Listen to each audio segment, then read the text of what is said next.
Hey everyone, and welcome to another video. Tonight we have 10 hours of stories. These are the best stories of June 2025. I hope you all enjoy them. On the last best of video, I asked for 1,000 likes. I cannot believe that we actually did it. I just wanted to say thank you. It means a ton. We haven't had a video get that many likes in a little while now.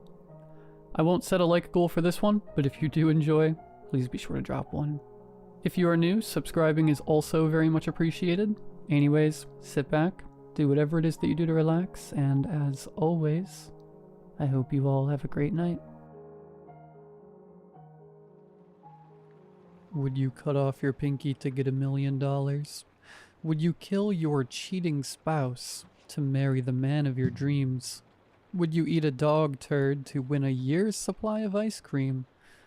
These are the sorts of preposterous questions that make up the Would You game, which is like a deranged cousin of the Would You Rather board game.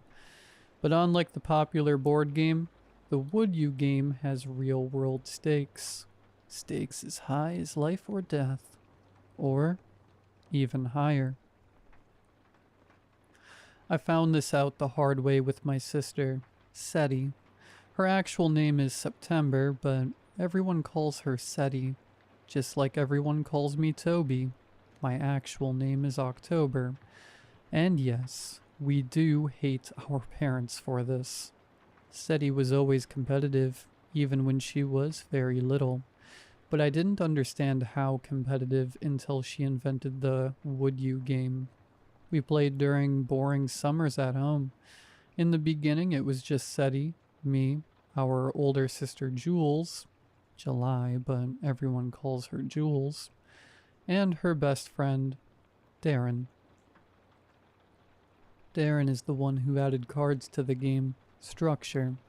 He was kind of a nerd and liked board games, though he only reluctantly played them with me and Seti, whom he found too young and competitive. The game as it exists today is largely Darren's construction. There are 7 cards, always dealt in order. Would you risk verb, risk noun, to reward verb, reward noun? For example, would you kill your roommate to cure cancer? Most of the time, the randomness of the cards led to absurd sentences, less like truth or dare and more like Mad Libs. Points were earned through guesses, with fellow players trying to guess whether you would or would not. Often the fun of the game revolved around players justifying their choices. As in, sure, eating a dog turd would be gross, but 2 minutes of gross is worth a full year of delish. It was silly, harmless fun. The fact the game turned into something horrifying is my fault. I knew even at the time I shouldn't have done what I did, but I was furious with Seti. She'd pulled, would you lick a cockroach, to get a day home from school, and she said yes. Seti says yes to everything, I pointed out. It's ridiculous. She's lying. She wouldn't do any of these things. I would. Seti, about 7 years old at the time, balled her fists. She was trying very hard to be cool enough to play with her older siblings and keep up with us. You wouldn't, I snapped, sick of her lying. We went back and forth, and finally I declared I was adding a new rule. The challenge rule. Any player could challenge another player, and then the challenged player would have to do the thing they'd said yes to. If they did, the player who'd made the challenge had to give the reward. A day home from school meant I'd cover for her with our parents. Seti's face immediately took on a pink cast. She clearly hadn't anticipated my making up this rule. I, cruel older sibling that I was, challenged her then to lick the cockroach. It wasn't nice, I admit. Tears came into her eyes. She looked at me in disbelief. Seti always looked up to me, idolized me. I'd like to say that in the moment, I regretted what I was doing to her, but at the time, I was just gloating. But little Seti wouldn't be beaten either. Darren went and got a cockroach. He and Jules really should have been chaperoning better. But Darren was just gleeful at the idea of anyone licking a cockroach. He pulled a dead one from one of the traps and laid it out on a napkin in front of her. Seti's lower lip quivered. Her big eyes lifted to mine. Then she leaned forward, squinching her eyes, and stuck her tongue out. The pink tip touched the roach. "She licked it," declared Darren, delighted, even as Julie cried, "Ew!" and I exclaimed, "Gross!" But now I owed her a day off school. Triumphant, she squashed the dead roach in the napkin and tossed it into the trash. "I win," she said. "Yeah, well, you licked a roach, which means you lose at life," I retorted. "I win," she declared again. From then on, the challenge rule held, but I should have known it was stupid. Dangerous rule to put into play.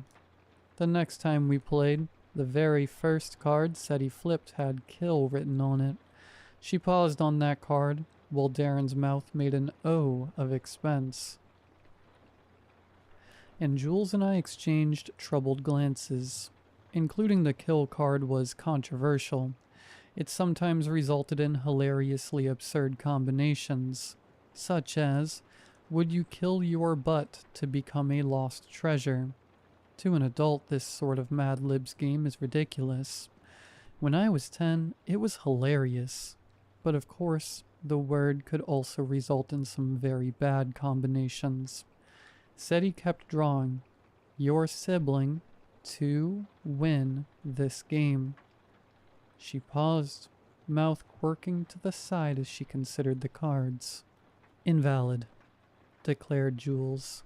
No, we can still guess," said Darren, even as Seti slid her answer card. A card that said either yes or no, face down in front of her. "Darren," Jules objected, but Darren was already sliding his card forward as well. Jules and I followed suit, and we all flipped them upright. Darren and Jules had guessed no. My card said yes. I knew my dumb sister, and Seti, hers also said yes. "Knew it," I said, glaring quietly. She smiled back at me serenely. "Come on, BS," Darren said, while Jules elbowed him. But Darren ignored her and growled, "Challenge." "No," said Jules. "Oh, no, we're not." "What?" Darren snapped. "It's in the rules. If she kills Toby, she wins the game." He eyed Seti and said pointedly, "I'm not going to let her win by cheating or bluffing." "Enough," said Jules. My younger sister gathered the cards in front of her, set both her yes and no cards aside, and smoothed her skirt. There was no red face this time, no crying or embarrassment. She stood up, turned to Darren and said, "Well, aren't you silly? Don't you know it's just a game? Come on, Toby, let's go." Something in my stomach nodded as her fingers intertwined mine. It was a relief to know that despite her competitiveness, my sister could recognize when a thing went too far.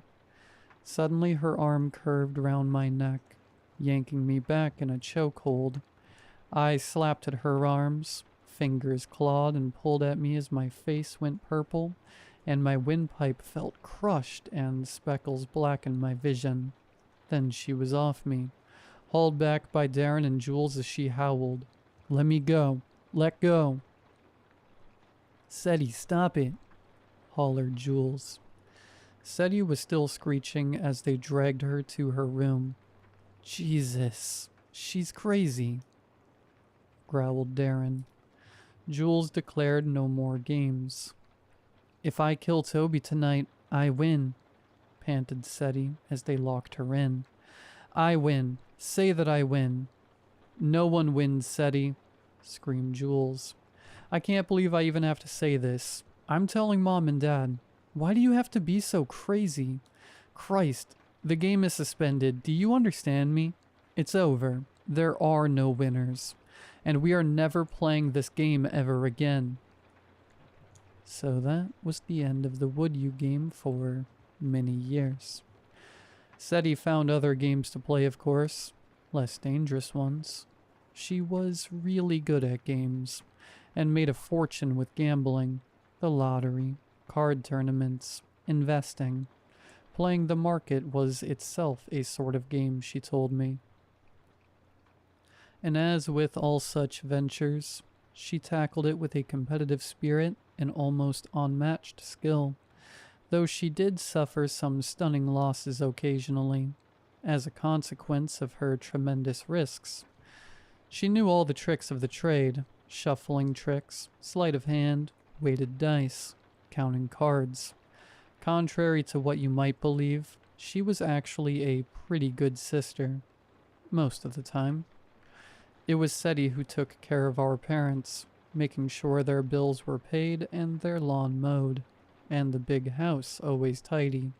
She did a lot of the cooking and cleaning herself, before she'd do her makeup and go out for the evening to the casino, or for a drink with business partners.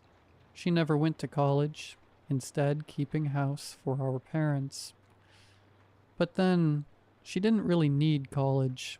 We had wealth inherited from our grandparents, and Seti multiplied it neatly, managing investments for all of us. She did this with complete transparency and fairness. And while she sometimes gambled heavily with her own money, she never did with ours, always putting it in investments according to our willingness to embrace risk or security. And yet, through my college years, when Seti was finishing high school, she brought back the Would You game, and this time being legally an adult, she had no one to rein her in. I found out about it from Kedar, another boy at her school. He told me how she'd started playing with a group of preppy senior friends. I tried to shrug this off. Whatever. We were all adults now. Surely my sister wouldn't go too crazy, right? It wasn't until later I found out she'd changed the rules again. She and some of the other seniors were playing one day when they decided that the Mad Libs aspect was no longer as entertaining as when we were children, and that players should draw until the cards issued a sentence that the majority agreed made sense. Of course, even then, most of the results were still things that couldn't actually happen, but others, like, would you eat bugs to get a winning lotto ticket, were not only perfectly valid combinations, but also easy enough to both challenge and reward. And this is exactly what happened when Seti and her friends played. One of them claimed he'd eat bugs to get a winning lotto ticket. She challenged. He ate several ants. So Seti bought lotto tickets until she had a winning one. Granted, it was only for $3. But the cards hadn't specified, had they? And that's how it began. Seti herself becoming a grantor of sorts. Anytime she played the game. She had the money after all. Even back then our family was well off. And Seti already had a considerable sum saved from her gambling and side hustles. I never knew what she did on the side, but I assume some of it wasn't legal. She could afford to escalate the game, so when a combination came up like, would you dump your boyfriend to earn a new iPhone, Seti could issue the challenge. And when her friend followed through on the dumping, said friend would be gifted with a new phone. It was nonsense, risky, and unhealthy. But not, I guess, more than any other kind of gambling. Until it got worse. Several years later, Seti had some friends over. I'd refused to join. I'd sworn to myself never to play this game. SETI seemed to get even more competitive when I was around, so I kept away from the group, watching from across the living room. Turns kept passing around and everyone was laughing, drinking. A few people were smoking, but that wasn't really my business. Mostly it sounded like absurd stuff. Would you kiss Mrs. Whittinger to save a litter of kittens? Groans. Mrs. Whittinger was the principal at SETI's high school, and in games of kiss, marry, kill, was universally the kill option. Much discussion ensued about whether a litter of kittens would actually die if the player said no to this, and whether the price, having to kiss Mrs. Whittinger, was too high. SETI considered the question, but intertwined her fingers and explained that since the kittens were in the reward deck and not the risk deck, the game would not put kittens in harm's way. In short, kissing will mean you do a good deed, but not kissing won't make you do a bad one, she declared. Thus, if Scott, the player who'd drawn this combination, were to return to their old high school to kiss the loathsome Mrs. Whittinger, a litter of kittens would be rescued, but nothing would happen otherwise. Well, yeah, but if I don't kiss her, some kittens somewhere might not get rescued, so guess I gotta kiss her. Scott grinned at all the groans all around. Challenge, said SETI, almost automatically, almost bored. Scott did indeed end up visiting the high school on a made-up errand, and kissing the principal on the cheek. She was suitably astonished at this affection from a troublesome alum, but also rather touched, and SETI honored her word and awarded Scott by saving a litter of kittens that still occupies our parents' house, where she has devotedly looked after them. But that's not the reason I'm telling you about this game. See, shortly after Scott's draw, another friend, Rosalinda, drew a combination that elicited quite a stir. Would you cut off your finger to gain $1 million? Gasps and whispers all around. Everyone at that party knew that if it was done, SETI could potentially honor the million. This was into her investing years. She had the financial wherewithal for it. And she had granted other gifts before, but never to such an extravagant amount. The most she'd ever given was a gift for a Bahamas trip. I'd totally do it, said Scott. No way, said another friend. No way I'd do that. But $1 million? Said someone else. This one's a hypothetical, right? Said another, glancing tentatively to SETI, who just sat back holding her drink with her eyes glimmering and a lazy smile on her face. Yeah, obviously, said Scott. I mean, who's got $1 million to give? SETI might. Yeah, right. Screw it, said Rosalinda, slamming her cards down. I'm in. Make your picks, people. Everyone voted. Half said yes, half no. Rosalinda flipped her card. Yes. Everyone glanced to SETI, who stood up quietly, moved to the bar to pour herself another drink, and then poured a glass for Rosalinda, too. A glass of strong stuff. She then moved into the kitchen where she opened a drawer. I felt my heart rate increase. Moved to follow SETI, in whose fingers glinted silver. She sterilized the knife over a flame, then brought it to Rosalinda, laying it out on a tray with napkins, bandages, a first aid kit. Rosalinda's eyes grew wide as saucers. Scott whispered, disbelieving. Everyone had gone utterly silent, appalled. I held my breath. Don't, I thought. Don't. What should I have done? called the police? Even now, I wonder. No one was forcing Rosalinda to do anything. And yet, Seti sat back in her cushioned chair, idly swirling the bourbon in her glass before downing it. Her eyes glimmered over a smile as she raised her gaze to Rosalinda and whispered, "Challenge." Everyone was dead still. And then Rosalinda picked up the knife. I'll spare you the description of the aftermath of that. The would you cards had said cut your finger off, but they had said nothing about not sewing it back on. Scott put Rosalinda's finger on ice immediately after she cut it off, to the screams of the other players. There were some accusations that Seti was sick, that this all went too far. Then Rosalinda's friends rushed her and her severed finger to the hospital, where it was reattached. And of course, Rosalinda and her friends were somewhat mollified that, shortly afterwards, $1 million was transferred to her bank account. In fact, when word spread, others began seeking out my sister to play. That was when I put my foot down about playing in this house. I said our parents' house couldn't be turned into a gambling den, that I didn't want murders or maiming under their roof, and them to have to deal with cleaning up blood or whatever sick things happened. Seti agreed to take her games elsewhere.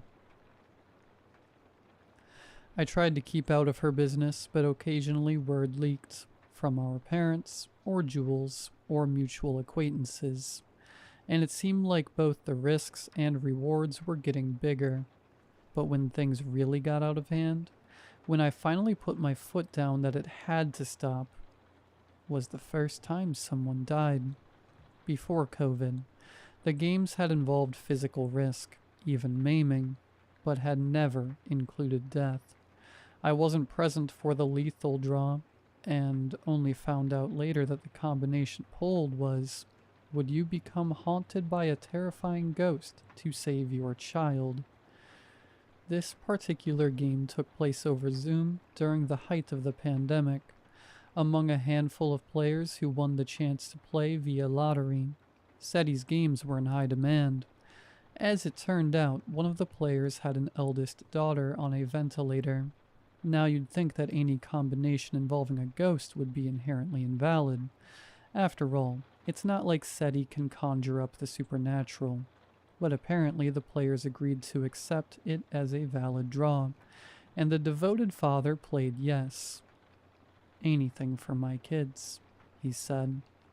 I viewed the recording of the Zoom later, and after the father played his yes card, Seti's eyes fluttered for several seconds in this strange way, as if she were in a trance, or listening to something no one else could hear.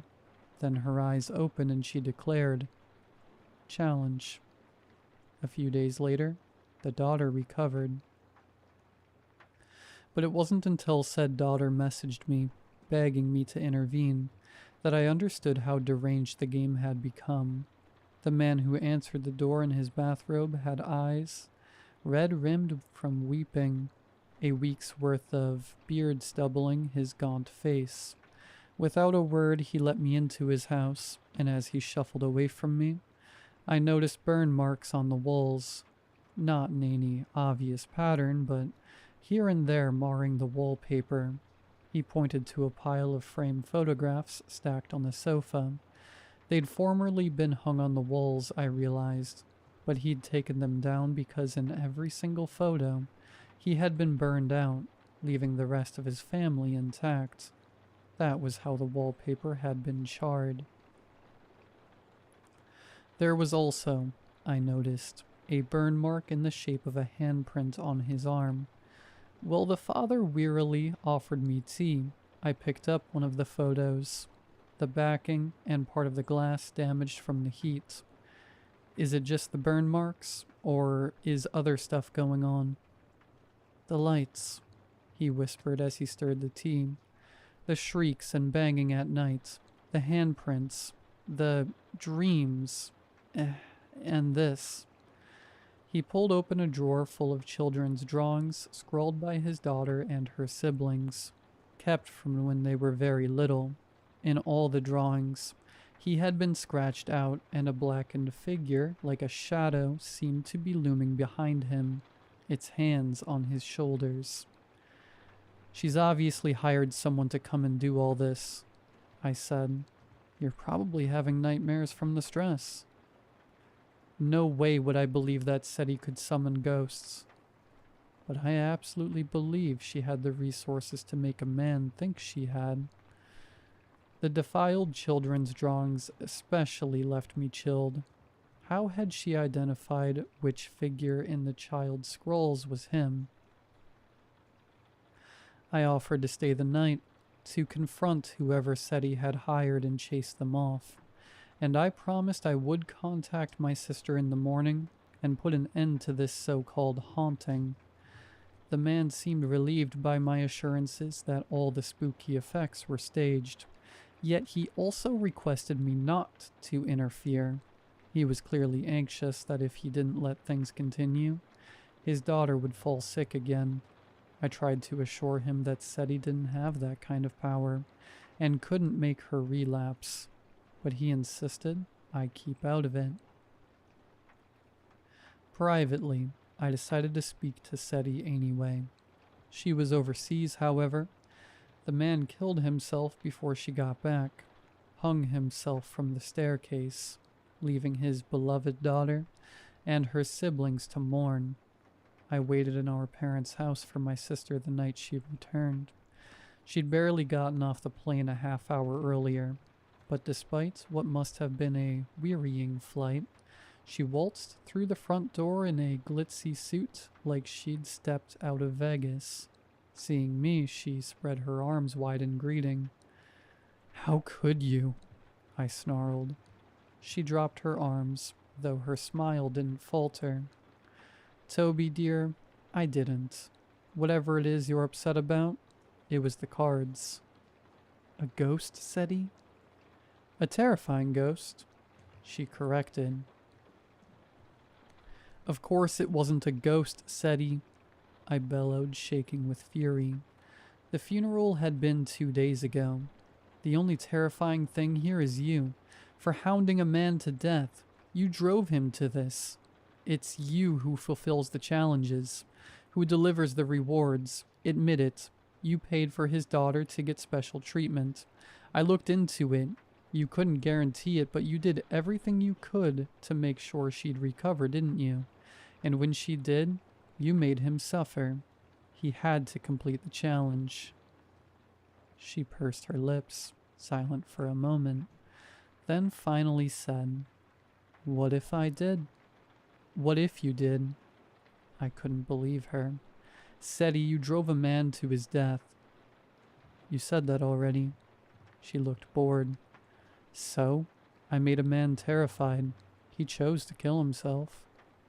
"BS, you killed him, as much as if you handed him the rope." "Oh, he chose hanging? Seti?" I paused and added, low and serious, "You have to stop this." That stilled her. She was silent a moment, eyes shadowed by the brim of her hat, crimson lips pursed. Finally, a curl to her mouth. "Make me." "What?" "Make me stop," she repeated, and languidly took a chair at the coffee table, indicating for me to do the same. I stared in horror as she pulled out a deck. "One game," she declared, eyes glittering. "A duel. You win, I stop and never play again. You can have your wish." "No." "Toby, people pay thousands to play with me. You don't know what a deal you're getting. Besides, it's the only way to make me stop." She again indicated the chair. I just stared at her, fists clenched. "Why?" "Because, Toby dear, our mother and father's beloved who can do no wrong. Because we never finished our game. Remember when we were little?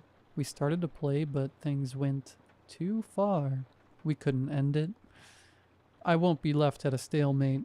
Finish the game with me, dearest Toby, golden child, the one Mom and Dad always loved best. They love you too. They love me like the alcoholic loves the bottle, a terrible influence they secretly wish they could obliterate. And it's true, I am terrible, but perfect. Good Toby. Win against me, and I will stop. Her eyebrows shot up. Reluctantly, dread building in my gut, I sat down opposite her. I threw out one more feeble argument. We don't have enough players. I won't let anyone else get involved. We don't need other players, she corrected. A duel game is a 2-player version. It has a few extra rules, like the double dare. It's where you take your opponent's challenge and double it. So, for instance, if it's, would you kill a kitten, and I accept, you'd have to kill two. Great example. How are your cats, by the way? All very well, as it happens. They haven't been drawn into any games. She flashed a wicked smile at me as one of said cats, oblivious to the danger it would be put in should Seti draw any cards that involved pets, came over and rubbed against her leg, purring. She explained the rules of the duel game as she shuffled. It was basically the same as the regular game, but answers were scored differently. 1 point for yes, 1 point for correct guesses, 0 points for no, 0 points for wrong guesses, 10 points for a completed challenge. If a challenge went unfulfilled, it was an automatic loss. If more than one challenge was fulfilled for the same reward, only the most recent challenge would gain the reward. The game would continue until each player had drawn 10 valid combinations. Getting points for saying yes automatically skews the game in your favor, I observed. It skews the game in favor of playing more boldly, yes, Seti agreed, but it's still possible for you to win. I glowered. Seti allowed me to draw first. Would you dance with rotting human entrails to earn a dream vacation? Tame by the current standards of the game. I started to put down my no card, but then remembered I'd get 0 points for it. Of course I put down yes. Seti would manage to make those rotting entrails appear, and I didn't even want to think about whether they'd really be human or not. I sighed and pushed forward yes.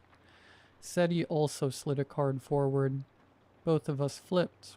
Both of us said yes. 1 point for me, 1 for Seti for guessing correctly. I waited for the inevitable challenge, but she only smiled. You're not going to challenge? I asked. No, because you'll actually do it, and you'll get 10 points, she replied.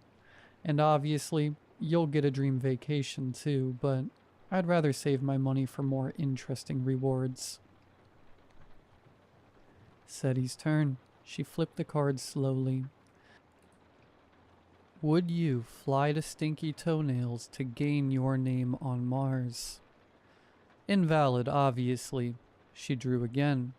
Would you sing loudly to the president to save world peace? Another invalid combination. Seti drew 3 more nonsense sentences before finally coming up with a valid combination. Would you kiss a bowl of diarrhea to get a year's supply of ice cream? Ugh, I said.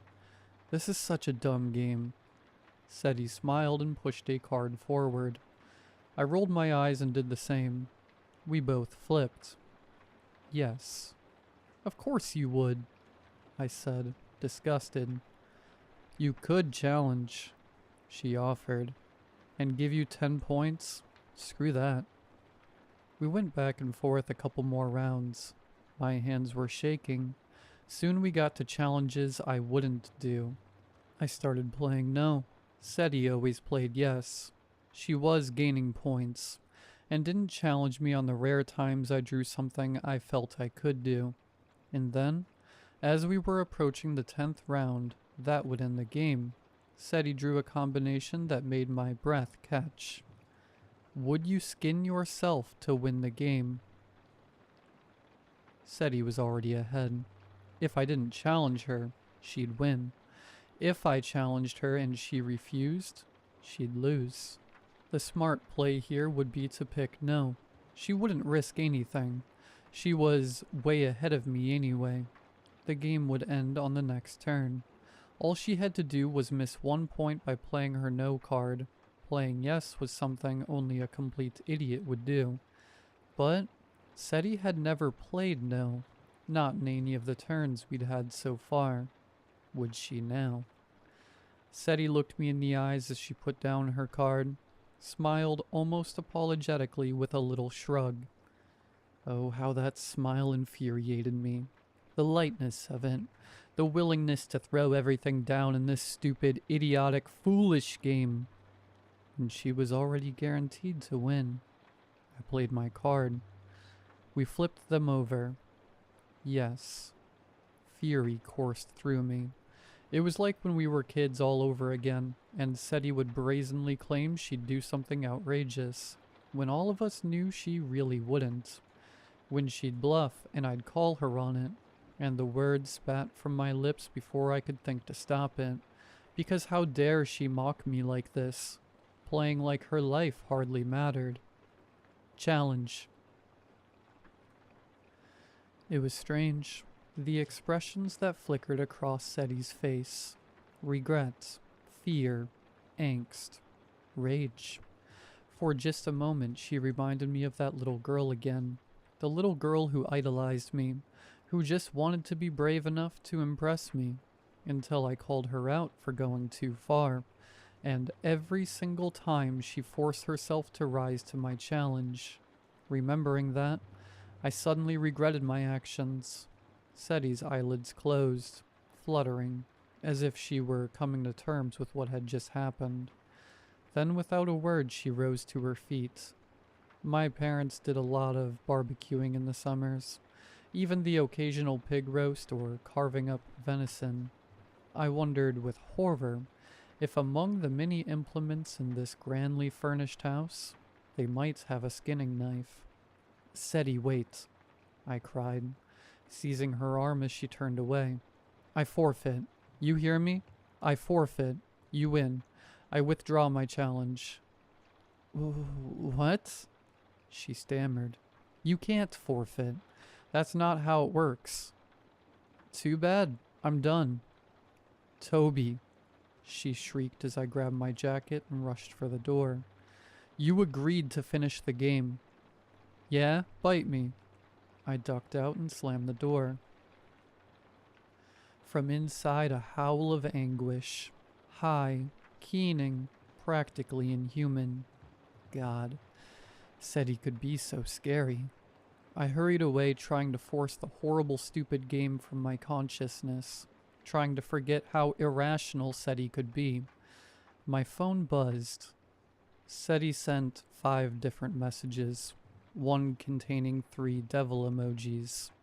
Another, we're not finished. We have 1 turn left. Toby, 1 turn. Ending off a lot of them with exclamation marks. She carried on like that all night. I silenced my phone. In the morning, I had so many messages I blocked her. I fully expected calls from our parents, Jules, or our mutual acquaintances. Email, messenger, voicemails at work, maybe a single telegram. Seti had a huge network, and I knew my sister had 1,000 ways to contact me. There would be no escaping her wrath until the game was over. And yet, silence. Not so much as a peep. It was this complete absence of communication that unsettled me more than anything. I called our parents, Jules, friends, but they hadn't heard from Seti. Not wanting them to worry, I lied to everyone, and said I was just checking in because it had been a while. With every hour, the knot of dread in my gut tightened. Finally, 3 days after our fateful game, there came a knock at my door. I'd been in a state of suspension so long that my first feeling was relief. At last. We'd get this over with. I went to the door, calling out, "Who's there?" To no response. I peeked through the peephole, but it was covered. Sigh. Just like SETI to play games. Maybe it really was a singing telegram. I opened the door. "Hello?" The word died on my lips, shifting from hello to hell in what, looking back, seems chillingly appropriate. On the threshold stood a costumed figure. She was reminiscent of the Easter Bunny. Huge black eyes, plush fur around chipmunkish cheeks, buck teeth and mauve fur, with a fluffy white belly.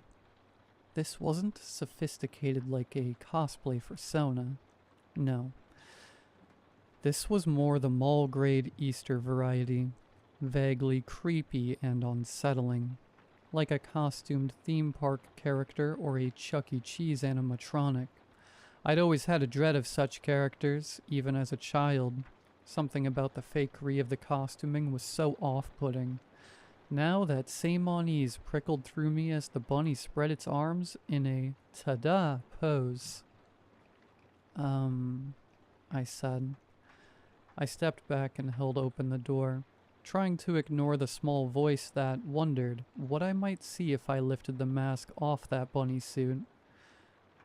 The bunny strolled in with an exaggerated happy stride, reminding me, again, of a costumed character. Who could ever tell what was underneath such a suit? The bunny pulled out 2 chairs from my dining table and patted one for me. "SETI?" I said. The bunny pulled a card from a pocket somewhere in its fur and held it up for me to read.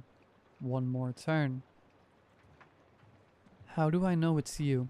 Take off that dumb thing." A head shake. The bunny pointed again to the card, exaggeratedly tapping it and nodding to me. Its suit smelled faintly of copper and maybe something else. Sweat. Body odor. No. It was more unpleasant than that, like the smell of a dead mouse I'd found once in a trap rotting for days. And I wondered, what was under that suit? She wouldn't have done it, would she? She couldn't have and survived. This had to be an act. To make me fret. Think that she'd done something crazy. I looked into those bunny eyes. Black mesh. I thought I could just glimpse the whites of her eyes. A faint gleam as she looked out at me. Again that coppery smell. And as we both sat at the coffee table, there was, I could see, very clearly now, blood dripping from the suit of the bunny. A faint dribble of it. How badly was she bleeding in there? Or was it all an act? Would she even be bleeding still? Would blood really drip through the costume? God, SETI, fine. I'll play the last turn, and if I win, you'll take off that suit and you'll be just fine underneath. Alright? Deal? You'll be whole and fine.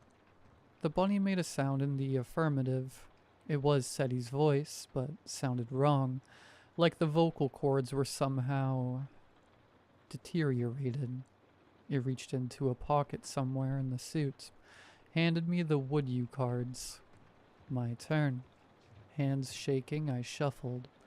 I could see now a couple of places where the mauve fur was darker, wet with stains. But it can't be real, I thought. No way it can be real. I swallowed the bile in my throat and dealt the cards. Would you? My hands trembled as I turned each one. Disappear yourself to win this game. Disappear? Did that mean die and my life, or like witness protection disappear? The meaning was unclear, but I couldn't pick no, or SETI would win. And somehow I knew what would happen if she won. That she would lift off her mask and underneath there would be... I pushed forward my card, and the bunny pushed forward hers. And we flipped. Yes. The bunny spoke. One word. I tried not to imagine its skinless tongue slurring. Challenge. My heart quickened. Fine, I said. You, Mom, Dad, Jules, everyone we know. You'll never see me again. The rest of my life, no matter how hard you look or how you spend your resources to come after me, I will not be found. I'll be gone, and when I am, I'll have won the game. As I spoke, I felt the air shiver between us. It was as if something had writ my words in my soul, and I knew, as deeply and suddenly, and surely as I knew my own name, that I would disappear so thoroughly, I would effectively cease to exist. Somehow, I was incredibly calm about all this. Goodbye, Seti. I turned and grabbed my bag and walked out. I drove to our parents' house to tell them that I loved them. They were extraordinarily perplexed when I greeted them each with a tight embrace, and even more so when I begged them to please look after Seti for me. I just hoped it was enough to save my sister. That whatever was under that suit was all part of the drama to draw me in, and everything would return to normal after the game. I just had to disappear. Who? Said Dad. He was a bit hard of hearing. Seti. September, I told him. What's happening in September? Asked Mom. No, Mom, I'm talking about Seti. I stopped, staring at the mantle. A few days ago, I'd been here playing with Seti, and the photos on the mantle had been the same vacation trips as always. Goofy images of Seti, me, and Jules playing as children. But now I was looking at the exact same photos, and it was only me and Jules. Mom, meanwhile, nudged Dad and murmured, Sweetie, remember how Toby used to pretend to have a little sister? Oh gosh, that's right. Dad brightened and turned to me. And whenever you did something bad, you'd blame it on September. But I was already out the door, rushing back to the game. I'd declared I would disappear. From the present moment on, I'd be gone, but Seti? I checked my phone, my email, messages. But there were no photographs, no texts, no social media evidence my sister had ever existed, present or past. I called Jules, but she said the same thing as our parents. That Seti was the imaginary little sister I made up to blame for the worst outcomes of a childhood game. A game I designed. A game for which I am the guarantor. A game / have been hosting among various groups and players for the past few years. And when I at last got home and rushed inside, the bunny was no longer at the table, but the cards were still laid out. A note scrawled beside them on a bloody napkin. Double dare. People still contact me asking why I ended the game. The truth is the napkin. The only proof of Seti, written in her own distinctive handwriting, disintegrated with time, and I'm not even sure myself what I believe anymore. But I'll tell you this. If anyone ever offers to play the would you game, no matter what the prize, do not do it. It's not worth it. Learn from my mistakes, and never, ever play the would you game.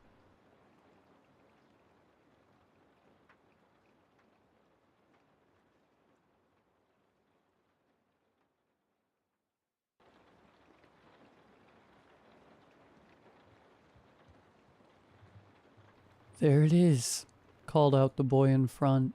I looked up from my game as the old van made its way around the tree-filled bend, revealing today's latest adventure to stave off boredom. The structure loomed over everything in the overgrown clearing and the dense woods beyond, windows broken with shards of glass as if fangs in mouths, paint peeling and wood splintering in such a way it made the walls look like fur. Despite so many windows, light did not reach more than a few feet in, the inside a black hole swallowing up anything that dared come near. And yet my brother and his friends had decided that day was the day they explored it, the mansion on Hoarder's Hill. You won't find that name on any map. Hoarder's Hill is the local name of the abandoned neighborhood, a ghost town even more haunting than the nearby Times Beach and possibly more dangerous. A little subdivision built winding up a road, blanketed in trees, no neighbors except for a couple retreat centers miles away, a dozen good-sized houses, give or take, traveling up the spiral road until it ended in the courtyard of a mansion. All of them abandoned. The 6 of us piled out the van, me going last so I didn't get in anyone's way. Even before that day, that had been an awkward summer. We had moved from the other side of the state right after the school year ended, and while my brother Paul had wasted no time finding an entire new friend group, I hadn't been quite so quick to make friends. I'd rather just spend the entire sweltering summer inside, playing the newly released Nintendo DS I had just gotten for my birthday. Parents weren't so fond of this idea, and subjected my brother to babysitting me every day they could make him. He didn't make a big deal out of it, and let me be while he and the others got into trouble. He let me take my DS too. I put it away in my pocket as I got out. The adventures with my favorite bounty hunter taking a back seat to the decrepit mansion. No one knows where it came from, said the boy who had been driving, forcing unnecessary grandiose into his voice.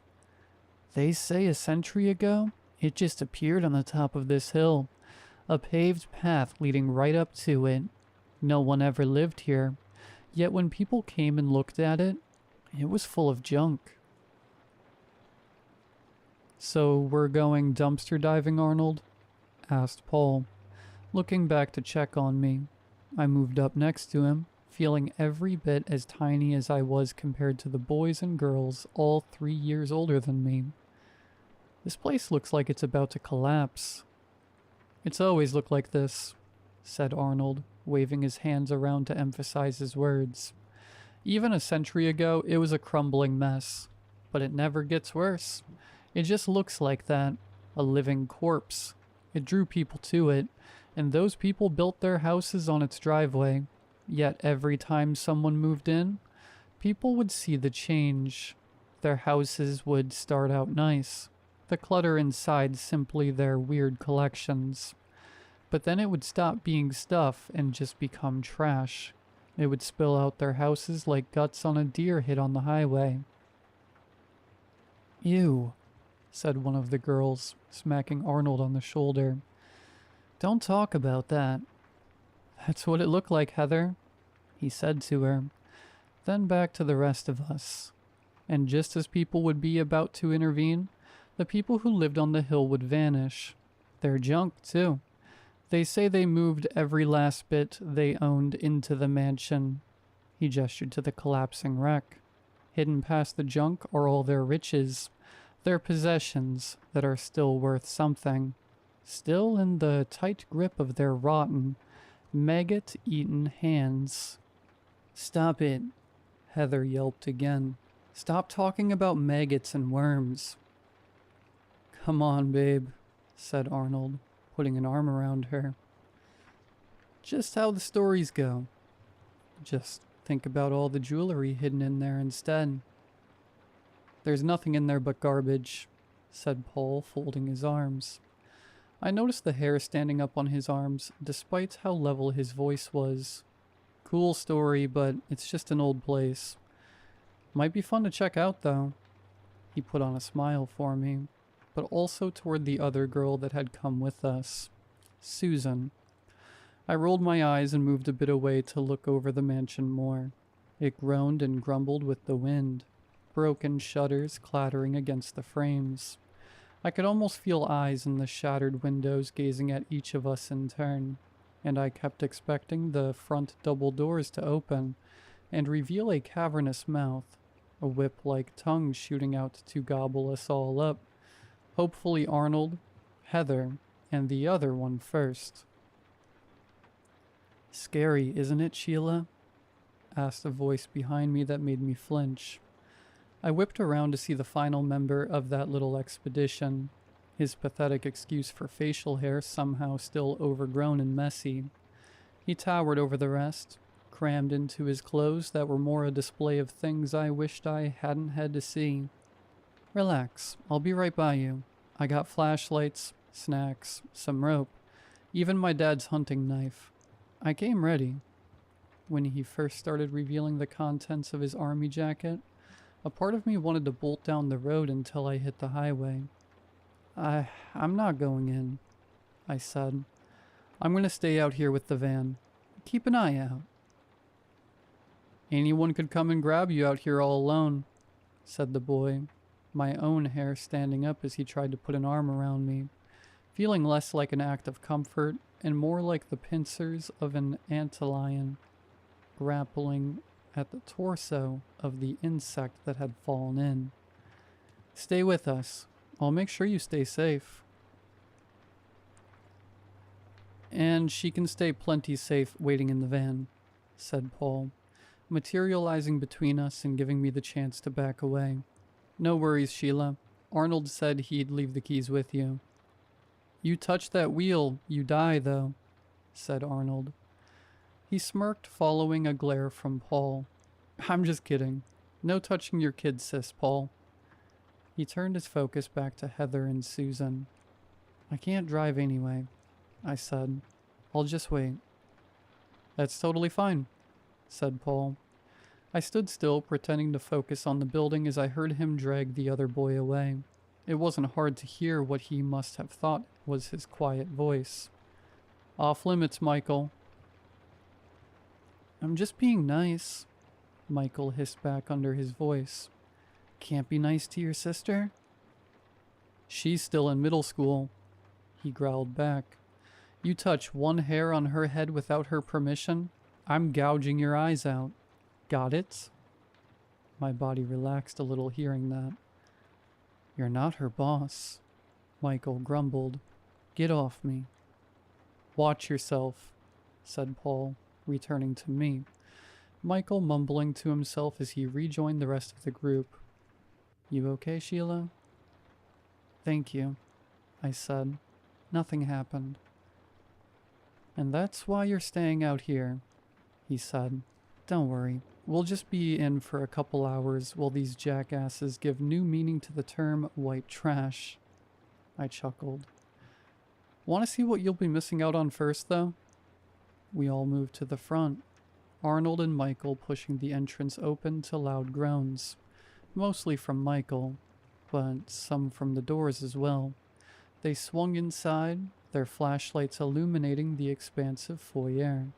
A wall of junk taller than me, from one end of the room to the other, newspapers upon newspapers forming geological layers alongside discarded cans and containers, broken bits of wood from old furniture, fluid-filled bottles I wouldn't have opened if you had paid me, plastic bags, torn strips of clothing, random slabs of particle board, mangled silverware, bowling balls, a sawhorse, oddly shaped rocks, what might have been a grand piano at one point, toys for pets, and row after row of empty picture frames.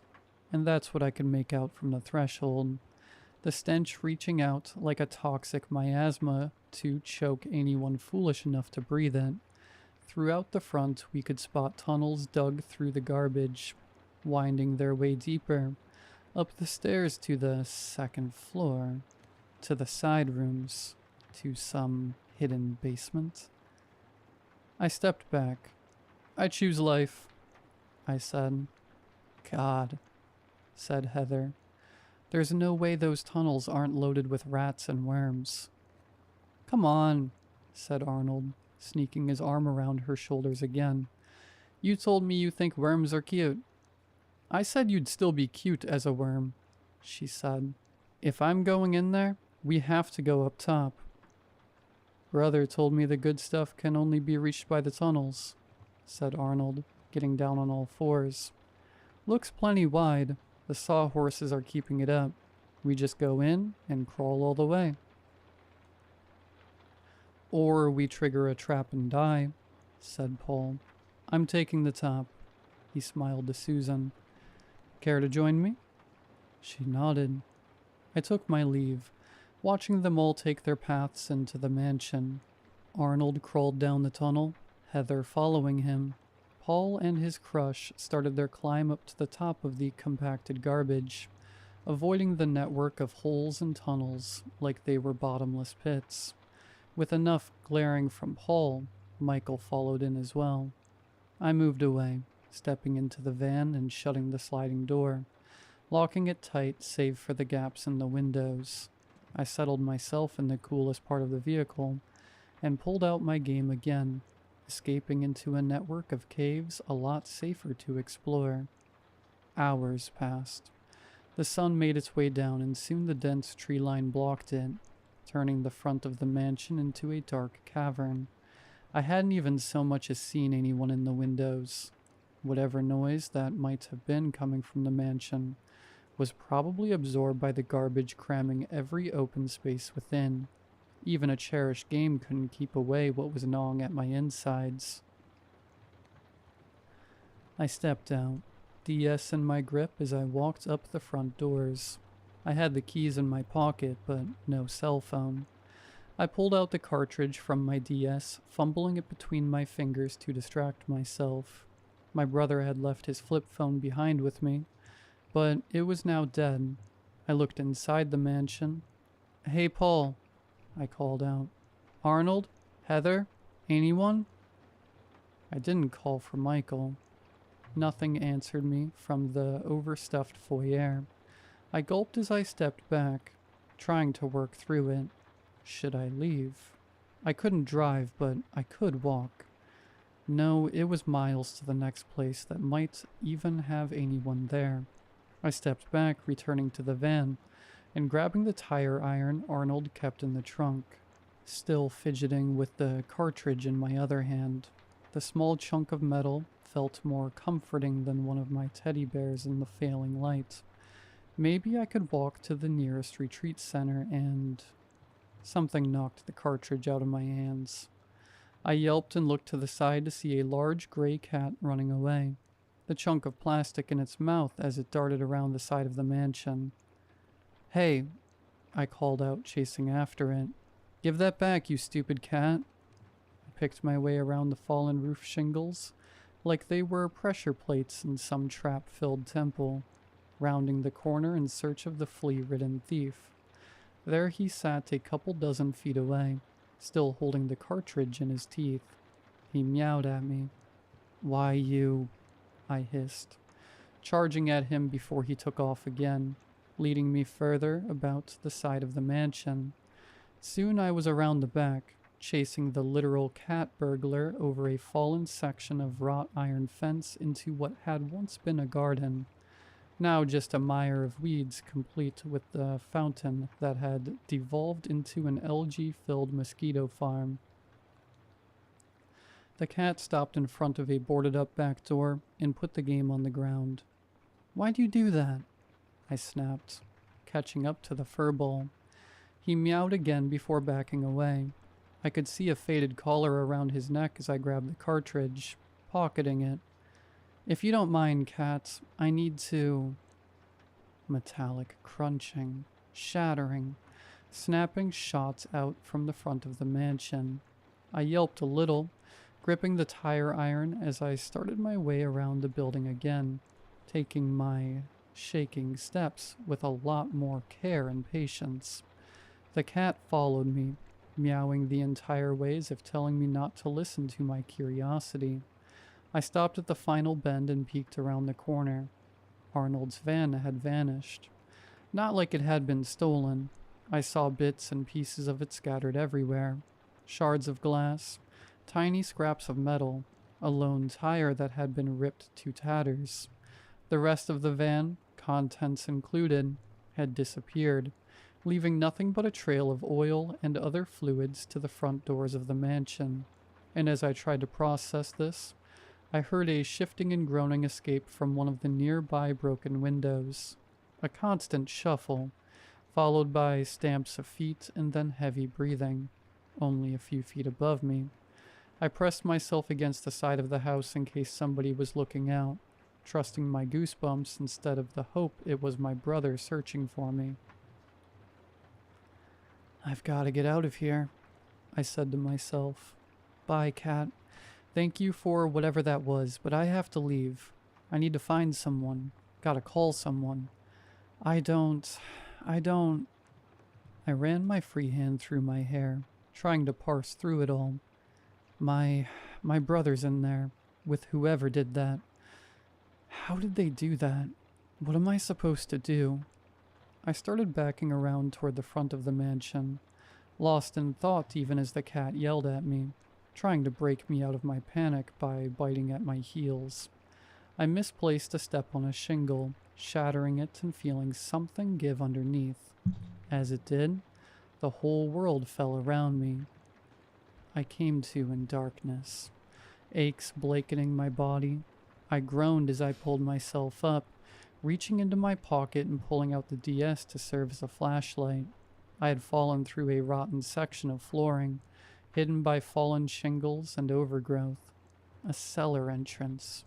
A cellar entrance so high up I couldn't climb out, leaving me on top of a massive mound of rotting, pulpy mess that had once been newspapers.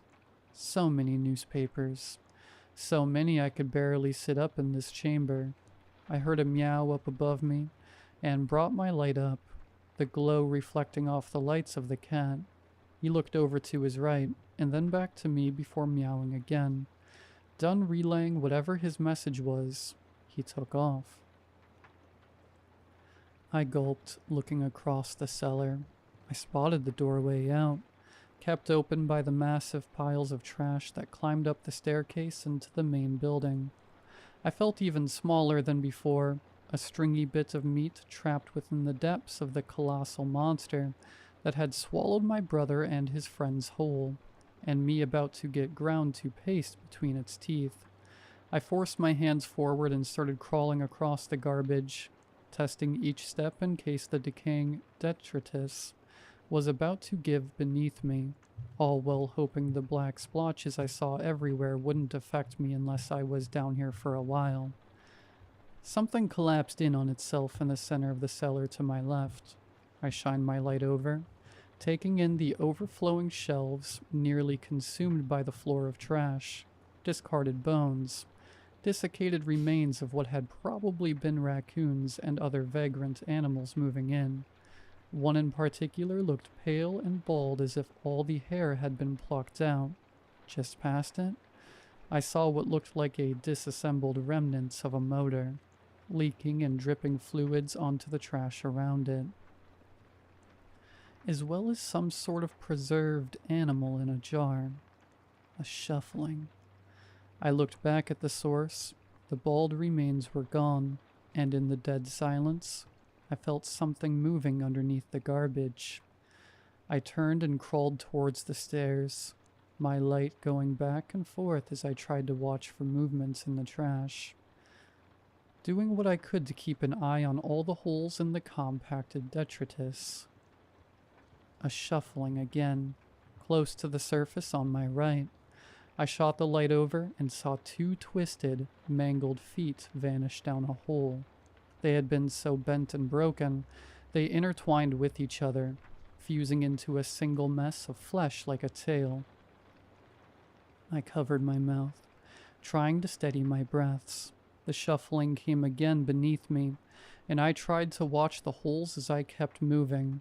Finally, I got to the slope of the staircase, my light revealing the hallway ahead, barely visible as the garbage went nearly to the ceiling. I turned away from the cellar and fully laid down on my stomach to squirm into the hallway.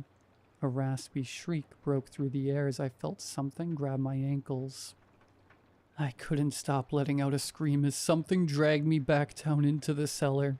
I kicked and writhed, breaking one leg free and twisting around, shining my light on what had grabbed me. Two gnarled, filth-encrusted hands had burst through a section of moldy newspaper, clamping tight on my ankles as they pulled me into the new hole it had created. a hole far too tight for me to fit down without a lot of force. I let out another shriek as I kicked with my free foot, hitting the wrist of the other hand and getting loose. I crawled away, but the rumbling returned below as something moved underneath, traversing the network of tunnels with the ease of a mole. Hand shot out to my side, grabbing my left arm and dragging it into another gap. I screamed and brought the tire iron down on the fingers, shattering them like twigs and freeing me again. I grabbed the DS where it had fallen and hurled myself up the stairs, squeezing through the gap faster than I thought possible, and emerging out onto the top of the hallway. The trash sifted below me and I heard the shuffling once more. Then more and more. I flailed my way over the garbage, the roof now high enough for me to stand up. I ran from the noises as they came from what had to be the front of the mansion, hoping the next reckless step didn't send my leg into a hidden hole and snap it in two before more of those hands grabbed me and pulled me in. I'd have taken an entire field of prairie dog burrows over this. I emerged into a dining room, and before me hung a colossal chandelier still attached to the ceiling by a thick chain. I climbed onto it, praying it could still support my weight so I could get off the ground.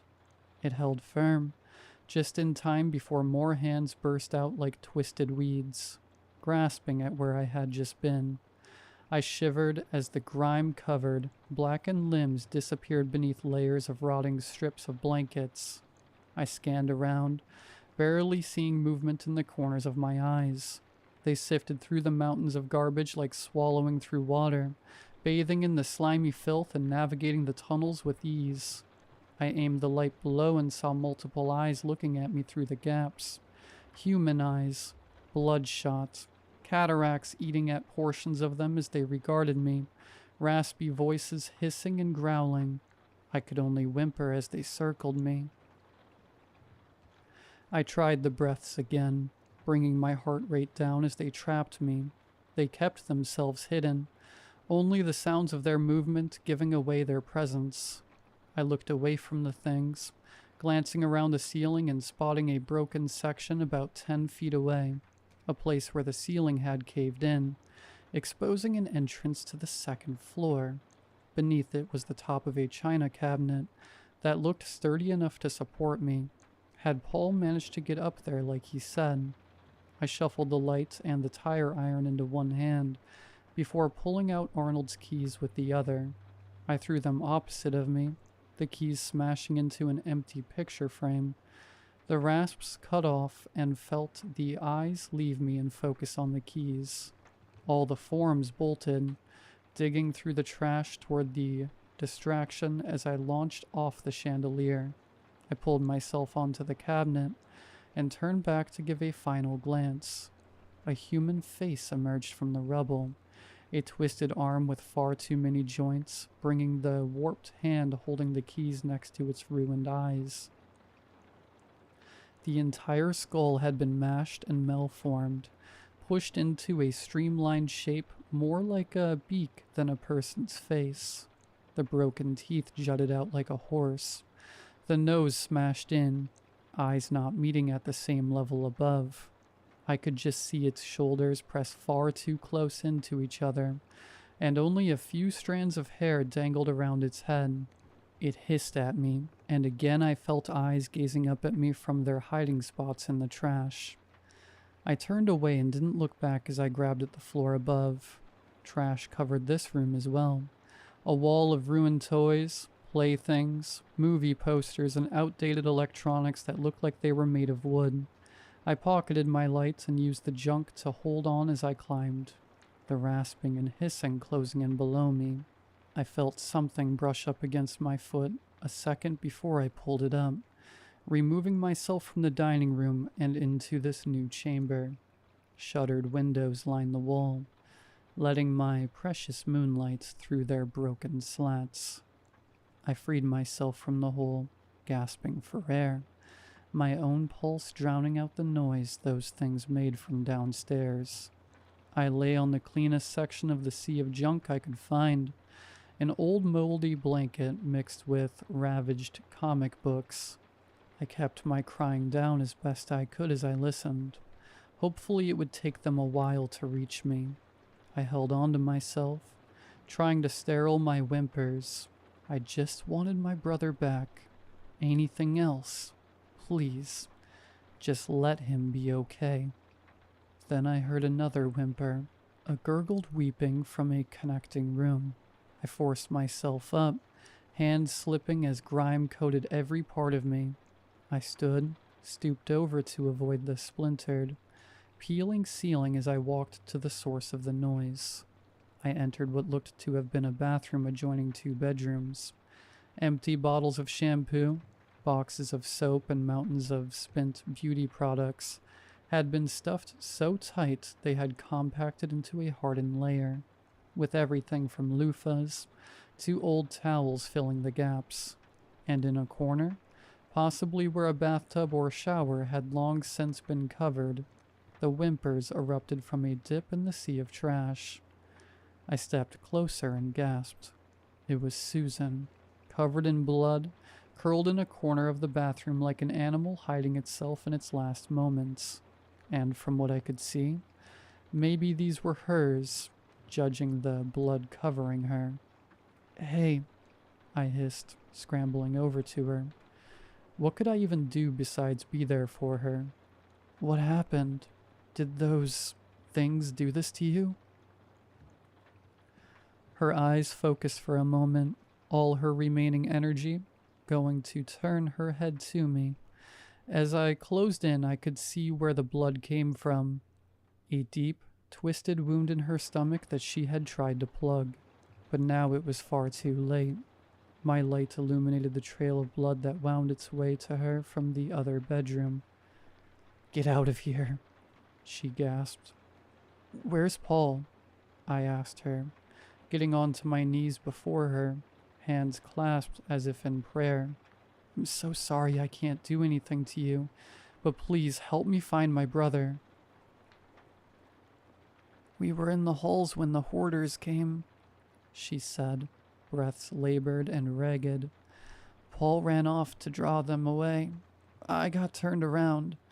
I saw what I thought was him." "And it was one of them?" She released a hand from her stomach and grabbed my wrist, blood smearing with the filth on me. "It was Michael," she hissed. "Stupid asshole thought I was one of them, stabbed me and left me to die." She spat up blood. "Get out of here. Keep away from Michael. Your brother wouldn't." She stopped when a shuffling erupted from the bedroom she had come from. "Get out now," she snapped, pushing me away as tremors moved through the garbage between us. I just managed to crawl backwards enough before the hand shot out of the junk, around the poor girl, grabbing her head, her shoulders, her arms. The face of one of the monsters burst out from the trash, bringing its twisted, malformed body up above her. It hissed as it looked down at its captive, drool escaping its misshapen mouth as it dug its filthy digits into her face. God, how could it even live with its chest so smashed? Rolled like clay into a shape that had to have broken all of its ribs. Shredded strips of clothing clung to its body, held together with a patchwork of pins, suggesting something like what my grandma had worn in the 50s. Rings blanketed its fingers, everything from gold wedding bands to those cheap things you win out of vending machines at the grocery store. Susan barely managed to scream before the hoarder grabbed her head first into the hole it had made, or rather, tried to. The hole that it had managed to fit through wasn't nearly big enough to accommodate its prey, but that didn't stop it. Even as she fought with what little strength she had left, it continued pulling her, bit by bit working her upper body into the hole. Her muffled screams escaped through the gaps, accompanied by sharp snaps of bone, while more of her disappeared from sight. Her screams kept going, well past the point they should have stopped, until it was just her legs dangling in the air. Only then did she finally fall silent, her feet forced together and pulled in with a quick tug. The tight squeeze, twisting her broken limbs around each other. By then I had made my way back to the other room and turned around, hauling myself out the other door into the hallway. The trash was low enough for me to stand back up fully, and I hurled my body as far away from that monster, feasting on the poor girl as I could. I rounded a corner, guessing at whatever might be the right direction to go. Everything looked the same. The walls devoid of any decoration, and any furniture that had once been present long since buried by junk. The path I chose ended in a wall, and I turned around, spotting a door into another room. This one wasn't half as full as the others. The trash sloping downward and ending in a bundle of blankets, pillows, and sheets like a nest. Within the nest sat Heather, eyes glued to her phone as she pushed away at the buttons, hammering out commands on the number pad. "Come on, get through," she sputtered as she shook. "Come on, how is there no signal? There was a signal outside." She tried again.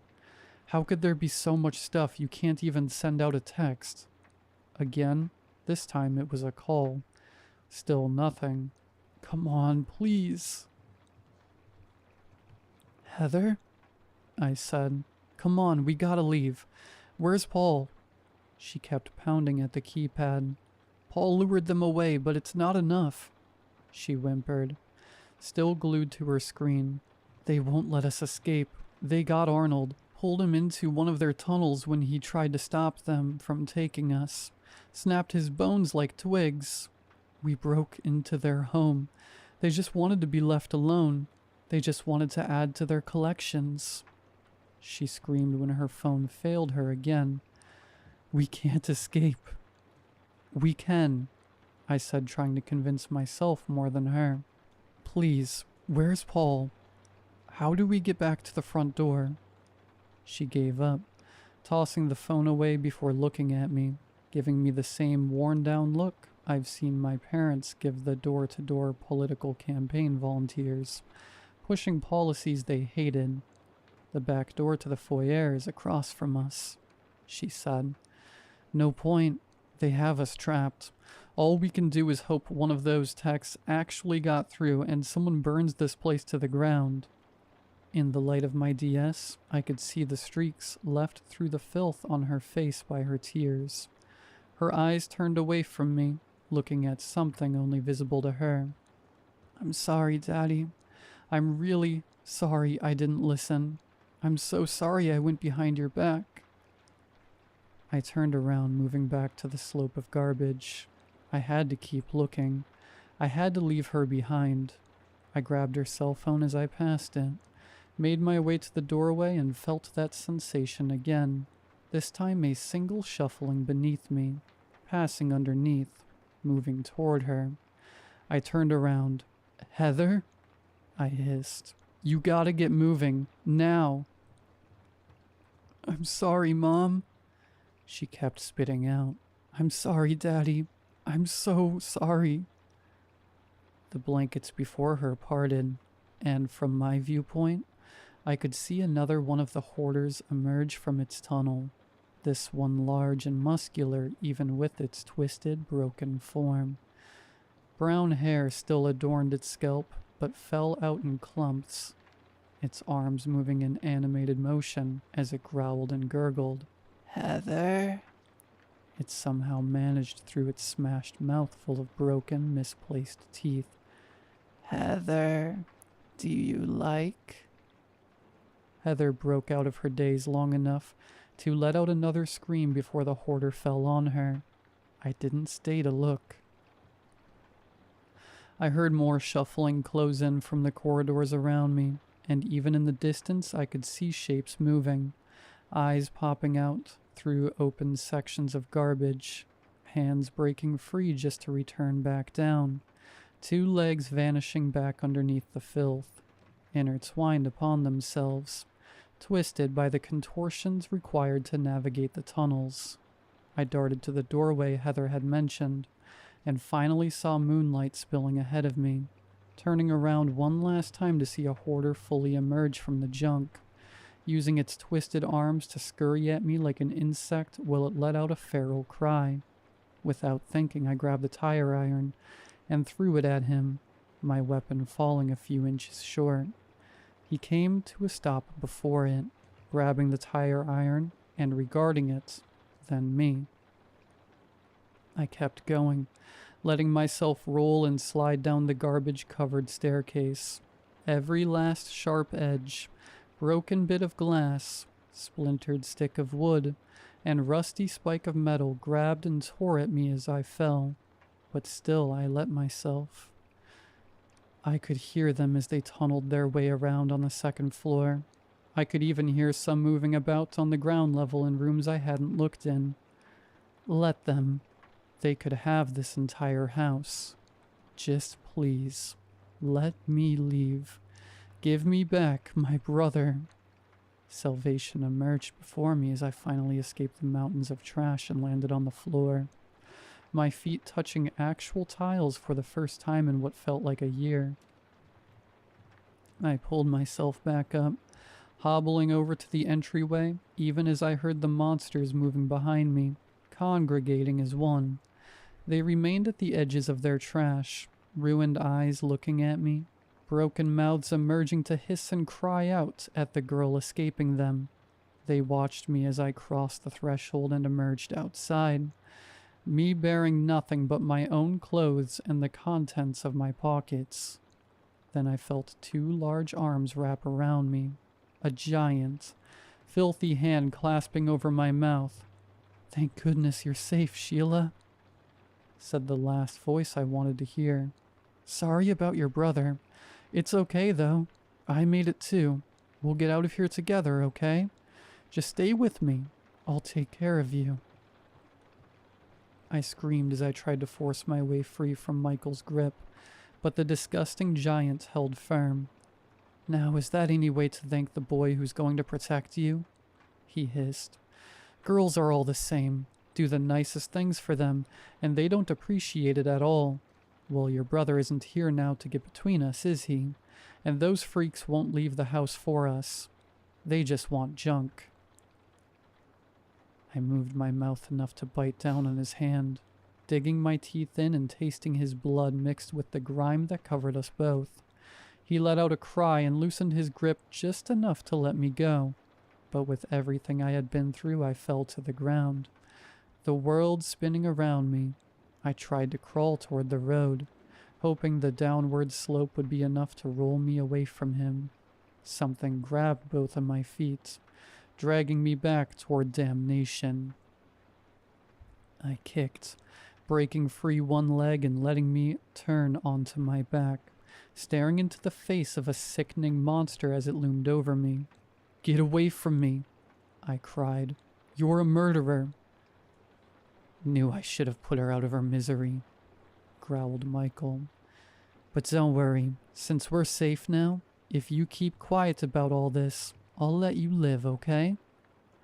He looked ready to bring himself down on me like a wolf onto a cornered rabbit, but before he could, something leapt onto his back from the doorway, its gnarled fingers scrabbling at his clothes and digging into his exposed flesh.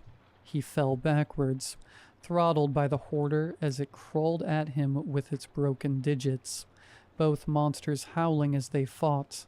Michael pulled a knife from his side, but before he could bring it against his opponent, another hoarder burst out from the garbage and out the door, grabbing at the weapon and breaking his arm at the elbow with a loud crack. A third hoarder erupted into the fray, grabbing Michael's remaining arm, pulling it away from his opponent and snapping his fingers like twigs. The original hoarder, covered in fresh blood, its mangled limbs and form seeming unhealed compared to the others, its hair still dropping in clumps, loomed on the chest of its target, and before Michael could let out another scream, it shot its hands forward and shoved its filthy thumbs into his eyes while the other two dragged him back to the mansion. The doors slammed shut behind them. No more trespassers. I somehow found the energy to get back up, free from the foul, dark, rotting carcass of a mansion, and embraced by the warm moonlight of the woods around me. I hobbled ahead, reaching the road where it turned away from the mansion before finally collapsing onto the grass nearby. I tried to get back up, but my legs wouldn't budge. I could only weep, even my cries barely audible in the noise of the woods around me. I pulled myself together enough to pull out Heather's cell phone, the marathon of failed texts and calls on the screen. But now a bar was present in the top right. As worn as I was, my fingers had enough for one last thing before I fell unconscious. They never found Paul, or any of the others. I told my parents and the cops that they had vanished into the mansion. I had fallen in through the cellar and had barely managed to get out. They tried to search the mansion, but after weeks of trying to pull out garbage and failing to make any progress, something happened. My parents never told me what, and they just gave up. Wrote them all off like they had been lost in a caving accident. The mansion, their tomb. They left that place on the hill be, no one wanting to have to deal with it. No developers offered to buy it. They just closed off the road. After I recovered, both from my wounds and the loss, I started receiving gifts in the mail. Game cartridges. Rare ones. Many were covered in filth and grime, but most worked. They came at random, with no return address. But I knew where they had come from. And on my 18th birthday, a deed and a contract came in the mail. This one did have a return address, an outdated one that matched the mansion from all those years ago. The contract was simple. I would inherit the land and property on it, all fees and taxes paid for by strips of highway land used for billboards. But I had to live there. A small guest house had apparently appeared at the beginning of the driveway up to the mansion. So long as I lived there, maintaining my vigil over Hoarder's Hill, I was free to stay, to come and go as I pleased, unlike the rest of the collections in the mansion. I've been there since, making my rounds up to visit, to bring them the things of mine I no longer wanted but they might have interest in. They never refused any of it. They would often take my trash and recyclables before Friday pickup. There must have been a network of caves throughout that hill, connecting all the abandoned homes to the mansion. They took what no one else wanted, and I made sure to stay out of their way. Even 20 years after I stepped into that mansion, it's not an easy piece, but if me being there keeps other foolish kids from breaking into their home, it's all for the better. They let me see them and live, and in the dead of night, they give me things they think I'll like. They aren't hurt if I don't want it. Though one in particular always gives me what I enjoy. He will come up to the house before morning and leave his offering at my doorstep, never staying. I see him in the window as he comes and goes sometimes, and I'm just glad that Paul is still looking out for me.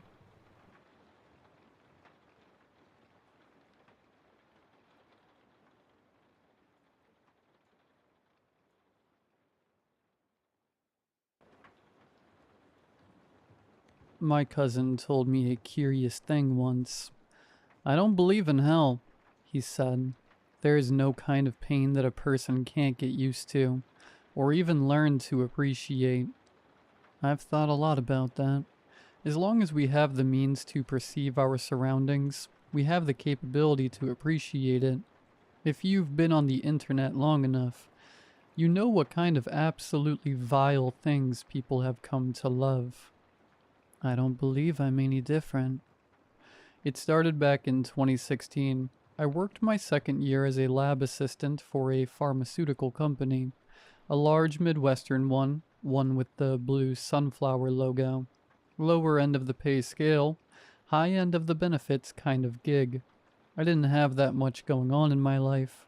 It was just this endless cycle of overtime, sleep, and overtime again. I had an apartment on the third floor, modern place with a huge elevator and reflective glass in the hallways. They had a deal with the company and offered a rent cut for everyone who worked there, making it a sort of corporate hangout spot along with a home. I thought I was going to hate it, but I ended up appreciating it. But there was a fire. I don't know what started it, but it turned the first floor into an inferno. I was fresh out of the shower when it happened, barely covering myself with a towel. The alarms blared. It was so quick. You can feel the flames eating the air around you before you feel the heat. A hitch in your throat. It was hot enough for you to get boils by just stepping into the hallway. I tried making my way downstairs, while my neighbor across the hall locked himself in his apartment. Last I saw of him, he and his family peeked at me through a closing door, their eyes reflecting the spreading flames from downstairs. I didn't make it far. Everything looks different in the smoke, and I got turned around. I tried to push forward, but it was too late. I knocked on doors, begging for shelter, but no one answered. I ended up in the corner of a hallway, pushed up against the elevator, feeling the heated metal melt the outer skin of my hand. Your throat closes up. You can see heat build on your arms, boils bursting like poxes. And before you pass out, you dissociate. You can't really believe it's happening. I knew I should have panicked, but I just shrugged it off. It wasn't real. It was like another world, another me. It wasn't happening. It couldn't be happening. I'd never experienced anything like that in all my life, so it had to be a hallucination. But that's the thing about experiencing something for the first time. You don't realize what it is. That's the best way I can describe it. Dying. I was only out for a couple of seconds, maybe half a minute before the firefighters found me. They dragged me out and wrapped me in a blanket. I had second-degree burns all over, third-degree in some places. Those hurt less. It burns through the nerves.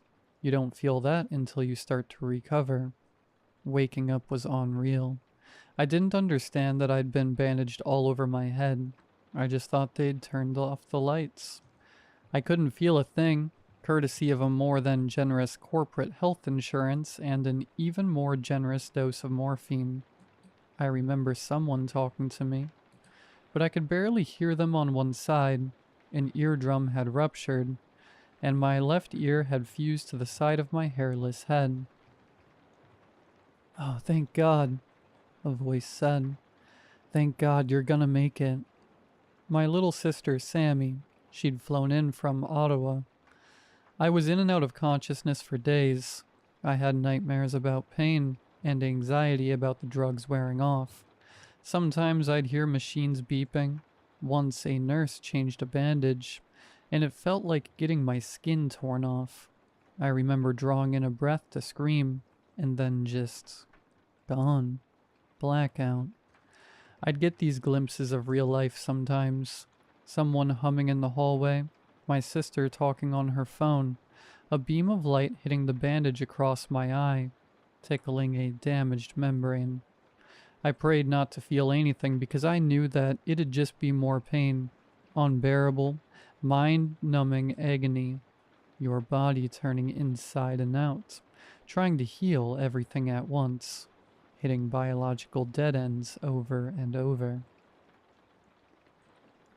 I think it was night when someone came into my room. They talked to Sammy. They sounded apologetic. She cried. Then a little later, someone else came into the room. They had something else to say. Her tone changed. Hope? Please, she said. Whatever it takes. They rolled me into an elevator and then outside. There was a mild breeze that stung like nails on my missing skin. Transport. Sammy calling out in the distance. We'll take good care of him. The prick of a needle. I couldn't feel a thing. I was out for at least 36 hours. When I came to, I was lying in a hospital bed, looking up at the ceiling. No bandages covering my face. A soft gray membrane covering my left eye. I blinked it away and instinctively raised my arm to wipe it off. The arm was covered in a thick, dark, ink-like substance. It clung to me like a putty, but I could barely feel it. I'd never seen anything like it before.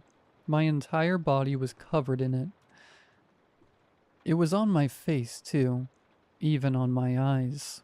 But it worked as a sort of one-way mirror. It didn't block my vision. The closer you looked, the more translucent it was. It was fine. No pain. No restricted movement. Nothing. I sat up, accidentally pulling out a couple of wires from my arm. I looked down at my body, only to see that all-covering ink putty dry up and sink into my skin, like morning dew on a dry lawn. Didn't feel a thing, not even a tickle. A nurse came running just moments later, ready to get to work. Sammy was with her, but when they saw me standing there, it was like there was a cooling breeze seeping through the room. The tensions just melted away. I'd never seen my sister in that state before, her hair having thinned at the edges of her ear, and the bags under her eyes looking purple, her face sunken, like she'd forgotten how to smile. But seeing me, she lit up like dawn. She ran up to me with her arms open but stopped. "Can I hug you?" she asked. "Are you okay?" "I think so," I said. "Yeah." So we hugged, and over her shoulder, I could see a corporate representative waiting for me in the hallway. If you were confused, just know that I was too. We're getting there. Information was spotty at best. Someone threw around a project called Black Bell. The name Super Adaptive Nano Liquid was mentioned a couple of times. Basically, Sammy had given them the go-ahead to try a new treatment. I must have been on the candidate list, since I was a loyal worker, and leaking company secrets would not only get me sued, but cost me my career. Part of the deal was weekly checkups and participating in their trials. I could quit if I wanted to, but chances were that I'd go right back to that hospital bed if the treatment wasn't completed. I didn't really have a choice, but I didn't blame them for it. They had their own interests to look out for, and I'd been given this amazing opportunity. I could walk right out of there. That's worth an NDA. Coming back to the office a couple weeks later, there were some people talking about me. They said the treatment had been developed in one of our branch labs in Vietnam. It had been mentioned in a couple of memos as something tested in relation to vacuum treatment and low oxygen environments. I'd seen it too, but had no idea it had regenerative properties. I mean, you can read something on paper, but seeing it in action is another thing entirely. Most people didn't believe I'd really been in a fire. They thought I'd been taking time off, riding the coattails of an accident that consumed my apartment. I could have shown them pictures, but that would somehow make it even more unbelievable. I decided to let them think whatever they wanted. The higher-ups knew the truth, and that was all that mattered. So slowly, but surely, I got back into that endless cycle of overtime and sleep. Sammy was sticking around for a while to make sure I managed, but apart from that, it was business as usual.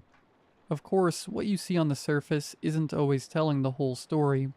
I'd stay up at night imagining that excruciating pain writhing just underneath my skin. What if there was a hiccup in the treatment, or some kind of side effect? Could all of it really come back? Could one wrong step send me back to the hospital bed? I'd lose hours of sleep worrying, looking up at the ceiling of my new bedroom, closing my eyes but not sleeping, still feeling the heat of the flames licking my skin, the hair on my arms curling up to die, little parts of me blending with the ashes, the smell of my own flesh cooking. I couldn't stop thinking about it. It was 2 weeks into my new routine when I had my first panic attack. Someone brought in a birthday cake to work, and they blew out the candles over lunch. There was something about the faint glow of fire reflecting on their skin that sent a spiral of thoughts rushing through me. Heat. My pulse ran away from me. I could imagine my skin trying to sweat, but the pores being melted shut. The pain I imagined wasn't real, but the memories it brought on sent it all to the forefront of my mind. I politely declined a piece of cake and ran to the bathroom. I threw up and curled into a corner, forcing my eyes shut. But no matter how hard I tried, I felt the pain, a mild heat latching onto me, burying itself in my skin. You can't think away a panic attack. You just have to ride it out, and wish the next one is shorter. Talking to Sammy about it over dinner, she decided to stick around for a few more weeks. I hadn't asked her to do it, but she was happy to. She'd made baked potatoes. I'd forgotten to buy new cutlery and plates, so we had to settle for paper plates and plastic forks. A single naked light bulb hung overhead. "You talk in your sleep, you know," she mentioned as the oven dinged. "I hear it through the walls." "What do I say?" "It's not really words, it's just like sounds," she said. "Long, drawn-out vowels, but it kinda sounds like words." "I'll try to keep it down." She gave me an apologetic look. She knew I couldn't control it, and she knew I couldn't try even if I wanted to, but it was a nice thought.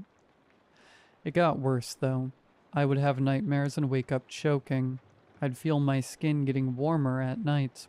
My anxiety would pop off at seemingly random times, kicking me out of whatever comfort zone I had managed to make for myself. It could strike fast and stick around all day. After a while, it was more unusual for me to have a good day than a bad one. Coming home from work one day, I stopped at a light. I sat in my car, hands on the wheels, seeing the light turn red as I came to a full stop. The radio jockey chuckled about putting on some classic dad rock for a caller, and put on Kiss with the song Hotter Than Hell. It's a nice song, but it put my mind in an uncomfortable place. I stared at that red light, hoping I wouldn't see the yellow light. Something about the glow of it put me right back there in the hallway, squirming around on the floor. The meat on my hand getting cooked on the surface of the heated metal elevator door. I closed my eyes and felt something. A soft, cooling coat expanded across my skin. The treatment, it was still there. I remember someone honking. Maybe the light had turned green, but I couldn't risk looking. I couldn't open my eyes. Maybe it would hurt. Maybe it had all turned dark. 100 maybes, locking my hands on the steering wheel and keeping my eyes closed. Then, a flicker. It's like I manifested it, a spark reacting with my skin. Fire. It must have looked like an explosion, all the air getting sucked out at once, breaking the windows. The car popped from the release pressure as the entire car lit up. Ungodly pain. I couldn't scream. A single flame danced on my eyes as they fused shut. Nerve endings exploded with agony as the bones on my knuckles exposed themselves to the open air. It happened so fast. Like someone shutting off the lights inside your mind one by one. Sight, smell, hearing, taste, touch, thought. You can't breathe. There is no air. You don't know what you're doing. You can't feel yourself. Are you standing up? Sitting down? Impossible to tell.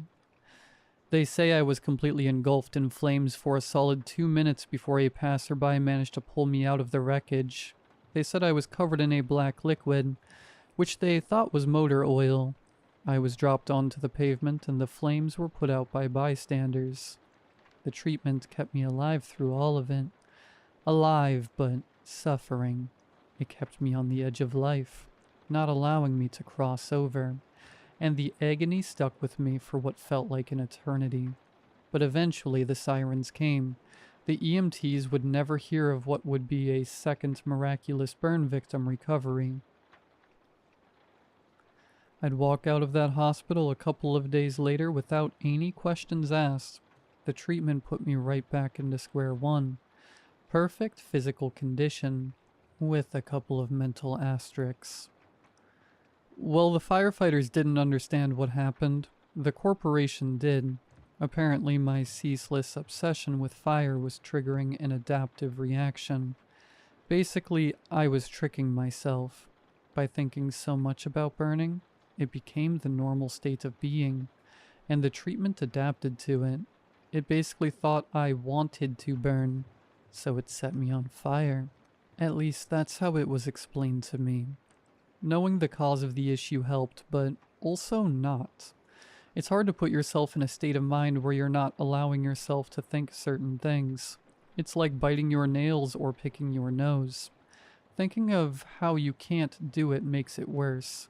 Knowing that thinking too much about this one thing might cause a fire was all-consuming as the flames themselves. Sammy didn't leave me, though. She figured out a couple of things we could do to alleviate stress. For example, I could start sleeping in the bathtub, and we could remove anything flammable. No drapes, no plastics. We also kept a fire blanket nearby. It was uncomfortable, but you can get used to anything. It was nice to know that it was there in case I needed it. A precaution. It puts you at ease, and you stop obsessing over it as much. I'd go to weekly checkups. They'd had me fill out forms, rating sensations and experiences on scales from 1 to 10, and rarely too often.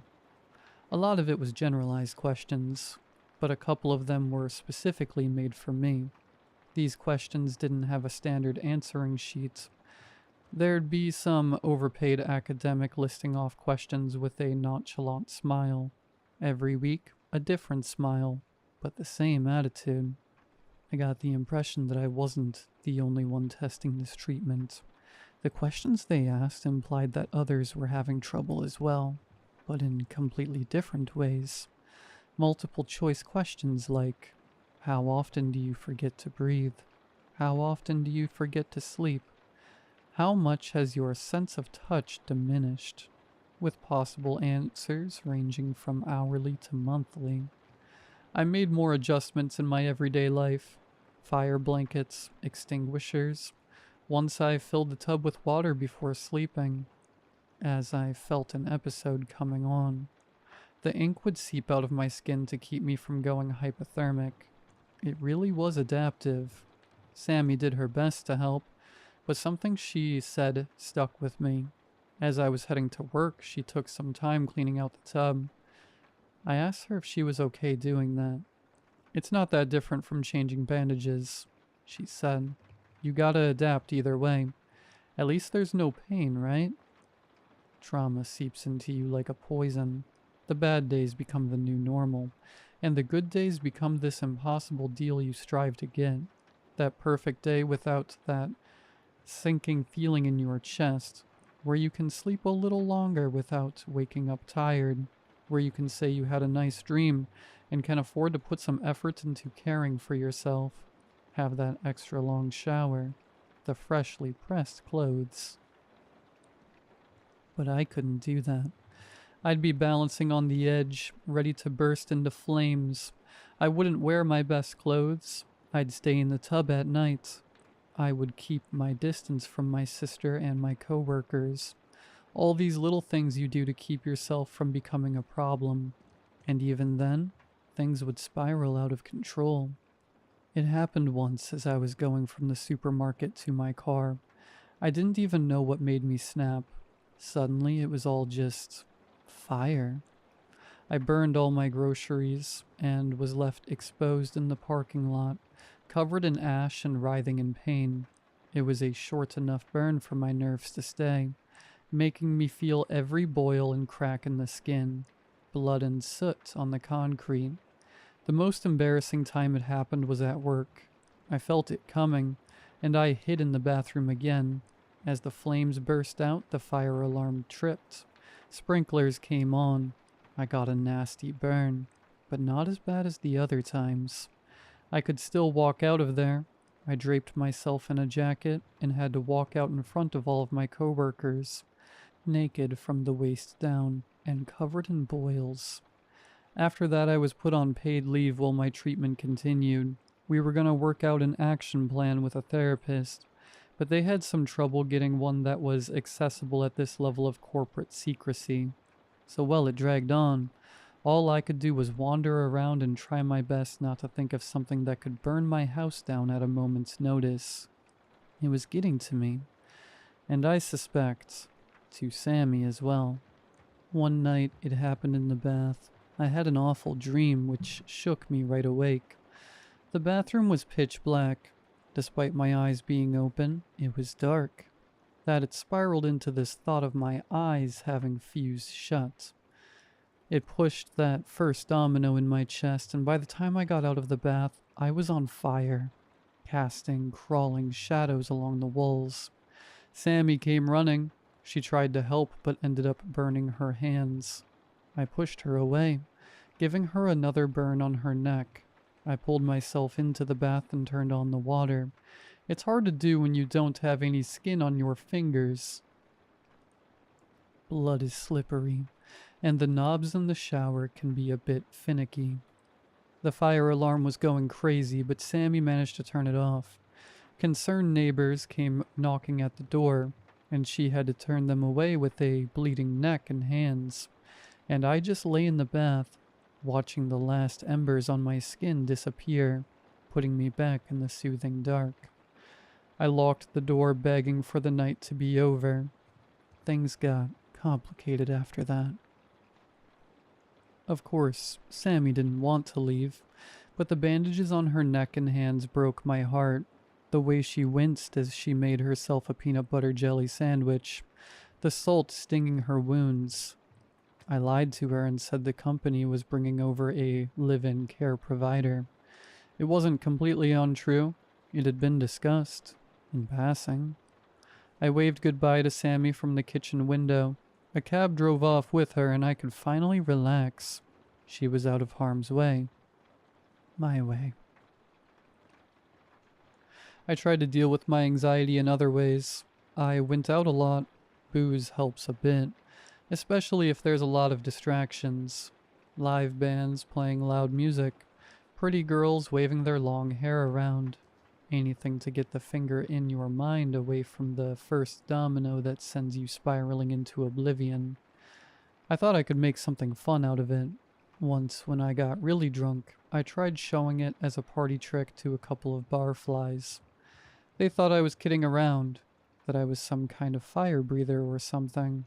So when I willingly set myself on fire, they were horrified. They didn't know about my treatment, so when the dark ink covered my skin, it looked like I'd been turned into coal. Their eager twisted as they ran screaming back into the bar. One of them called the police. Another fainted. They covered their noses, trying not to breathe in my fumes. I locked my knees into place, forcing my body to stay upright past the snapping musculature. My head dangled as my neck gave out. I fell face first into a puddle, but the treatment stopped me from suffocating. An inch of water, and it would have killed me. By the time a patrol arrived, I was long gone, leaving my tattered clothes in a black pile. I knew the roads well enough. I didn't care anymore. Coming home that night, I considered my options. I could keep going down this path, hoping something would change, or I could struggle and kick my way through a life lived on the precipice of pain. No matter what I did, there'd always be that fear brewing in the back of my mind, reminding me that I was never far away from the gates of my own hell. I sat on my balcony for a while, looking up at the stars. There was something beautiful there, a kinship.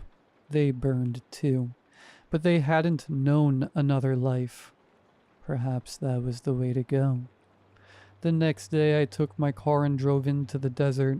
I parked and left a note. No valuables. I hid the keys under the front tire, stripped down, and put my clothes under the hood. There was no paint in them getting burned. I wanted a fresh pair when I got back. If I got back. Then I walked. I felt the sun on my skin, and I sensed the heat boiling at the edge of my mind. Come on, I muttered. Come on. I made myself think of it. I forced myself into it. I kicked myself down the black spiral in my mind and let the impressions take over. Come on, I begged. Get it over with. And when the flames came, I was relieved. I just let it happen. The fires burning my eyes shut and sucking the air out of my lungs. My body crackling and popping, breaking at the seams with every twist and turn. Your senses disappear. You can't scream. And with the treatment keeping me alive, I locked myself in a spiraling struggle as my body was repaired and burned over and over. Acrid flesh, ammonia, and burnt hair coming and going as my sense of smell circled. Flashes of light as my cornea struggled to remain.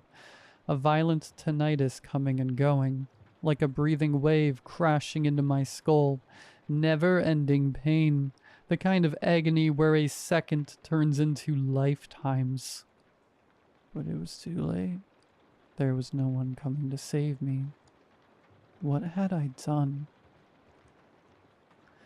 You don't really taste anything. There might be little spots of blood leaving an impression of iron on your tongue, but it came and went. Same with touch. It would be pain or nothing.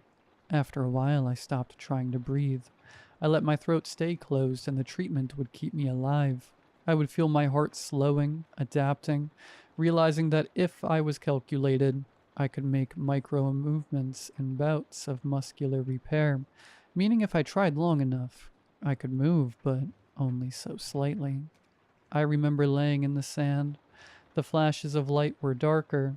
It must have been night.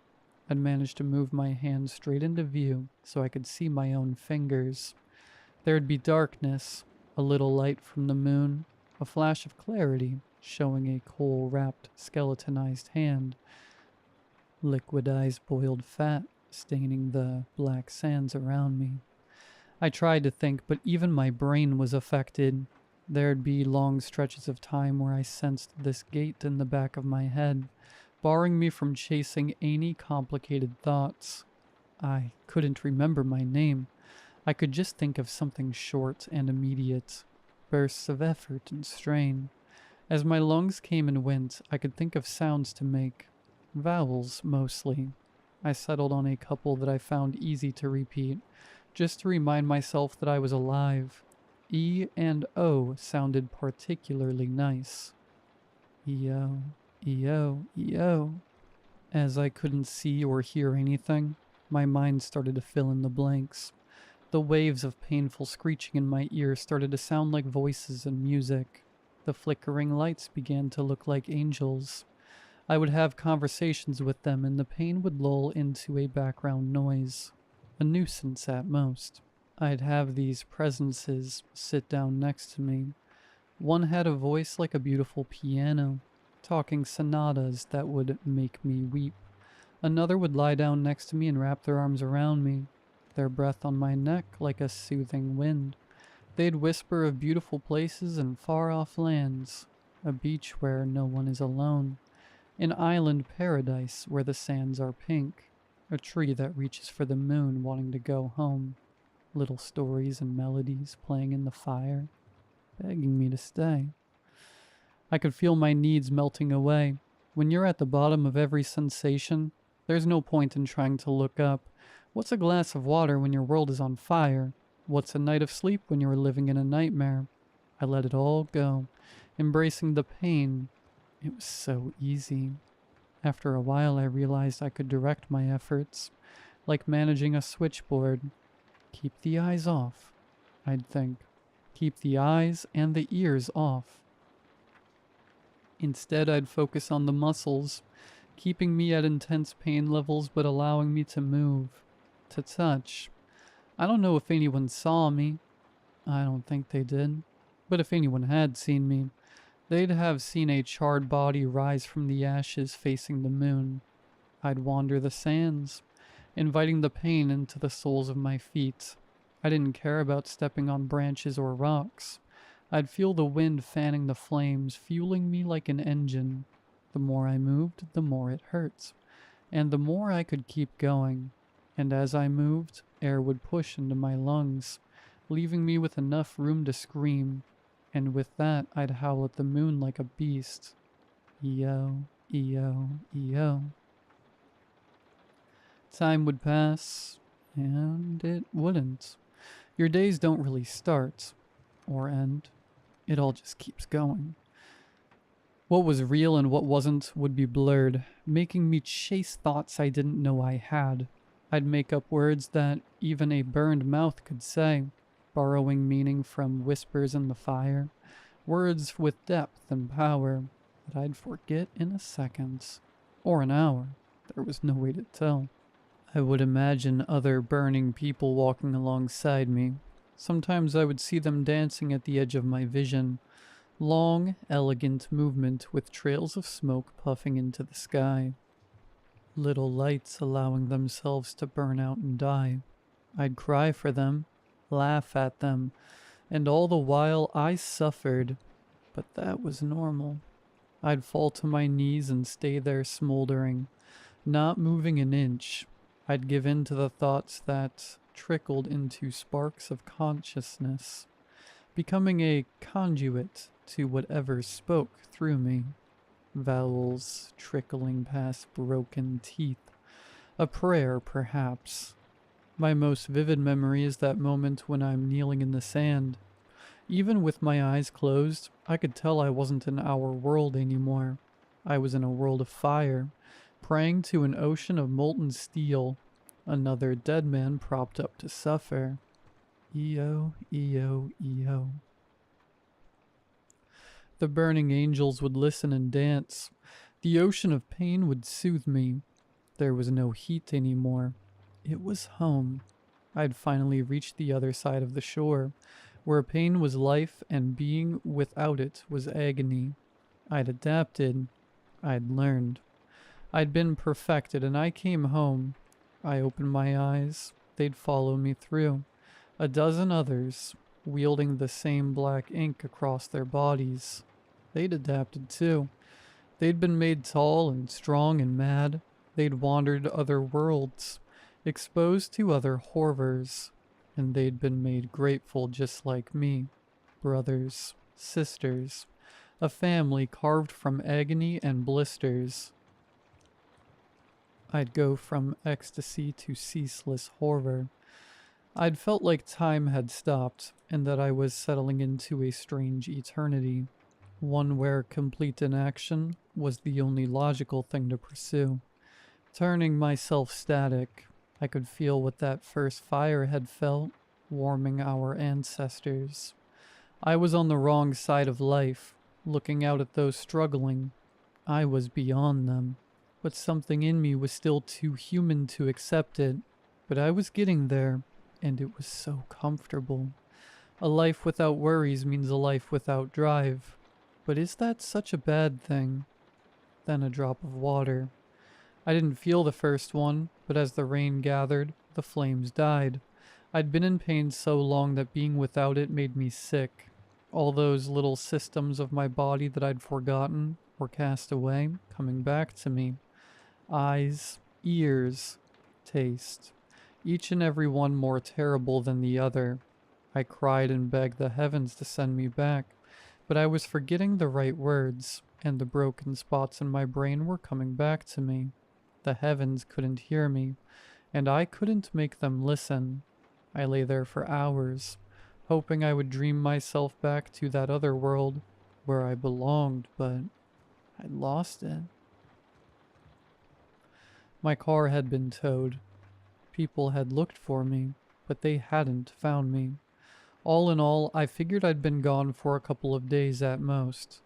Turns out, it was 16 days in total. A lot of people thought I'd been kidnapped or killed, and for the second time in less than a year, Sammy would see me come back from the dead. The treatment was deemed too dangerous. They didn't specify why. Maybe the discussion with the therapist got a little out of hand when I started to talk about ink-covered angels. Or maybe it was my desire to put myself back on fire. Either way, they had a kill switch to deactivate the entire thing, and they used it. Made me cough up something akin to a metal glob. They put it on a metal tray and moved it to a liquid nitrogen container with a stylized blue sunflower logo. It was strange, looking at the treatment like a separate physical thing. It had been part of me, and losing it felt like removing a vestigial organ. I knew I should have felt different once it was off, but I didn't. I still had the same thoughts, the same problems, but now that I thought about the fires, I didn't know whether to long for them or cower in fear. Maybe both. At least I don't have to worry about hurting anyone. I was still on paid leave. I moved in with Sammy for a while just to get a change in environment. I met some new people and grounded myself a bit. It's so easy to lose sight of the little things when your mind is in 10 different places. Sometimes you don't need much to make your day. A pat on the shoulder, a cool drink after a long day. The little things can do wonders. I eventually made my way back home. I returned to the office. I got a new place that didn't have a bathtub. I started talking to people without shying away, and I'd keep my eyes on the traffic lights when I came to a full stop. I'd cross the line where pain didn't scare me anymore. When you have known what I know, everything else seems dull in comparison, and if push comes to shove, I've lived through the worst of it. I wouldn't mind seeing it again someday. This was years ago, and my life looks very different today. I'm engaged and I live in a new town, new job, same company. I got a dog. But even now, as all things lull into a new normality, I think of those days. On the darkest nights, I can picture those ink-covered beings out there, watching over me from afar, waiting for me to remember and come home. I fear I might still have a part of me stuck in that place, that someday I'll just snap. And I don't know what's worse, to be paralyzed by fear or to long for it. Much like my cousin, I don't believe in hell. I don't think we can suffer forever. And sometimes when it rains, I long to burn.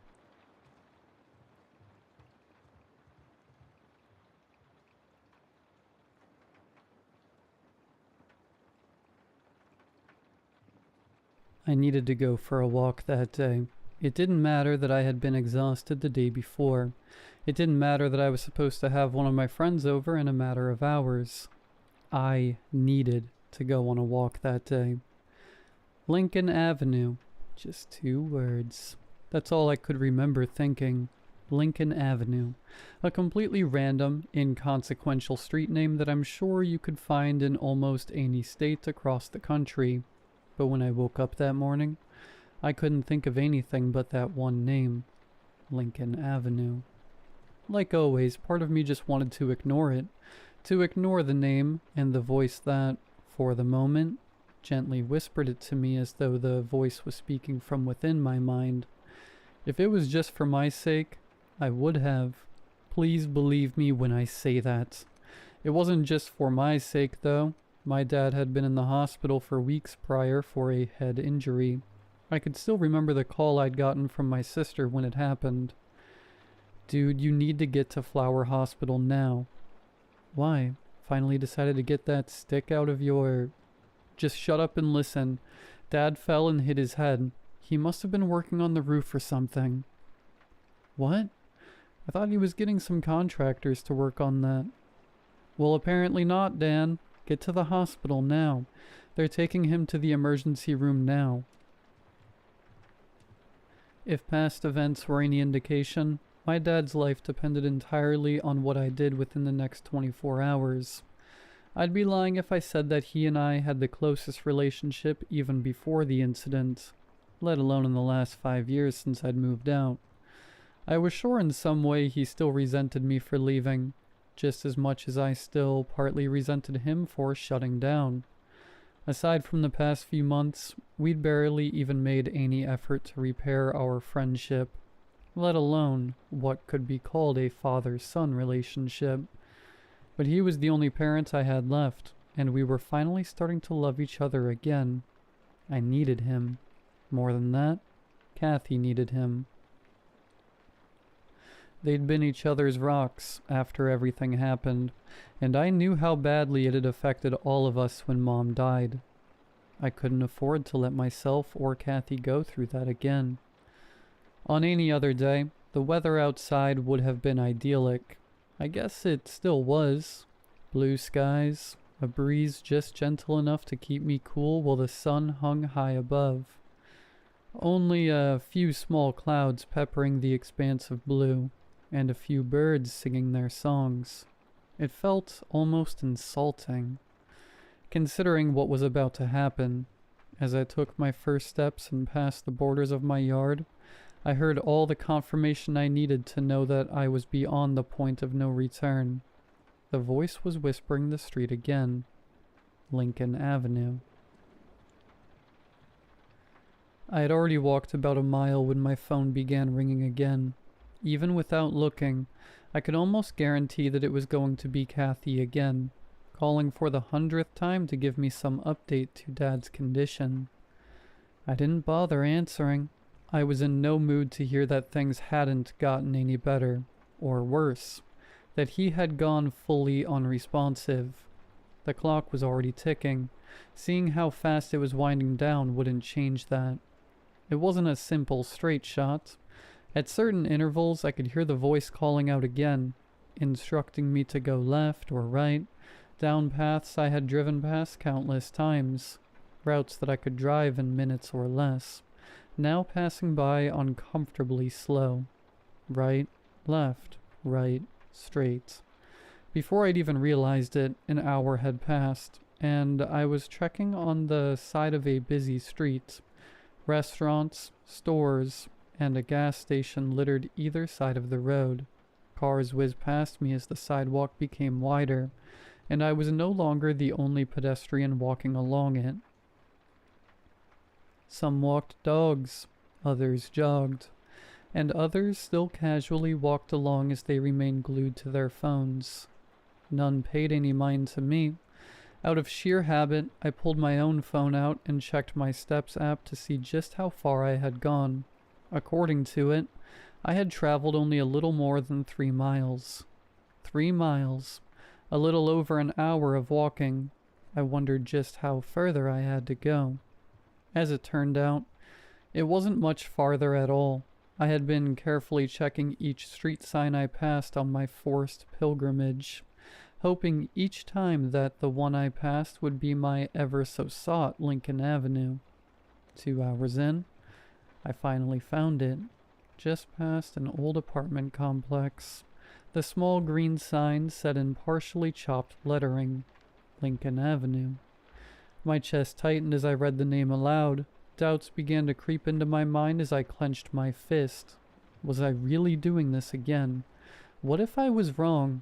Maybe I was just going through some kind of waking nightmare, hearing things that weren't there. Lord knows, I hadn't been getting much sleep in the last few weeks. I remember reading in a medical report somewhere that the human mind begins to break down even after just 24 hours of not getting any sleep. and that there was potential of both visual and auditory hallucinations after 48. The same report claimed that while you could theoretically survive on just 4 hours of sleep for every 24, you could still feel the negative effects of sleep deprivation over an extended time. Maybe that included the aforementioned hallucinations. I couldn't remember the last time I'd slept more than 5 hours after Dad was admitted. Maybe that's all this was. 209 Lincoln Avenue, Red Roses. The voice was back and the illusion was shattered. I could justify hearing a random street like before. The name had to be common. This, however, was specific. An exact address, and based on the sound of it, something to identify the specific house I needed to go to. I still wanted to believe that this was just a bunch of hallucinations. I really did, but I could still remember the times I had done this before. What had happened the one time I refused?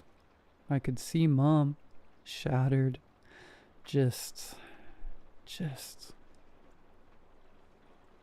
The street was like any other you drive by on the way to something actually significant.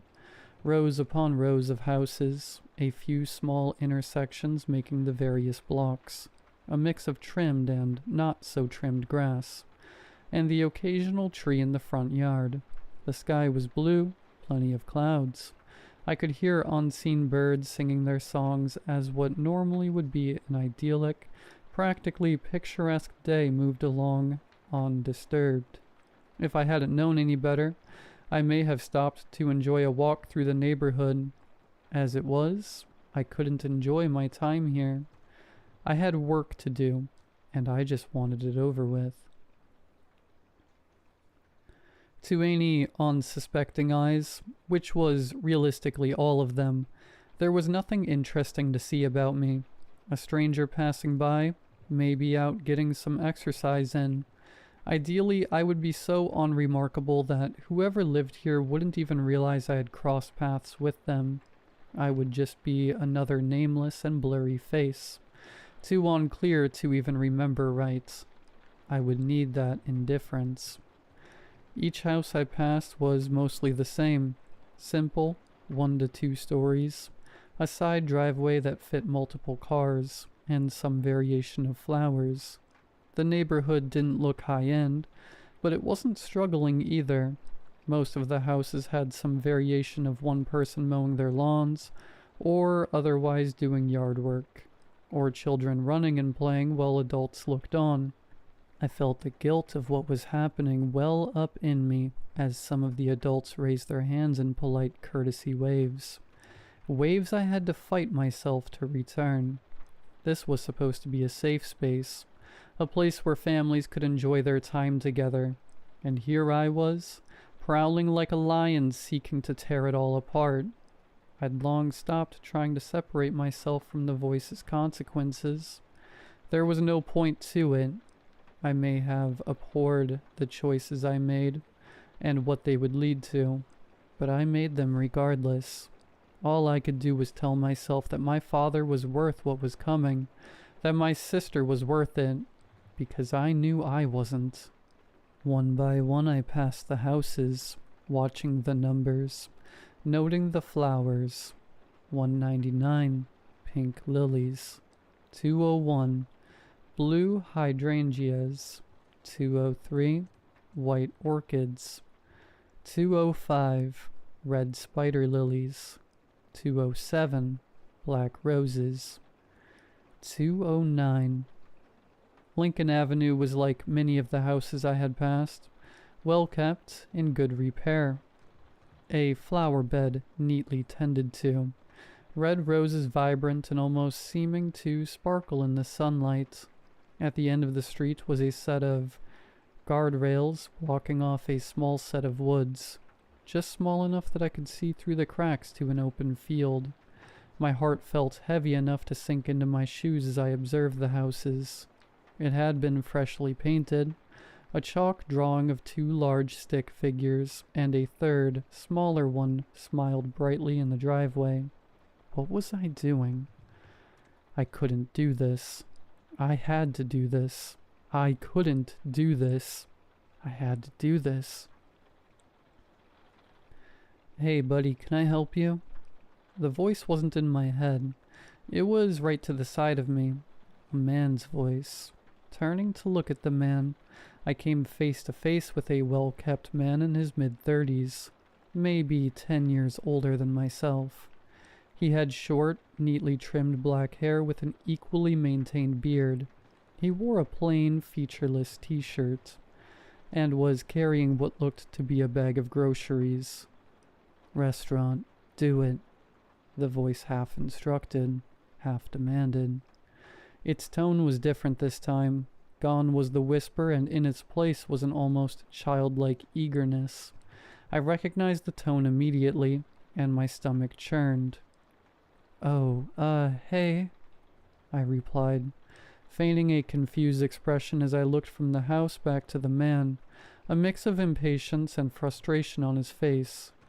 "I think I got turned around somewhere. I'm looking for that new steakhouse that was moved in a few weeks ago." I lied. Immediately the man's expression softened, and he even chuckled to himself as he shook his head. "Lincoln Steakhouse?" he asked. I nodded. "Yeah, you're not the first to have wound up here. You got a phone on you?" he asked, despite every bone in my body telling me to stop, to turn and run.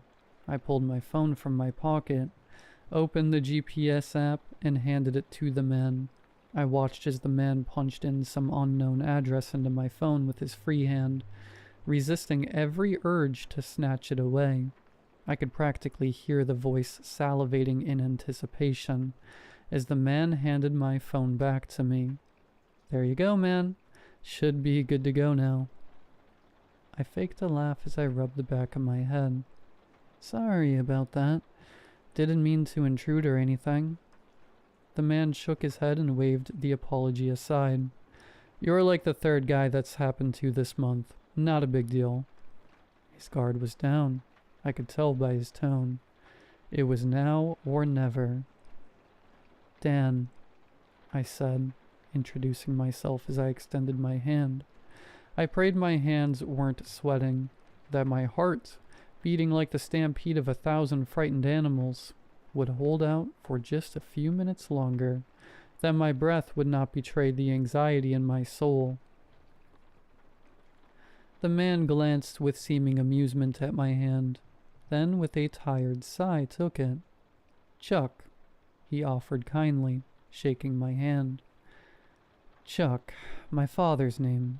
Of course, I thought. For a moment, I wondered when he had become a father, if he too had an elder son, maybe a daughter on the way. How closely did his family mirror my own? I would never get the answers to those questions. Not that I deserve them anyway. As I released Chuck's hand, a pressure released in my head, like a congestion clearing after days of thickness. The voice was silent, gone. It was finished. "I hope you have a good rest of your day," I offered sheepishly. It was the first true thing I'd told Chuck since I'd met him, save my name. Chuck merely gave a polite wave of the hand, then marched up his sidewalk and towards his door. I did not watch him enter. I did not linger to see what would happen. The walk home felt longer, more exhausting. A rational mind would have said it was due to how far I had already walked. A guilty one would say it was the shame of falling back into a hated habit, one I'd tried time and time again to shake, ever since that voice had become bound to me in that stupid childhood game so many years ago. The truth was probably somewhere in the middle, a mix of both physical and mental exhaustion. The sudden emptiness from the loss of the voice probably didn't help. For a moment, I hoped beyond practicality that the voice would stay gone this time, that Chuck would be its final victim, that just maybe, this time it would be satisfied. I didn't want the temptation anymore, or the fear of losing anyone else. I knew that's all it was, though. Just a hope. The voice always came back. Surely enough, just as I got home and opened my door, I felt a familiar, crippling weight seep into my head. I hurried and slammed the door closed and pinned my back against it, both ready and not ready for what came next. All around me I heard a sickening crunch, ripping and snapping. Phantom pains would flare in my own limbs for moments at a time, but never long enough to truly understand what he was going through. The voice moaned happily as it enjoyed its meal, either oblivious to my awareness or indifferent to it. I pictured Chuck playing with a little boy I had never seen, a wife I would never know. Tears welled in my eyes as I heard a series of pops, followed by a giddy laughter and more moaning. Even now I find myself hoping Chuck and all of my victims were already dead whenever this was happening. I could barely stand their fate as it was. To know they were alive during all this, that Mom was alive during it, I just couldn't handle it. I'm not sure how long I stayed there, curled up by the bed, rocking myself gently back and forth. Even after the noises stopped, I couldn't bring myself to move. Long after the light of day had stopped pouring into my home, leaving me shrouded in darkness, I was still there. I suppose I must have gotten up at some point, because the next thing I remembered was waking up in my own bed. Window blinds open, still dark outside. Had I fallen asleep or simply been so out of it that I hadn't remembered going to the bedroom? A familiar ringtone snapped me out of my head. I looked beside my bed to the nightstand, my phone lighting up with Kathy's name identifying her as the caller. Though I suspected I already knew what the call was about, I answered anyway. I did the best I could to feign surprise as she told me Dad was making a recovery, that he was lucid. Just like always, the voice had kept its end of the deal, just like I feared it would. Just like I knew it would. After a few minutes of conversation, I wished Kathy a good night. Another brief moment of sincerity. I wanted to be happy my father was alive, that Kathy would get to have him in her life for a while longer, that I would get the chance to fully reconcile our relationship, that we could be a family again, but the happiness was a shallow one. A drop in the proverbial hole that I hadn't stopped digging 14 years ago. How many bodies were in that hole now, I wondered. I desperately wanted to sleep. In my dreams I could forget what had happened, be blissfully unaware of everything, even if for a few hours. Instead I went to the internet, lying on my back as I searched for my most local news station. I wasn't sure why I was doing this. I already knew what I'd find. Maybe it was my own form of penance, my own way of forcing myself to acknowledge what I had really done. As the page loaded, I saw it. The top story. Local man found eviscerated in his home.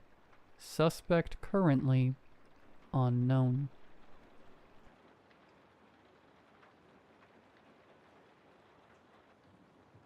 My friends and I once found what seemed to be an abandoned mental asylum.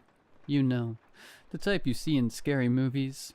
Big, scary entrance, once boarded up, now decaying with planks broken and nails sticking out. Located far out in the woods in the middle of nowhere. No one of us could understand why it was placed there. When was it built? We discussed it, but it was all speculations. It couldn't have been easy to build. There were no roads leading to the building, at least none that were apparent. Faint tracks in the mud indicated what could have been roads.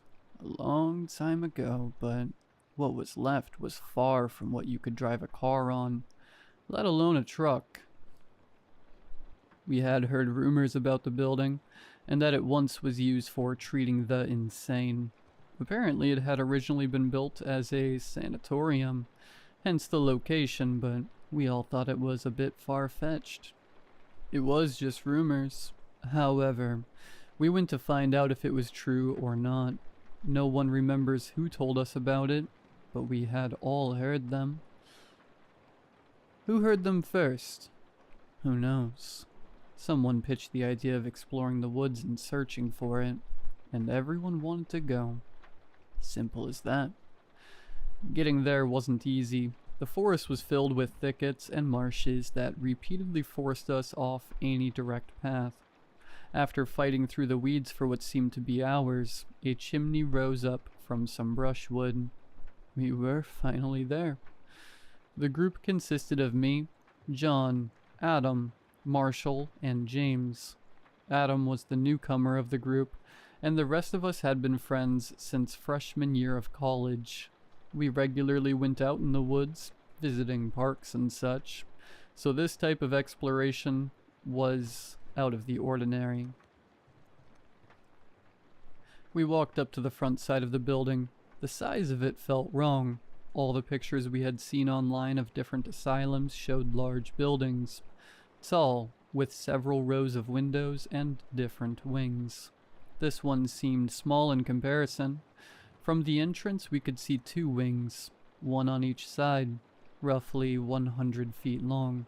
On both wings were 2 rows of small windows, presumably cells, and 1 row of large windows on the first floor. Most of the first floor were boarded up, while the ones on the second and third floors had cracked or were missing completely. A brief look at the entrance told us enough, that it was nothing but a death trap. The rotting boards covering the door hung loosely. James said he thought we could remove them, but Adam stopped him. He said he would get crushed if he tried, and if that happened, how would we call an ambulance? Not to mention the diseases he could contract. We split up into 2 groups. James, Marshall, and I went counterclockwise around the building, while Adam and John went clockwise. On the short side of the wing, we saw a large sheet of plywood leaning against the wall. It was fresh and still light brown, as opposed to the dark, corroded browns of the surrounding wood. Apparently, we weren't the only ones who had ventured here. But how would anyone get it out here? And why? Behind the plywood sheet was a door, a new door. No cracks, no moss, fresh hinges, and a shiny padlock in stainless steel. I felt a chill through my spine. We weren't supposed to be here. Someone had been here, probably recently. Why? Why would anyone make the effort to drag materials out here? Were they squatters? Junkies? If we met someone, which would be better? I shivered and looked at James and Marshall. Both were grinning and discussing what could be behind the door. Not a single word of caution, only excitement. James tried banging on the door. Did he expect someone to open? The thought of someone else here made me uneasy. Guys, I don't think we should be here. I want to leave. This place creeps me out. Before anyone could respond, we heard Adam from the other side. Hey, we found an entrance. James and Marshall rushed away, but I couldn't shake the feeling that something was wrong. Very wrong. I felt watched from different directions. While looking at the surrounding vegetation, I felt someone watching me from within the building. When I turned around to check the windows, I saw nothing, but then the same feeling came once more, but now from the forest, as if it had eyes. A twig cracked, and I rushed to my friends. Adam was holding another fresh sheet of plywood, hiding yet another door. Same type of door, new hinges, and a matching padlock. The padlock hung on the door, shackle open. Apparently it wasn't locked, John said. We found one as well, but we didn't touch it, said Marshall. We all looked at each other. My friends were grinning with anticipation, while I almost trembled with fear. Y'all ready? Adam grabbed the door while I closed my eyes. I wanted to leave so badly, but I knew that if I tried to find my way back, I would get lost.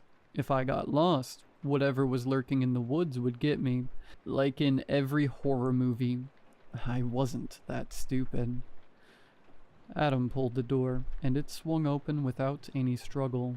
It seemed too new to be here. It shouldn't be here. It was totally wrong. New things on something that was supposed to be abandoned felt wrong. Abandoned things should be rusted and rotten, not fresh wood and shiny steel. I spoke before anyone could enter the doorway. Do none of you think it's weird to find a perfect door, almost new, in a place like this? It's an abandoned building. It shouldn't look like this. So what? If we meet anything, we're a group. Besides, I brought protection, John said while showing his gun. Then it's nothing to worry about, Adam said. Let's go. I'm dying to see what's inside. He entered the building, followed by John. James and Marshall stayed with me. Noticing that we weren't moving, John mimicked a gun. They shrugged and followed John. How much safety would a gun provide? I shook my head in disbelief, but when the creeping sensation came back, I followed my group. The door we'd entered through had probably been an exit, as the inside showed a hallway. This must have been an administrative ward, as all the rooms looked like offices. Small signs ornamented each other, but time had made them unreadable. The closer we came to the main entrance, the worse the stench got. It smelled of mold and something rotten, like compost or roadkill. Past the main entrance, we saw a sign that read "Storage" and went to check it out. The stench worsened. Outside the door, it was unbearable, a thick, meaty smell. Marshall tried to yank the door, expressing his hope it would open the same way as our entrance. However, it didn't budge, so we continued to another room designated for storage. I covered my nose, but the stench seeped through everything. I gagged and almost vomited, but the others didn't seem bothered. Why? I want to leave. This feels too weird. Then do so. We'll continue exploring. I'll get lost if we don't go together. Marshall tried the other storage door and it opened. The room consisted of several shelves of glass vials and jars. It looked like something straight out of a horror movie. Why do you want to be here? I asked. Sure, it seemed fun at first, but this place gives me the creeps. How can you not think something is wrong? Because it's an abandoned building. It's old. It's going to smell and feel weird. What about the fresh plywood in the new door? Who would do such a thing? They all shrugged. What was I supposed to do? Follow them or try to find my way home? I felt that the best option was to stick with the group, even if I wanted to flee. In the back of the room, we found jars filled with some kind of liquid and organs. Kidneys, intestines, and even a brain suspended in some kind of liquid. I threw up while the rest of the group examined it thoroughly. While bending forward, I noticed something in the corner of the room. After wiping my mouth, I went over and saw that it was a white thermal box with red letters on it. Human organ for transplant. I felt like I was going to vomit. The box looked clean, like it was brand new. James went over to the box, but instead of picking it up, he opened the nearby locker, revealing even more thermal boxes.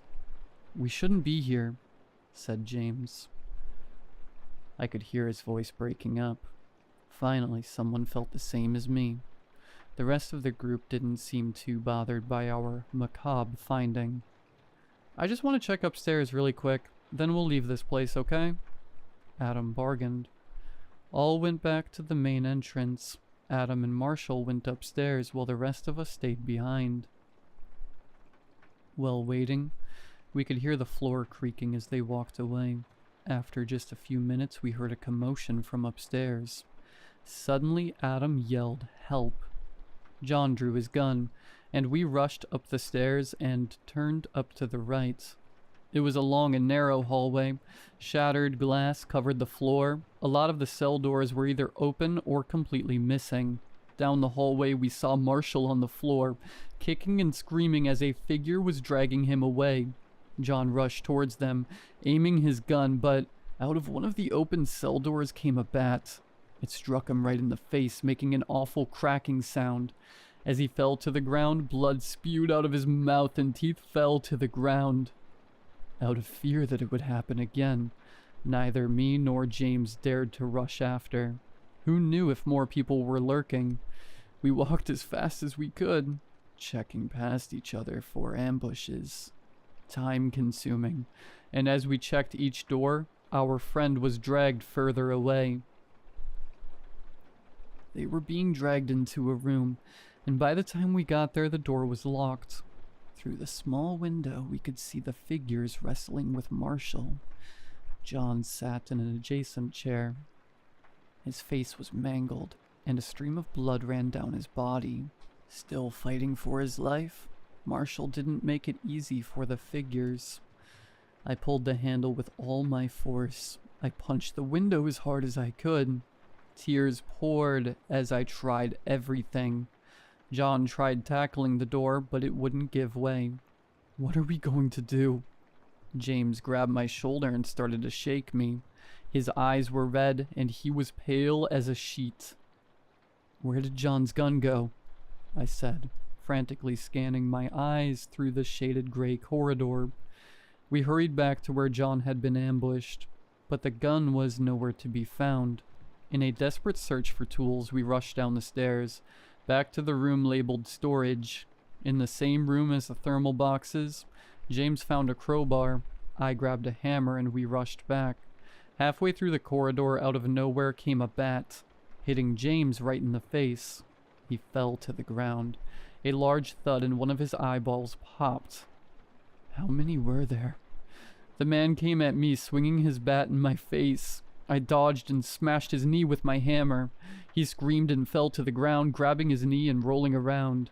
One of his forearms had a black tattoo of a skull. I do not know why I noticed it, but something made me stare at it for a second. Out of the room where John and Marshall had been dragged came the two other ambushers, rushing towards me. I panicked, rushing down the stairs and through the hall. All the doors were closed, so I assumed that there wasn't anyone behind me. Not that I had the time to slow down and check. Once outside the building, Adam came running from the backside. We rushed as fast as we could through the forest, hopefully in the right direction. After a long time running, we came to a road. When we were sure that we had lost them, I grabbed my phone to call the police. Not knowing where we were, I tried my best to describe the location. It ended up being a vague explanation of where we were, and I told them what had happened. Adam told me that someone had pushed him into a cell and the door had locked. I looked at everything that moved, and the slightest cracking or any leaf caught by the wind was enough to scare me. Adam continued to explain, but I couldn't focus. Something about smashing the window and climbing down the wall. I wasn't that interested. I was mostly relieved that I wasn't alone. After a while, we saw the patrol car and waved at them. I had no idea where we came from, so Adam led the way. After walking what seemed to be an eternity, we came out of the forest to see a football field. Our football field. Somehow we had ended up in our city. I don't understand, said Adam. We walked the exact same way. How could we get lost? I shook my head. I had no idea how this had happened. I had tried my best to remember the way, but apparently both of us were wrong. The police dismissed us. They must have thought we tried to trick them. First, they started to ridicule us, talking about the big and scary building right in the middle of nowhere that no one had heard of. Then their tone became harsher and said that we'd get arrested if we bothered them with this again. We weren't lying, but they didn't believe us. Marshall, James, and John were listed as missing, but they were never found again. I grieved the loss of my dear friends, blaming myself for not trying harder to stop them from entering. Adam and I didn't talk much after that. He found new friends to hang out with, but I was still mourning. Every night I had vivid dreams about what had happened. The dream started with a cloaked figure leading the way to the asylum. It carried a comically big set of keys with it, and would use it to open every door. Through each door, it would direct the group further, going upstairs and finally into an operation room. One after the other, my friends got knocked out by a taser. The figure closed the door in my face, leaving me outside, and started to restrain my friends. An open door showed thermal boxes. Lots and lots of thermal boxes. The figure started cutting in my friends, and I did nothing. I just stood there, watching my friends have their organs harvested. When the figure was done, and every organ harvested, the figure would stand before me, revealing its face, showing who it was. Me. It was I. Sometime later, I went to a bar to drown my sorrows when I saw Adam sitting in a booth, chatting with people I didn't know. Two of them were my age, probably students, and the third was much older and bigger. He sat there with crutches, leaning towards the booth. There was something about that man that made my stomach upset. He made eye contact with me, and while giving me a disturbing smile, he raised his glass. Then I saw it, the tattoo. Adam noticed me and gave an awkward smile, whispering something to the injured man. He tried to limp after me, but I turned around, walking as fast as I could without drawing attention to myself. My brain froze. I needed to get away. Fast. As I opened the door out, one of the unknown men started talking, addressing Adam, mentioning an abandoned building in the middle of nowhere. It was then I realized who had suggested that we go out there in the first place.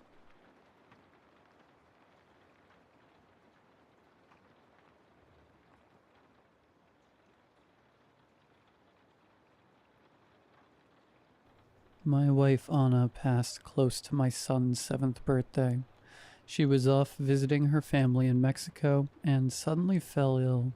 About 72 hours from her showing the initial symptoms, we were told she'd passed away. I can't properly describe how devastating it was. I'm not going to go into that. Not here. I've lived in Guatemala my whole life. Well, I've been both north and south of the border a couple of times. There had always been something pulling me back to my home country. Anna and I had lived in Antigua ever since Gaspar was born, but we'd always talked about moving to the East Coast. She was born there, and it always seemed like a nice place to raise kids. Now, we only had time to have one child, but I was going to give him the best life I could afford. I mean, it's not like we didn't try to have more. Things just didn't work out that way. I could still see her whenever I saw my boy. He had her eyes and her brown hair. I couldn't look at him without remembering the promises we'd made. So a couple of months after Anna passed, I packed our things and moved. No more waiting. If you continue northeast past Puerto Barrios, there is a small coastal town. You know you're getting there when the road turns to dirt and the jacaranda trees grow taller. It's like nature knows people gotta stay longer in the sun. So the branches reach a little further, and the shade grows a little thicker. I'd grown up working with boats, so it was easy enough to get a job. A couple of folks knew Anna's family, so I had a foot in the door before they even met me. I got a cheap house made of beautiful smooth white stone, and one wall which was just raw exposed brick. It really reflected the town, stunningly beautiful, from the right angle. We moved in on short notice. The house had been empty since the previous owner passed, and the surviving family decided to sell it off.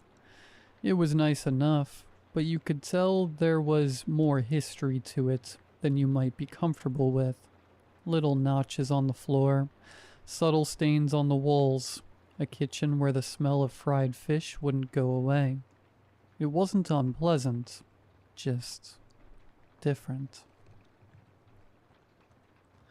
Anna's death had been hard on everyone. I had to keep up appearances and focus on Gaspar. But now that I was settling into a new routine, things were changing fast. Gaspar was starting school and getting to meet all new friends. I guess, in a way. I was supposed to do that too. It's silly worrying about whether your work colleagues are gonna like you or not, but it can make or break your social life. And at my age, what little social life you have is precious. As I got used to the new town, I spent a lot of time by the sea. Boats would come and go at all hours of the day. There was this one station by the pier open 24 hours a day where everyone was registered, meaning there was always some disinterested teenager sitting in the booth, waiting to sign a sheet of paper. I think the smell was the hardest to get used to. Salt and fish and foam. Sick, sweet, and salt, all hitting you at different angles like the southpaw of a skillful boxer. On my first day of work, I was early enough to watch the first fisherman pull into the pier. A tired man in his early 50s pulled a cart with 4 coolers. Waving at the tired kid in the booth, he sat down on the bench next to me. Maybe he was overworked, or a little drunk, but I could tell he wasn't all right. He looked over at me with deep bags under his eyes. "You're new," he stated matter-of-factly. "I am," I said. "I fix boats." "Good," he nodded. "Only reason mine floats is because it's too crap for the ocean to eat." "She's not a picky eater," I smiled. "What?" "I said she's not a picky eater," I repeated. "You know, the ocean." "Don't talk like you know her, Kwate," he said, giving me a cold look. "You don't know her like I do. Don't pretend you do."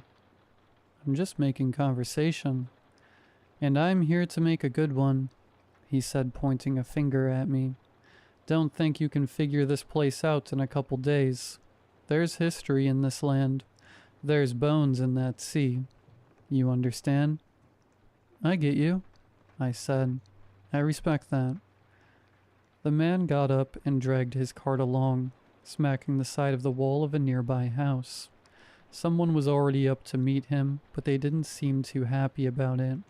I watched 2 young women help carry the coolers inside, talking to him with tired smiles, and he just waved them off. "Don't mind Simon," someone said. "He's crazy." I turned around and recognized my employer, Lino. He'd stood there for a while just to see what I was up to. I got up in a flash, reaching out to shake his hand. He accepted it with a smile. "He's 30 years older than he looks," Lino continued. "Been a grumpy old man since he was a kid, they say." "I don't mind grumpy," I smiled. "That's what towns are made of, right?" "Yeah," Lino grinned.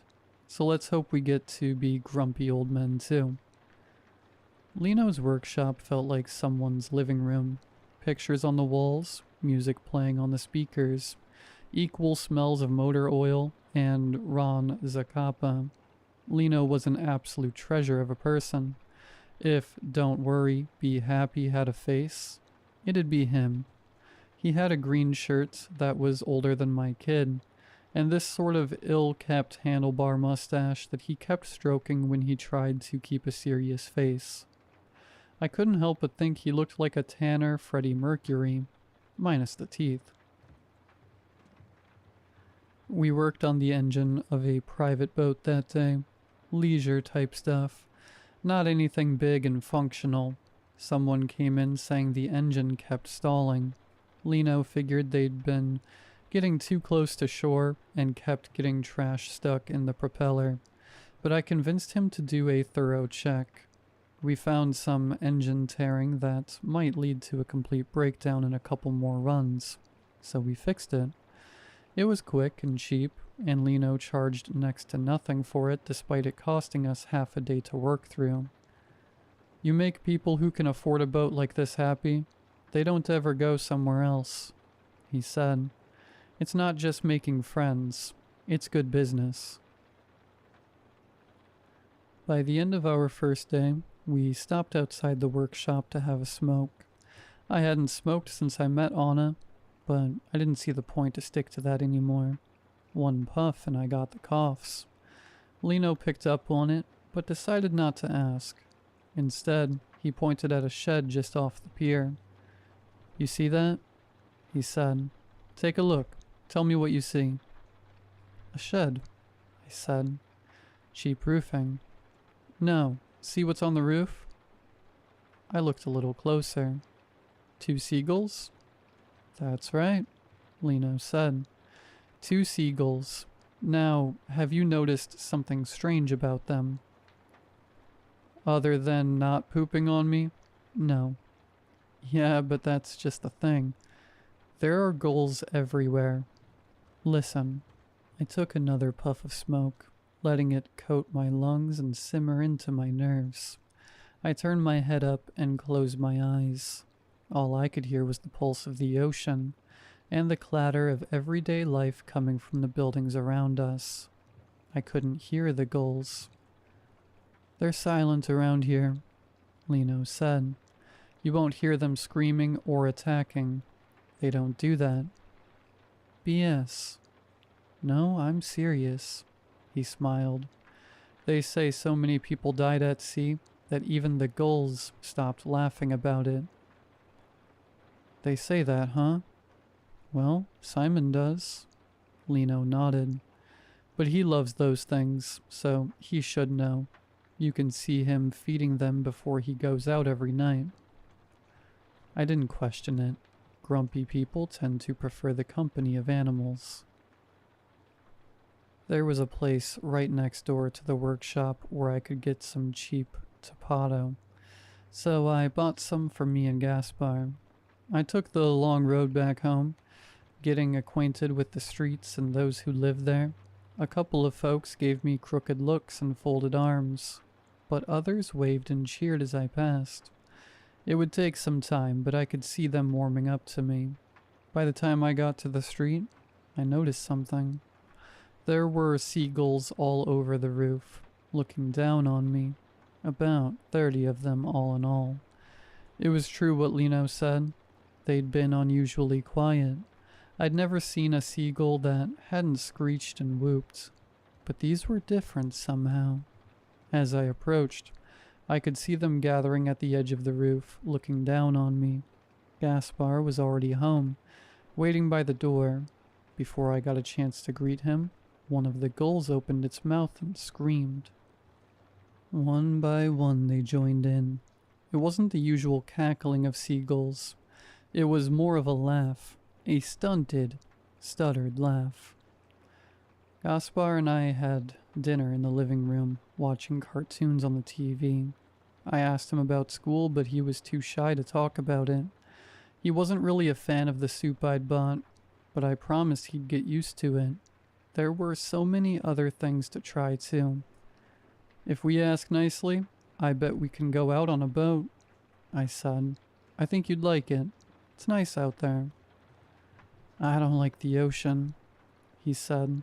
It's too big, scary. That's what makes it great. You can swim for hours and there's always something new to see.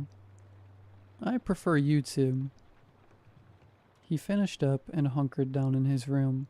I sat down in the kitchen, popped open a gallo, and took the load off my feet. But even then, I noticed a gull on the fence outside, staring right into my kitchen window. And the moment our eyes met, it laughed, and not in the way that gulls usually do. The following morning, after I sent Gaspar to school, I met Simon by the pier again. He had 5 coolers that morning. A successful trip, it seemed. He sat down on the same bench, sighed, and gave me a tired side-eye. He didn't have much to say, so I decided to take the lead on this one. They say you know the gulls, I said. Is that true? You better believe it. He nodded. They're my children. So what does it mean when they laugh at you? He turned to me, his expression growing concerned. They laugh at you? Yeah, a bunch of them did yesterday. Means you got misery coming, Quate. They got you with the recess del mar. They sensed something. The laugh of the sea. Simon even had a name for it. They sense that darkness in you, Quate. You can hide it from the rest, but you're not fooling my goals. They're gonna laugh at you. Why'd they do that? Maybe they want you to chin up. Maybe you're bringing my goals down. Maybe they don't think you belong. Could be a lot of things. He got up with a grunt and grabbed his cart. Without looking back, he ended the conversation. You think you belong here? He chuckled. You think this is meant for you? I had no answer, and in the distance, a gull laughed. I spent a couple of days working with Lino to get into the rhythm of things. Just like he'd said, the rich client came back with another boat. This one was more of a touch-up job rather than a pure fix. We just looked it over, cleaned it a bit, and called it a day. Took us just a couple of hours, and paid more than the last job 2 times over. We took some time working with the local fishermen. Quick fixes, mostly. Lino introduced me to half the town. I got told more names than I could count. One guy, son of another guy, cousin to a third guy. There was the dumb guy with the hot sister, the even dumber guy who married her. This was a town of stories and lives, and I was jumping straight into it with both feet at once. I stepped out of that workshop feeling lighter than I'd been in weeks. There was that glimpse of something new, that maybe, if I worked hard, I could make a life for myself. Then I peered up at the rooftops, and there the gulls sat, laughing. I felt my smile fade. They could see past it all. They could see and laugh at my pain. It was there, hidden under a vain attempt at fitting in. Don't let them get to you, compa, Lino said. It's just birds. But it wasn't that easy. I'd hear them every morning as I went to work. I'd see them on the rooftops, looking down on me. They never laughed at anyone else. Not Simon, not Lino, not the dumb guy with the hot sister. No one, just me. The risa del mar, the laugh of the sea. Maybe Misery didn't love company. Maybe she just lives by the coast. Sometimes the gulls would get louder. Sometimes the gulls would get louder. Whenever I stubbed a toe or stalled an engine, they'd laugh even harder. I would be so prepared to hear them that I'd get distracted, which would just cause more misfortune. I once tried bribing them, putting out a bowl of cooked, unsalted rice. They wouldn't touch it. They just circled it, picked at it, and laughed. I'd never seen a bird reject a free meal. One night as I went to bed, I thought about the people that used to live in that house. They'd slept in that room too, coloring it with their little dreams and hopes. I could almost see myself in 30 years, just like they did, laying in that same room, dreaming the same dreams. But in those moments, the space next to me felt colder than ever. I missed Anna with every breath of every day, but in those cold hours of the night, it just hurt a little more. And in those moments of weakness, where a tear might chase its way down my eyes, I'd hear the gulls outside laughing. Please stop, I'd whisper into my pillow. Please stop laughing. That just made them laugh harder, louder. I've done you nothing. Please. But they didn't stop. They'd laugh all night, hoping to wound me for just a little longer. Lino had a slightly different view of things. He and the other locals stuck to this one saying that would slip out every now and then. El que mucho se asante pronto deja de hacer falta. Or, he who is often absent stops being missed. You have to put yourself out there if you want to be part of things. So instead of wallowing in self-pity, I was gonna have to put myself on the line. Now, Lino never once asked me about Anna and our lives together. He'd heard a little about it, and he knew better than to ask.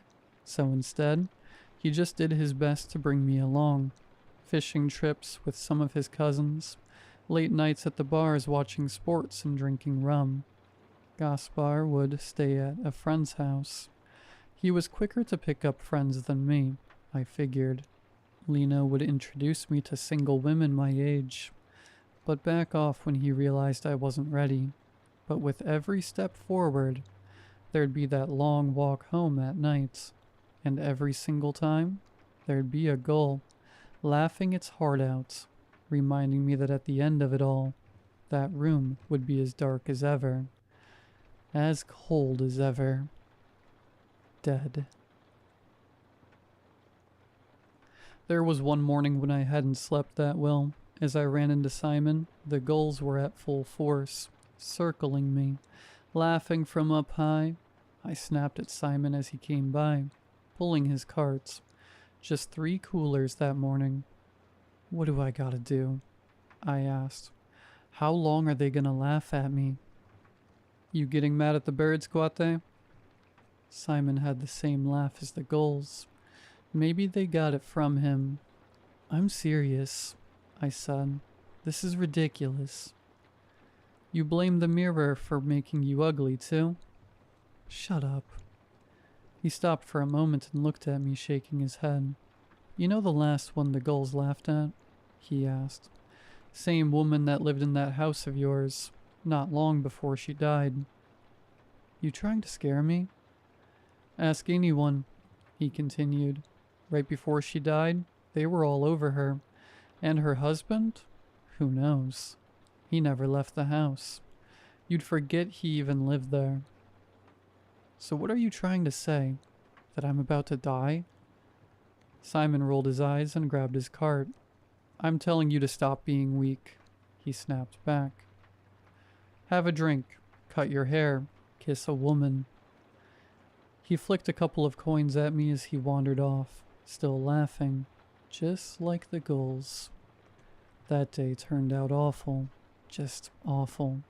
I broke an expensive spare part and cut my palm on a sharp knife. When Lino came over to help, I turned him away. I didn't even think about it. Even though my ears couldn't hear them, my heart echoed with the shrieking laughter of the gulls. The Risa del Mar. When I sat down to clear my head, Lino joined me, giving me some time to calm down. You know the people who lived in that house before me? I asked. Lady de Leon? He asked. Yeah, I remember her. Simon says the gulls laughed at her before she died. Yeah, I remember, he said. Can't say it was a big surprise. She was ancient, but we miss her. What about her husband? Lino raised an eyebrow at that. Then he nodded, as if a light had come on in the back of his mind. Right, he said. I forget about him sometimes. He never left the house, but you could see his stupid red hat in the windows. Did he die too? I suppose he did. Lino nodded. I can't remember. Coming home that evening, I anticipated the gulls sitting in a row along the roof laughing at me. They knew I'd had a bad day, and they weren't about to let me forget it. But they weren't there. The house was empty, not a single gull, not a hint of a laugh. It was nice in a way. It showed me a home the way it was meant to be seen.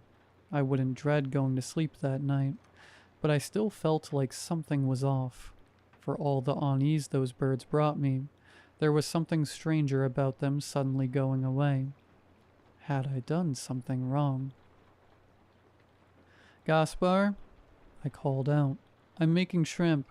You want coconut rice or the usual? There was no response. I walked out into the hallway looking around. He wasn't in the living room. Not in the backyard either. By the time I dug through his room, I could feel my pulse rising. He wasn't hiding. He wasn't coming out.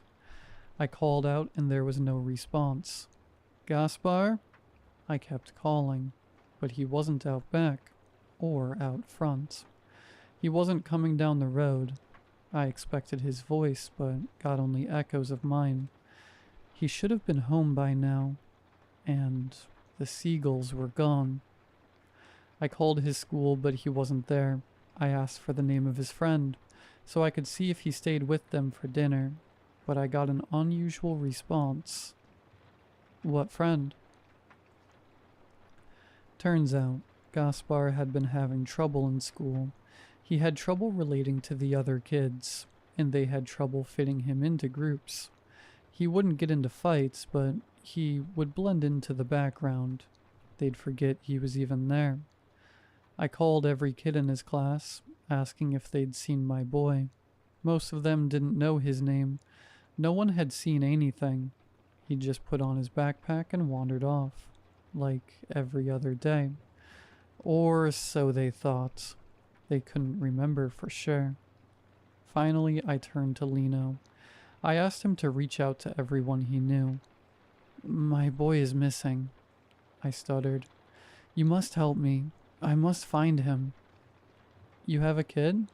He asked. Of course, he's Gaspar, my boy. You never talk about him, Lino said. I'm sorry, I didn't realize. I have a son, I emphasized. I'll make some calls. What does he look like? I looked at one of the pictures on the wall. Gaspar, Anna, and me.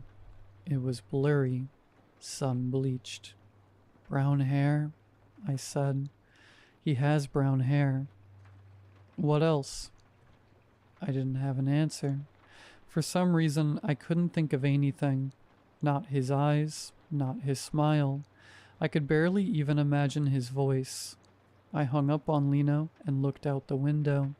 A single gull sat on the fence outside, its head cocked to the side. They weren't laughing anymore. If anything, it seemed concerned. I drove around town asking anyone and everyone if they'd seen him. A boy walking around with a backpack, looking lost or scared. No one had seen him, heard him, nothing.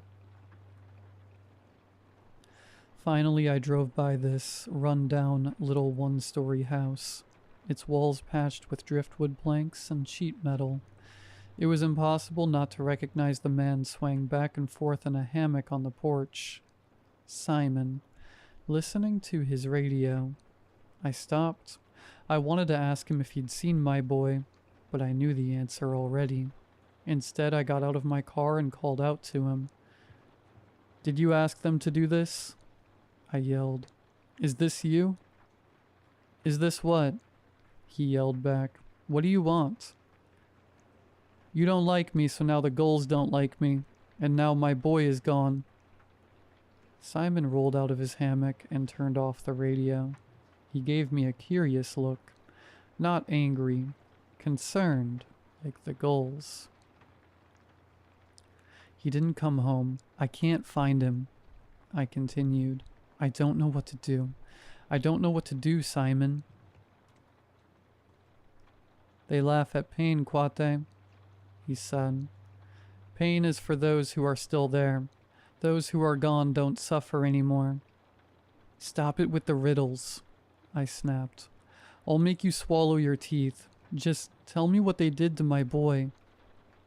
Simone picked something up from the side of his hammock and walked over to me.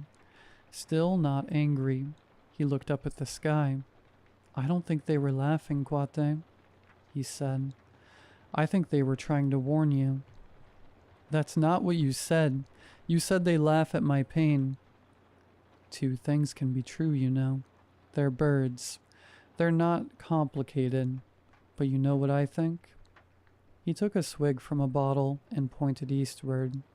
A long line of gulls could be seen in the distance, circling something. Maybe they're waiting for you, he said. Pay attention. Listen. I got back in my car, trying to see the gulls.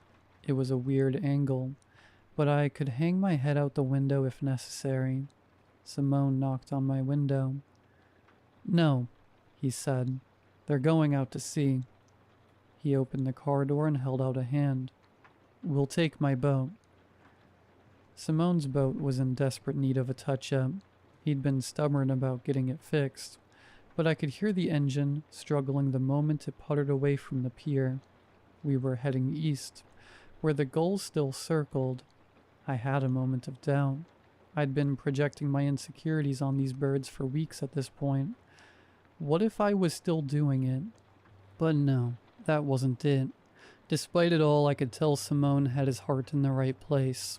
When it hits the fan, you don't want the person who tells you everything is gonna be okay. You want the one who spits on the problem and says, let's get this done. The sun was setting, slowly but surely. A stiff breeze rattled the buttons on my pale orange shirt. I couldn't smell the ocean anymore. I'd gotten used to it. Something hit the boat. Maybe a rock, or a sudden push from a wave. Simone tried to keep us straight, but it was too late. I fell overboard, plunging into the dark. For those who haven't swum in the open sea, there's nothing quite like it. An eternal mix of emerald blue in every direction, turning into a shimmering orange as the sun sets. In the distance, you might see a few spots swimming about, only to realize they're fish the size of your hand. But down there, it all looks small, even you. And don't look down. At the best of times, you see the immense darkness, sucking you down, and in the worst of cases, you see something coming up. I forced my head above the surface. The sun had already set. A mild fog was settling over the ocean surface. I couldn't see anything. Left, right, it was all just water. Waves pushing me in every direction, grabbing a hold of me. I could feel a chill reaching up to spill the warmth in my chest. My toes were already tingling.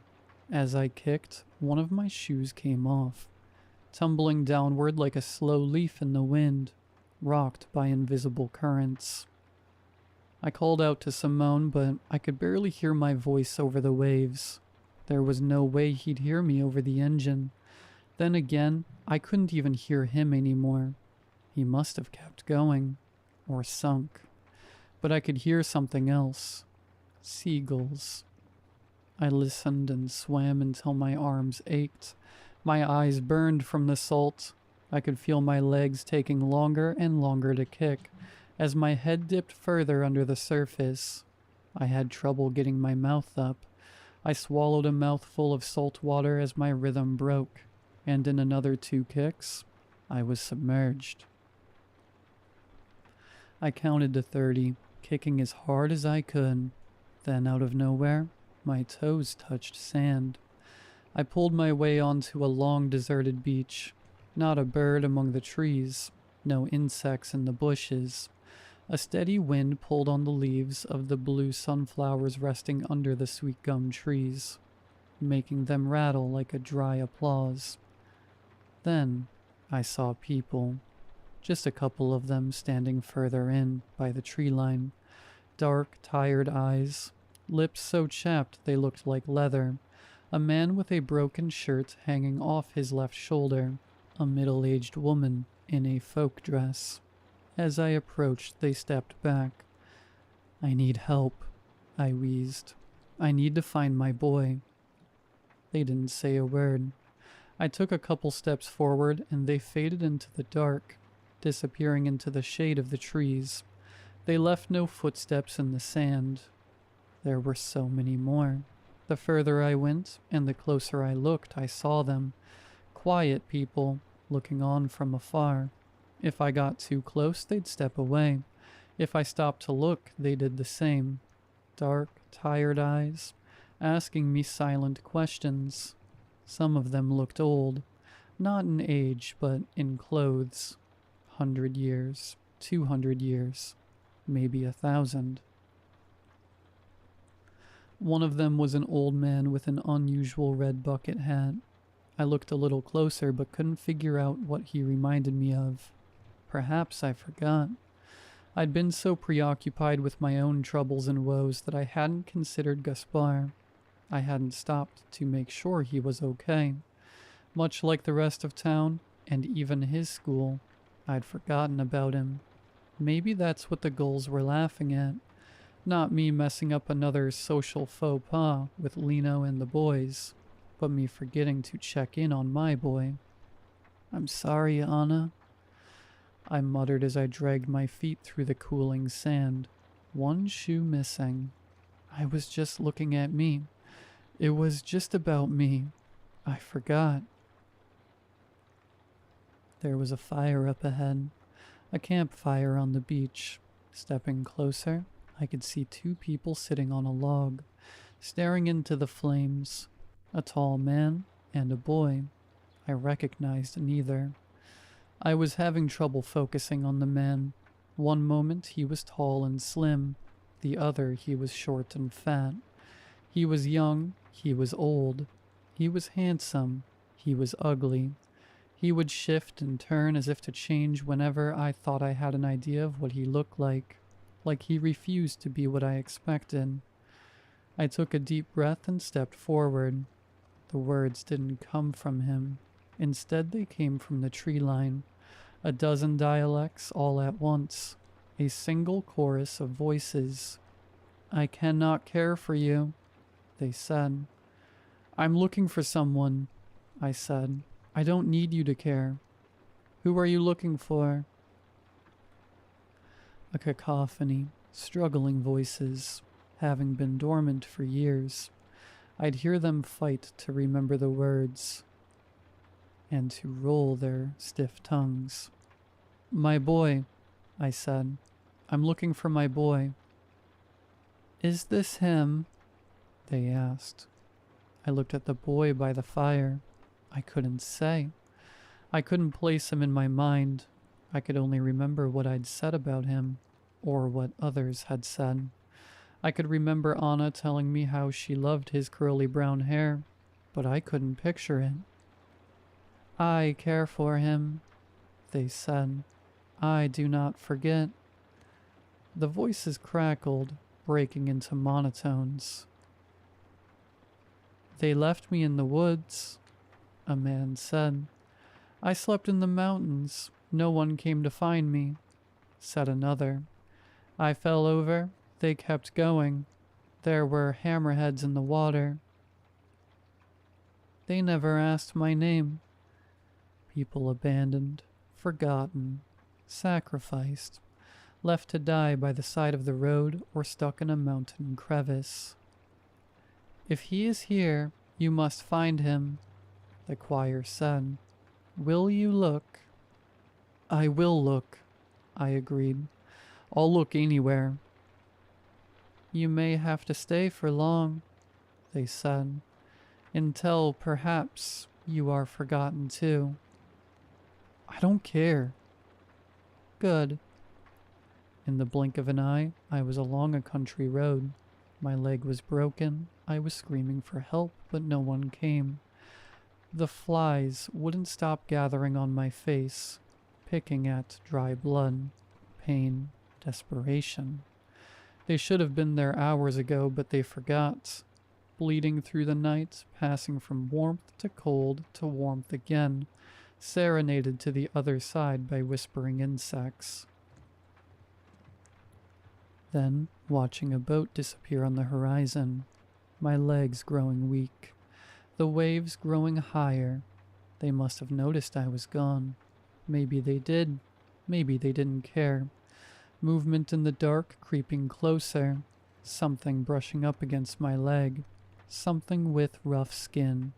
A single eye reflecting the moonlight as a hammerhead shark waits for me to die.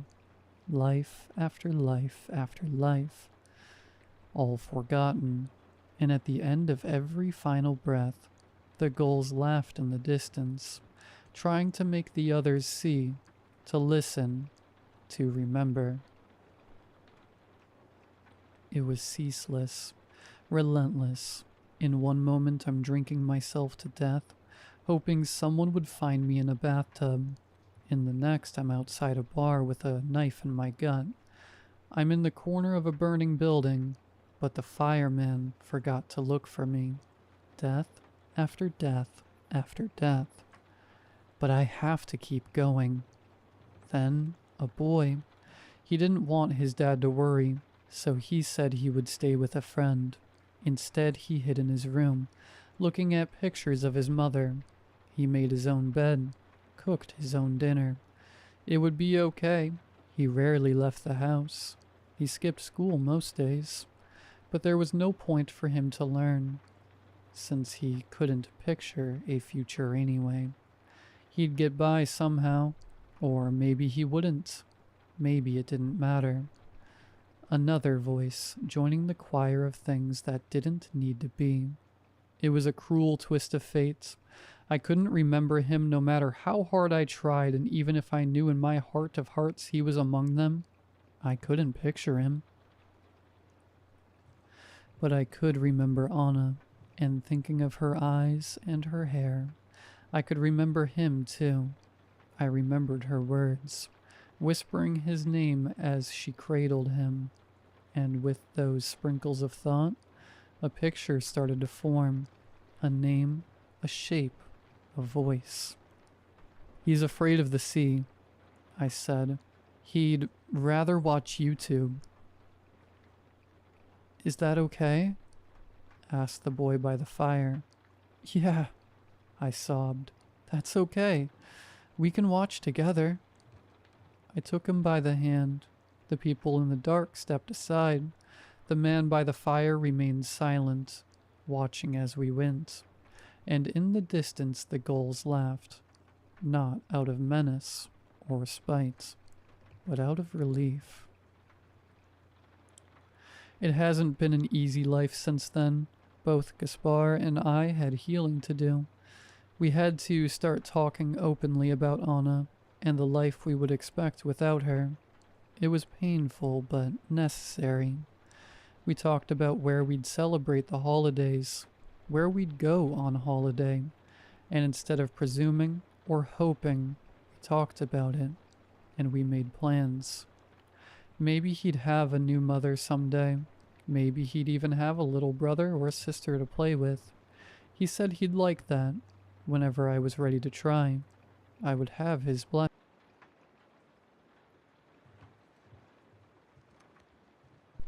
The forest is older than you, older than your God. Show respect or be forgotten. Old Appalachian saying. The summer before I started college, I set my sights on hiking a portion of the Appalachian Trail. I had been planning it for years. Daily hikes through the woods in my town, solo camping trips, collecting gear one piece at a time with what I could scrape together. When I told my dad, he insisted on coming with me. For protection, he said. The irony is bitter now. I had protection. I had my bundle of sage and rosemary, coins, a lock of my hair, a satchel of salt, and iron nails I kept buried deep in my bag, passed down from my grandmother, who never once entered the forest without hers. I also had protection against the more mortal predators, bear spray, a knife, a taser, but no talisman in the world could prepare me for what we'd awaken. When I showed Dad my supplies, he laughed. You mean your little bags of seasoning and trinkets? Those won't save you from a bear or a murderer. They weren't meant to, I had muttered. Rule 1. Keep salt and iron on you. I'd learned that salt purifies and iron protects. A line of either can mean the difference between going home or being taken. The trailhead was too quiet when we arrived. Not peaceful. Empty. The air felt wrong. Like the forest was waiting for something, watching. The leaves didn't rustle, the birds didn't sing. Dad didn't notice. He stomped along in brand new boots, whistling a tune off key. His cheerful noise died instantly after leaving his lips, swallowed by the woods. I stayed silent, tucked the iron nail under my shirt where it brushed my collarbone, cold against my skin. Rule 2: don't whistle in the woods, my grandmother had said. It calls spirits to you. We hiked for hours. As the afternoon went by, the trees changed. The pines grew tighter, closer, wrong. Their trunks were too thick, bark gnarled and blackened like burned flesh. The air grew hot and humid, despite the elevation, wet like a held breath. Light barely filtered through the thickening canopy. Even in the middle of the day, it was gray and dim. That's when I felt it. Not saw. Felt. Like something massive, ancient, and cold had stirred beneath the earth and opened one eye. I stopped walking. Dad noticed and turned back. "You coming, Ellie?" he shouted, holding a walking stick that he probably found somewhere on the side of the trail. He had just broken 2 rules in one go. Rule 3: don't speak your name too loud. It lets them know who you are. Rule 4: you never take things from the forest. Leave every stone, stick, and bone as you found it. I remembered. Some things belong to the forest. Some things guard it. Yeah, I lied, noticing that we had somehow wandered off the main trail, hopefully not too far. I shouldn't have been blindly following my dad, knowing that he didn't know how to read trail markers.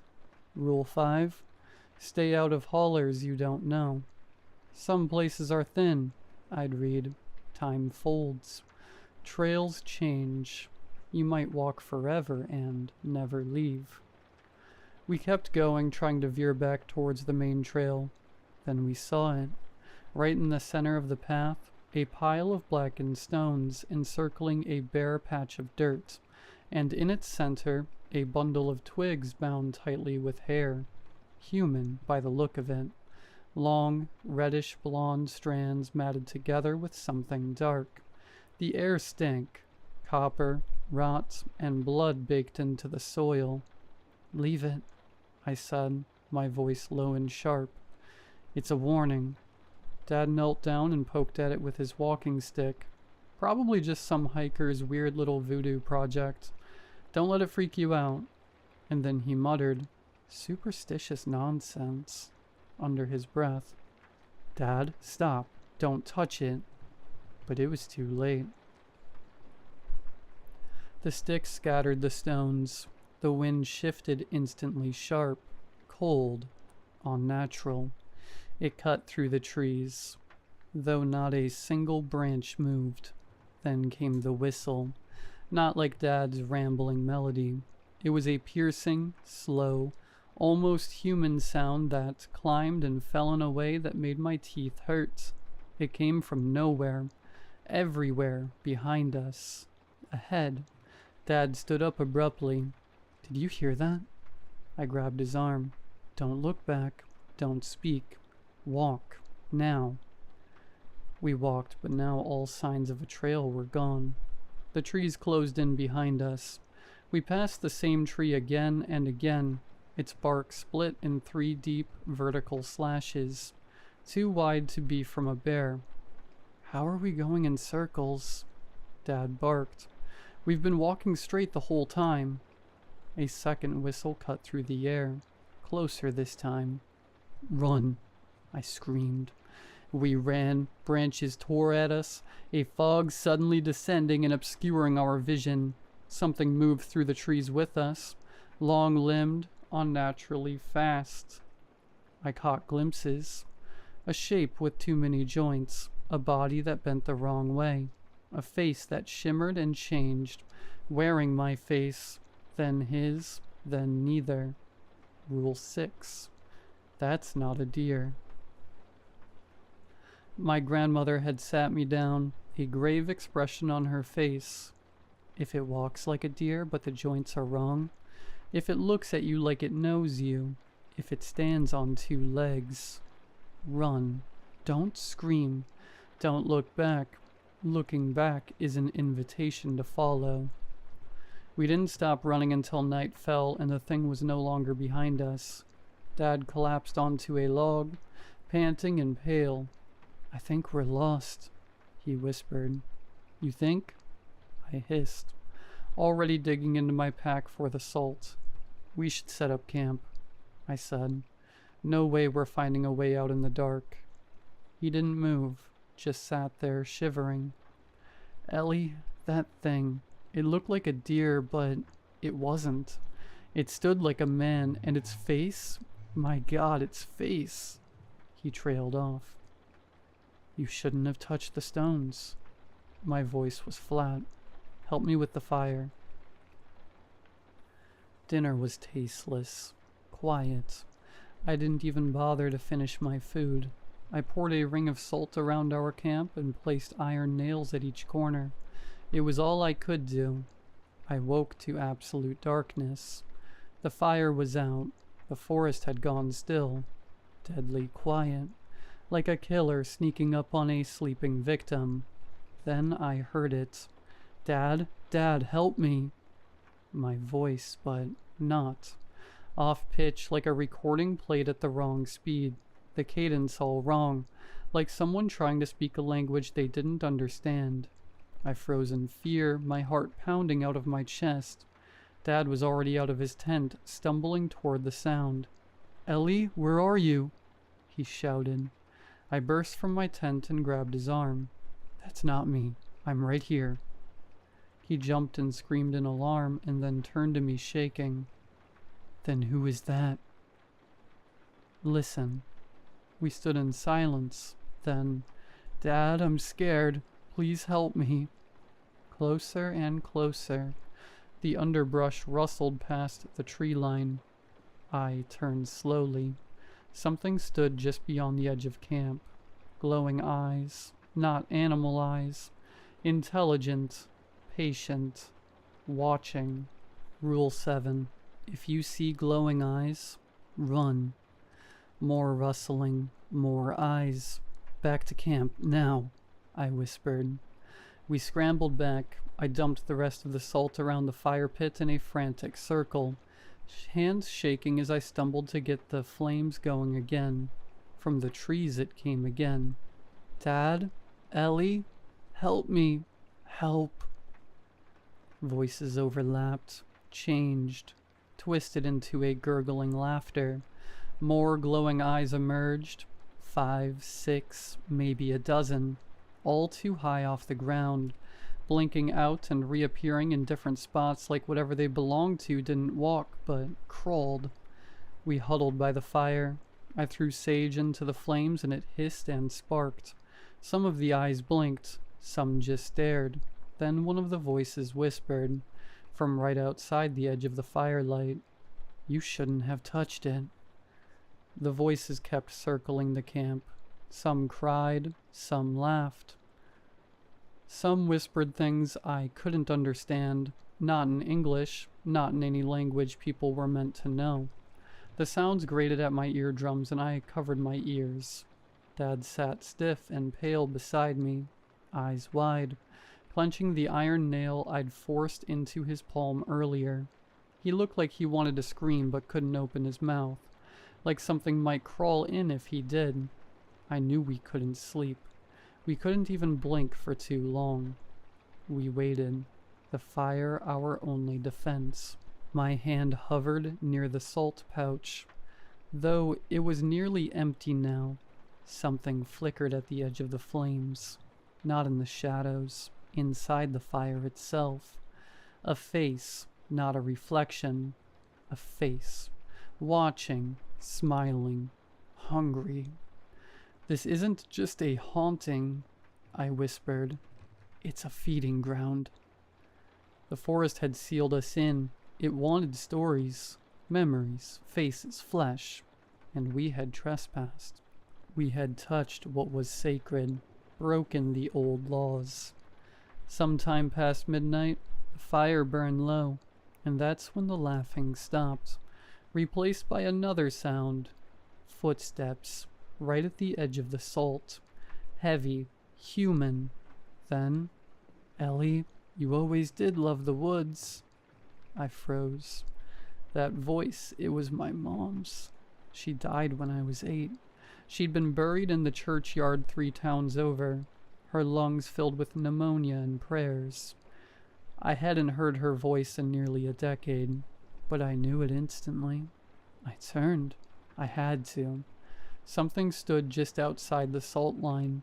It looked like her, the right height, same dress from the funeral photo on our mantle, but the face, off, melted, smiling too wide, eyes too big and glassy. It didn't blink, didn't breathe. Rule 8. If you hear your name, don't answer. This is one of the most important rules.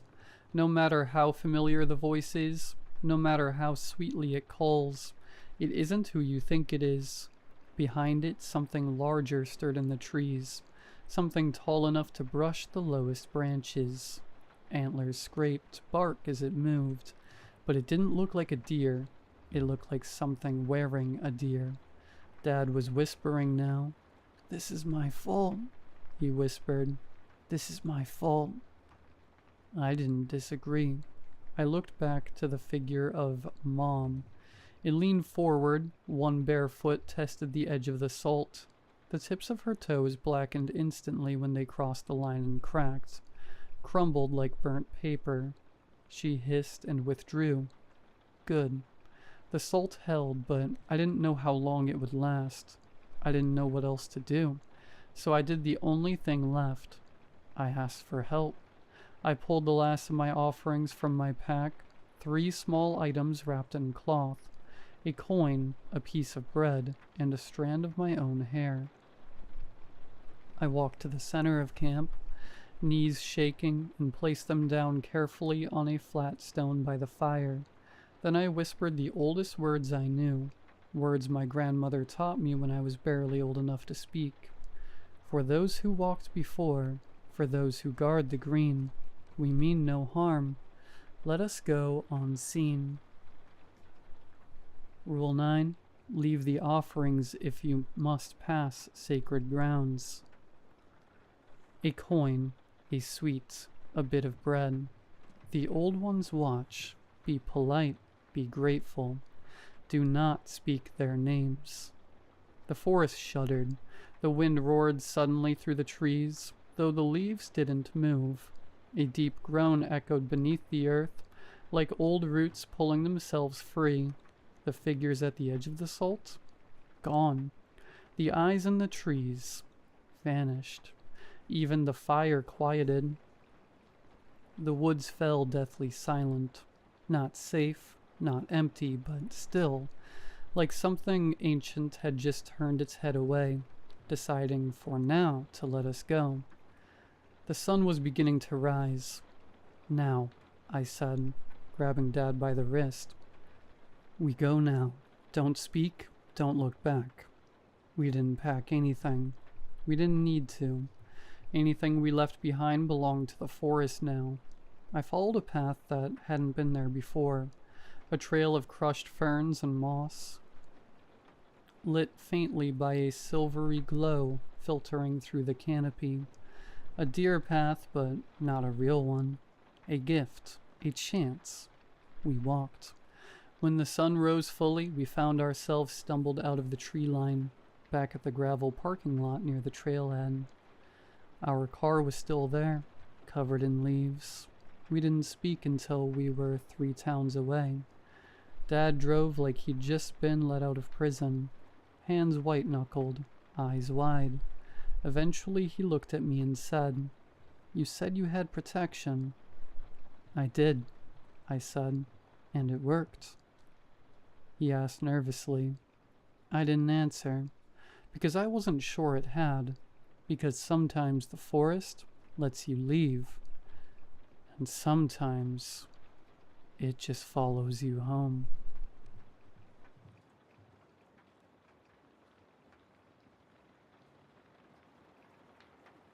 Growing up, I always heard the same warning. Don't go out late. It's not safe. Especially if you're a girl. I heard it from my parents, aunties, even older girls in the neighborhood, and they weren't joking. They said it like they knew something. They'd say, being outside too late is already bad, but being a girl, it makes it worse. They never really explained what worse meant. Sometimes it sounded like crime. Other times, something else. But I listened. I stayed in. I wasn't trying to find out what they meant. Then I left home for university. Everything felt different. Here, people went out late all the time. Like it was normal. Girls, guys. They'd go clubbing, partying, walking the streets at midnight like it was nothing. Nothing bad seemed to happen. I started to think maybe all those warnings were just fear talking, old habits from people who grew up in different times. So when my friends invited me to celebrate after exams a night out, just to relax, I said yes. That night still haunts me.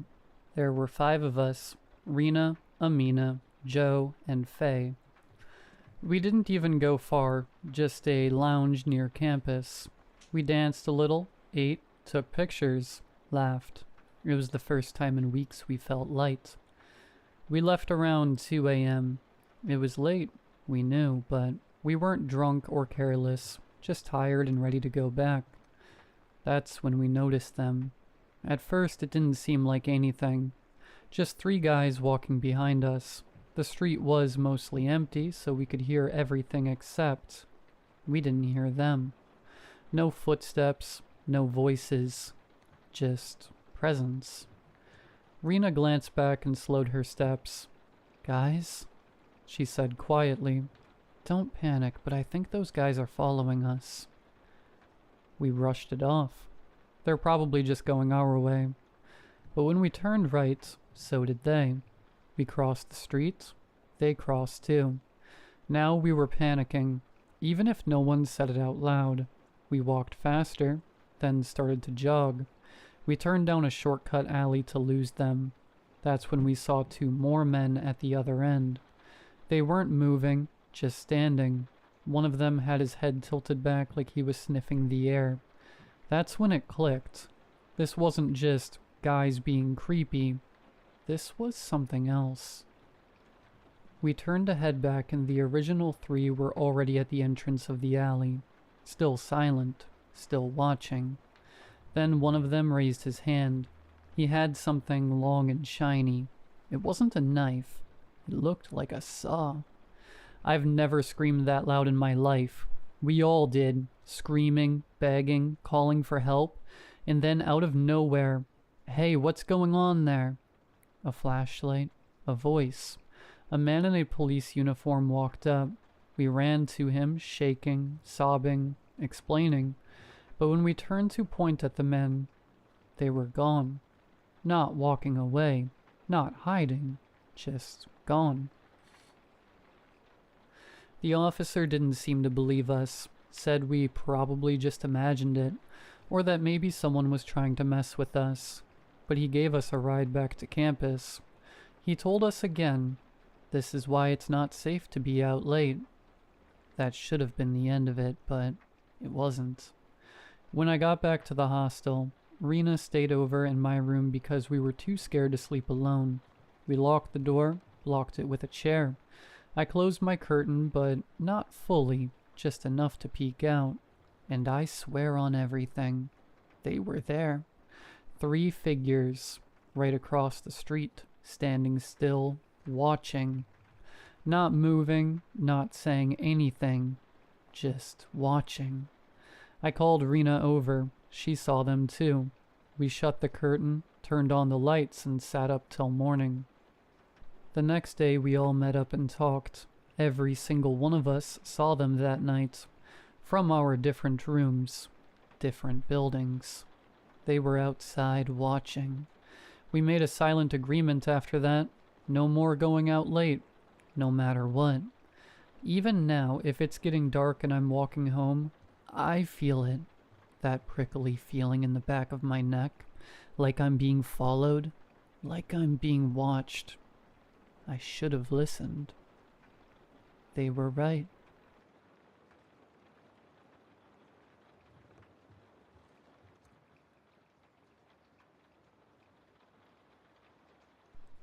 I miss my husband.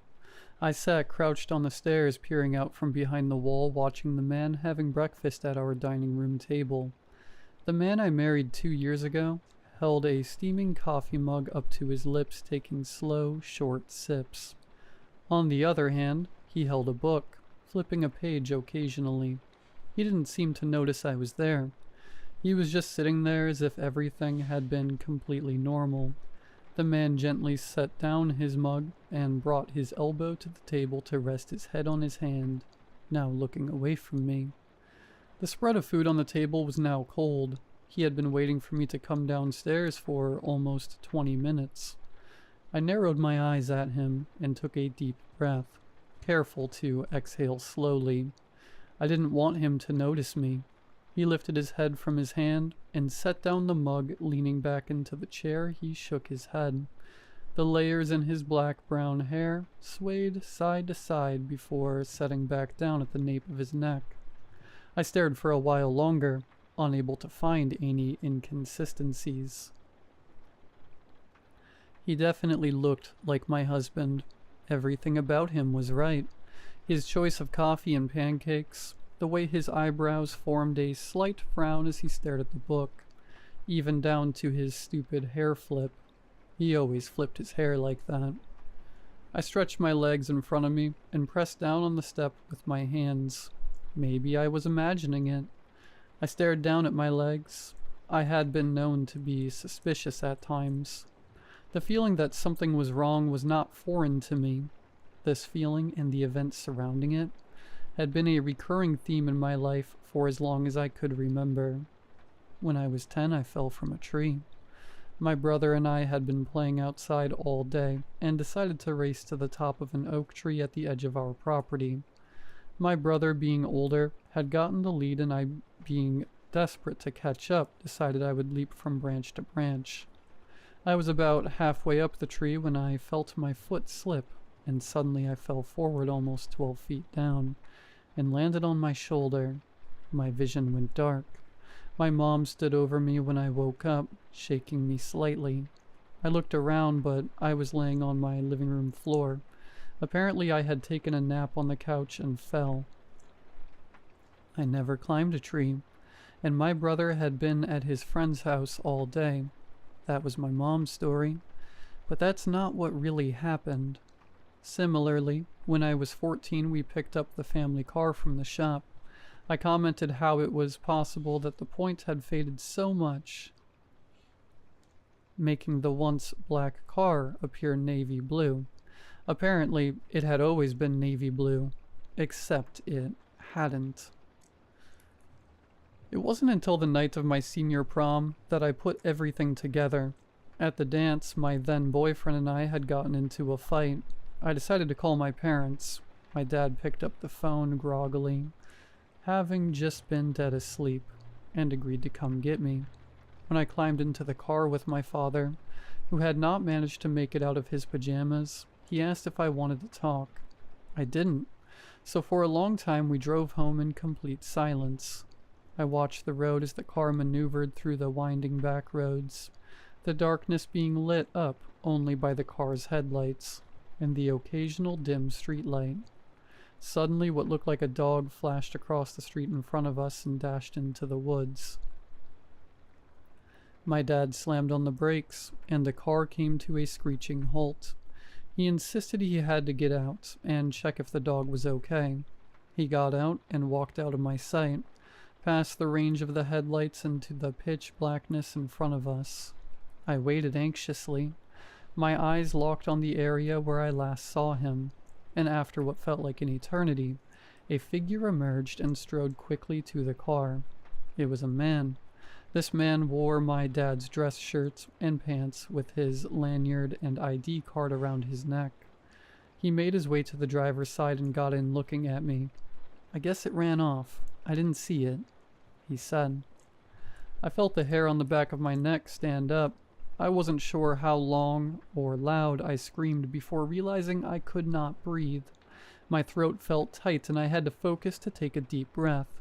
Throughout this, the man looked at me with a shocked expression, holding his hands up trying to calm me, and finally he did. Once the initial shock wore off and I had a moment to compose myself, I realized what this meant. At some point in the day, I had made a choice, either minor or major, that had led me to swap realities. I was now in a dimension almost like my own, where the only difference was that my father had worked late. I miss my dad. The real one, anyway. I wondered, if I was with a fake dad, then was fake me with my real dad? Had she screamed seeing a man in pajamas climb into the car? Had she put the pieces together the same way I did? I hated this feeling. It was this very, very feeling that had motivated me to tell Alex of my fear of these alternate universes. The places that almost felt right if it weren't for an unpleasant tinge of unease. I didn't know what caused these universe shifts, and I was scared. The differences in these universes were never major. People always had the same jobs, same spouses, and same personalities. Usually, it was the placement of their furniture, a different mannerism, or a forgotten memory. A memory that should have been important enough to remain the same. Before we were married, I had explained to him my thoughts, and together we established a way to determine whether one of us had shifted universes. A password of sorts, a sequence of numbers we would say to be sure we were still in the same place. Every morning, sometime while getting ready for work, I would call out the numbers to him and he would repeat them back to me. Every single morning. But as you can imagine, today was the day our unofficial routine changed. When I woke up, he was already out of bed. I thought it was strange, but heard him shifting downstairs and moving plates and silverware. I began dressing and fixing my hair in the mirror and called out to him. "Alex, 1052. I paused and waited for his response. "What?" Alex called back. Except this wasn't Alex. Alex wouldn't have said that. He would have said 1052. A chill ran up my spine as my eyes began searching the bedroom. Everything seemed to be in its rightful place, so I called the number a second time. The reply that came was more high-pitched and drawn out. "What?" Somehow stretching the word into 2 syllables. My heart sank into my chest, and suddenly I felt very cold. Why was he downstairs anyway? We always made breakfast together. That was when I decided to tiptoe downstairs and look at who was in our kitchen. I've been sitting here since. My eyes shifted from my legs to my shoes. The black flats I wore to work every day had scrapes and scratches all down the sides. They hadn't looked like that yesterday. I worked in an office. How would I even get so many scuffs? "What are you doing?" I jolted backward as a gasp escaped my throat. I wanted to scream and run, but I was frozen in place. I stared up at the man before me, unable to breathe, my heart racing in my chest. "What's wrong?" he said, looking behind him and then back at me. His expression was somewhere between worried and confused. "Why didn't you say it back?" My voice came out shaky. He stared at me for a moment before frowning and lowering his chin. "Elea?" he said while lowering himself to my eye level. "Are you okay?" His eyes scanned my face. "How do I know you're still you?" I said, "if you don't say it back." He tilted his head slightly and his eyes softened. "Is this about your reality shifting again?" he said, his mouth forming a slight smile. I studied his face, his pupils dilating as he stared back at me, still smiling, awaiting my response. This had to be Alex. What else would it be about? I said, breaking eye contact. Come on, Alea. I told you not to worry about that anymore. We're still here together in the same place we've always been. He rose slowly to his feet, still facing me. Now come and eat, or we'll both be late. I forced myself to stand up, keeping my eyes on the floor. That wasn't the password, but at least fake Alex wasn't evil. I could live with that. I had to anyway.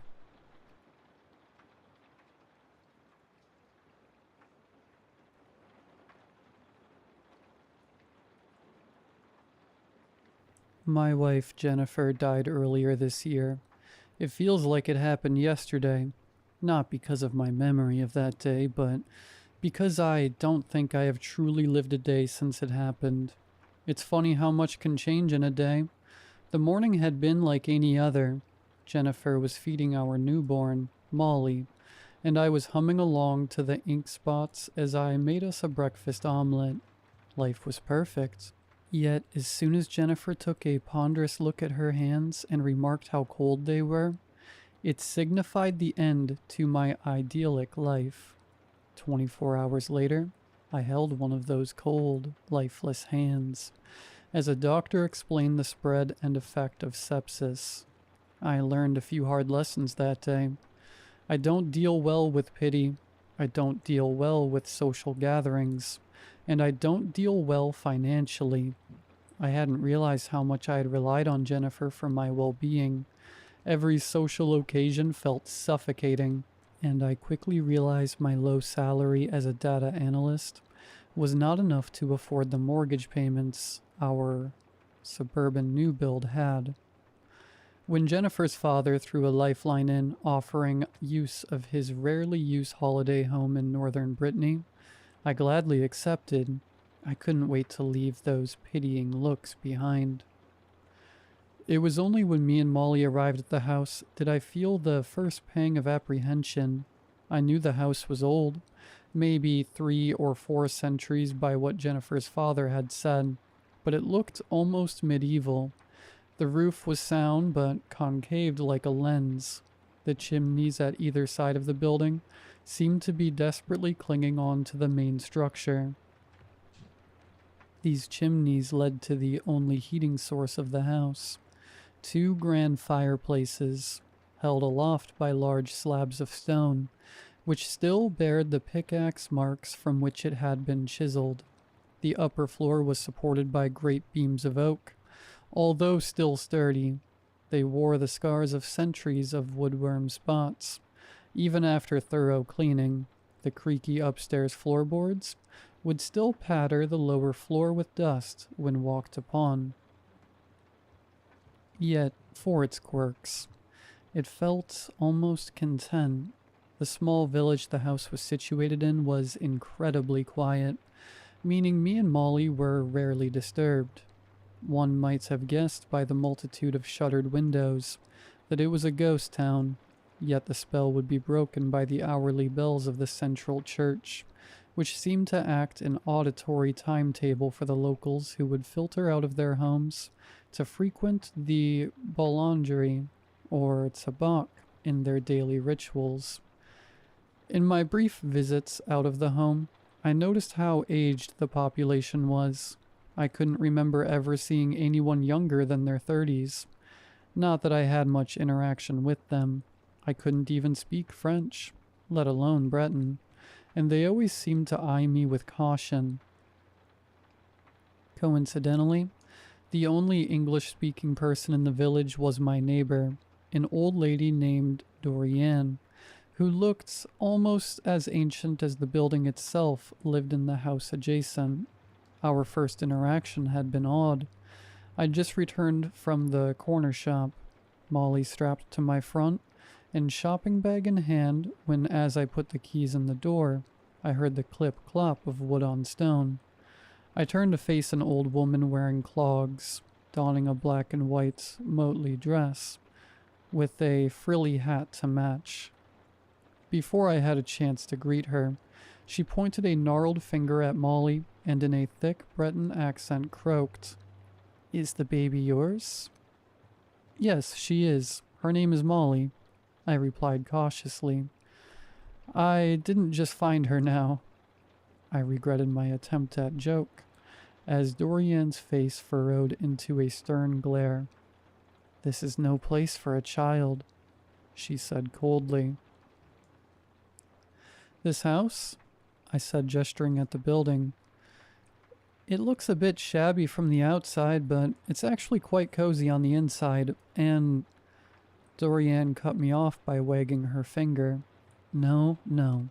This place is too dangerous for the child. We are too close to the chaos. For a moment I was confused as to what she meant, but then I realized she was referencing the valley that bordered the west side of the village. The Bretons used the word chaos to describe an area of literal, primordial, geological chaos, the chaos next to the village. Like many others in Brittany, is a winding valley filled with immense boulders and strange formations. These great rocks, some being larger than houses, are said to have been tumbled and shifted into place after great calamities. The ancient nature of these valleys has spawned countless myths of spirits and creatures who have roamed these areas before the age of man. This mystique, however, had always been lost on me. I wouldn't worry. I don't think Molly here is going to be wandering near those rocks anytime soon, I said, stroking her hair. As she began to stir, Dorian only shook her head. Her mother should be watchful. It's not what one wanders in that one should worry, but what wanders out. Before I could query what she meant, Molly began to cry. Her mother is not with us anymore, I said quickly, feeling a sudden pang of anguish. I better get in and feed this one. It was nice to meet you. We exchanged names and I made up my way inside. As I unpacked my shopping and began mixing up some baby formula, I felt my grief creep back into my psyche. I had been in Brittany 3 months, and I realized I hadn't thought of Jennifer at all this last week. Being so busy with work and taking care of Molly, I realized I hadn't had much time to think. Now I was left alone with my thoughts. I remembered how greatly I missed her. The small things that were absent hurt the most. The way I would catch her in a jumping embrace when she returned from work, the smell of her on my pillows, and the way she would sing Molly asleep. These small things that together formed a love for a person. Now all I am left with is a memory. Molly's cries woke me from my mournful trance. It's okay. Daddy is here, I said softly as I lifted the bottle to her mouth for her to feed. What am I going to do, Molly? I whispered as her mother's green eyes peered into mine, sighed and pulled her close to me. At least I'll always have you. As if feeling my torment, Molly giggled and gave me one big toothless smile. I smiled back. Okay, you little rascal. Time for bed. Daddy has some more work to do. I took Molly up to my bedroom, to her cot, which was nestled in the corner by the window. Sleep well, my little angel. I kissed her on the forehead and tucked her in. Downstairs in the sitting room, I kindled a fire, opened up my laptop, and returned to my work. I don't know how much time passed until I heard that first bump. I'd been wearing headphones, so I don't know whether I had misheard at first. Then another, and another. I shot to my feet as I heard Molly begin to wail. I heard what sounded like frantic footsteps echoing from upstairs. Molly? I shouted as I began bolting up the staircase and into the bedroom. I had expected something, anything, but as I burst into the room, there was Molly, sound asleep in her cot. Had I imagined it? I stood in confusion as I felt a sudden breeze draft blow through the room. The window next to Molly's bed was slightly ajar. I was sure it hadn't been opened before. A low rumble of thunder emanated from the window. Rain began to patter quietly on the tiled roof. A strange tension filled me. I had never believed in ghosts, but this felt like something that a person who did believe in them would freak out about. Either way, whether it was a ghost or a rat, I suddenly felt very uncomfortable leaving Molly alone in that room. I carefully scooped Molly up from her cot and carried her back downstairs. She stirred as I entered the sitting room, and on sight of the baby milk bottle left on the side, she began incessantly reaching towards it. "Still hungry, are we?" I said to Molly as I laid her in the small crib by the sofa. "Okay, just one more then." I hurried to the kitchen to create another mix. As I re-entered the sitting room, I could see her eyes were locked on the bottle with a strange intensity. "Wow, you really like this stuff, huh?" I reached down to feed her the bottle, but she practically snatched it away from me with dexterity I'd never seen before, and began chugging the bottle down. "Whoa, settle down there, sweetie. You'll get a bad tummy." I tried to pull the bottle away, but she had a vice-like grip on the bottle. In sheer disbelief, I watched as the entire bottle's contents disappear in 10 seconds. As soon as she finished, she let out a small burp and threw the bottle from her crib. "Jesus Christ, Molly. Where did that come from?" I said in shock. I had never seen Molly act such a way. Or any baby, for a matter of fact. Molly's green eyes locked with mine. Another rumble of thunder permeated through the room. A wave of uncanniness washed over me.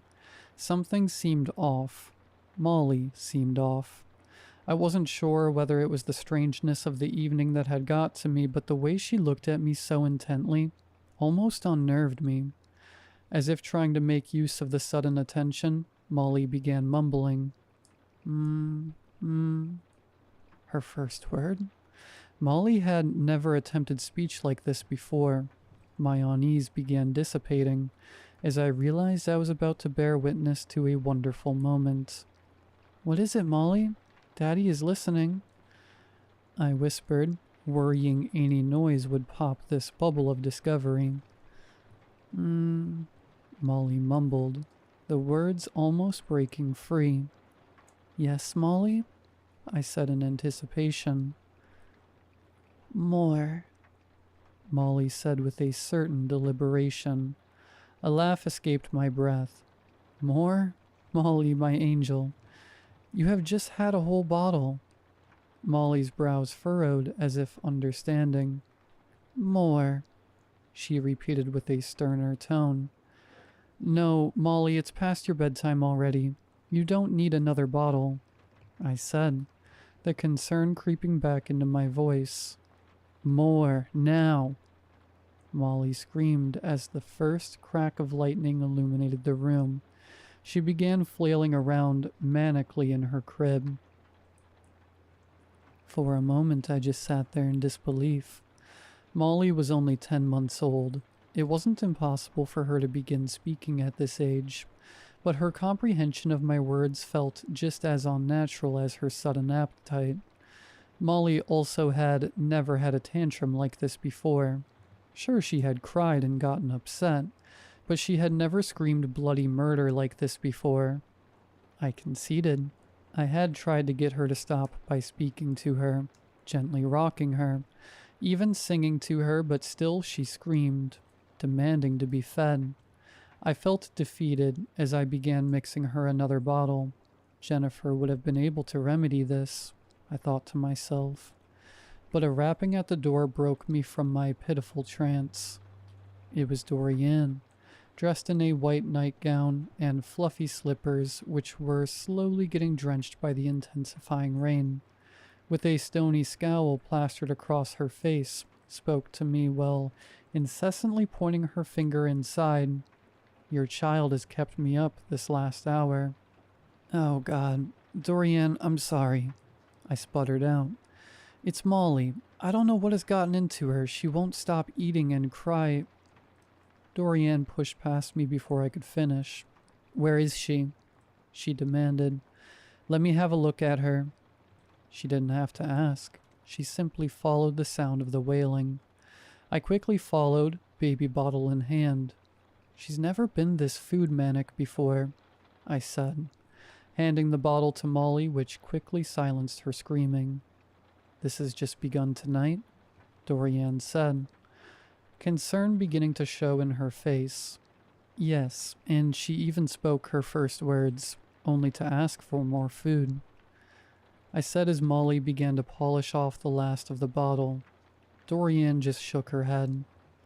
I'm sorry to be the one to tell you this, she began, then paused. Dorian took one look at Molly discarding her third bottle, and then looked up at me. This is not your child, she said plainly. What the hell are you talking about? I said in astonishment. Children are rare here.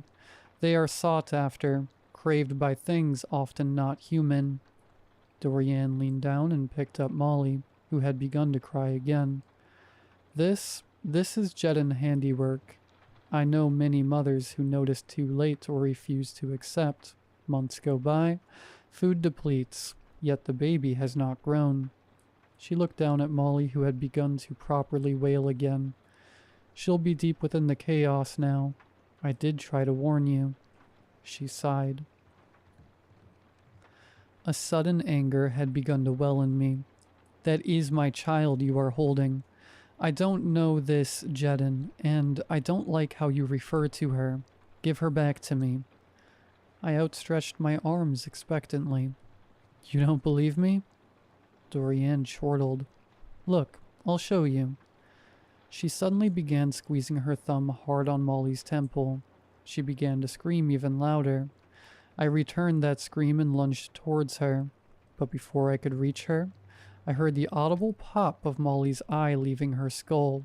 Yet what dropped to the floor wasn't flesh. It bounced and rolled to my feet like a marble. In a moment where time seemed to freeze, I picked it up. It was a perfect porcelain eye, carved and etched better than any prosthetic I had ever seen. I looked up to see a single-eyed Molly, her skin coating the inside of her socket like some badly treated doll. My stomach rolled over inside of me. What the hell is that thing? Speaking aloud what I was thinking. A changeling, a very deceiving fake, and a cruel imitation of life. Dorian began indifferently, as Molly began to flail against her. They are the creation of Jedin, foul and imperfect creatures who have only prevented the degeneration of their race through claiming the beautiful and whole. My mind began to race. The madness of the situation and the screams of Molly, or rather the changeling, had started to make my head throb. So where is the real Molly? I asked desperately. They'll have taken her to the caves under the chaos, Dorian said calmly, as another lightning strike lit up her dark eyes. If you leave now, you might be able to get her before she's claimed. You'll need to bring this, she said, dangling the changeling in front of her. Even though I knew it wasn't human, my paternal instinct made me spring to grab the one-eyed baby and cradle it under my arm. What am I supposed to do with her? I asked, slightly unsettled by her handling of the child. You'll use her to bargain. They'll only reveal themselves to you that way. Your child will be of value to them, but not more than the tool they use to acquire her. These things require a lot of craft. She gestured to the door. Leave now. Go to the deepest level of the chaos. If she's still alive, you'll hear her cries to guide your way. I hope you have more luck than I did. With so much information to process, and so little time, all I could utter to her was, "Thank you," as I grabbed my coat and ran out into the storm. It was raining hard. The changeling cried incessantly. Even with my knowledge, I instinctively tried to shield it from the rain the best I could. The lights flicked on in some of the houses I ran past as I held the screaming child. As the streetlights dissipated and the chaos unfolded in front of me, the only source of light would come from the inconsistent flashes of lightning that would illuminate the stone Goliaths I desperately clambered over. I was wading through the river of rock less than 5 minutes before I heard the first cries, faint and whistled through the wind. I heard her, my baby girl. I quickened my pace. In complete disregard for the unknown drops nestled between boulders, I leapt from rock to rock, clutching the imposter closely to my chest. Then I found it, a circular clearing which at its center held 3 great boulders, fallen into place to give the appearance of a great stone doorway leading into a black, endless abyss. A single cry echoed from the void. "Molly?" I shouted, but only thunder answered my call. I wish I brought a flashlight or a lighter, anything that would have let me see into the dark cavern. I had no way of seeing how deep or far it went. I didn't want to risk a fall unless there was no other option. I had to try, as Dorian said. "I have your child," I called out to the abyss, "and I know you have mine." No response. "I want to trade. I return what is yours, and you return what is mine," I shouted. I could feel the desperation creeping into my voice. Again, I heard Molly's cries echo out from the dark. I laid the changeling out on the stone. Its porcelain eye glistened in the moonlight. I realized I had no other option. I grabbed a loose stone and raised it above my head. "I'll kill it. I'll kill your creation if you don't bring me mine," I screamed as a sickening primal selfishness. It sickened me because I suddenly knew I would. If I couldn't have Molly, then they couldn't have this thing. A sudden guttural screech emanated from the darkness, an inhuman metallic scream that sounded like 100 forks being dragged across a chalkboard. "I'll do it," I yelled. The screams and cries of Molly from the cave seemed to sync with the abomination below me. "I'm going to give you till the count of 3, I said, my grip tightening on the rock. 1. Another hellish howl breaks from the dark. 2. The changeling looks up in a moment of terror. 3. A great crash of lightning strikes into a tree mere meters from where I was standing, blinding me with a light of sheer white for just a moment. As my vision clears, the rock still held aloft. I looked down onto the 2 green beady eyes. I immediately cast the rock aside and scooped Molly up into my arms. I don't know how long I sat there, quietly sobbing and whispering sweet comforts into Molly's ears. But as the rain began to soak through my outer layers, I got up and made my way home. I don't remember getting home at all, nor going to bed. All I remember is waking up on my sofa and Molly cradled in my arms. There were a few dying embers left in the fireplace. I could see the morning sun creeping through the gaps of my window shutters. For a brief, comforting moment, I thought I had just experienced the most terrible of dreams. However, this spell was shortly broken, as when I glanced to my table, a single porcelain eye stared back at me.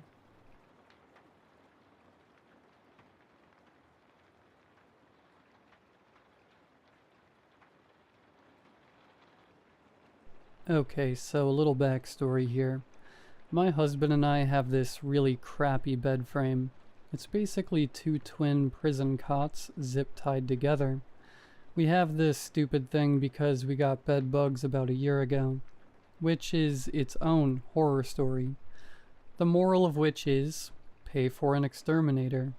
Anyway, we had to throw away our nice bed, and because of the cost of everything, we ended up with these hollow metal cot bases. We have 2 dogs, Hester, named after our high school's football coach, and Molly, which was her name when we rescued her. It fit, so it stuck. Hester likes to sleep directly on top of you, whereas Molly is most likely to be found under the bed or in another room if possible. She kinda has 13-year-old girl energy. Sometimes she will lay in our bed before we get in bed, but as soon as we even bump her, She's done, and back under she'll go. I think she likes her little cave. So last Wednesday was pretty normal.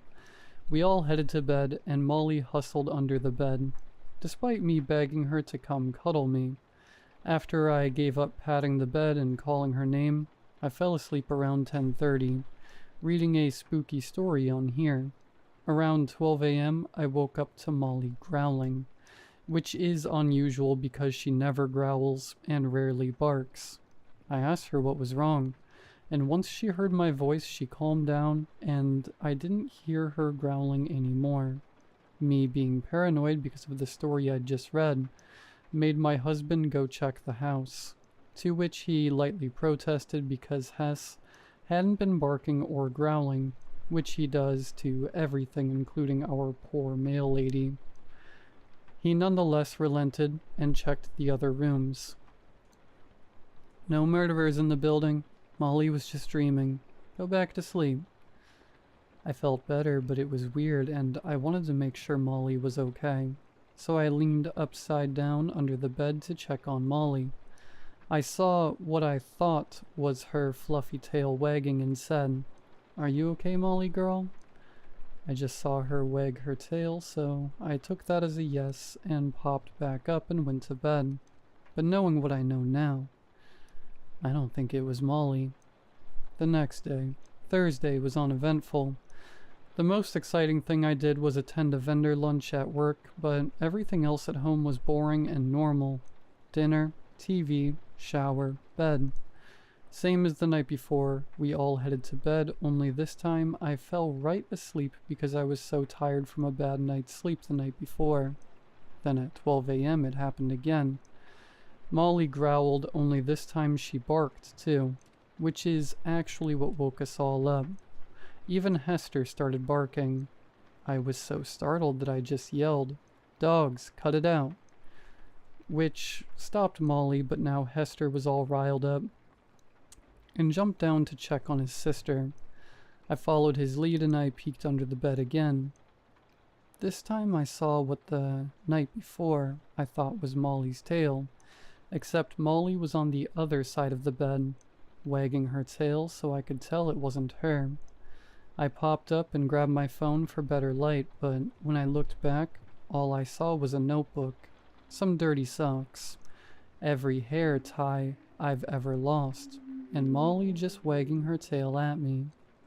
When I told my husband, he jokingly said it's probably a ghost, and told me to go back to bed, but I was still freaked, mostly from how jarring it is to wake up from a dead sleep to two barking dogs.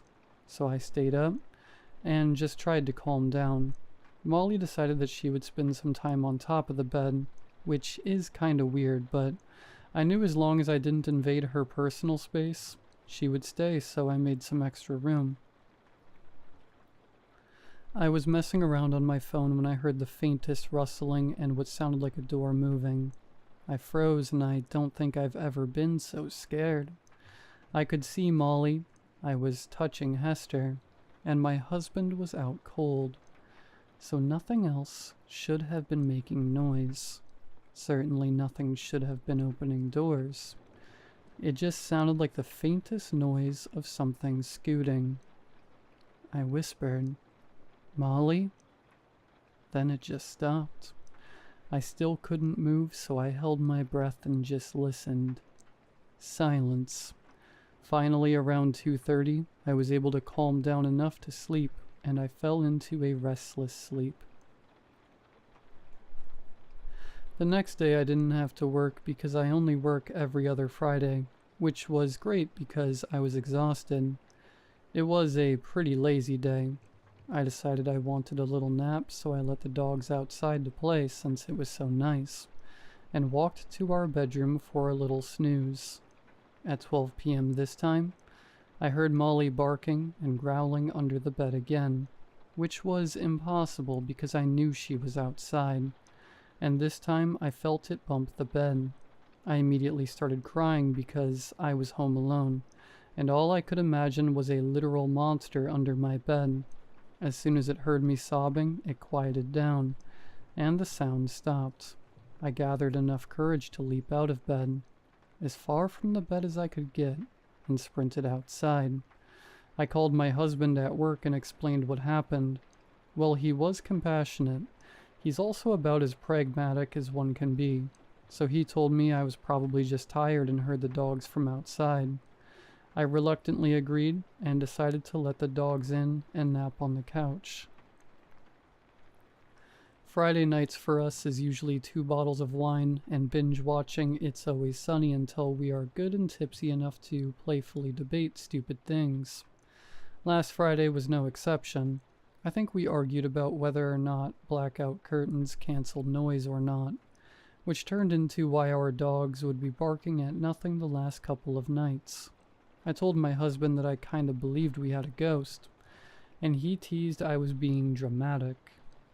Due to the wine overconsumption, I was feeling a little sensitive, and I took it way more personally than I would have sober, so I pouted and said I didn't want to sleep with him, which really only proves him right about the drama.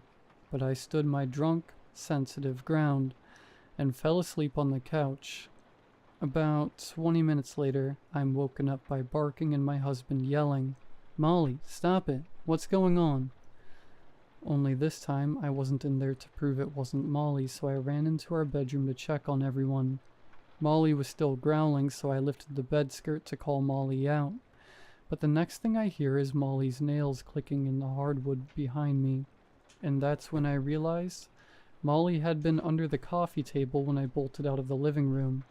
It hadn't fully registered until I saw her behind me, and not under the bed, but it was under the bed. At first I thought it was a dog, because of all the hair I saw. However, when it turned toward me I saw it looked more human, but it was growling exactly like Molly. I gasped and scrambled back, but it flinched and whimpered like I had heard it.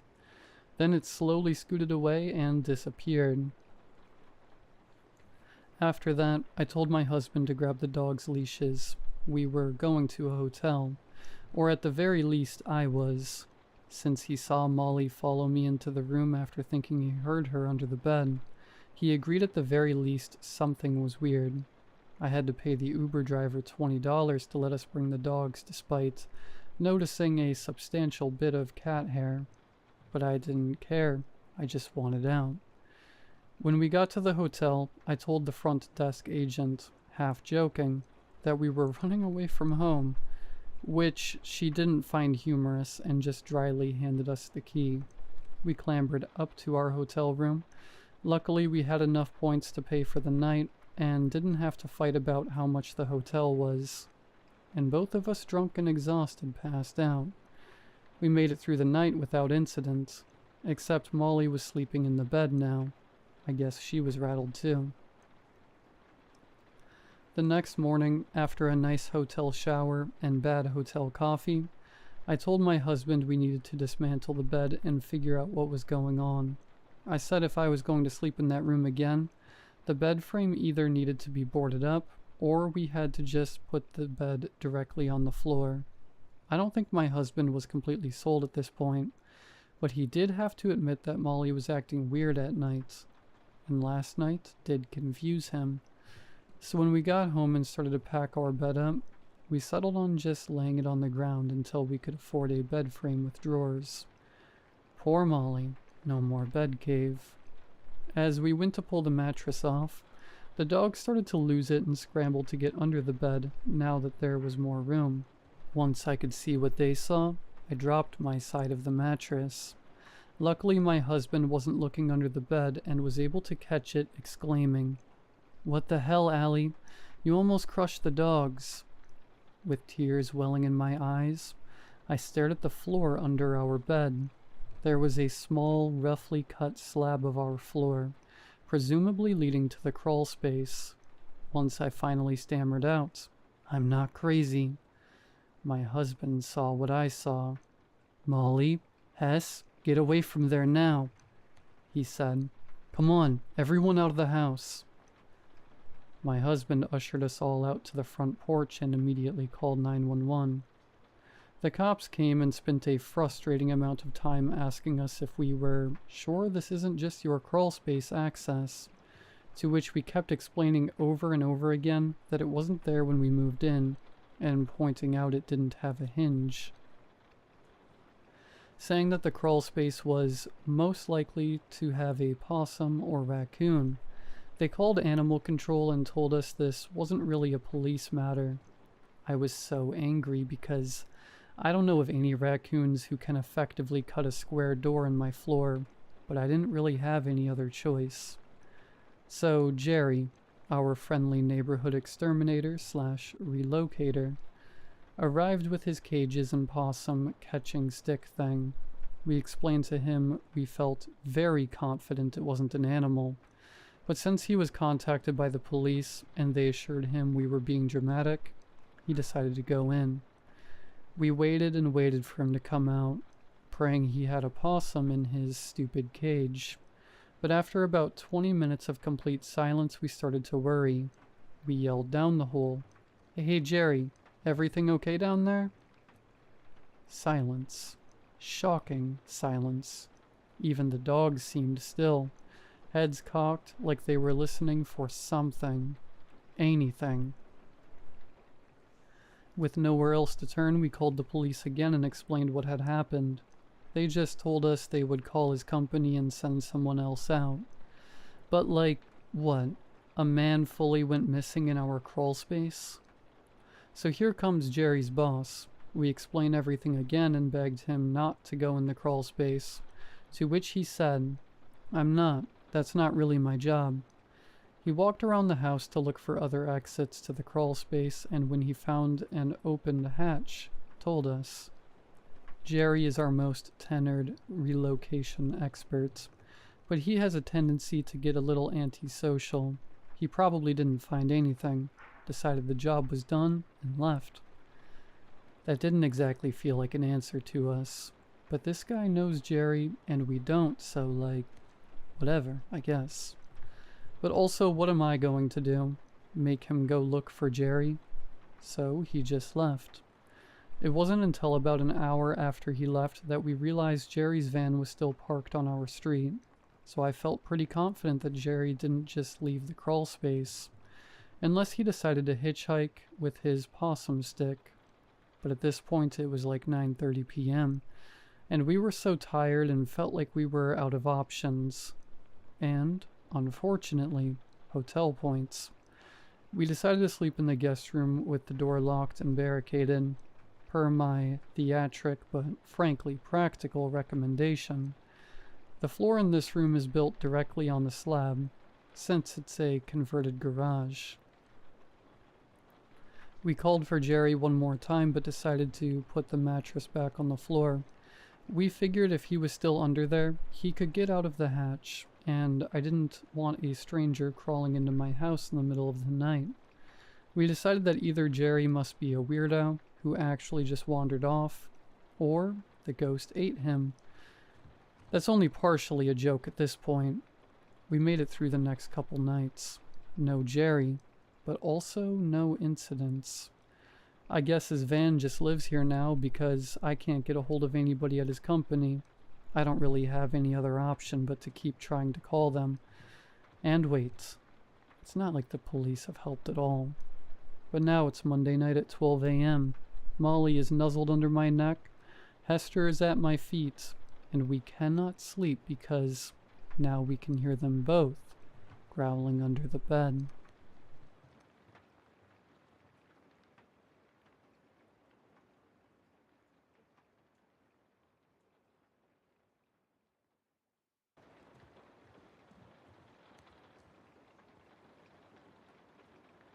"You left the utensil drawer open this morning, didn't you?"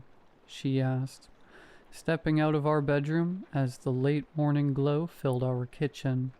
"You slept in quite a bit," I spoke automatically, then paused to digest what she'd said. To my right were the kitchen counters forming an L shape into the corner.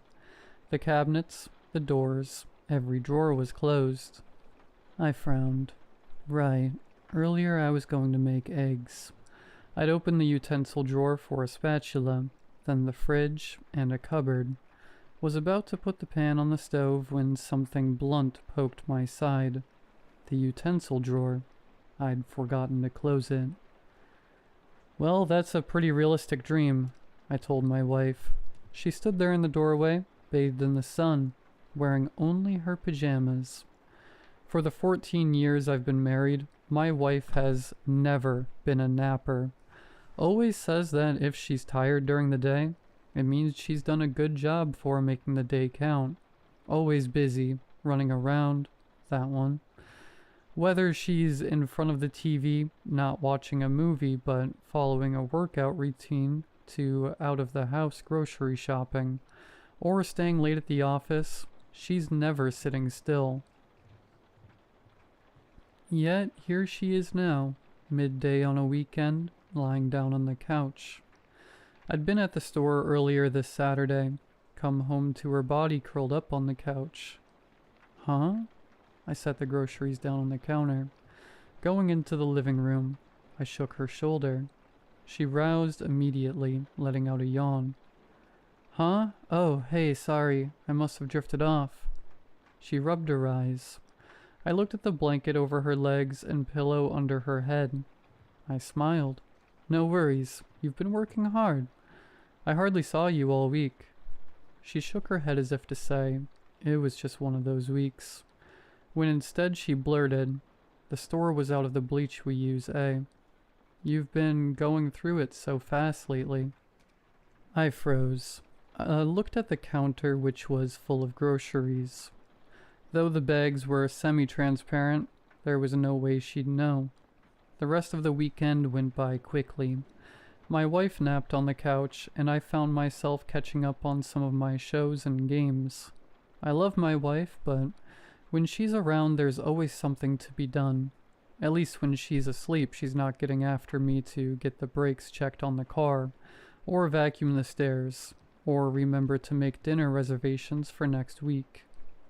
How was work today? It was Monday evening, and we had just sat down for supper. Just a simple lasagna I'd heated in the oven. Barely a step above a TV dinner, but she didn't seem to mind. Oh, it was weirdly quiet, she replied. I even got a nap in during lunch. Really? You napped at work? I asked, incredulous. She scrunched her nose. Well, technically it was on my break, but yeah. She was about to scoop another bite into her mouth when she added, You've made too much food again. What? I looked down at my plate, finding it nearly empty. I looked back to her and she nodded towards the pan on the stove. The rest of the lasagna was still there. The exact amount remained from what I'd plated. I looked down again and found my plate empty. I looked back to my wife who, instead of elaborating, was getting up already, covering her plate with a napkin. It was lumpy, wasn't it? The napkin. There had to have been some scraps of food beneath it. So why? It was only 6 o'clock and she'd moved back onto the couch.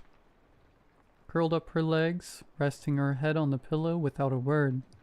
I didn't know whether to laugh or shout. In all our years of marriage, my wife has never, ever, just left the table still made. She's always doing the dishes right after eating. Has always said that if she didn't, they'd get left overnight and everything would be harder to clean in the morning. Just stay up for a bit longer, then you can go to bed early, I suggested, patting her on the shoulder. She didn't rouse, and I decided not to press her. I did the dishes myself that night. It was on the 3rd week of these naps, these weird dreams, that I decided to stop trying to wake her from her naps. She stopped helping around the house. The floors stayed unswept. The vacuum collected dust. The pillows even started to smell. I didn't know what to do. Every time my wife woke from her naps, which was less and less, she'd say something I'd done while she'd been asleep. You left your work keys on the desk. You shouldn't have yelled at that intern today. He's just a kid. You made a big decision after work today, but you are glad you did what you did. You forgot to get gas. Been driving around more than usual. You really need to pay attention. You were so lost in thought today, you almost forgot about him. You made too much food again. You've started to fall back into old habits you thought you left behind. What's wrong with the bleach we use? Why do you suddenly look for the old kind your mother used? You forgot to call in sick to work today. You won't forget about me like the others. I sat up. I'm in bed. My hazed breathing permeates the everlasting silence that has seeped its way into the house. I look down to my left. My wife's spot. It's sullen. Almost as if I can see the sunken shape of her body there. But when I move to feel her, I grasp nothing but sour air. The aroma of the house stopped being scented candles and fresh air weeks ago. In its place is... I'm not sure. I can't smell it anymore, but I think once it was dread. Can a smell be a feeling? It must be, because that's the only word that can describe such a thing. You won't forget about me. What? Swinging my legs over the side of the bed, I flick on the lamp. Wait, no. That's too bright. It'll wake her up. Quickly, I turn it off. I blink a few times, my eyes adjusting back to the dark. You won't forget about me. My legs are stiff and nothing wants to move. As I step into the living room, I catch a glance at myself in the full-length mirror outside the bedroom. I move, but that natural sway your arms do when you walk is gone. I can feel my eyelids begging to close for that millisecond it takes to blink, but it never happens. Into the living room I go, and my eyes shift to the couch. There's a lump there. She's breathing. Or is that those fuzzy things that dance in your sight when there's not enough light, giving the illusion of movement? I sit down at her feet, curled up under the blanket. Her head still rests on the pillow, yellowed and sour, and moving. That movement. It was the pillow, the blankets, not her. I dare not remove the blanket from her head. How she knew my intentions, I don't know. Maybe we are most awake when we are asleep. In truth, I don't know when she stopped recanting the past and started telling the future. I wonder if it matters, premonition or not. This was always going to happen when she started dreaming about things I've done. I smoothed the blanket atop sunken flesh. I'd buried so much within the confines of my memory, smoothed over by the fog of adolescence. This was one I wanted to remember. I won't forget about you.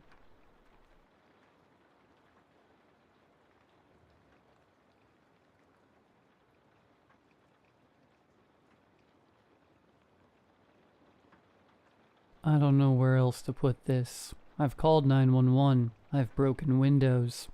I've tried staying awake all night, skipping town, everything. But every time the clock hits 8:43 p.m., I'm back at the beginning, on the porch of a quiet house in a cul-de-sac in Maple Hill, holding my backpack and a smile I don't mean. My name's Leah. I'm 19. I babysit to pay for school. Usually it's pretty normal. Movies, snacks, putting a kid to bed by 9. This time it's not normal. This time I think I'm trapped, and the kid knows it. Her name is Ellie. She's 6. Blonde, big eyes, little voice.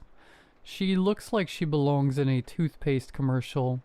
Her mom, Marissa, hired me off a local app for a last-minute babysitting job. One day only. Said she had a work trip she couldn't skip. Paid me in cash the second I stepped inside. She's been looking forward to this all week, Marissa said, already halfway out the door. She says today's going to be the best day ever. I remember that sentence too well now. I've heard it over 100 times. Ellie was already waiting at the top of the stairs that first morning. She looked at me like she'd met me before. Are you ready? She asked. I asked, ready for what? For the best day ever, she said, like it was obvious. It started small, a weird sense of déjà vu. The dog barked before I rang the bell. A breeze blew the exact same piece of paper off the table twice. Ellie started answering my questions before I asked them. Then I woke up on the porch again. Same morning, same clothes. Same words out of Marissa's mouth. Same look from Ellie. Are you ready? I thought maybe I dreamed the whole day. Maybe I was sick. But the loops kept coming. Over and over. Same date, same house, same kid. At first, Ellie pretended she didn't notice. But after a few loops, she started slipping up, calling me by name before I introduced myself, finishing my sentences, laughing at jokes I hadn't told yet. By the fifth loop I said, "You know what's happening, don't you?" She grinned. I just want it to be perfect. Perfect. Like I'd been getting it wrong this whole time. So I played along. I tried things. Took her to the park, got her ice cream, let her watch cartoons for hours. Every loop, something new. Sometimes she smiled, sometimes she frowned. But the day always ended the same way. Me tucking her in, thinking maybe this time I'd broken it. Then darkness. Then 7:58 a.m. Eventually she stopped pretending. One morning I woke up on the porch and she was standing outside waiting for me. "You're late," she said. "I'm 2 minutes early," I said. She looked past me. Not this time. She's changing. Each loop she seems older. Or something else. Her voice slips. Her face glitches. Once her shadow kept moving even when she didn't. Another time she showed me a drawing of me in a box with no doors. "You'll get it right eventually," she said. "Or you'll stay." I tried not doing anything. Just stayed in the living room, ignored her. That loop, around 6:30 p.m., she started crying without tears and whispering to something I couldn't see. I passed out before 8:43. When I woke up, there was a note in my pocket. Try harder. One loop, I asked what the best day ever actually meant. She looked up at me and said, "It means you'll want to stay forever." I've given her everything. Puppets, pancakes, new songs. I danced in the rain. I let her cut my hair once, thinking maybe it'd make her laugh. It did. For 5 minutes. Then bedtime came and she looked sad. "Almost," she said. That was loop 63, or 64. I've lost count. I haven't aged. My bruises reset. My scars disappear. But I remember every second. I don't know if this post will stay up when the loop resets. If you're reading this and this story sounds familiar, or if you've heard of a girl named Ellie who gets to keep people, please tell me what to do. I don't think I can make her happy, and I think the more I fail, the more she learns how to make me stay. Leah.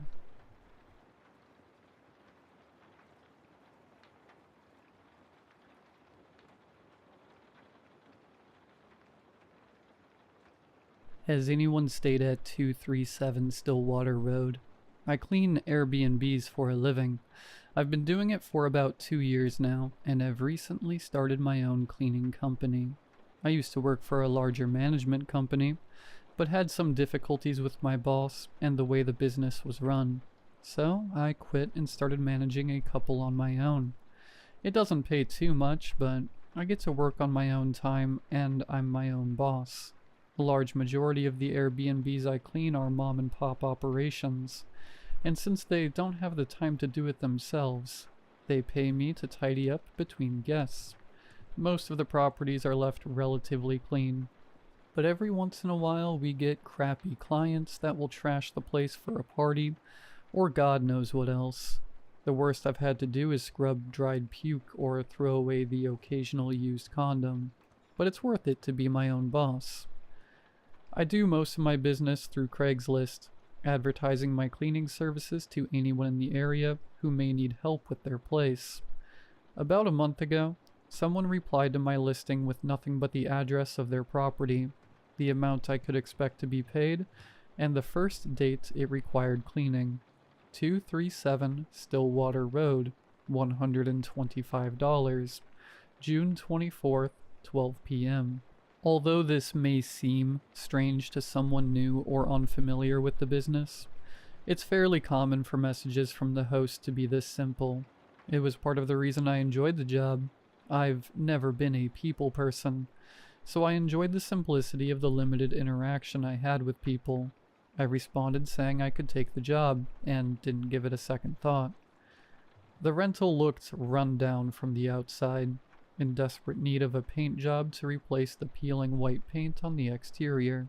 The rotting and curled shingles only exacerbated the weary look of the house. Nestled on the top of a steep hill, it overlooked the vast and deep Stillwater Lake, which coincidentally harbored a few of the other houses I maintained. It was one story with an unfinished basement, indicated by the concrete foundation and the windows peeking just over the grass. However, the inside was a different story. The moment I stepped in, something felt off. Not wrong exactly, just too clean. Walking through the house, I found 2 fully furnished bedrooms, a kitchen, an attached garage converted into a game room, and a couple of doors I assumed led to closets. It was as if it had not been touched in weeks. I absently noted this as strange, as the listing said that the previous occupant had left no less than 2 hours ago. Walking through the house, not a single pillow or sheet in the bedrooms looked to be disturbed. No dishes sat in the sink waiting to be scrubbed. No crumbs or dirt dotted the carpet or stained wood floor. It's not uncommon for occupants to clean up the rental in order to avoid a large cleaning fee, but I'd never seen a rental this sterile. However, I pride myself on being thorough, and decided to replace the sheets as well as vacuum the floors just to be safe. Upon getting to the kitchen, I noticed a door in the corner I did not previously register. Stuck to the door was another detail I must have passed over on the initial walkthrough. A pinned note displayed a simple request written in neat handwriting. Replace salt in water softener. Through the door was a dark stairway leading into the basement. A lot of these old rentals had me do this as part of the routine. It was a menial task, but was inconvenient enough for me to often forget about, as they were usually out of the way, in basements or garages or other places that I rarely had any reason to go. Forgetting was generally not a big deal though, as these salt-dependent water softeners can often go weeks without being replenished. Since it was the first time I had cleaned this rental, and the owner had explicitly asked for it, I decided to not take the chance that it could wait. About halfway down the stairs, I realized that the light from the open kitchen door was failing. I turned around to realize that the door was shutting, and raced to the top of the steps. My initial panic was met with the realization that the door was simply on old hinges, and naturally closes on its own. A cold shiver ran up my spine as I understood that both the descent and ascent would have to be made in complete darkness. I'd never been afraid of the dark, basements, or anything like that, but there was something unsettling about being alone in an unfamiliar house, one that had hosted countless strangers, owned by someone I'd only exchanged a few brief messages with. It left me more uneasy than I could ever remember feeling.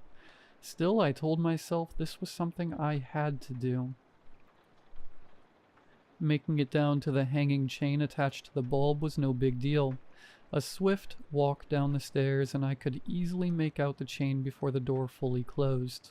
I'd bet that even a relaxed walk could allow me to pull it in time, but that was not something I had the nerve to test. The basement of the rental was the stereotypical Midwestern unfinished basement. Concrete floors and exposed wooden beams. It reminded me of my childhood home. I was greeted by the pungent mildew smell. The damp and suffocating odor considerably stronger than the average basement. The singular light bulb swayed on its chain, casting strange, long shadows around the room. A negligible amount of light was filtered through the grimy windows, haphazardly covered with cardboard, illuminating dust motes with their weak beams. There was old junk lining the walls of most of the basement on shelves or in boxes, undoubtedly the source of the musty smell. The water softener was tucked into one of the four corners, nestled between the washer and dryer. The salt in the water softener was completely empty. Typically, it takes about a month or a 4-person family to go through the salt if it is fully filled. Either the salt hadn't been replaced in about a month, if it was full to begin with, or this rental somehow uses an almost impossible amount of water. Puzzled, but eager to get out of the basement, I poured one of the salt bags stacked against the side of the water softener and into the maw of the machine. As I turned to leave, I noticed a peculiarity under the stairs. A circular dark spot resembling water damage was situated between the wooden supports holding up the flight. As I approached it curiously, I realized it was not simply a black spot, but a damp and yawning opening, stretching an indiscernible distance into the foundation of the house. The jagged rim bore evidence of man-made tools, likely a primitive and homemade well due to the antiquity of the house. Whatever cavernous depths the well reached into was hidden from the light of the singular bulb. I grabbed a loose pebble from the crude concrete floor and dropped it into the mouth. I waited for the response, and received none. I contemplated leaving the basement light on and calling it a day, but it was my first time cleaning this rental, and I was determined to leave no trace of the presence. Additionally, there was the possibility that the occupants would not find the lights and turn it off, and the thought of having to replace the burnt-out bulb in the complete darkness made my skin crawl. I took a deep breath and tugged the chain down, plunging myself into complete darkness. As I did so, the sound of the pebble echoed back, winding tortuously and intoxicatingly from the back throat of the well. I still have the scar from running up the stairs. I told myself I wouldn't sprint, but as soon as I yanked the cord of the bulb, a fear I haven't felt since childhood swept over me. My mind conjured forms in the darkness behind me, fangs and nails scraping the air furiously inches away from my calves as I launched myself up the stairs, their shape changing from every step. I yelped as my foot caught on one of the steps and as my knee connected with the stairs, radiating a sharp pain out from my kneecap. I scrambled to get myself up, wincing at the sharp pain, and clambered up the remaining steps. I half expected the door to be locked when I made it to the small landing at the crest of the stairs, and let out a relieved sigh as I collapsed through the doors into the kitchen. The shapes in my mind evaporated at the presence of the dying summer light pouring in through the kitchen windows. I let my face blush with the shame of the last 10 seconds, but another part of me insisted that my fear was justified. Attempting to shake this feeling off, I did my final walkthrough of the house. By now the adrenaline had worn off, and my leg throbbed with the memory of my tumble. After I was sure everything was up to my standards, I bolted the front door, limped out to my car, and drove off. I have been cleaning this rental for just over a month now. Every time is the same. The house is immaculate when I arrive. There is a new note on the door to the basement, written in the same handwriting, but written on a different sticky note or with slight variations in the print. The water softener is always empty, and I always dump salt to the fill line. For each bag of salt I go through, a new bag replaces the one I have used up the next time I show up. I have now ceased cleaning the rest of the rental. I exclusively replace the salt and ponder over the well. The well has become a source of morbid fascination for me. Sometimes I stare into the fissure for what seems like hours, only to return from the trance and realize barely a minute has passed. I continue to drop pebbles, waiting in almost erotic anticipation for the distant echo. A single thing varies, though. I am more terrified of the basement each time I go. The shapes are closer. Sometimes I think I feel them brush my shirt or pant leg when I run up the stairs in the dark. Maybe I do. I've started to bring a flashlight on my daily trip into the basement, but this does little to reduce the thoughts in the back of my mind. I bring it regardless, as it's better than nothing. This notion of something else being in the room with me has started to follow me throughout the house. At first I felt it only when I was in the basement. Then I felt it in the kitchen.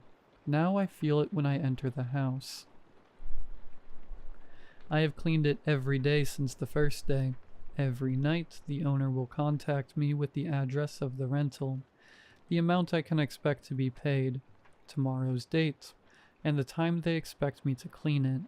I have never seen anyone staying there, nor any evidence of inhabitants within the house. But the house is always clean. I have never dusted, but no dust accumulates on the untouched furniture or shelves. No indentations on the couch where someone might have recently sat. The dishes are always in the same spot, none left out in the sink for me to clean. I have never even seen a car sitting in the driveway, or a light on while simply passing by. There is something off about the reviews of this rental online. It is almost as if they are AI generated. They follow a very formulaic structure, with many of them sharing many phrases like, feels like home, or we look forward to staying again. All of them are 5 stars, and not a single one says anything critical about the property. The incessant mystery has festered in me like a wound, bringing me to yesterday's events. I stood under the light bulb, its dangling chain in my right hand, my flashlight heavy in my left. I inhaled deeply, pulled my right hand down, and plunged the room into utter darkness. My clammy hands fumbled to find the button, illuminating the well upon its location. I cautiously approached the pit, angling my flashlight down its gullet. Though apparently graded for military use, the beam from the flashlight was swallowed eagerly by the pit's ebony gloom. I waited. In the lack of visual or auditory input, the brain tends to make its own stimulus, so when I saw a faint reflection at the edge of the flashlight's reach, I thought it was simply this phenomena in action. The reflection continued to expand, shimmering as it grew in intensity, so much so that I was almost convinced that the flashlight's reach had somehow been extended to whatever depths the water table lay at. The reflections grew in their intensity, and with a terrifying beauty I can't begin to describe, I realized that the light cast back wasn't of that of water, it was that of innumerable eyes. My blood ran cold, and I watched in detached horror as my flashlight tumbled into the inky darkness. Consciousness returned, after how long I am still not sure. I ran panicked through the darkness towards where I assumed the staircase was. I fumbled around and located the cool banister, using it to propel myself up the stairs. On the 5th step, the decaying wood gave way, robbing me of my momentum. I caught myself with the assistance of the railing, but upon attempting to pull myself up, the 2 ends of the broken board snared my right leg, tearing at the skin on my ankle. I tried to pull myself out of the stairs, which only served to push the splintered step further into my leg. Gritting my teeth and rotating my body, I felt for the cracked wood. My finger brushed a jagged edge, pain shooting up my arm as a splinter slid under my fingernail. A carrion, rotting smell suffocated me. I gagged. With my left leg and my remaining strength, I kicked a side of the board with panicked fervor. The first kick only served to drive the splintered wood further into my tender flesh. I was certain that this is how it would end. The second did the same, but I could feel the rotted wood giving way. Adrenaline surged, dulling the pain into something distant and unreal. On the third, the board snapped. I was free. I clumsily pulled myself along on my stomach. Reaching the crest, I fumbled for the doorknob and threw the door open. If God is merciful, then it will someday relieve me of the horrid sight that dying light illuminated. Scores of them line the staircase, their limp-like bodies twisting and convulsing in an attempt to escape the soft glow of the sun. Their skin spread thin and pale over their bony bodies, revealing twisted and purple varicose veins over their ape-like bodies. The horde clawed over each other, tearing flesh from their leprous bodies and spilling their ichor in a deafening silence. They oozed and slithered down the stairwell, indeterminable in their numbers, but an amalgamation of claws, fangs, and atrophied wings. In places, skin bubbled and burst, emitting a foul and indescribable stench. As the last of the monstrosities vanished into their antediluvian crypt, they left behind only the shattered stair and the trail of blood marking my escape. Although I struggle to recall what followed, they say a good Samaritan found me, babbling, incoherent. I was taken to a nearby hospital, where I've remained ever since. Despite my insistence, the doctors claim there's no rental listing for 237 Stillwater Road, just a long abandoned house. But I know the truth. I know what I saw. Periodically I still hear it, the sweet, distant echo rising from the well, calling me back. I know I will return, and when I do, I will know just how deep the well goes.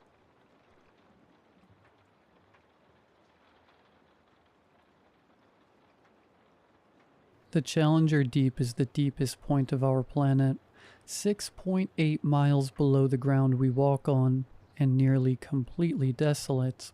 A true marvel on the Earth, and a miraculous piece of geography. Up until recently, most scientists believed that the Challenger Deep was the deepest point of our Earth. Keyword, recently. I work for the NOAA, or National Oceanic and Atmospheric Administration, as a submersible pilot. I've been on countless dives and seen countless things. It's an amazing job, one that I can't imagine ever not taking. If there is one place to appreciate nature and life as we know it, it's the ocean. Yet, the vastness of the ocean is a horrifying concept. We are slow in the water, and in the parts of the ocean where you can't see anything below you, it is hard to shake the thought of some massive marine predator snatching you up in its jaws. Despite this, our research knows no bounds, and around a month ago, my team made a massive discovery. A shift in the tectonic plates showed us that, in the cracks of the Challenger Deep, there was something below it, an entirely unexplored and unknown region of our world. The team was ecstatic, and negotiations for a press release were immediately brought to our supervisor. Unfortunately, he decided not to go ahead with the news just yet. According to him, after talks with the heads of the NOAA, they wanted us to go on an expedition to see what was there, and then showcase our findings to the world. I wasn't pleased with this, but I knew that it would make a better headline in the news if we actually found stuff down there. As one of the most experienced submersible pilots, I was chosen to head the mission. It would be a solo mission, one that, in my supervisor's words, would change the way we saw the ocean forever. So, after a ton of preparations and warnings and papers, my submersible was hovering over the water, my legs pointed directly at the opening to this new, deeper subsection of Earth's crust. My submersible, named Apollo by me, was reinforced heavily, with intense fortifications and the best titanium money could buy. She was a beautiful thing, one that I could never see myself as worthy of piloting. Yet, with one swift motion, I was dropped into sea. I won't bore you with the details of the descent, as nothing out of the ordinary occurred. I saw numerous creatures, critters, and otherwise, but nothing there was something I hadn't seen before. Aside from a sperm whale swimming above me that made me nearly crap myself. After roughly 3 hours, I had finally hit the Challenger deep. Admittedly, I was a little scared. Despite my numerous adventures into the bowels of deep blue, I had never actually been here at the bottom. It was empty. Not a speck of life besides maybe some bacteria.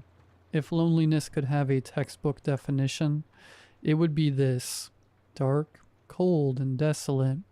The fact anything could live down here whatsoever was unbelievable. Move forward. My intercom sprung to life, jolting me out of my complete awe. I had completely forgotten why I was here, trapped in the sheer complexity of the nothingness of this place. I complied, moving Apollo upwards a bit, and that's when I saw it, a massive gash in the seafloor, stretching for what could have been miles. It was wide, too, almost the entire width of a school bus. This wasn't what was shown in our scannings, with the gap being smaller and less wide. Whatever we had seen before, it had expanded. I reported this to my supervisor, who shared the same mild perturbance that I did. Maybe another shift occurred here recently. Maybe. His lackluster answer to my report did not inspire confidence. But I had to keep going. I am about to enter the opening, I said with a very obvious amount of uncertainty in my voice. Go ahead. Good luck, man, my supervisor responded. And with that, I entered the new deepest point of our Earth. The opening was normal in nature, with nothing but rock and earth surrounding my descent for the first 20 meters or so. However, after this, it all became dark again. There was no more wall, no more gash. I checked my sonar, and my mouth dropped to the floor in sheer amazement. I was inside a gigantic cave, nearly 1 mile on diameter. I was at a loss of words, my thoughts taking over where my mouth couldn't. My mind began to race, with intense ideas and fears and terrors unveiling themselves. What could be down here? Is it dangerous? Will I die? Etc. I reported my findings to my supervisor, who was, just like me, completely starstruck. Are you sure that's what you see? My supervisor sputtered out. Yes. The submarine had been equipped with the latest technology, and one of those was a radar, just in case anything like a whale or other large creature happened to be approaching me. This radar never failed, but it hadn't sprung to life in hours due to the lack of anything big at this depth. Yet it was suddenly firing off. I moved to look at it, and to my both amazement and terror, 5 large blips were moving towards me. I tried to keep myself together, desperately breathing in and out in a pathetic attempt to keep myself from hyperventilating, but it wasn't working. Nothing of this size should be down at this depth. My mind began to picture beasts, monsters, and ravenous creatures coming to rip me apart. In my nervous state, I hadn't realized my supervisor had been trying to talk to me. After nearly tripping over myself, I clumsily reopened the line. Why have you stopped? What is it? My supervisor sternly, yet curiously asked. There's 5 something moving towards me, sir. I have no idea what they are.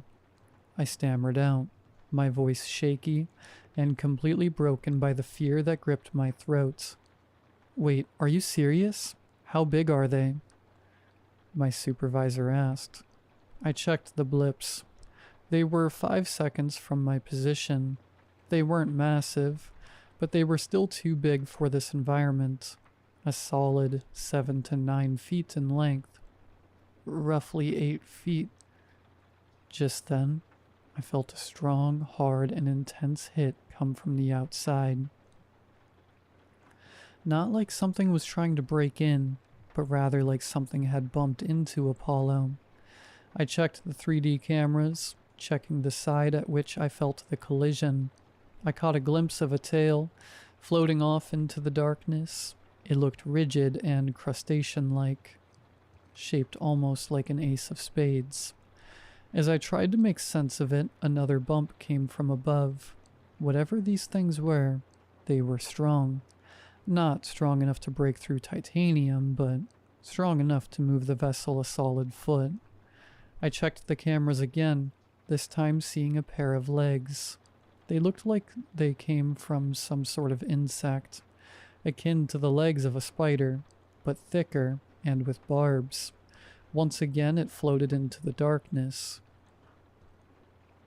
Once again a hit came, this time targeting the pilot's chamber, scaring the piss out of me. I didn't need to check the cameras. The thing hit my window, and it didn't move from my view. I was completely stuck, entranced by what could only be described as a miracle of nature. A living fossil, floating in front of me, locking its round, pure black eyes with me, practically hypnotizing me to admire its sheer beauty, was a massive, yellowish tan, prehistoric creature. A Eurypterid, commonly known by paleontologists and biologists as a sea scorpion. I was dumbfounded. Sea scorpions had gone extinct over 250 million years ago, when the Great Dying happened, otherwise known as the Permian extinction event. Eurypterids were completely wiped out by this, so I was at a loss of words. No words could ever describe what I was feeling. I think it was admiring me back. It surely hadn't seen humans before. It tilted its insecty head at me, wondering what I was. Suddenly more of them came to the window, dumbfounded at what they were seeing. Baby sea scorpions sat atop what I assumed was their mothers, analyzing and internalizing what I was. I began taking photographs of the sea scorpions and sent them to my supervisor. He beamed back to me on the intercom as the cheers of my colleagues rang out in the background. "This is an amazing find. Do you see anything else?" "Not right now, but I'll update you if I do." As I resigned from the intercom once again, the sea scorpions continued to look at me. They almost seemed to gawk at me, as I did the same to them. Suddenly they all cleared, and a much larger, older-looking one got up to the glass. My submersible had arms, grabbers used to move away debris and rocks/minerals. It moved its shelled body to the arms, rubbing up against it, before lowering its head to show me a large parasite that had binded to it. I was confused as to what it was incentivizing, until finally I understood that it wanted me to remove the thing. The arms were not surgical, but fortunately, the parasite was big, meaning the arms could hopefully remove it. I knew it was risky, and if I accidentally killed it, I could be in massive trouble. However, somewhere deep within me, I knew it was desperate, so as carefully as I could, I maneuvered the arms to reach the critter. It was very much like piloting a claw machine, with every movement a stressor on my psyche. Finally, I had a good grip on the parasite, with the other arm holding the elder sea scorpion's head steady, and with one good tug, the little thing came right off. The sea scorpion jolted, shaking its head in what I could only assume was pain, yet once the pain subsided, it looked happy, spinning in place with an upbeat pattern. It got back up to the window, and with a happy, almost animal-like bunt against Apollo, it descended back into the depths, with the rest of its family unit following it. With that experience over, I descended further, my mind straight and my heart beating with just a little more pride. I reported the encounter with my staff who, when shown photos, absolutely thrilled. Fortunately, my supervisor was happy with me and green-lighted the further descent. The sonar continued to prove my suspicion, with the cave proving to be a worthwhile endeavor for the entire NOAA. Eventually I reached the middle of the cave when the radar came back to life. Something was approaching the ship again, something absolutely gigantic. It must have been at least 60 feet in length. Now, I was someone who generally despised people who promoted the idea of Megalodon living in the trench. However, seeing the radar blip with a massive white dot, you can't blame me for being scared of whatever was approaching. I had already seen a literal living fossil, and I wasn't against the idea of a massive monster being down here anymore. However, my fears were calmed as I realized how slow it was moving. Hell, it might as well have been sitting still. I entered the intercom again to my supervisor, who told me to move towards it.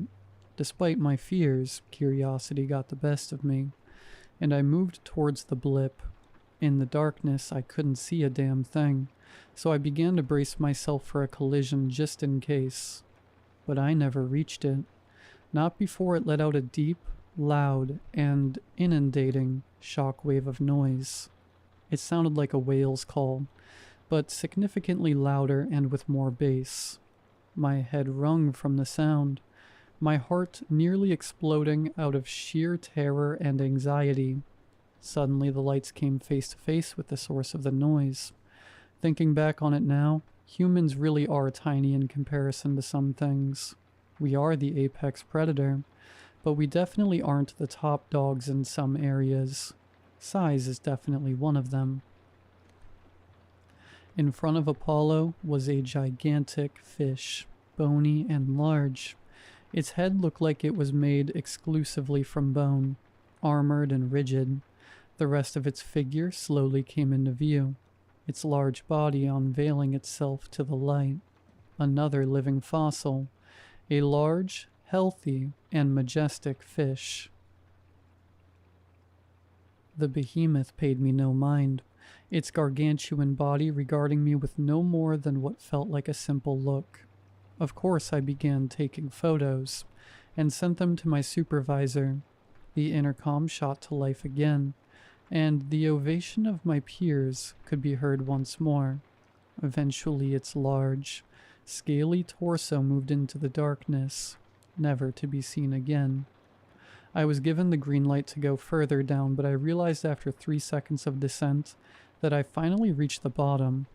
It was different than the Challenger Deep. It was gray in color, with little to no sand on its surface. Jagged scars permeated from its surface, scattered across a variety of areas. What was interesting was that the bottom felt soft, almost like it was a cushion rather than rock. I began talking to my supervisor, discussing what the next move was. He wanted to explore the place further, to see if any other living fossils existed down here. I couldn't blame him. Everything we knew about the ocean and its inhabitants had been flipped on its head. It was amazing. As I began to move forward, something odd happened. The ground beneath me began to vibrate a bit. At first I attributed it to shifting plates, but then out of nowhere, the ground moved completely, nearly knocking over Apollo. Suddenly the radar blipped a dot out, but it wasn't a dot at all. The white blip I would have usually seen encompassed almost the entire radar circle, as if the entire area around me was a living organism.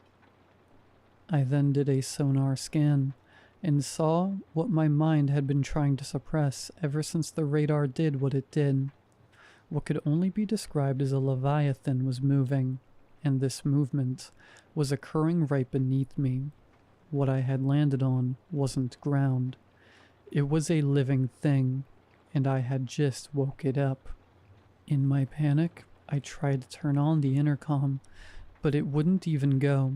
The station I had been using to communicate with my team had been taken completely off the system, so I did the only thing left. Get the hell out. I began piloting the submersible out of Dodge, moving it as fast as it could go. Suddenly Apollo stopped completely. Her engine was on, but she wouldn't budge. I checked the sonar, and I wasn't stuck on anything. It simply wouldn't budge. The intercom then came on, and my supervisor's voice was replaced by a loud, yellowing and deep voice. No, stay. I was completely frozen, my mind a jumble of fear, shock, and confusion. Was it talking to me? I slowly shot the intercom back on. Who are you? I stammered out, my voice a complete mess of sounds and obvious nervousness. The creature bellowed back, its voice calm yet commanding. I am not a who. Even if I were, it does not matter.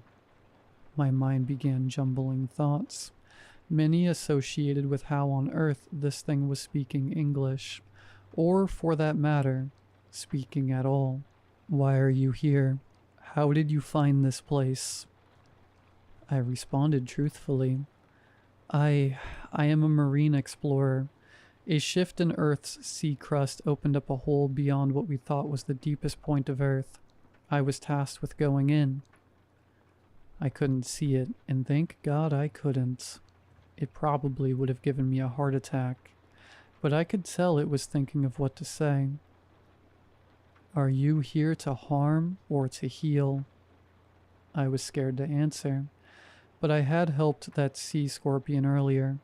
I thought that, if what I believed was my life being on the line, telling this deep sea monster I had helped it would be useful. Earlier, I encountered some Eurypterids. I helped this elder one with a parasite. It intook my words and responded back. Thank you. In the calming nature of its voice, I eased slightly, my mind gaining some clarity to ask it further questions. What is this place? I asked. The creature didn't respond for a while, but after what felt like eons, it finally spoke up. Many, many years ago, long before your species ever walked this planet, species of different eras managed to survive their respective calamities. The Eurypterids, as you call them, were not suited for their new world, so I called upon them to descend to this cavern, instilling them with an increased strength and tolerance for the conditions here. As time passed, more water-dwelling creatures came, and now they reside here. I am the guardian of this place, my purpose solely to defend and protect the nature here. I was at a loss of words. This thing, whatever it was inherently some sort of underwater deity. I couldn't even begin to wrap my head around the concept before it spoke through the intercom again. You shouldn't be here.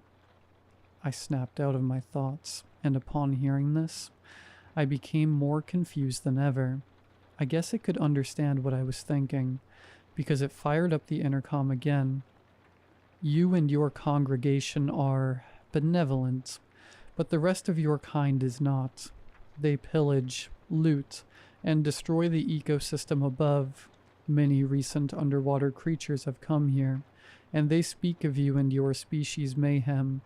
I will seal this hole again, and you are not to ever return here. Do not tell any of your kind of my existence, and leave with the knowledge you have now, but no more. I understood. It was right, unfortunately. I see, I muttered. The beast did not speak through the intercom this time. only making an incomprehensibly loud bellow that, if anywhere else, could have most likely took down a whole city through decibels alone. Before I began to comply and go ahead and ascend, one more question entered my mind. How did you end up here? The intercom stayed silent for the longest time, before it echoed to life for the last time of my journey. Some secrets are best left secrets. A part of me was slightly annoyed at this, but I understood, and so I began my ascent. After resurfacing, my colleagues bombarded me with questions, demanding to know why I had basically gone off the grid. My supervisor was majorly pissed, but at the end of the day, none of it mattered. The next day, in the dead of night, I went back to my post on the station to see if the hole had closed, and sure enough, it did. I don't think I'll ever forget my experiences in the deep, and to be frank, who could? It was a jarring experience, and one that I think I'll never be able to truly comprehend. The media couldn't get it either, as the images of modern-day prehistoric monsters have swept through the internet like wildfire, with every site on the web talking about how interesting this truly is. If another crack forms, or Earth cuts open again and we find another one of these, however, I will not go back, for I still don't know what it was, and I don't want to find out.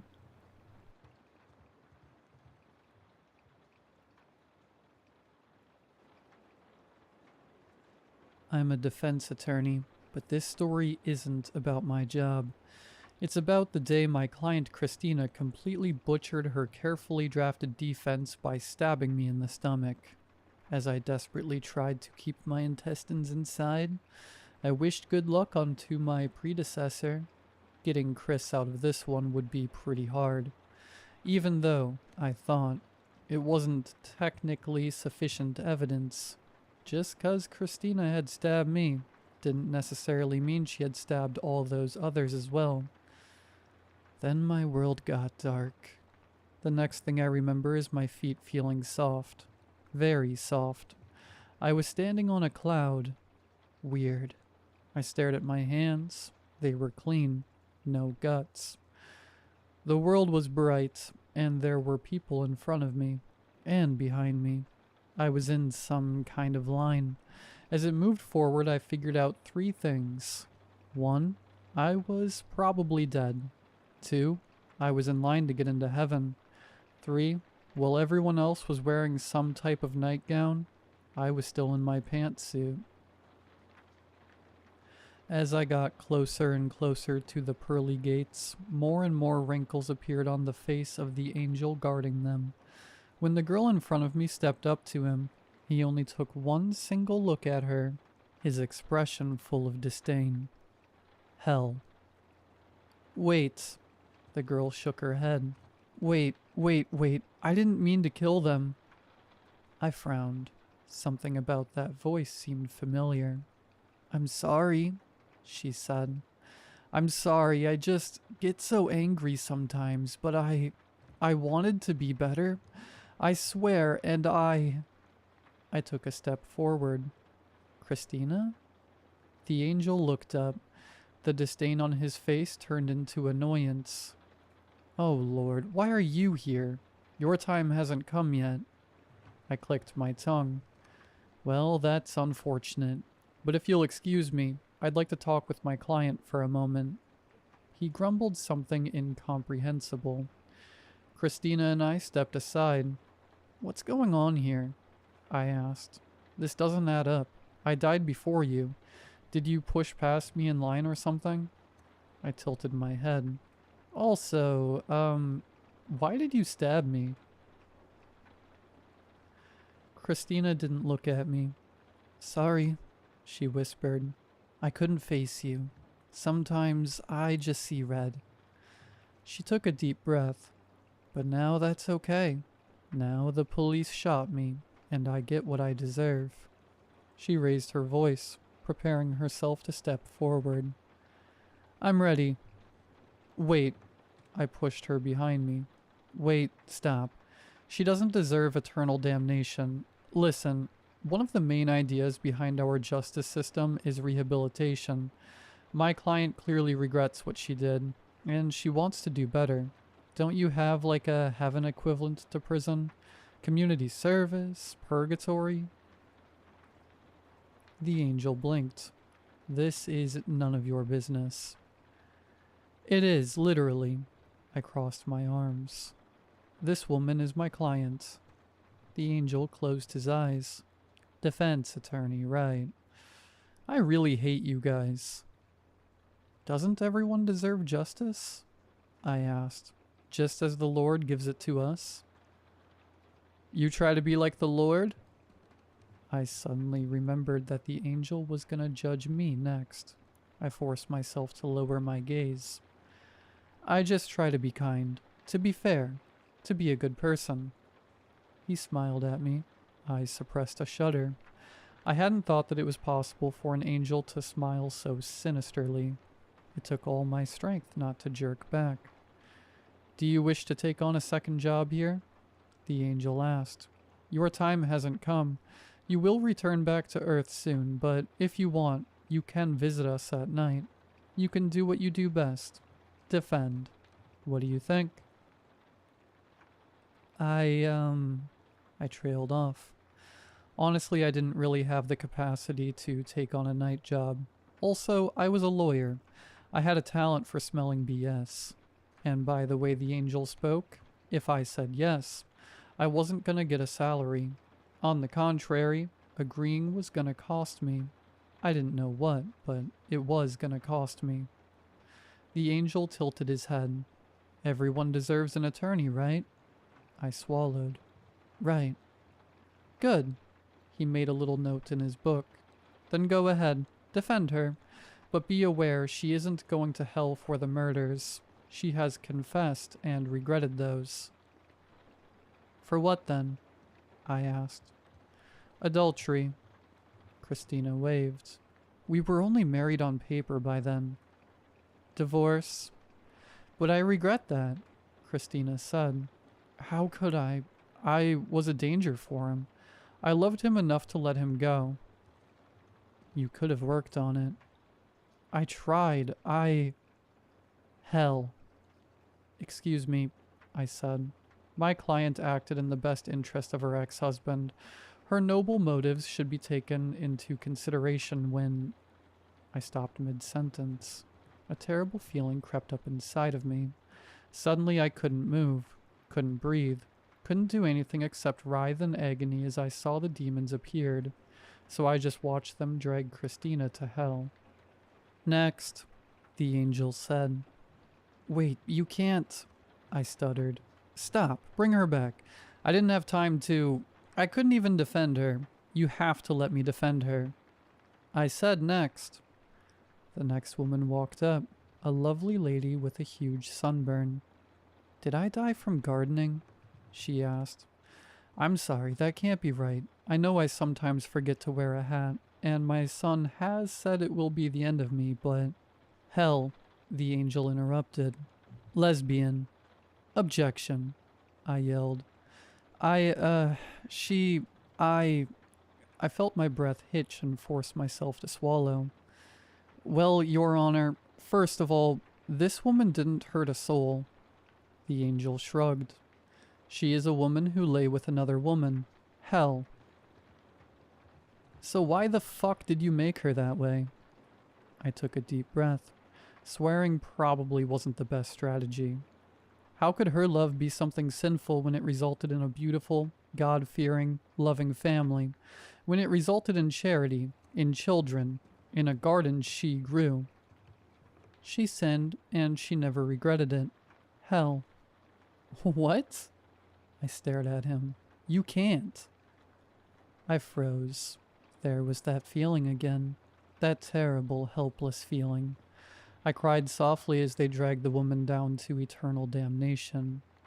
Thank you for trying, she whispered. I stared at the place where she disappeared. I had failed her. I had failed my clients. I clenched my fists. Focus. Be what the angel hired you for. A defense attorney. Professional. Argumentative. Good under pressure. I felt myself calm down. I had trained for this. A tug at my sleeve. A young girl. Almost a child. Can you help me? She asked. I'm scared to talk to the angel because I made my baby go away.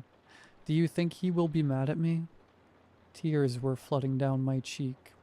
I wondered if that meant rain on earth. I couldn't stop the crying, but I could still use my voice. So I cleared my throat, rearranged my blazer, made sure my hair was in order, and smiled. Let's find out, sweetie. You're awake! A happy voice. The first happy voice in a long, long time. I was still crying, but now, someone was stroking my face, wiping the tears away. I recognized the smell of my partner. I opened my eyes and then she was crying too. How long was I out? I asked. About 3 days. She forced herself to smile. Was it a relaxing coma? The first time in a while you got that much sleep, huh? It was terrible, I said. I had the weirdest nightmare. 3 days. 3 days and hundreds of cases. I had lost all of them. Except... Wait, I still had one real client. What about Christina? I asked. How is she doing? My wife bit her lip. Honey, I don't know how... Well, screw it. She tried to stab you, so I'm just gonna say it. Christina is dead. The police shot her. I closed my eyes. It didn't stop the images. Hundreds of faces, hundreds of women I hadn't saved. Christina had been real. They had all been real. You know, her ex-husband picked up her remains. My wife cleared her throat. He said he was sure Christina was sorry for stabbing you. She just got angry like that sometimes. The beeping of monitors grew louder around me. Doctors and nurses rushed in. Everyone was freaking out, thinking I was gonna die, again. Like Christina. Christina was dead. Shot by police. Pretty damning evidence for once. I forced myself to open my eyes again, to look at the one face that wasn't dead, though it was just as damned as the others. My wife. There were lines in that face, lines from age and laughter. I touched her cheek and my heartbeat calmed down. It's okay, love, she said. It's okay. Christina is in a better place now. I forced myself to smile. Let's go home soon, yeah? It actually took a few weeks until they released me. The experience gave me a huge scar on my stomach and a new job. Now I'm a defense attorney at night as well. I have lines on my face now too. Lines of anger and pain. I wake up crying every morning. I try my best to prepare myself in the evenings. To be a professional. To guarantee a fair trial. But how can you win a fight when the laws weren't written for you? So far I have lost 231,118 cases. Divorces, escaping abusive relationships, adultery, abortions. All while men who have done unspeakable things sneaked right past the gates, simply by claiming they regret it. I know that when my time comes, the demons will drag me down as well. I will suffer alongside all the people I have failed. But every morning, right before I head out to work, I kiss my wife goodbye and I cannot help it. I cannot regret loving her.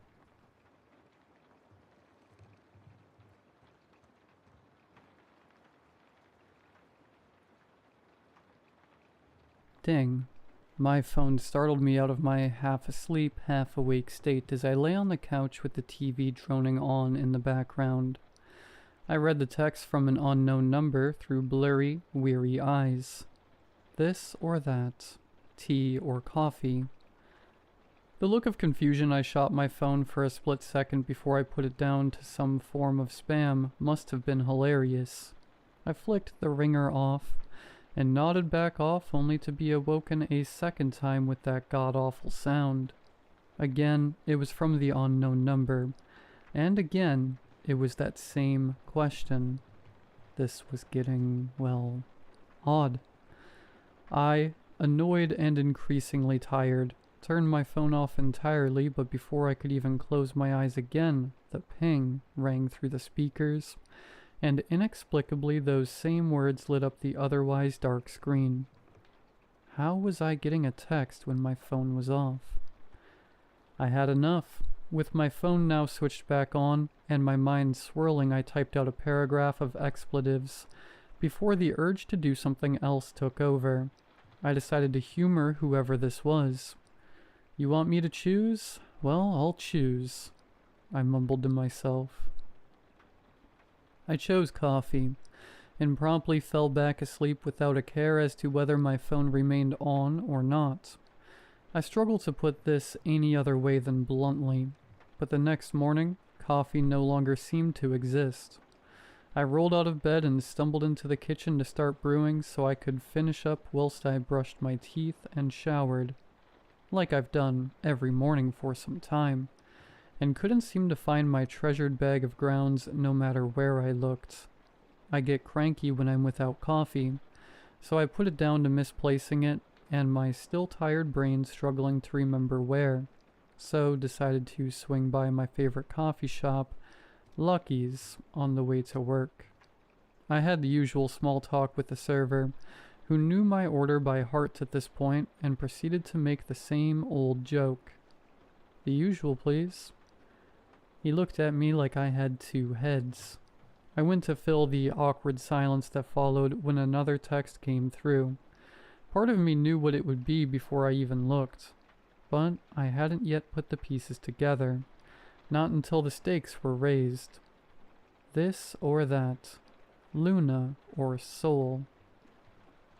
Knowing it was somehow able to keep pestering me regardless of my non-response, I chose this. I got home that day to find my puppy Luna had disappeared. There was no way out. No window to jump out of. No attic to hide in. Nothing. Her brother's Soul moped all evening. I never found her. By the time the next text came through, I was ruffling through cardboard boxes and head-height cabinets in my desperately futile attempts to find my dear baby.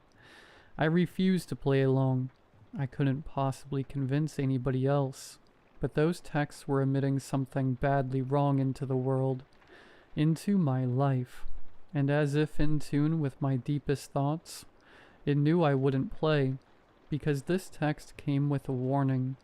Mom or Dad, failure to choose immediately will result in a choice being made for you.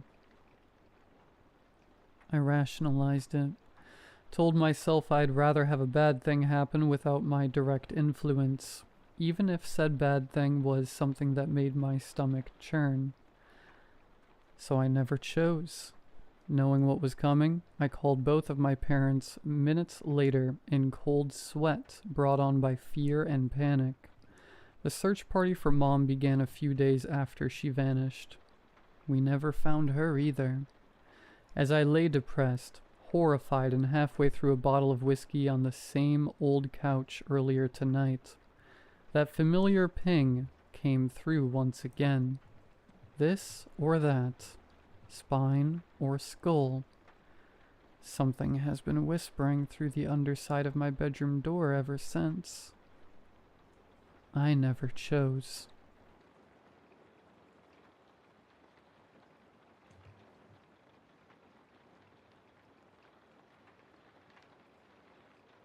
I was born in 2000, grew up in a small town in northeast Ohio. We had one of those little ranch-style houses, all on one floor, 3 bedrooms. It was just me and my mom for most of my life. My dad left when I was a baby. She was a good mom from what I remember. We didn't have much money, but she made sure I always had what I needed. She worked as a waitress at a restaurant in the center of town. Always tired, but always kind. We'd watch movies together at night. She'd tuck me in, kiss my forehead, and tell me she loved me. I felt safe. Except at bedtime. I must have been about 6 or 7 the first time I noticed it. One night after she tucked me in, I heard the floor creak after she turned off the light. Not out in the hall, right by my bed. I remember freezing, listening. Then I heard the sound of her breathing, slow, heavy, right underneath me. I leaned over the edge and whispered, "Mom?" She didn't answer. Just this soft little giggle. Not mean, not playful, just weird. I called for her louder. After a few seconds, she crawled out from under the bed like it was the most normal thing in the world, smiled at me and said, "Go to sleep, sweetheart.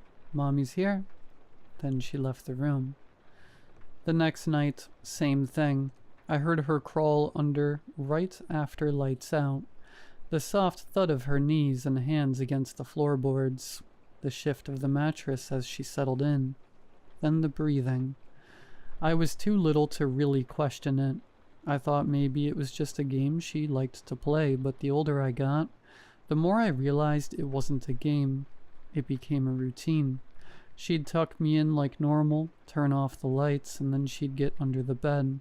Every single night. And then she started doing little things. She would tap on the wood under my mattress in these odd rhythms. 3 taps, then 2, then 4. Sometimes it sounded almost like a song, other times like random patterns.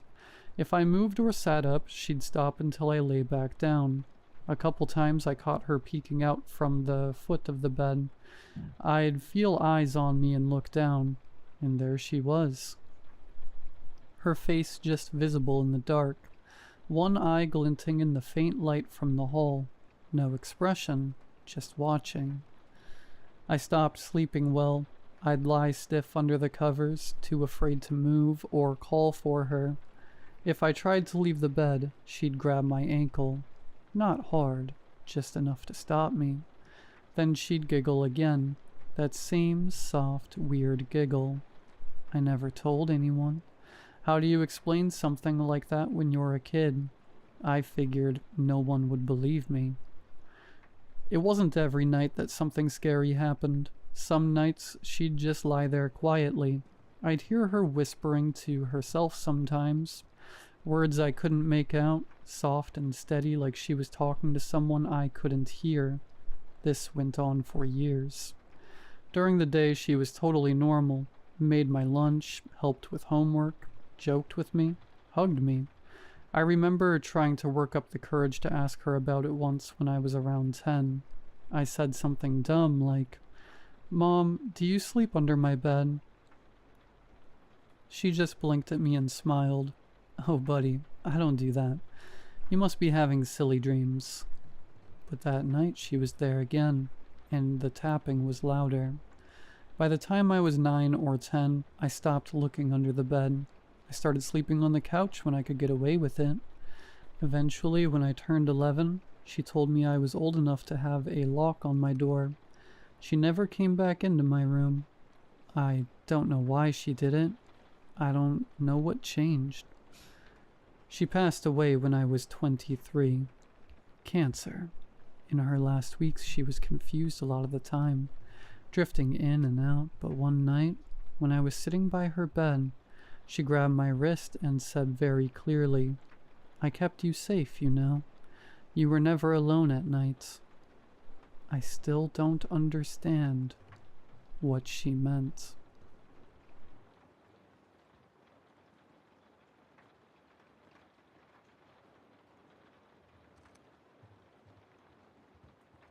I always double-check the lock on our apartment door, not because I'm paranoid, well, maybe a little, but because it's a strange mechanism.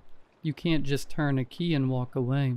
You have to twist the handle to the right, then lock it. If it's twisted left, it stays locked. If it's straight, the door opens. Simple in theory, but easy to mess up. I live with my younger sister, Al, in a 2-bedroom apartment. The hallway from my front door is long. Her room comes first, then mine.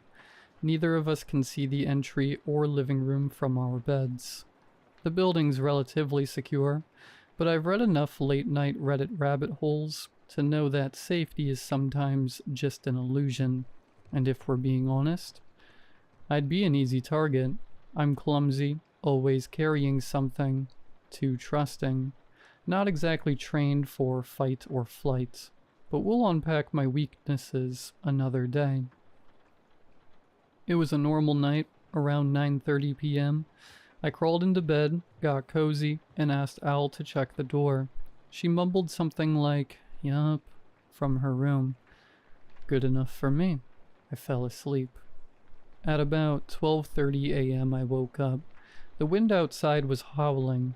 The blinds were smacking the window like they were trying to escape. I groaned, got up, shut the window, and slid back under the blanket. That's when I heard it. Footsteps. Not from outside, from inside the apartment. They were near my door. Quiet, cautious. Then they moved off toward the living room. My heart began to pound. I straightened to listen. Maybe it was Al. But then I heard it. Chewing.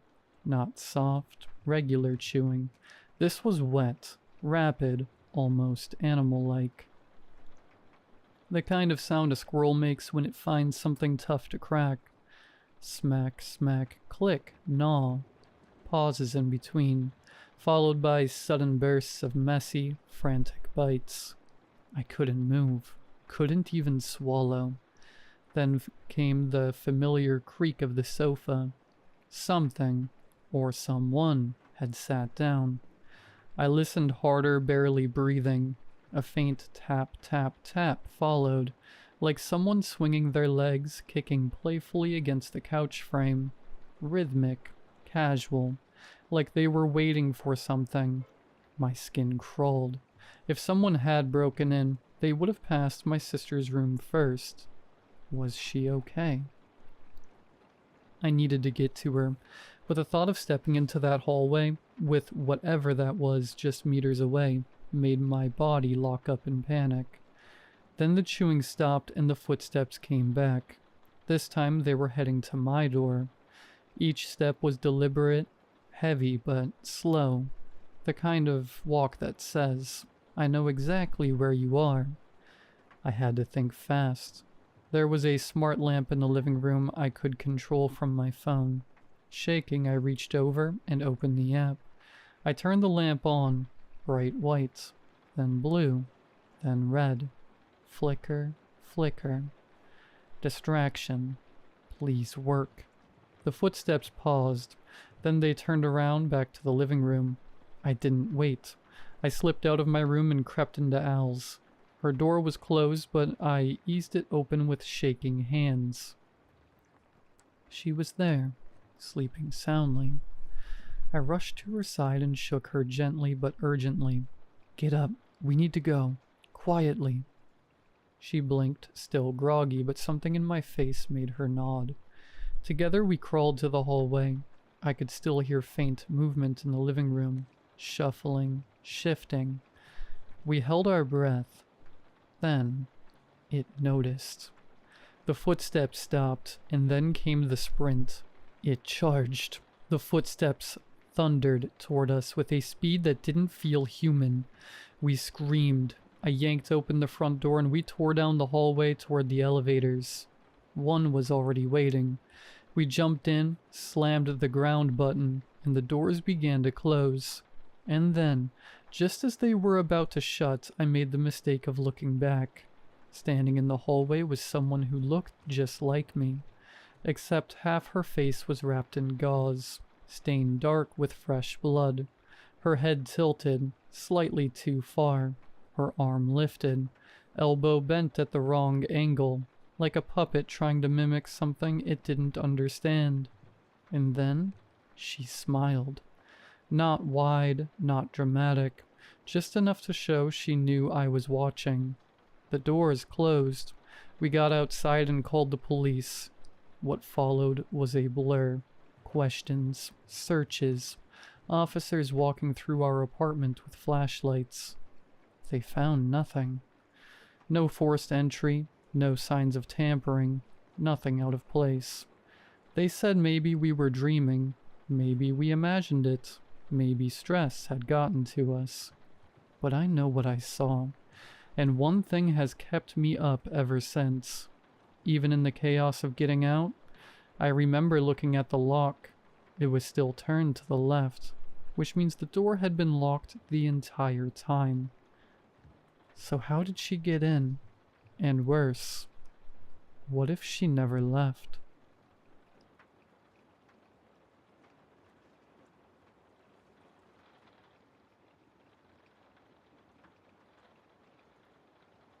I know how this is going to sound. I'm not stupid. I know Reddit isn't exactly the best place for a blind person to talk about seeing things. That's the point. I've been blind since birth. Total blindness. Zero light perception. Nothing. My world is touch, sound, smell, memory, and routine. I've never seen anything. Not even in dreams. Not even once. Until last week. And now I think I'm going to die. I live alone in a one-bedroom apartment on the 6th floor of a pretty standard building in the city. I have a system, keys always clipped to my belt, guide stick by the door, phone with voiceover, everything labeled with tactile stickers. I don't need help. I walk my block with muscle memory. I know the elevator by the sound of its grind, and I can feel when a neighbor's perfume lingers in the hallway. That's how dialed in I am to my environment. So when something changes, I notice. It started 5 nights ago. I woke up around 3 a.m. with this weird sense. Not a noise, not a smell, just a presence. Like something was there in the room with me. I thought maybe my neighbor's cat had gotten in again. It's happened before. Little guy slips through cracked doors. I sat up in bed and called out, "Hey, anyone there?" I felt for the edges of my blanket. My hand trembled. Nothing, just still air. Then I felt it, like a shape in the room, like how you can feel when someone's standing too close behind you, even without hearing them breathe. But worse, it felt wrong, like its shape didn't match anything that should be able to stand upright. Too tall but narrow, and still too still. I froze. Every hair on my arm stood up. I reached out into the empty air and felt nothing, but in my chest I could feel it watching me. Not seeing, watching. The next morning I laughed it off. Sleep paralysis, maybe. A dream I didn't know I was dreaming. I have a therapist and I told her. She asked if I was stressed. I said yeah, a little. My job's been weird lately, and sometimes the city noise gets under my skin. But the next night, it came back. Same time, 3 a.m., same presence. I kept my eyes open, which sounds weird, I know, but when you're blind, eyes open just means facing the dark. I laid there breathing slow, trying not to move. And this time, it moved. It shifted closer. The air in the room changed, like it dragged something with it. The pressure, the silence, the texture of the nothing around me. Then I heard it. Not a word, a sound, a click. Soft, deliberate. It had joints, and it was cracking them like fingers. I haven't slept since Tuesday. I pretend I'm not at home at night. Headphones on, lights on. Though that's for the neighbors, not me. But I know it still comes. I feel it standing just outside the room. Sometimes I hear it dragging its hand across the walls. Sometimes I hear it whispering in a voice that sounds like mine. Yesterday I knocked over my coffee mug in the kitchen. When I bent to pick it up, I swear I felt something cold brush the back of my neck. A finger. Long, smooth, curious. Tonight it did something new. It knocked 3 times, slow, on the inside of my bedroom closet. I haven't opened that door in a week. I don't know what it wants, but it's learning. It's figuring out how I move, how I live, how I try to ignore it. And now I think it knows I can sense it. That I'm not just a blind person to it anymore. I'm something else. A mirror, a target. If you're reading this, you probably think I'm crazy. I would too. But something in my apartment, it wasn't there before. And every time it comes back, it gets closer. I don't think I have much time left. If it touches me again, if it climbs into bed like I think it did last night, I won't survive it. Please, if anyone's heard of something like this, tell me what it is. Because I swear I never used to see anything, and now I can't stop sensing it. Quick note up top. Yes, I'm still alive. No, I didn't sleep. Yes, it came back, and now I know for sure. It knows I can sense it. It's not pretending anymore. At 2:58 a.m., Willow, my dog, started growling at the closet. Not barking, growling, real low. She never does that. She pressed into my legs like she wanted me to pick her up, and I could feel her trembling. And then I felt it again. Not outside, not in the hall, inside the closet. It stood up. The pressure changed, like the shape of the air shifted. Something tall, taller than a person, narrow, jointed. I could feel its form, not by touching it, but by how it bent the room around it. And then came the voice. It didn't speak like a human. It didn't even make a sound. The voice was inside my thoughts, echoed with my own tone. You're not supposed to know I'm here. It sounded disappointed, like I ruined a surprise party. Then it moved, up, onto the ceiling. It didn't climb, it just changed location. And it began matching my breathing. I called my therapist in the morning. I told her I was noticing things. She asked, calm as anything, has it started interacting with you directly? I said yes. I asked if she'd ever heard of this before. Her answer chilled me more than the voice did. Some people, especially blind from birth, may perceive things the rest of us can't. If something doesn't want to be perceived, noticing it gives it shape. She told me not to sleep in silence. It listens better when it's quiet, and then she hung up. I tried staying out. Took Willow and found a diner. Ordered coffee I didn't need. Sat with my back to the wall. Around 4 a.m. the waitress came by, refilled my cup, and as she placed it down, its voice came out of her mouth. You shouldn't be able to notice me. Then she walked away like nothing happened. This morning while brushing my teeth I felt it. Not behind me, not beside me, in front of me. Too close, and in that space, not with eyes, but with something else, I saw it. A face, my face, grinning wide. It hovered there, inches away. No breath, no warmth, just watching. I dropped the toothbrush and ran. I slammed the door. I couldn't scream. I don't know what this thing is, but I know this. I was blind my whole life, and now I can see one thing. Just one, and it's getting closer. If you're reading this, it means I lived long enough to hit post. I don't know if I'll be alive when you read it. I don't know if I should be. At 2:51 a.m., I felt it coming. Not like before. Not from the closet. From the building itself. Floor by floor. Closer. I stood in the living room, heart pounding, Willow shaking at my feet. And then, silence.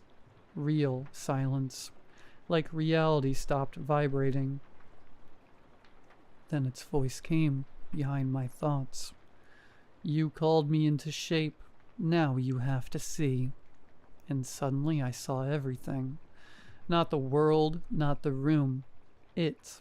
All of it. A body made of space, skin stretched over nothing. Long arms, twisting joints. No mouth, but still it smiled. And then it touched my forehead. I blacked out. When I woke up, I couldn't move. My ribs are broken. My mouth tastes like blood. The closet door is open, and I heard my voice, my exact voice, say from outside, "I'm going to work." It wasn't me. It said it perfectly. It's out there now, wearing me. I was blind my whole life, and now I can see it. That's all it ever wanted. To be seen, to be real. And now, it is. Edit. Hey guys. Wow. Just found this old post. Honestly, no idea what I was thinking. I've stopped drinking, feeling way better now. Clear-headed for the first time in a while. I think I was having a rough patch or something. All that weird, spooky stuff. Definitely just stress or sleep dep or something. Kinda embarrassing, honestly. If anyone knows how to delete a post, please DM me. Don't want anyone getting the wrong idea or thinking I've lost it. Anyway, thanks for reading, I guess. Hope you're all doing well.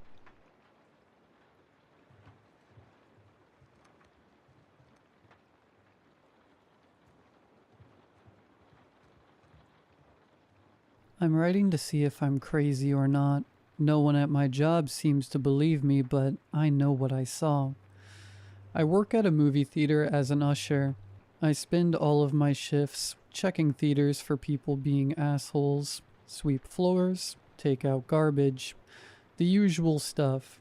Depending on the movie release, my days can be boring with very little to do. Cast, yeah, staff is referred to as cast, and managers often spend the boring days just messing around and trying to stay sane.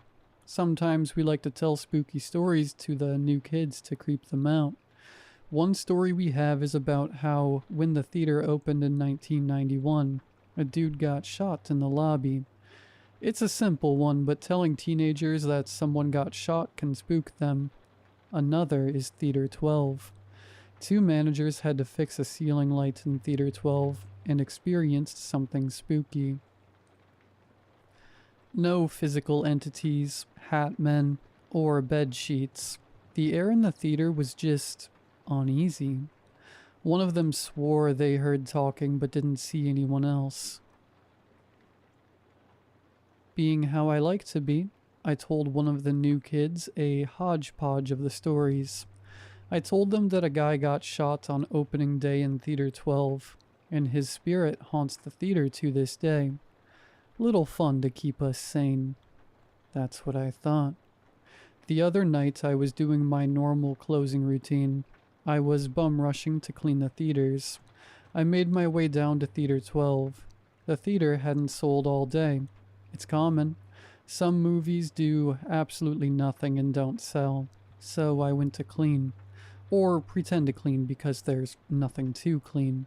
The second I entered the theater, the vibes felt off. The air just felt wrong. Is that the correct word? It felt wrong. I turned the corner to the rows of seats to see one person sitting and staring at the screen. It was a woman, maybe mid-30s. She was Asian, possibly Chinese. She just stared at the screen. Nothing was playing, but she was engrossed like there was something there. I cleared my throat. "Ma'am, it's closing time." The woman blinked, like I broke a trance or something. "Oh," she said.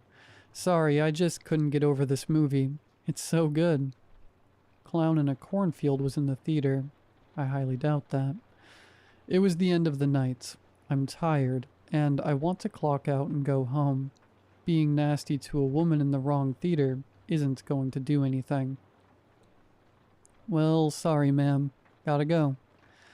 She politely got up, collected her things. Purse, popcorn bucket, and cup. At least she had the common sense to do that at least. Her items were weird. The bucket and cup looked like one of the older cups and buckets the GM has up in the projector booth. Hadn't used those designs in years. Okay, so maybe she just likes vintage theater memorabilia. As said, it was the end of the night. I don't care, and she's hot. As long as she got the hell out. She handed me her ticket. "Here, I'll give you a sweep. I didn't eat much of my popcorn. After that, she left. I tossed the ticket in my dustpan without thinking and went through and swept. She was right. Not much of a popcorn enjoyer. Didn't eat much at all. Easy clean. The can was empty too. Must have taken her stuff home with her. I cleaned the rest of the theaters in that hallway and listened to random YouTube videos. Afterwards, I went back into the lobby. My closing manager was cleaning the rest of the concession stand. "Everyone out?" he asked. "Yep," I say. "Hey, are you sure Theater 12 didn't sell today?" I asked. Manager grabbed the closing sheet, looked it over, and handed it to me. "Yeah, empty all day." I scratched my head in confusion. "Why, was someone in there?" "Yeah, some lady. Didn't see anyone leave that hallway?" "Just you, baby girl." I held up my dustpan, rifled through it, and pulled out her ticket. I examined it closely. The Silence of the Lambs. I showed it to my manager. She gave me this to save me a clean. We both examined it again. One thing stuck out. The date on the ticket, March 14th, 1991. We both stared at the ticket, then to each other, then down the hall to Theater 12. After that, I wouldn't go in that theater without anyone else present. Manager, co-workers, even customers. That theater really freaks me out now. No one believes me that I saw a ghost. My closing manager says I must have just found an old ticket under a seat. But I know one thing for sure. I refuse to be alone in Theater 12.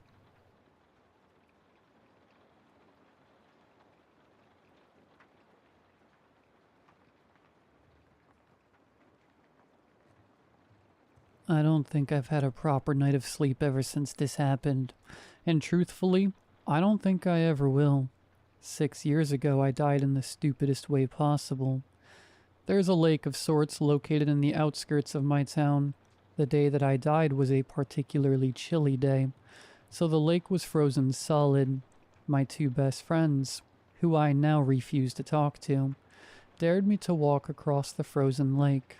Doing so would result in them paying me a hefty amount of $40.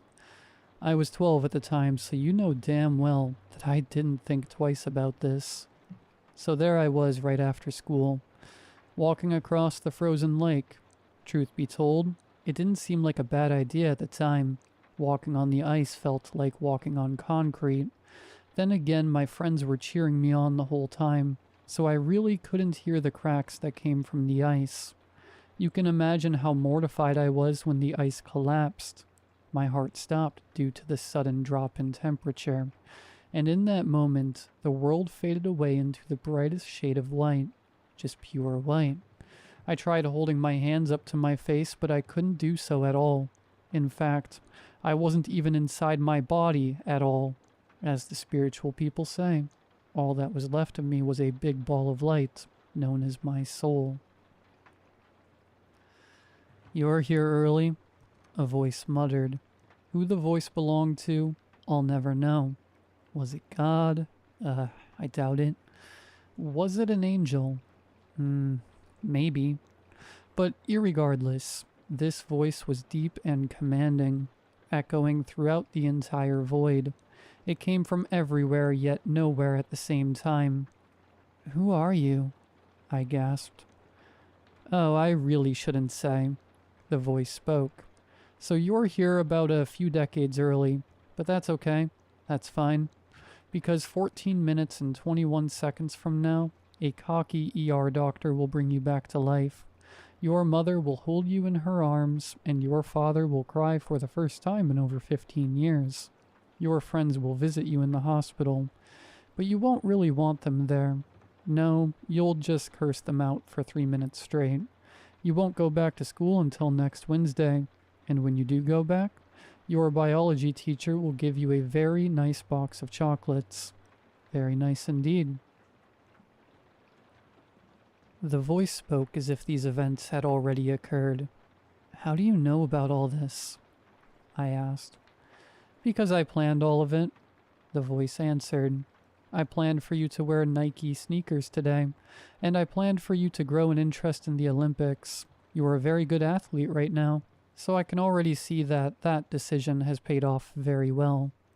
So you planned out every part of my life? I stuttered. Even the parts that you don't think about, the voice answered. So you planned out every argument that I've had with my mom? I asked, horrified. And I planned out every insult that you called her, the voice answered. And you also planned out who I would be friends with? I asked angrily. Yep. Shocked is a very subtle way of describing how I felt, but as the voice continued to speak, I couldn't help but think of just one more question. Well, I said, if I'm not going to die today, then what's going to happen when I actually die? Oh, when you actually die? The voice asked. Well, the answer is actually quite simple. You'll be reincarnated as yourself, born in the same year and everything, and I'll just change another decision of yours. Maybe instead of planning for you to grow an interest in the Olympics, I'll have you grow an interest in Charles Dickens. Or maybe I'll have you grow an interest in the Titanic. Or maybe I won't even change that. Maybe I'll change where you sat on your first day of kindergarten. Or maybe I'll change what bus route you used to go to work. Bus routes? Charles Dickens? Kindergarten? Seriously? Why does that even matter? I asked. Because it all impacts your life, the voice bellowed. In your previous life, you chose to oversleep on a Sunday morning, which caused you to miss a flight that ended up crashing into the ocean. In the life before that, you woke up right on time. And in the life before that, you never even had to go on any flight, because I chose for you to have aerophobia. Every decision counts, the voice concluded, and the shade of bright white faded away, allowing me to watch my father as he uncontrollably cried.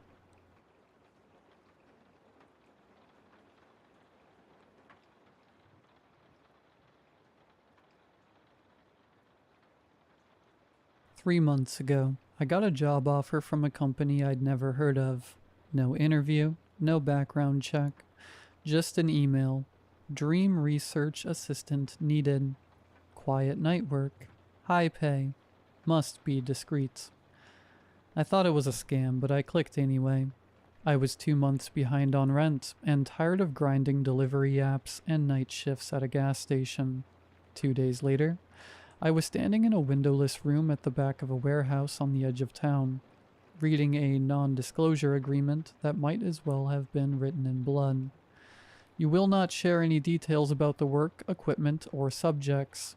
Any breach will be met with legal and appropriate consequences. I signed it. I shouldn't have. The room I worked in had 2 chairs, 2 monitors, and 1 machine. A dome-shaped thing about the size of a watermelon, covered in metallic wires and nodes. The label read, Mimir Neural Sync Unit.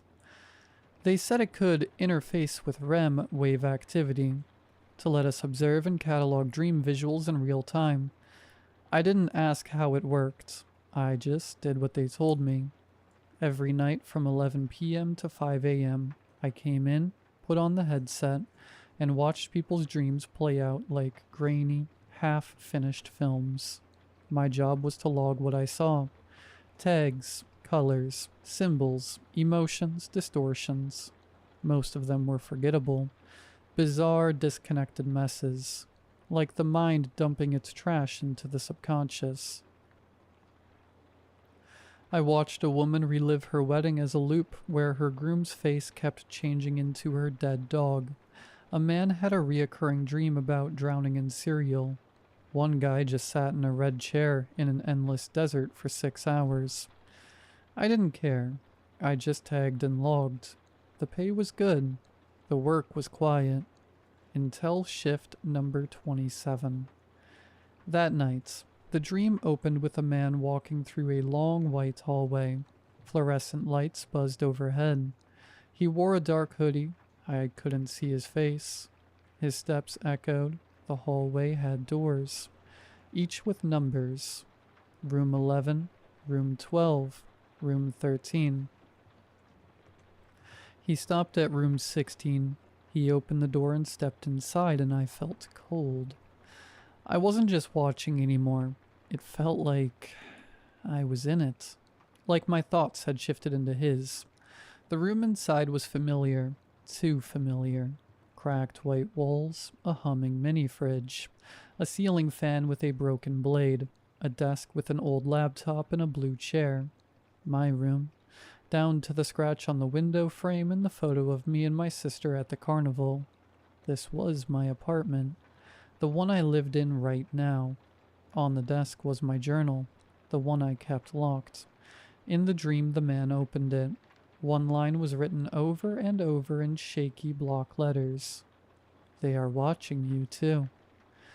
I ripped off the headset, hit the emergency alert button. First time I ever used it. No one came. The next day, I demanded answers. I found out Dr. Calder, the lead researcher. What the hell was that last dream? I asked. That was my apartment. That journal? I've never shown anyone that. She didn't blink. ID number 616-T. I said. Who is that? She stared at me for a long time, then said calmly, You were told to not ask questions. But that's me, isn't it? I'm the subject. You've been watching me. A pause, a smile. No, she said. You're just the receiver. Then she walked away. After that, things got worse. The dreams weren't random anymore. They all started in that hallway. The same man, the same doors. Room 17, room 18, room 19. Every night he'd open the next door, and each time it was another place from my past. The classroom where I wet my pants in first grade. The church basement where I found my uncle passed out drunk. My sister's old bedroom. The night after the accident. Sometimes he just stood there and stared. Other times, he'd whisper things. Once he looked directly into the dream feed and said, Why did you lie? I stopped sleeping. I'd go home, lie in bed, and feel like I was still being watched. The black van across the street, the flicker of the hallway camera, even though no one passed. I started having dreams outside of the lab, dreams that felt like the ones I saw at work. Same angle, same man, except now, I wasn't sure who was dreaming whom. Then came shift number 42. The hallway ended. No more doors. The man stood at the last one, room 23. Inside it was pitch black. For a long time he just stood there. Then he stepped in and the feed went dead. A message appeared on the screen. Mimir sync terminated. Accessing deep core files. Another screen popped up. A split feed. On the left, a live camera view. The break room where I sat on lunch 20 minutes ago. On the right, an old video. Grainy black and white footage. I watched myself sleeping. Years younger. Electrodes on my head. Someone whispering to me off camera. You're going to forget this. It's better if you forget. I threw off the headset, ran down the hallway. The door I thought led outside was gone. In its place, a white hallway with numbered doors.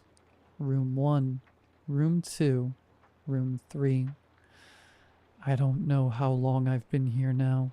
Some nights I think I've escaped. I wake up in my bed. The world looks normal. Until I spot the man in the hoodie across the street. Until I turn on my phone and see a recording of my dream from the night before. I think the job was never real. I think I never left the lab. Or maybe I never applied in the first place. I just wanted a paycheck. What I got was a front row seat to my own breakdown. And if anyone's reading this, if this shows up on your feed, ask yourself, when was the last time you really woke up? Because I'm starting to think some of us are still dreaming.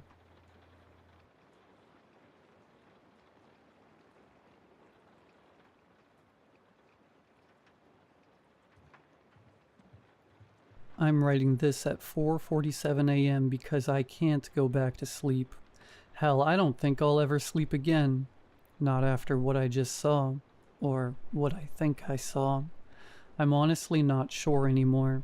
Let me start from the beginning because maybe if I write this all down, it'll make sense.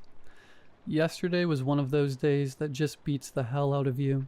Double shifts at the warehouse, my supervisor breathing down my neck about quotas, and my back screaming from lifting boxes for 12 hours straight. All I wanted when I got home was a hot shower in my bed.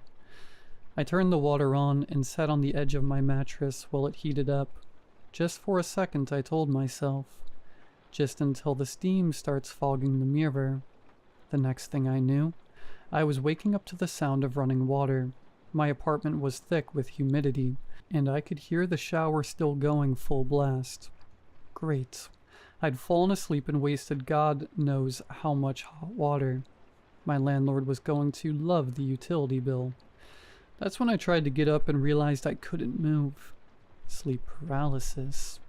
I'd had it a few times before, usually when I was stressed or exhausted. Your mind wakes up, but your body stays locked in sleep. It's terrifying, but I knew it would pass. I just had to wait it out. But then I heard something that made my blood freeze. Footsteps in my bathroom. Heavy, wet footsteps slapping against the tile. A voice echoed from behind the shower curtain, distorted by the water and steam. I can't get clean. The footsteps stopped. Then suddenly the shower curtain was ripped aside and someone stumbled out of my bathroom. I wanted to scream, but my paralysis held me prisoner. All I could do was watch as this thing stood dripping in my doorway. It looked like a man, but wrong. His skin was gray and slimy, covered in what looked like pond scum. Dark patches of mold spread across his arms and chest like bruises. Water poured off him in sheets, pooling at his feet. I can't get clean, he screamed, his voice raw and desperate. He stumbled back into the kitchen and I heard him climb back into the shower. The water changed pitch as his body moved under the stream. This happened again and again. Each time he emerged, he looked worse. The scum grew thicker. Barnacles began sprouting from his shoulders and neck like grotesque jewelry. His skin took on a greenish tint, and something that looked suspiciously like seaweed hung from his hair. I can't get clean, he'd mutter, quieter now, defeated. Then louder, I can't get clean. I lost count of how many times he repeated this ritual. My paralysis held me captive as this nightmare played out in my bathroom. The humidity in my apartment became suffocating, the sound of running water mixed with his desperate sobs, until I thought I might go insane. Then everything went black. When I came to, he was standing over my bed. His face was inches from mine, if you could still call it a face. Barnacles had claimed his left cheek. Something green and slimy dripped from his mouth onto my pillow. His eyes, bloodshot and wild, stared directly into mine. I can't get clean, he shrieked. The shock broke my paralysis. I jolted awake, gasping and shaking. My room was dark and quiet. No moldy jam, just me, soaked in sweat. Heart pounding against my ribs. Sleep paralysis. It had to be. The most vivid, terrifying episode I'd ever experienced, but just a hallucination brought on by stress and exhaustion. I laughed shakily, running my hands through my damp hair. That's when I noticed my apartment was still humid. I looked toward my bathroom and my veins ran cold. There, leading from my bedroom to the bathroom, was a trail of wet footprints, and from behind my closed bathroom door I could hear the unmistakable sound of running water. I'm sitting in my car now, parked outside a 24-hour diner, writing this on my phone. I grabbed my keys and ran. I couldn't bring myself to open that bathroom door. I don't know what to do. I can't go back there, but I also can't afford to find a new place. And who would believe this story anyway? Has anyone else experienced something like this? I keep telling myself it was just a nightmare, but those footprints, they were real. I don't think I'm ever going home, but my rearview mirror is starting to fog up.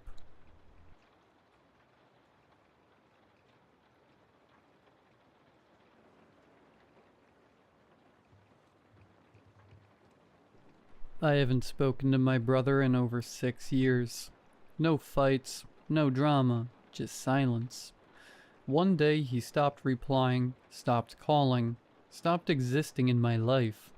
Our parents passed within months of each other, and even then, he never showed up. So when I got a voicemail from his landlord saying they hadn't seen him in weeks, I should have just deleted it. But I didn't. I found a spare key taped behind the rusting electric meter, just like he always joked about when we were kids. If I ever disappear, check behind the meter. I wish I hadn't remembered that. The house smelled like mold and metal. Stale, dead air. Every light I flicked on buzzed before going dim again. Nothing looked disturbed. No signs of a break-in. No shattered glass. No chaos. Just stillness. That was somehow worse. The fridge was empty. So was the sink. The only thing running was a box fan in the living room, pointed toward an armchair that faced nothing. Just the wall. A damp towel was thrown over the seat. I didn't touch it. I walked into his bedroom. It was too clean. Dust lined everything, but the bed was made. The clothes were folded, and the closet was empty. Except for the freezer. It wasn't in the kitchen. It was in the back room. A standalone, chest-style deep freezer. Padlocked shut. That alone should have been enough to turn around and leave, but I didn't. I found the bolt cutters in the garage. The lock snapped like it had been rusting for years. I had to grip the lid hard.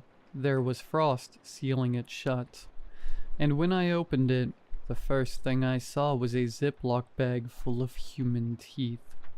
Loose. Some bloody. Some cracked at the root like they'd been yanked hard and fast. Underneath that, jars.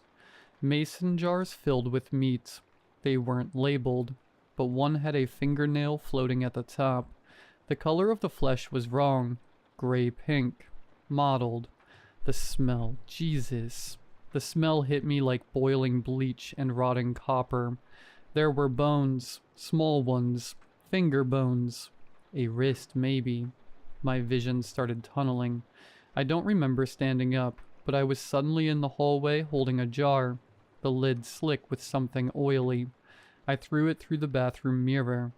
That's when I saw the photos. Taped to the underside of the mirror were Polaroids. My brother, shirtless, smeared with something dark, kneeling beside bodies. Bodies missing chunks, pieces. Some were missing faces. One of them was posed like it was praying. In all of them, he was smiling. He looked so proud. I tried calling the cops. No service. I bolted, left everything behind. I made it home 2 hours later, shaking so bad I couldn't hold my keys. I called the police the next morning, but when they went to the house, it was empty.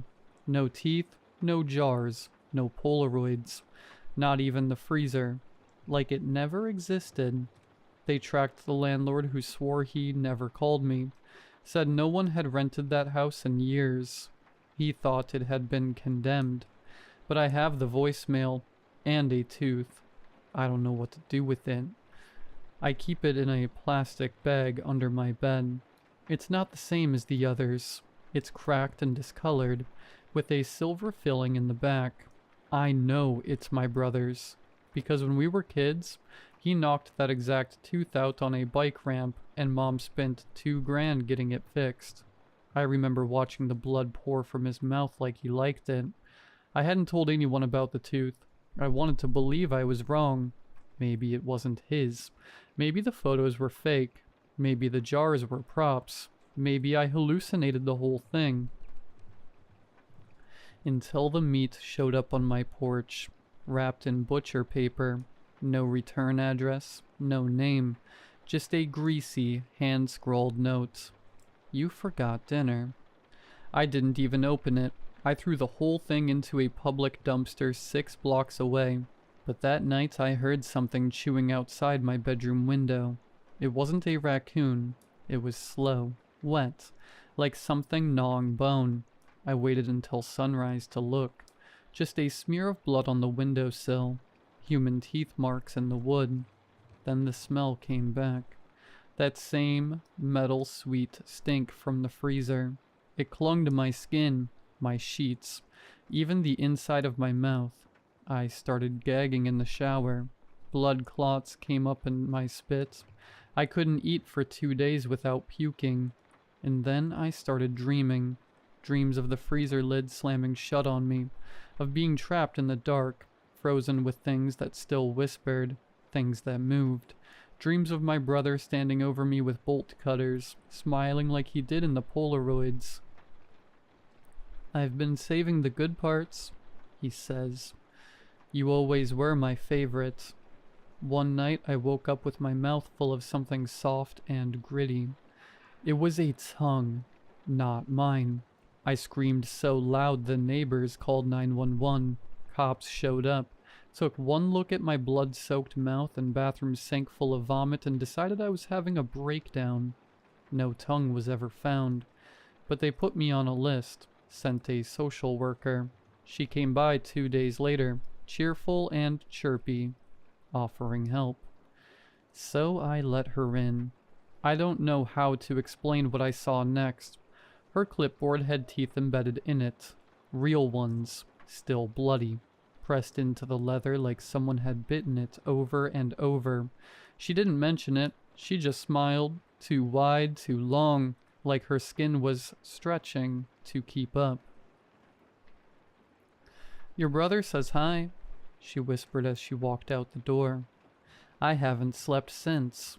The freezer's outside my building now. Same dent in the lid, same rust pattern. But this time, the lock's on the inside, and I can hear knocking from within. I started boarding up my door yesterday. I don't leave my apartment. My phone buzzes with unknown numbers every night at 3:17 a.m. I don't answer anymore. The voicemails are just chewing sounds, slurping, gulping. Last night I looked in the mirror and saw something lodged in the back of my throat. I reached in with tweezers and pulled out a piece of paper, soaked in bile. It read, "You'll taste just like Mom." Tonight I finally opened the bag under my bed, the one with his tooth. I don't remember taking it out, but when I came to, it was in my mouth, wedged in perfectly. No blood, no pain, like it had always belonged there. I ran to the bathroom mirror, heart jackhammering in my chest. My hands were shaking so hard I nearly dropped the flashlight when the power cut out. The face staring back wasn't mine. It was his. Not a hallucination, not a reflection. His eyes, his mouth, his smile. I screamed and tore the tooth out with pliers. Blood poured from my gums, dripped into the sink, pulled around the base. I heard the knocking again, from inside the mirror this time. Then his voice, soft and close, like he was breathing down my neck. Took you long enough. That's when I understood. The teeth, the jars, the tongue, the smell. He wasn't preserving bodies. He was preserving himself, piece by piece, in others. In me. The freezer wasn't to hide the dead. It was a delivery system. I was never meant to find him. I was meant to become him.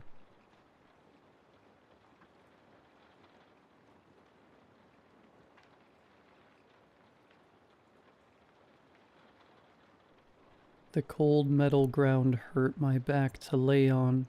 God, I hate back pain. Wait, why was I sleeping on the ground? In fact, I don't actually know where I am or how I got here. Have I always been here? I have no memories before this exact moment, yet I felt my developed brain's instincts. I felt my consciousness. I felt my fear. I felt my loneliness, even though the sounds of functioning machinery suggested I was surrounded by people. Do they know how we got here? I stood up to see a small, unimpressive room filled with all kinds of equipment. None of the equipment appeared to have a point, yet several people worked mindlessly with no clear goal. The sound was unbearably loud and unendingly obnoxious. It's a wonder how I slept at all, with the deafening industrial racket. I took in my surroundings the best I could, but the lighting was dull and there were no windows. It was neither hot nor cold. There were no clocks or ways to track time at all. I found myself at the back of the factory. Dude. A woman with grime coating her pale skin head to toe was shifting levers back and forth while dripping sweat. Start working. He's watching. She kept her voice lowered, but she raised a bony finger towards the cameras in the corner of the room. An unconvincing and cartoonish camera swiveled back and forth. I simply looked at the dirty worker, and I continued looking around without acknowledging the warning. I felt her scowl intensify as I walked away from her, but I couldn't find myself to care. As I wandered through the narrow paths, each person looked at me with different expressions, all of which were in different levels of anguish and frustration. It also seemed to be confusing to everyone I passed to see me not working alongside them. Without breaking the monotony of useless work, they watched me walk past them towards what I deemed to be the front of the factory. As I approached the wall opposite of the one I woke up near, I noticed a roped-off section that divided the room. Beyond the rope, a small group of men sat on the only chairs I've seen in the entire building. They looked content and very relaxed. That was until they saw my confused face. Upon seeing me, expressions twisted into anger. A fat little man squinted his eyes and turned a deep crimson as he spit. What the hell are you doing? Don't you know you're supposed to be working? No, not really, I answered honestly. The worker closest to me shot her head up to see who dared to speak back to the clique behind the rope. This guy. Another ghostly white man groaned. He's lucky we're not ripping hearts out anymore. Ripping our hearts? As the question escaped my lips, they chuckled at my ignorance. Yeah, kid, get back to work, another man hissed. So you aren't ripping out hearts now? Why should I work? I asked. Oh my god, you're still here? The fat man wailed in rage. If you don't do as we say, the boss will send you to the basement. Gasps from behind me suggested this isn't the first time they've threatened people with the supposed horrors of the basement. It, however, did not impress me. Who's the boss and what happens in the basement? Simply asking the questions seemed to make everyone in the room uncomfortable in different ways. The man behind the rope only got angry. My lack of blind allegiance baffled my peers as much as it did the men. The boss created all of this. Just like what you see here, there is also an upstairs and a downstairs. A voice explained just out of sight. The man speaking was so far behind the rope, he was covered in shadows. Everyone shut up to listen to him, so I concluded he was likely the highest authority in the room. If you don't work, the boss will send you to the basement to have your legs broken. Oh wow, that's messed up, I responded. No, he's the most loving guy in the entire factory. He made everything you see around you. The shadowy man corrected me. But you guys were ripping out hearts for him, I asked. Well, yeah, but his son used to work here. He let us rip his heart out after a few years so that we never have to do it again," he said, completely serious. "We use this knife, and that's why we all hang a tiny golden knife around all our necks," he said, pulling the symbol out of his shirt. "Wait, so the boss required you to rip out hearts.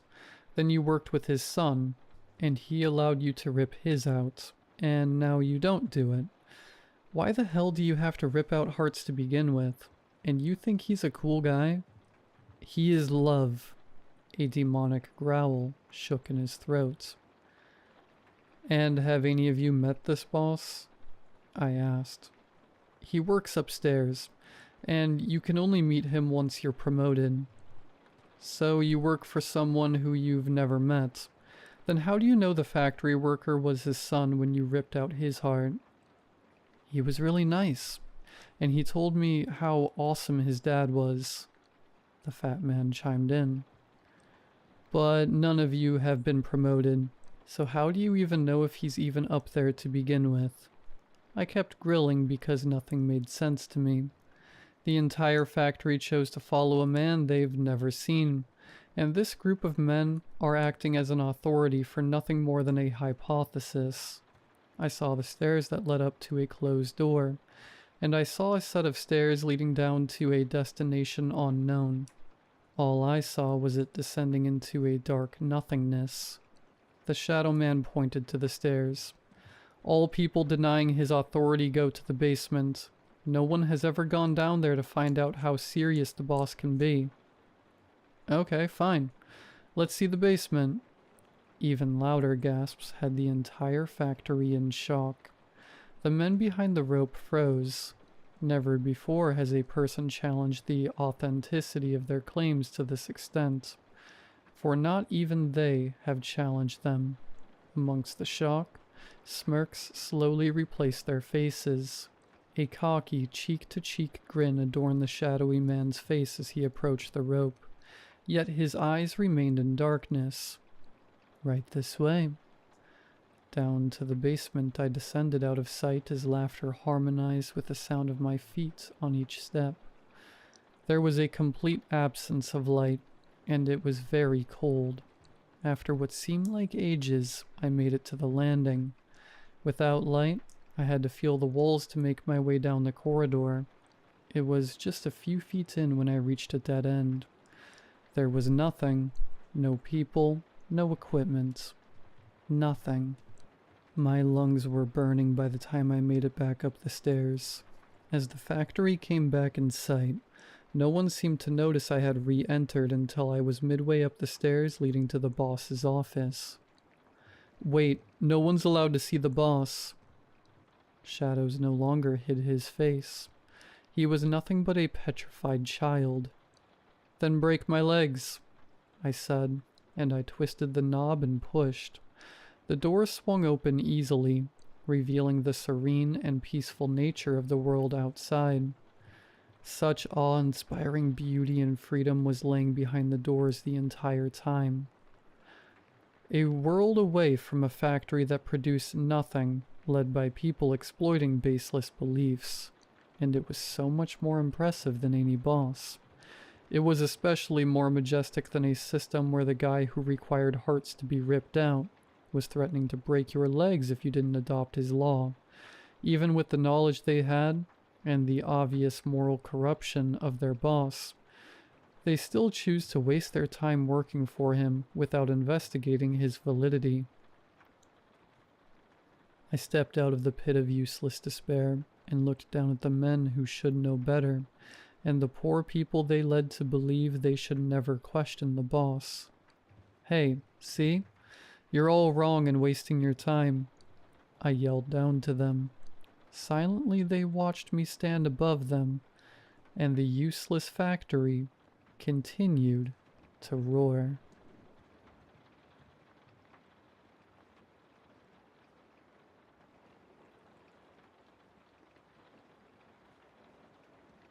I don't remember my mother ever being sane.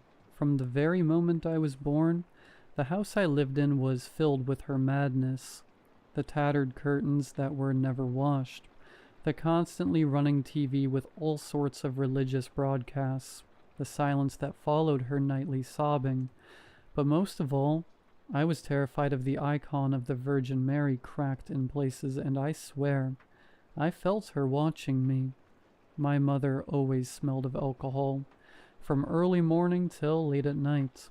I never saw my father, and whenever I asked about him, she answered with absolute certainty that my father was an angel. Not in the sense of being a good man, but literally a real angel. She said it with wide open, yet utterly empty and lifeless eyes. A cigarette dangled from her cracked lips as she repeated, "Your father is an angel, Michael. A real angel." I believed her. Maybe when I was 5. I was happy and rushed to tell my friends who my father was. The reaction was predictable.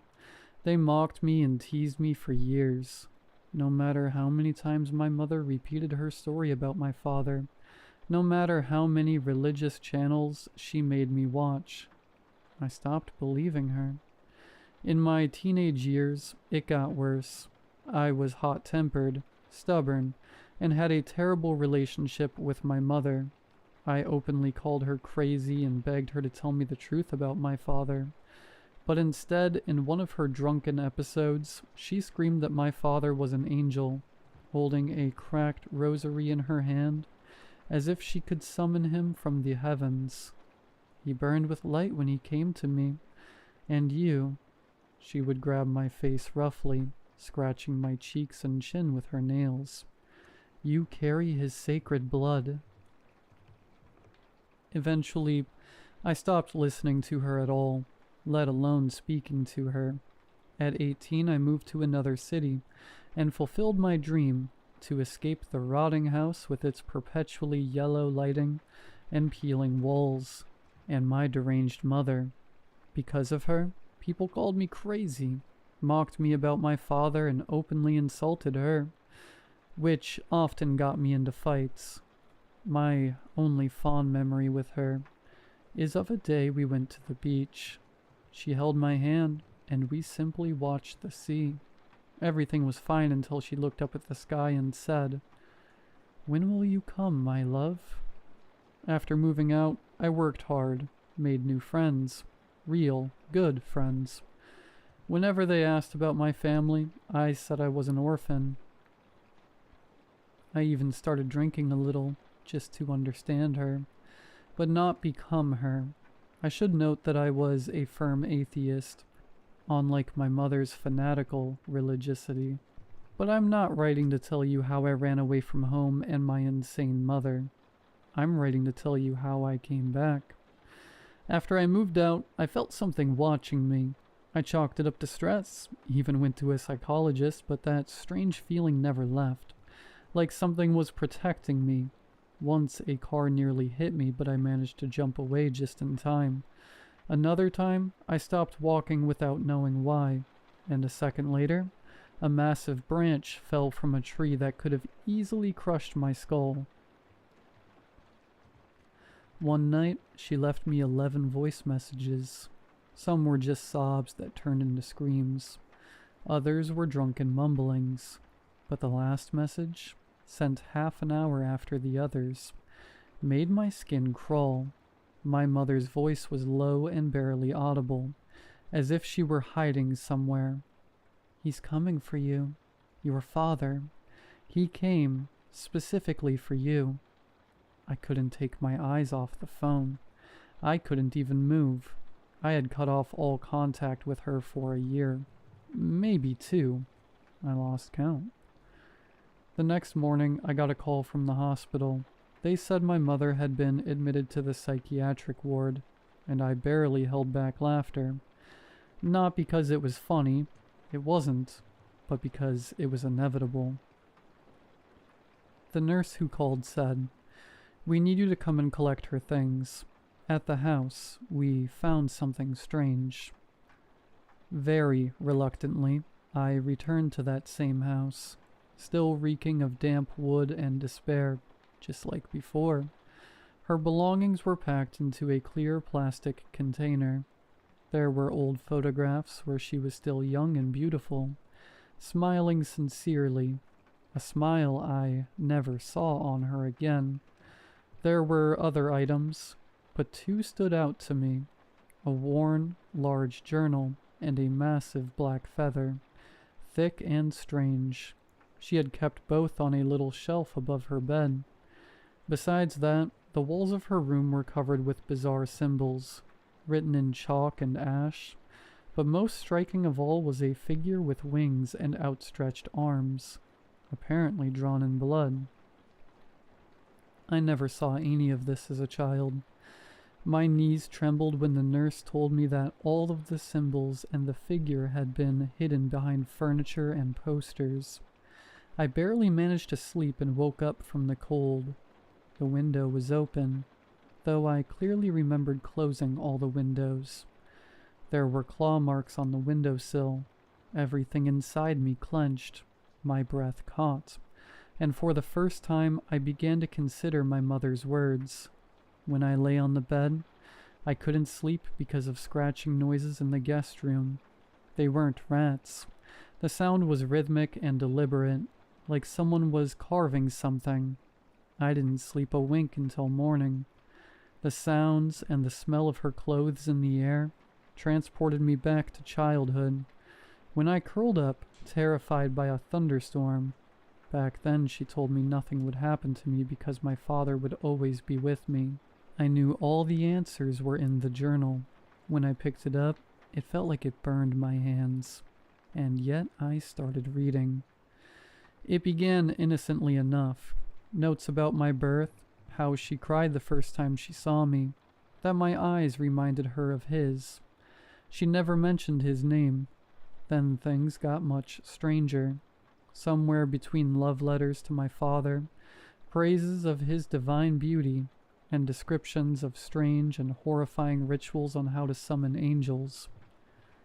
He came to me again, said he would take our son, despite saying before he wouldn't. He said he loves only me, and I should ascend with him. The neighbors saw him, heard him in the attic. No one talks to me anymore. They know who fathered my child. He said he'll come for our son soon, that the time has come. How could he do this? He promised I would go instead of our son.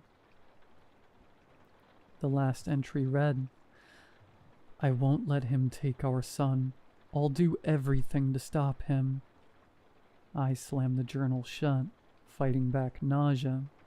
My hands trembled with fear. I dropped everything and left the house. That night I dreamed of wings, not like the angel wings from Sunday school books, but huge and broken, with coal-like tips and golden roots. A distorted, wrong voice repeated my name. Michael. I woke to the sound of feathers sliding across the floor, but there were no feathers, only rising dust, and a smell like freshly cut grass and burning meat. The dreams continued, each time with more detail, not just wings now, but a tall, gaunt figure with outstretched arms. It was always still. Its eyes glowed in the dark, and its voice said my name like it belonged to him. Electrical malfunctions began. Objects moved by themselves. Deep claw marks appeared on the walls. The TV turned on to static at night, and blood would drip from my nose. I didn't know where to go or what to do, so I went to a priest. The old priest sat on a bench by the altar, bent over a prayer book. The moment I entered, he tensed, sensing I hadn't come to confess. What brings you here, my son? I need an answer. I need to know what to do. If my father is an angel. The priest flinched like I struck him. He closed the prayer book and stood, his knees cracking. He stared at me like he was trying to see into my soul. Who told you that? My mother. He's been coming to me in dreams. I feel him watching me through mirrors. Wherever I go, I feel his gaze. I feel something changing inside me. I'm so scared, Father. He placed his hands on my shoulders. His hands were cold as gravestones. The angel you describe is not a messenger of love. He is ancient, more terrifying. Some of them were rejected even by God, and if one of them is your father... He didn't finish, just stepped back and crossed himself. You must reject him, renounce him, and never, ever summon or accept him. Don't look into his face if he appears. Such angels want to continue their lineage, but you will never be human again. In that moment, deep beneath my ribs, a thought stirred. Maybe I was never a human. The dreams became reality. When I blinked, feathers floated in the air. I turned suddenly and saw his face behind the curtain. Wide, frozen eyes staring. When I got the call that my mother died of cardiac arrest, a sharp mix of smells hit me. Burned feathers, meat, cinnamon, sulfur, and cut grass. He had been here. I heard my mother's voice. She sounded like she was laughing and crying at the same time. Michael, my beloved son, he's so proud of you. Your father finally took me with him. Don't be afraid, son.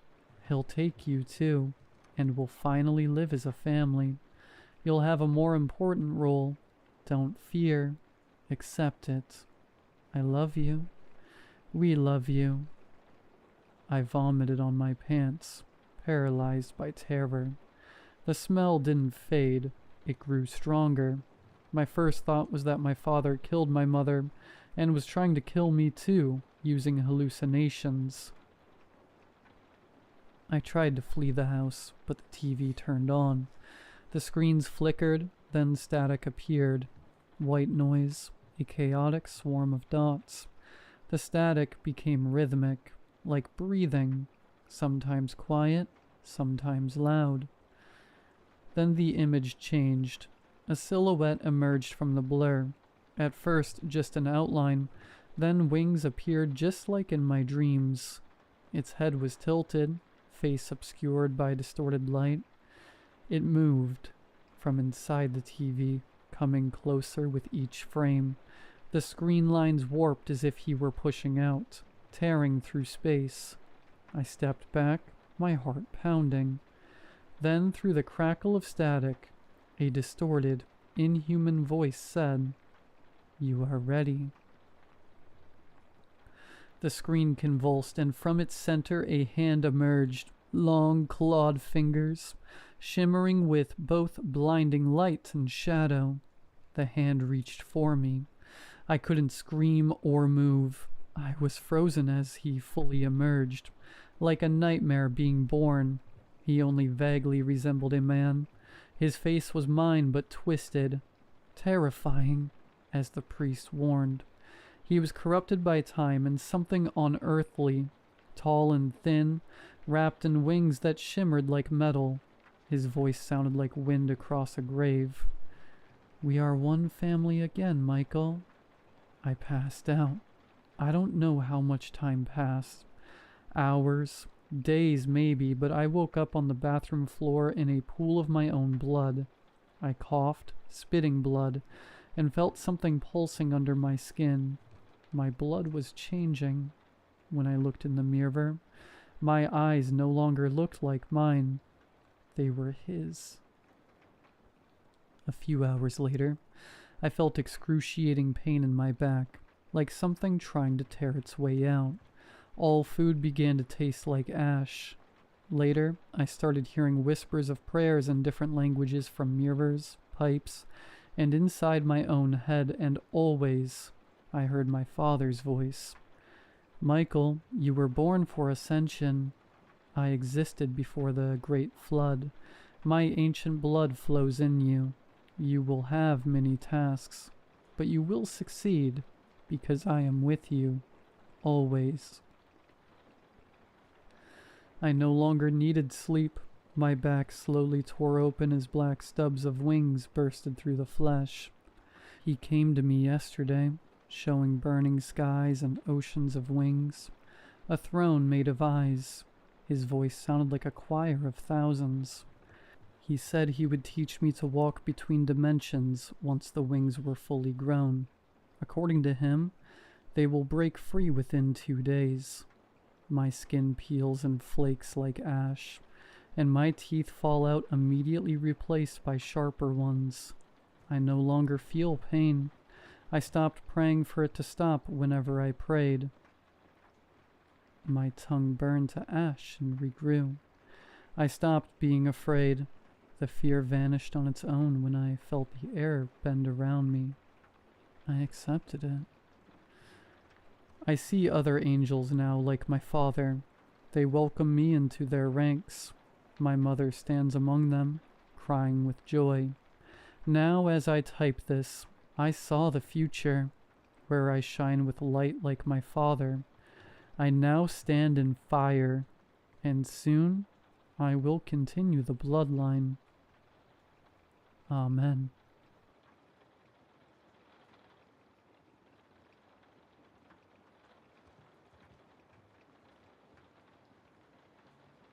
I worked for a while as a technical analyst at a company not open to the public. Our goal? To develop a neural simulation technology capable of condensing an entire lifetime into just a few minutes. We called it total immersion. The individual was connected to an augmented reality system so advanced they couldn't distinguish what was real from what was programmed. The promise was simple: to acquire knowledge, maturity, and emotional balance through simulated decades, love loss, growth, purpose, and then return to reality with all of it recorded in the mind. The process, in theory, was straightforward. They sought willing testers, criminals, death row inmates, volunteers desperate for money. They were placed in capsules and connected to the system via special augmented reality goggles. The experiment rarely lasted more than 30 minutes, except for rare cases. But inside they lived a whole life. Births, adolescence, love, loss, sometimes children, sometimes wars, always an end. And then they woke up. The problem? Most of the test subjects didn't react well. They went insane, out of their minds, and screamed. Screamed a lot. Sometimes they didn't even recognize their own voice. They would tremble uncontrollably, crying desperately. They blamed us for destroying everything they had lived through. We were called monsters, more times than I can remember. They lost everything they had gained in the experiment, and the worst part was returning to reality. There was no escape, only an empty world where nothing made sense. Many were disturbed and tried to attack the scientists. Unfortunately, we had several losses, but the experiments had to continue. I remember the case of a woman. She cried for hours, calling out her son's name. The problem was that son never existed. The most disturbing part is that she had a real son, outside the simulation, but she never mentioned him once. She preferred the one from the artificial reality.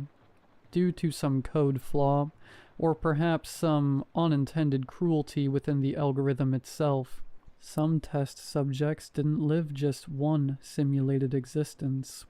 They lived dozens, each memory a fresh wound, each existence an unbearable weight. This explains why so many didn't survive the end of the experiment. The shock was too much. They returned as if they had lived for centuries, and in a way they had. After we discovered the flaw, they tried to cover it up. They called it an unforeseen side effect. They said they would update the system, that new tests were on the way, that future subjects would be monitored more closely. The experiment would only be a success when the test subjects came out sane and absorbed the knowledge. As long as they kept breaking down or dying, the experiment was still flawed, and it would continue until success. After working there for so long, it started to affect me. So for several reasons, I resigned.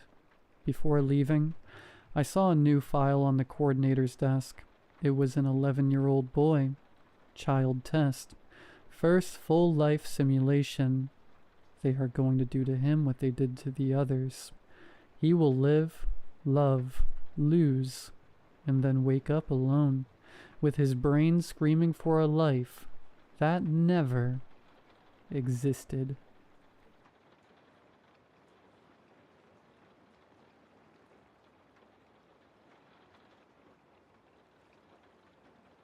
I always heard that asking about Grandpa was forbidden. The moment I uttered the word grandfather, Dad would snap. His eyes darkened. His jaw clenched, and every time I heard the same thing. He's no longer part of this family, period. I only saw Grandpa twice as a child. I was too young to remember much, just fragments. The smell of charred meat, smoke curling from his pipe bowl, and a silence that clung to the air like wet wool. The only thing I recall clearly is how enormous he seemed whenever he visited. Or maybe I was just too small. Mom would pull me away, quick and firm. When I turned 18 and moved to the city for college, I found myself digging through Dad's old things during a rare, quiet moment. Among bills and expired driver's licenses, I discovered a yellowed envelope. Inside was a crumpled letter sent from a town called Lodell, a speck on the map, 2 hours north.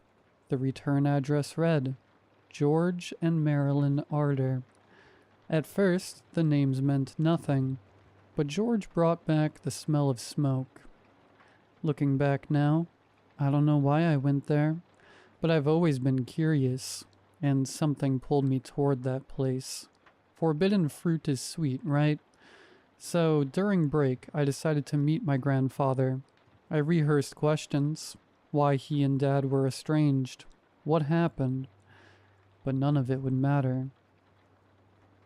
Lodell was smaller than any town I'd seen. 1 gas station, 1 diner, 1 grocery store, and houses scattered along winding roads like fallen teeth. The last stretch from the bus stop, I walked. At the end of a gravel path framed by bare trees and silence stood a red wooden house. He opened the door before I could knock. Good Lord Almighty, he boomed, grinning wide with crooked teeth. Look who it is, my favorite grandson. God, it's good to see ya. Grandpa was massive. His frame barely fit the doorway. He wore a brown flannel shirt stretched over his gut, the collar stained. A thick pipe seemingly fused to his lips. His hug knocked the air out of me. Behind him stood Grandma. Her hair was neatly pinned, her sweater hanging loose, as if years of worry had whittled her down to bone. Her eyes met mine, and didn't match her smile. They said, "What have you done?" Grandpa ushered me inside, clapping my back so hard I stumbled. The house smelled of smoke, meat, and something coppery brown. The furniture was old but sturdy, the kind that outlives generations. He gave me a tour, laughing and gesturing wildly, and I sat with them in the living room, dark from heavy curtains. Grandma brought me tea with trembling hands. The first few days were tolerable. Grandpa joked, smoked non-stop, and taught me wood carving. He told stories to neighborhood kids who trickled in after school, 2 or 3 at a time. He was what people call the life of the party, and he really was. I don't know how to explain it, but Grandpa had this magnetism. People just gravitated toward him. He was kind, genuine, funny. His life stories were fascinating, and he clearly loved the attention, his pipe never leaving his mouth. Everything seemed normal. Except for one thing, his appetite. He ate constantly, bacon by the pound, bread by the loaf, pies in single sittings. Once I watched him devour an entire rotisserie chicken, and a pan of cornbread before dinner. He chewed loudly, wheezing, sweating, never stopping. Plates piled around him like building blocks, yet he always wanted more. Licking plates, sucking grease from his fingers, gulping tea by the liter, nearly choking on it. Grandma brought out plates piled with pork chops, sausages, whole chickens, gravy boats the size of bowls, and he inhaled it all, groaning with pleasure. His face gleamed with grease. He didn't chew so much as engulf, as if tasting was optional. "You always eat like this?" I asked, half joking. He grunted around his pipe and patted his belly. Big man needs big meals. I figured he just needed a lot of food, but not this much. All day he only ate and smoked, barely able to move from his chair, just sitting in the kitchen waiting for the next massive meal. Hell, I don't think I've eaten as much in my life as he did in one dinner. Still, evenings with him were fun, until the hunger returned. One night, Grandma caught me alone in the hall while Grandpa snored like a bear in the next room. "You need to leave," she whispered. Her face pale, lips cracked. "Well, he's asleep. Tomorrow, first thing." "But why?" She flinched at the sound of heavy footsteps. Grandpa emerged from the shadows, pipe smoldering, eyes unreadable. "Everything all right?" "Just telling him about my childhood," Grandma answered too quickly. Grandpa stared at us in silence, and for the first time I felt afraid. The only light was his burning pipe. The only sound, his labored breathing.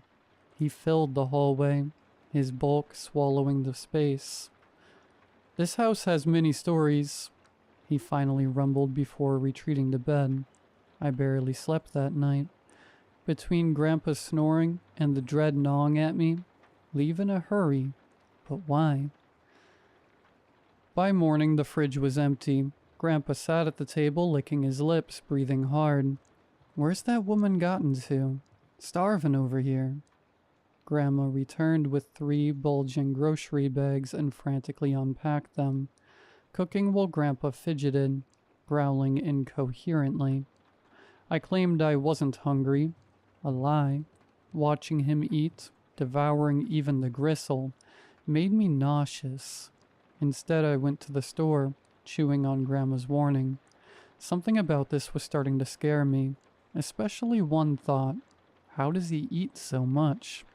At his age, that obese, chain-smoking, how was his heart still beating? At the store, the clerk and a woman were whispering, tense, glancing at the windows. "Ben's lost another pig," the woman muttered. "6th one." "Coyote? Bear?" the clerk asked vaguely. "When's the last time you saw a coyote, let alone a bear, around here?" Sorry," I cut in awkwardly. "Animals are disappearing." "You new here, kid?" The woman sighed, recalling something grim. "First pigs, then goats, chickens, even dogs. What's left is just bones. Gnawed, split open, like something sucked out the brains. But no one's seen an animal do it. No tracks, no blood." Suddenly I couldn't breathe. I was drenched in sweat. They didn't know what could do this, but I might. And Grandpa? He still laughed, smoked, told stories. Evenings he'd call me to the porch, where kids gathered like moths to his booming voice. One older girl, maybe 10, sat at his feet and asked, "Mr. Arter, are you ever scared?" He looked at her and smiled slowly. "Only when the meat runs out," he said, laughing like it was a joke. The kids laughed too. I didn't. When I asked about the missing animals, Grandpa just chuckled through a mouthful of stew. "Wild times, huh? Makes me feel young again." He played cards with me and the kids. Everyone adored him. But I grew uneasy around his bloated body, his yellow teeth grinning through smoke as he launched into another story. Too good, too vivid, too scary. The kids leaned in, wide-eyed, while Grandpa basked in their attention, until Grandma, shaking, announced, "We're out of food. Nothing left. No meat, no eggs, not even flour. We can't." "Find more," Grandpa growled, pupils shrinking to pins. "I'm starving." He didn't move from his chair. Even when we went to bed, he stayed in the kitchen. Around 3 a.m. I woke up thirsty and flicked on the kitchen light, then nearly had a heart attack. Grandpa was still in his chair, trembling, staring at the same spot. His skin was pale, almost translucent, veins purple beneath. His pipe was gone. For the first time I saw him without it, and that alone made me want to crawl into a corner. At first I thought he was dead, but then he shook harder, sweat beading on his forehead. "Grandpa, you okay?" I whispered. "Get me food, boy." His voice held no trace of the man I'd known. No warmth, just threat. Something not human. "I'll go to the store in the morning. Just sleep, Grandpa." "Get me food." He didn't look up. I edged past him, turning off the light. All night strange sounds came from below. Growls, wet slithering, the front door creaking. At dawn, Grandpa was gone, the door ajar. Grandma stood behind me, eyes red with fury and regret. "Go, grandson, now. He won't be satisfied with store food. Pack your things and leave." "But what's wrong with Grandpa? How can he eat so much?" "You don't want to know what happens when he stops eating." She turned to leave but froze at my next question. "Why do you stay with him?" "If no one controls him, it gets much worse." That morning, the town buzzed with news. A boy had vanished overnight. Only bones were found. Cleaned, not a scrap of meat left. No animal could have done that, and I knew exactly what could. I returned to the house. Grandpa sat on the porch, pipe in teeth, smoke wreathing his head. His shirt was stained, worse than usual. He stared into nothing. "Boy," he rasped, voice thick with smoke, "fetch me something from the store." Something was off that morning. His posture too rigid, eyes glassy, lips cracked, skin pale and swollen, like raw meat. I mumbled an excuse and went to pack. Then I heard them arguing. "The kids are coming tonight," he snarled. "They want stories." "No," Grandma said. "Not this time. I'll call the police. You won't do anything." Then she screamed, not in fear but rage. "I won't let you feed on them again." I backed away. I didn't want to know what that meant. Didn't want to see more. Dusk fell too fast. The kids arrived on foot, alone, drawn like moths. George waited on the porch, bloated, sweating, unable to rise. Blisters covered his hands. His jaw elongated. He still smiled, but not like before. Something inside him was pushing out. Grandma begged them to leave. "You don't understand," she wept. "This isn't a game. Go home." "Please, Mrs. Arter, just one story." The kids pleaded. "Get out, now," she hissed. "Let 'em be." Grandpa's voice growled from behind, making everyone jump. "Kids want stories." He shut the door after them. Grandpa swelled grotesquely. Glassy-eyed, he stared at them, his pipe forgotten. He didn't speak, couldn't stand. The kids giggled nervously in a semicircle. I watched helpless, knowing something terrible was coming. "Mr. Arter," one child said, "don't tell our parents we came, okay? They've banned us from going out, but we need your stories." I Won't tell, Grandpa gasped, clutching his chest. Won't tell. Then I saw it, his shirt ripping, hands swelling, mouth unhinging wider than possible. He collapsed from his chair onto all fours. The kid screamed, so did I. His arms melted, fat dripping like candle wax. His distended belly dragged on the floor. Blisters erupted across his skin. God help me. His face slid into a wet, jagged grin of meat and fangs. Grandma stepped between him and the kids, gripping a fireplace poker, her eyes darting to me. Run. No more, George, she said. If you want meat, take me. He didn't hesitate. One swift motion, her head vanished into his maw. The kids rushed the door, but it was locked. They pounded, shrieking. I stood frozen, praying this wasn't real. But it was.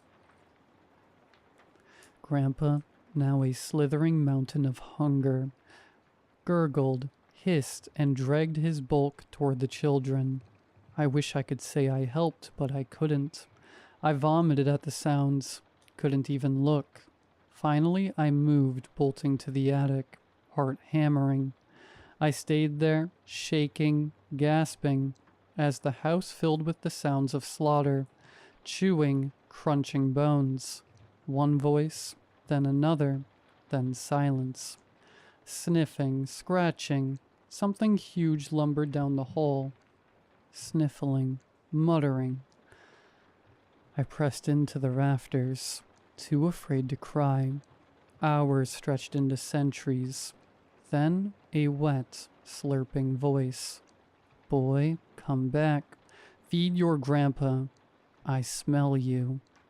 I buried myself in dust and shadows, praying to disappear. I stayed until the silence returned and dawn crept in. I crept downstairs, stepping over bones and blood. Grandpa was gone. Only a greasy stain remained where he'd fallen. The house reeked of death. I vomited down my pants. Then I ran until the road turned to asphalt. Didn't stop even at headlights. I told no one, not the police, not the townsfolk. I don't know what happened after, where Grandpa went. I returned home, couldn't sleep, couldn't eat. I vomited, cried, had nightmares of that night. Months later at breakfast, I met Dad's eyes and asked, "Why didn't you tell me?" He stared into his coffee. "I hoped you'd never go there," he said softly. "You weren't supposed to know that address. Guess blood calls to blood." "What does that mean?" He looked up, eyes bitter. "You're not my son." Silence fell like snow. "I mean, you are my son. I raised you. I love you. But you're not mine. George brought you as a baby. Said he found you by the river.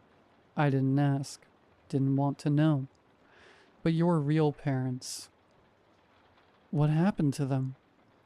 He swallowed. "George got hungry. That's all you need to know." "And you... how did you live with him?" "We moved town to town, keeping him fed, but it was never enough. When I was 16, we settled in Lodell. A month later, he brought you. I escaped with you. He stayed for 18 years. Now I live with that truth, try to forget, but some nights I wake tasting ash and smoke. I hear news reports, missing animals, missing people. I lock the windows. The guilt eats me alive. Those kids, I knew. I could have stopped it, could have spoken up, but I was scared. And that, like the nightmares, will haunt me forever.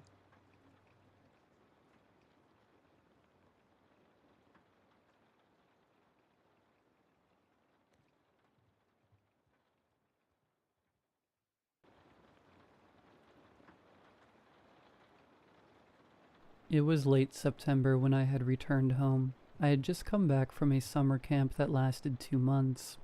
I couldn't tell you much about the camp or its counselors. I know I had a good time, except when I got lost during a group nature hike.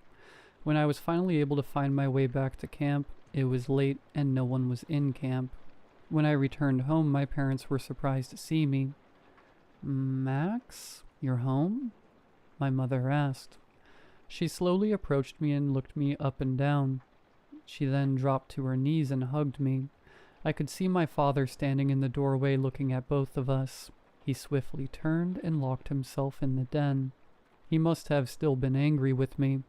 Before summer camp, I had broken into his gun cabinet with some friends from school. My friend Benny accidentally pulled the trigger of one of the guns and shot a hole in the wall. No one was hurt, but my friends scattered, leaving me with the smoking gun. When my dad found out what had happened, I got the lecture of a lifetime. "Do you have any idea how stupid that was? You're extremely lucky no one was hurt," he scolded. "I'd ground you, but I'm glad you'll be out of my sight for the next 2 months." He then kicked me out of the den and sent me to my room without dinner. A knock at my door startled me as I was looking at some magazines Benny had snuck me during class. I opened the door to see my sister, Riley, standing there with a plate of food. "Mom said to sneak you a plate," she said, pushing the plate into my chest.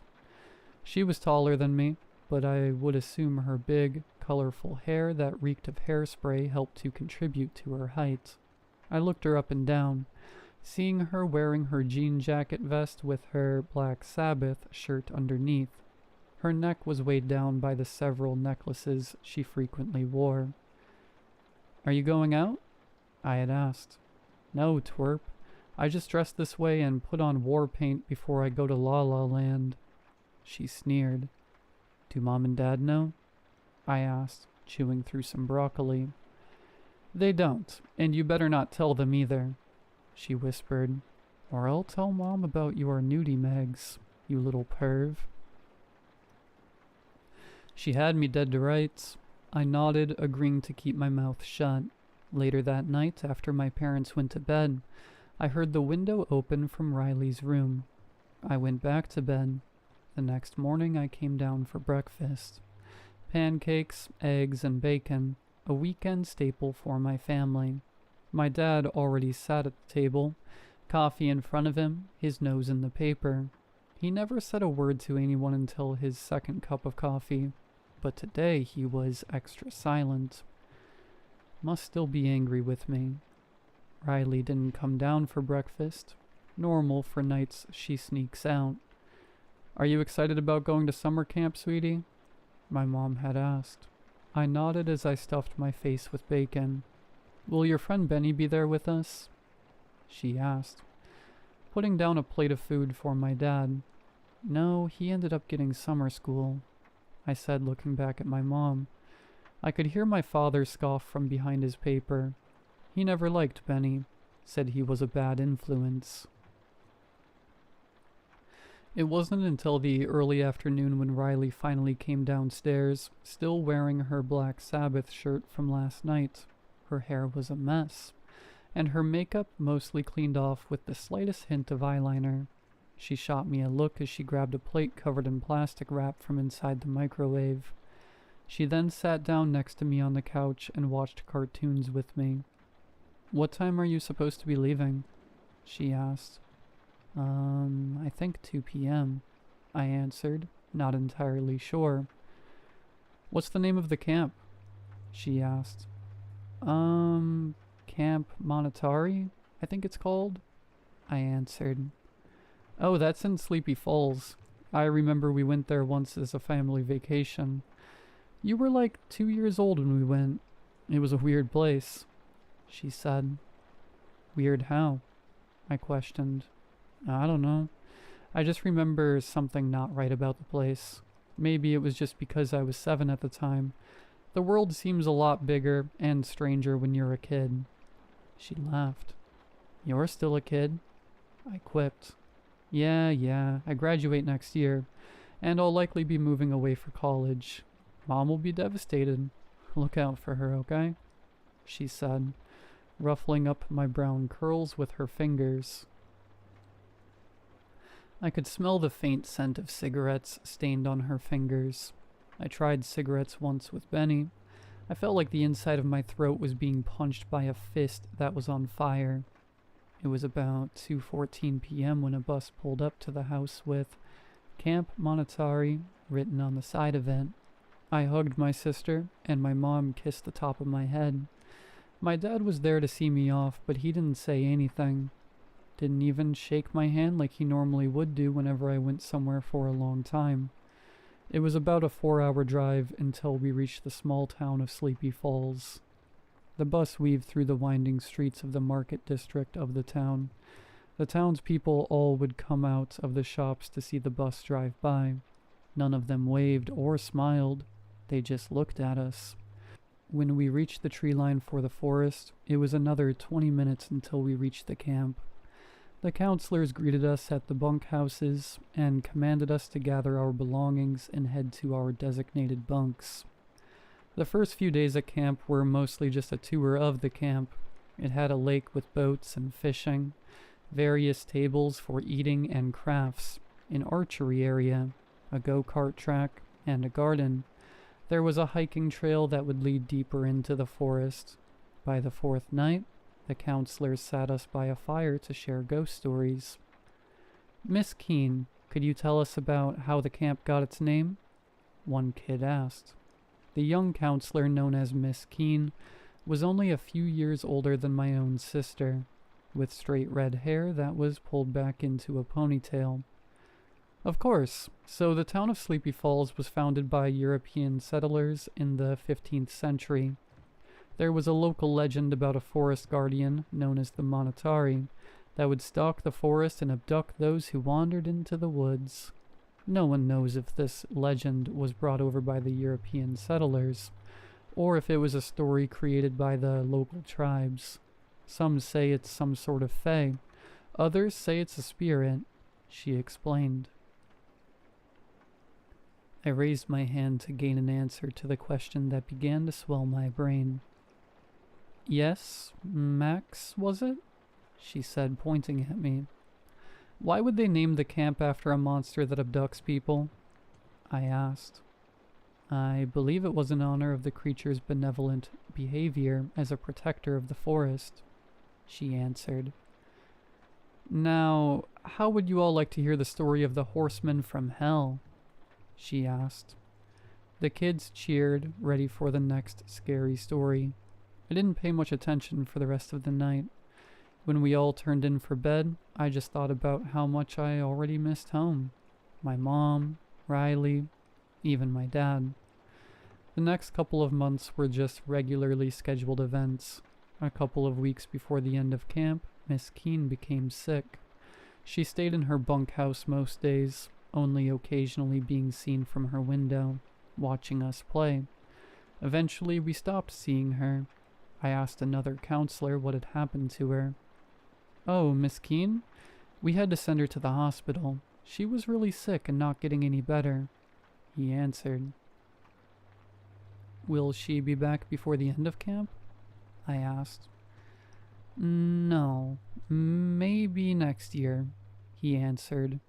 Hey, no more questions. Let's get ready for one of our last nature hikes, he said. The hike was like all the others. Same trail, same trees, same plants. During the hike, I started to lag behind a bit, daydreaming about what happened to Miss Keene, and thinking about how by the end of the week, I'll be back home. I hope my dad isn't still mad at me. Max! A voice reached out from behind a tree. I stopped in my tracks looking around, but I didn't see anyone. Max, the voice said again. I recognized that voice, even though I hadn't heard it in 3 weeks. It was Miss Keene. Miss Keene, is that you? I asked. Please help me. You don't have to do this, Miss Keene said. Please follow me, children, she called to me. Guys, hey, I found Miss Keen. I think she's hurt. I yelled to the group ahead of me, but they didn't hear me. I decided to follow the voice to find Miss Keen.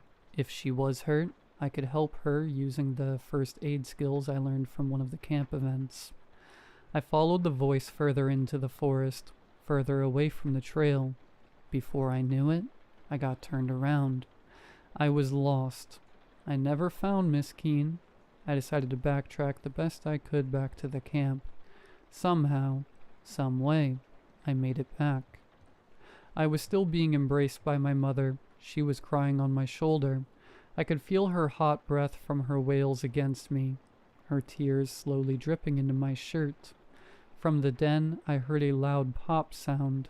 It was a similar sound to when Benny accidentally shot the gun in there months ago, just more muffled. I could hear rumbling coming from the stairs as Riley came running down there. "What happened?" she cried.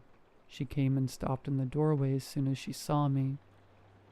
"Riley?" I said as I pulled myself away from my mother's grasp. She collapsed to her hands and knees as she cried even harder into the tile. "What the?" she screamed as she turned around and ran back upstairs and slammed her bedroom door. I walked over to the phone on the wall and picked it up and listened.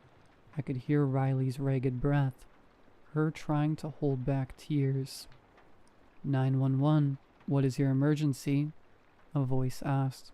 "Hello? Please send help. I'm at 3232 West Holly Lane," she said desperately. "What is happening there?" the operator asked. "It's my brother. He's downstairs with my mother. I think my father shot himself," she cried. "Your father shot himself? Okay, we'll send a cruiser and an ambulance your way," the operator said. "No, that's not it. My brother disappeared a month ago at summer camp. They found his body in the woods. We buried him last week. That thing downstairs is not my brother," she screamed, her voice finally breaking down in cries of both sadness and fear.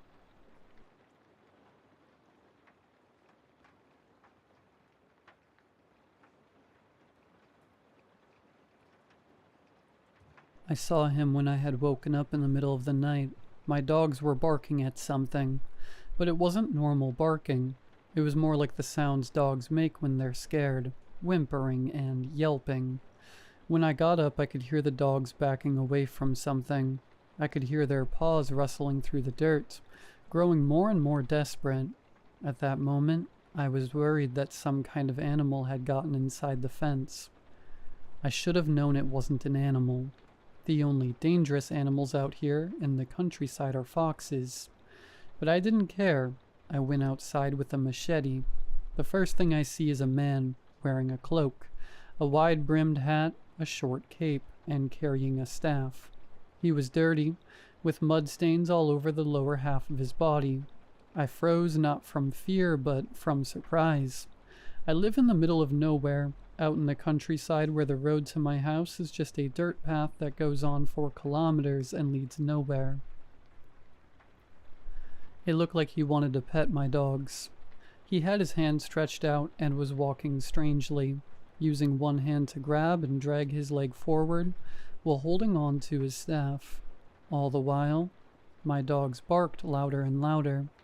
I approached him, gripping the machete tighter with every step. I raised my hand to touch his shoulder. I felt every movement.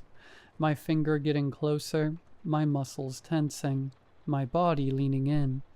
I touched his shoulder. He began to stand up with the help of his staff, digging it into the ground, using his strength to straighten up, and he began to turn around. The second he turned, the dogs bolted back into my house. He was still looking down, and suddenly he laughed. It was a deep laugh, like Santa Claus if he smoked a pack a day since birth. He stopped laughing slowly, then said, "Forgive me. I saw the dogs from afar and had to see them," he said in a kind tone. I got a little angry. He was speaking to me like he was strolling through the suburbs and just saw a dog in front of a house. He was in the middle of nowhere, and besides, there is only one way to get here, and you have to go off the road completely. So I asked him directly, "Okay, but why are you in this area?" I sounded a bit annoyed. The man sighed and spoke seriously. "I'm on a journey to a place, and I stopped here to see one of God's creatures. Again, I apologize. It wasn't my intention to wake you or scare your dogs." I stared at him confused, and he said, "I'll go now. I can't stop for long. I have a long road ahead." He chuckled softly. He was an old man, and morally I couldn't just let him walk alone in the night, especially out in the countryside where he clearly must have gotten lost, if he ended up near my house. "I'm not going to let you go alone. Let me grab my things and I'll take you where you want to go in my car." The man, still not revealing his face, looking down and completely still, said, "Excipia." I didn't understand, but he stayed still. So I went inside to grab my things. When I came in, I saw the paw prints had stained the wooden floor, and I could hear the dogs whimpering, howling from my room. I turned on the lights to find and grab my car keys and jacket. I went to my room and saw the dogs hiding under my bed. It felt exaggerated, like when Scooby-Doo sees a monster. The point is, I had never seen them like that. I kept ignoring the signs and grabbed my jacket from the wardrobe, picked up the keys from my nightstand and went back outside, closing the door behind me. It was starting to get light, like a breath of relief from the tension and unease of the night. The man was still there, waiting for me where I had left him. In the daylight, I could see him more clearly. His hands gripping the staff were gray, wrinkled, looking like the skin could fall off any moment. He was still looking down, but I could make out more of his face. From afar, I saw his mouth hanging open, drooling. I figured, because of his age, it might be normal. Maybe he didn't have the strength to keep his mouth closed. I started walking toward him. With every step, he seemed to lose the strength to hold himself up. His body looked like it was falling apart. I began to hurry, feeling the sunlight blinding me. When I finally got close, I was standing in front of him and he had collapsed. When I tried to lift him, he wouldn't let me until I grabbed him by the arms and his hood fell back. It was a rotting corpse, like he had died years ago. I dropped him. Thump. His clothes shifted, revealing more of his body. I could see his chest. There was a huge hole exposing his ribs, and on each rib was written, "Qui per terras ignotus iter facit." He who travels through unknown lands. The phrase comes from the old pilgrims, who journeyed through foreign lands out of devotion to God. The only thing I can imagine is that his pilgrimage wasn't finished, and if something above is watching, it decided not to let him die until his journey was complete. But why did his journey end at the door of my house? What does this land, what do I, have to do with God?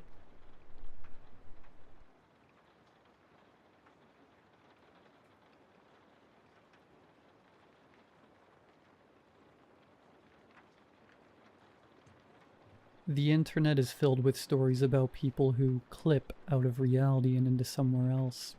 Terms like backrooms, states, woods are common on Reddit, and I'm not here to argue semantics with you.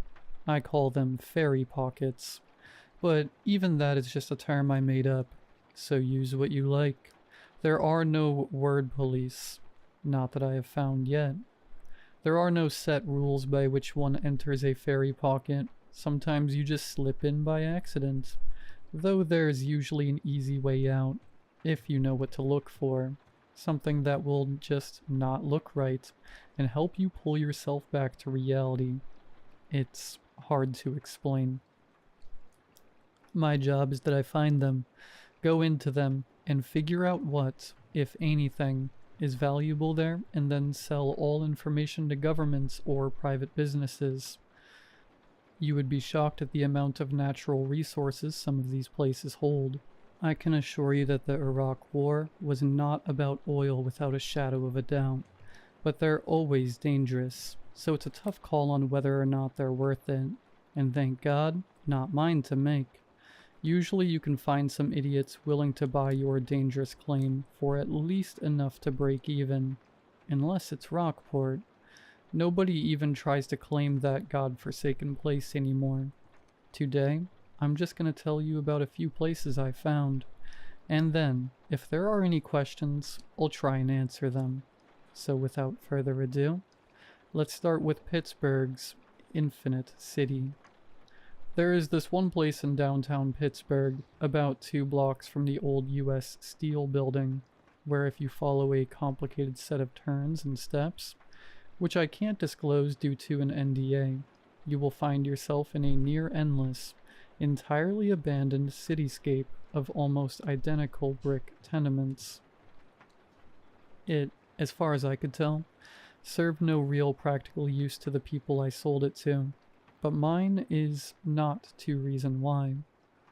They paid well, and I don't question money on general principle.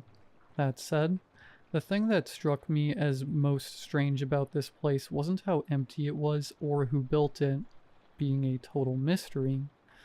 I always have assumed something built these places.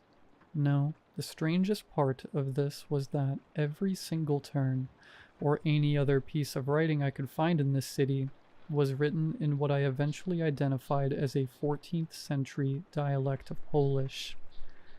That's a nice and simple one, not really scary, though I confess, all those empty buildings did get eerie, but most of the things I find are like that. A little off-putting perhaps, but not anything special. And this memoir is dedicated more to my horrific experiences after all. They're the ones that make for good stories. Now, some places like that feel creepy, but are fine. Others, like what we'll talk about next, feel fine but are potentially dangerous.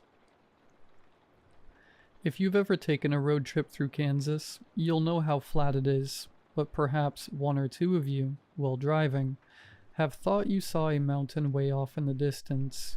You probably stopped and shook your head, maybe rubbed your eyes, and it was gone. Good, it doesn't exist, and it can't hurt you, unless you drive exactly 4 miles over the speed limit for 20 minutes while staring at the mountain, then take a sharp left onto a dirt road between 2 cornfields, with a wooden sign on an archway over it. The sign may or may not say anything. That tends to change for some reason. The dirt farm road will soon turn into a paved highway, and you will be in Hanscom County. It's a nice place if you don't mind the smell of sulfur. It's a geothermal hotspot, and the entire place stinks of eggs. The locals are nice, hard-working folks who will give you the shirt off their back, and really are fine people. But take my advice and don't go to any of the churches in the county. They all have the same preacher who tells the same sermon every week, like a recording, and the people can get violent if you ever looked bored during it. Other than that, it's a great place to live, with property values that can't be beat, on account of the fact that I am fairly certain it's still 1973 there. A few hundred miles away, there's one place in the Midwest. Again, for legal reasons, I can't tell exactly how to find. What I can tell is that it's a small regional airport in a big-ish city. That's all I can say. The vending machines all sell products that aren't in business anymore, but I am not entirely sure if that's supernatural or just some strange gimmick on the part of the airport management. What is weird is that if you walk into one specific women's bathroom on a Tuesday, there will be an elevator at the far end of the room past the last sink. It takes you up through 99 floors, 98 of which are identical open-plan office space. You cannot see the skyscraper from outside the airport, and actually, some planes fly right through where it should be. Every floor is the same, laid out in long rows of desks with big box computers, and off-white landline phones with wood-grain siding, each station manned by workers dressed in business casual. talking on phones and generally doing what you'd expect from a call center. The only issue is that they are speaking exclusively in dead languages: Latin, Proto-Finnic, Occitan. I even heard some Akkadian when I was there. Honestly, it's the most well-managed office I've ever seen. Everyone works hard, and nothing ever goes majorly missing, which I suspect has something to do with the fact, as far as I could tell, there were no managers to screw things up. I went up to floor 99, but decided against floor 100. You see, 99 was a waiting room like you'd find at a doctor's office, and to access floor 100, you had to take the stairs. The sounds coming from up there cannot be described, and I do mean cannot. I have tried repeatedly, and it only leads to my having a seizure. Not wanting to repeat that, I will leave them to your imagination. A buddy of mine who is a priest suggested that I have found purgatory, and perhaps he was right. I'm no theologian, so I'll leave that one to the church. There is an area in San Francisco where you can see what I think is Atlantis, where Alcatraz should be, but I haven't figured out how to get there yet. And there is a way to get to the moon from Houston without NASA being involved. But by far the weirdest fairy pocket I ever found was Mount Prince Nelson National Park in West Virginia. It's a beautiful place, by the way. Wonderful hiking, and some absolutely stunning views of the mountains. But I don't recommend you take your kids. It's by far the most dangerous place I have ever been, and I lived in Chicago for 3 months. Long story, I was trying to figure out where all the damned clowns kept coming from, but I digress. Mount Prince Nelson is about 700 square miles, located within an area of West Virginia no larger than a Walmart parking lot, which coincidentally is how you get there. Follow the steps correctly, and where the main doors are, a stone arch will appear with an NPS ranger who charges you 42 cents as an entry fee, and hands you a waiver to sign in the reasonably likely event that you die in the park. There are miles and miles of roads, both paved and unpaved, and a core area around a lake that contains the majority of the tourist stuff. It's more or less safe on account of the National Park Service maintaining a round-the-clock watch on the perimeter. That would make the Marines look sloppy, and the flight of F-14 Eagle fighter jets flying 24/7. Hot laps around the area is a great comfort, but we weren't paid to be comfortable, and our bosses wanted us deeper in the park and off-trail. Once you get outside of the patrolled area, like we were, things take a turn. Everything, and I do mean everything, wants to kill you. There are beetles, the size of cars, for starters. The cool parts, however, is the dinosaurs that roam free in the park. Side note, that whole "they can't see you if you don't move" thing is bull. Ask me how I know. It's a rainforest, so the backwoods camping isn't easy, because hacking your way off trail is a nightmare even without the venomous trees and psychic frogs. But I have to say, it really is beautiful. Puts Yellowstone to shame on a bad day, and that's saying it mildly. When I first went to Mount Prince Nelson, I was part of a team of specialists called in by the National Park Service to figure out why they kept getting paperwork from their employees there despite no knowledge of it existing. We spent about 6 months figuring out how to get in, and that's when things started to go badly wrong. Our team lead, an older guy named Donald, was the first to die. He had taken watch around our camp on the first night after we left the safe zone, and some kind of big ape-looking thing came out of the woods and attacked. Beat poor Danny half to death before we were able to kill it, and he was dead by the time we got him back to a ranger station for a medevac. We had a job to do, and the pay was good, so we pushed on, deeper into the woods, where the 9 surviving men of our team got knocked down to 5 on the 3rd day by some kind of screaming fog. Though all things considered, it wasn't so bad, as it also killed the T-Rex that was chasing us.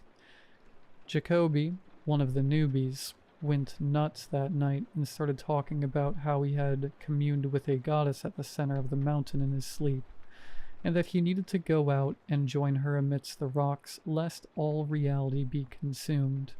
I had to put him down with my 45 before the crazy spread to the rest of the team, which might be my least favorite part of this job. The remaining 4 of us found an old cabin nearby and decided to hold up for the night. By the next morning, we were down to 3. I hadn't gotten to Jacoby in time, I guess. We reached the decision that we were going to try and make our way back to the safe zone after a short debate. I always try to be democratic where possible, so we started back. When we had been walking for around 7 hours, Rodriguez, who was on point, signaled a halt. He said he thought he had heard a twig break about 100 yards to our right. He was right, to worse luck. If he hadn't stopped, maybe he wouldn't have been able to line up his shot. The arrow took Rodriguez in the chest, sending him to the ground. Me and O'Leary opened up with our weapons in the direction of the archer, but I don't think we hit him. Rodriguez would have survived had the arrow not been poisoned, but he was already turning green and bleeding from his eyes by the time I got the bandage over the wound. I gave him last rites by sticking a stake through his heart and zip-tying a cross to his right hand so he wouldn't come back as anything unnatural. Then the 2 of us left and set off again in the direction of home. O'Leary and I made it a long way that day without stopping, and ended up coming close enough to the safe zone that we were fairly confident in making it there the next day. I took first watch and chewed coffee grounds to stay awake, as I had no doubts that we were still being hunted. The attack came sometime around 0:30, when I got a feeling on the back of my neck that I was being watched. I have learned to listen to these feelings, and it's why I'm still alive. Diving for the ground, the arrow just narrowly missed me, slamming into a tree a few yards behind. O'Leary was awake now and scrambling for his rifle, while I fired blindly into the trees from cover. We were unlikely to make it back without getting rid of this hunter, so I signaled for him to cover me as I crawled away from our camp. It took about 10 minutes or so before I found his tracks. 2 muddy boot prints and a Snickers wrapper gave away where he had been standing, and a trail of greenish-blue blood leading away from the spot told me one of us had hit him. O'Leary and I stalked him for about half a mile before we found him collapsed by a creek bed, panting heavily, a handsome young man dressed in bright orange hunting gear. The only sign he wasn't human was the metallic red hair and his almost neon green eyes. He cussed me out in what must have been an early ancestor of Welsh, before O'Leary blew his brains all over the forest floor. I wasn't sure that would stop him for long, so just to be safe, I hog-tied him before we left. O'Leary quit this job after we made it back to civilization. I can't blame him.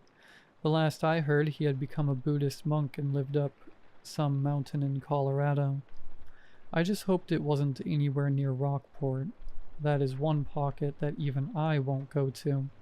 But the pay from the National Park Service was more than enough for me to retire on, had I wanted to. So there are certainly perks to this job. Why do I still do it? I would love to get philosophical, but frankly, I just like it. It tickles the part of the human spirit that first pushed man to sail across oceans or fly to the moon. And like those great explorers of the past, I'm not sure I could stop even if I wanted to. It has its hooks in me, and won't let go. I have other stories, of course, might even post them later, but these were a few that stood out to me. I will try to answer any questions, but given the number of NDAs and ancient blood oaths I've had to sign over the years, I make no promises about how much I can deliver. That said, if this job sounds fun to you, or the money sounds like a great way to get rich quick, I really do not recommend you take it up. People like that don't tend to last long. And for the love of all that is holy, if you are in Colorado and see a sign for a town called Rockport, turn around.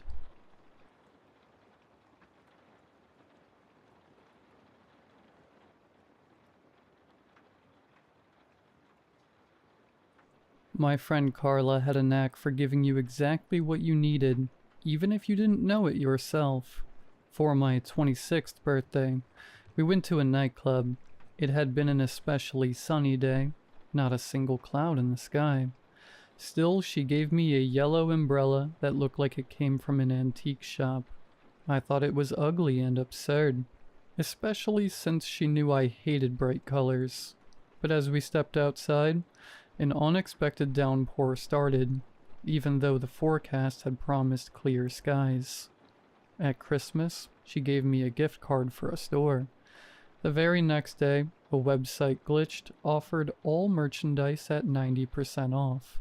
With the $50 on her card, I bought thousands of dollars worth of clothes. And that was nothing compared to her gift at her nephew Lucas's christening. She gave the baby a black cat, fully aware that the mother, her sister, was allergic. It all made sense 2 days later when the cat caught a huge rat crawling in through the baby's room ventilation. Apparently, the child had been having health issues related to infections, and thanks to the cat, they discovered the source and fixed it once and for all.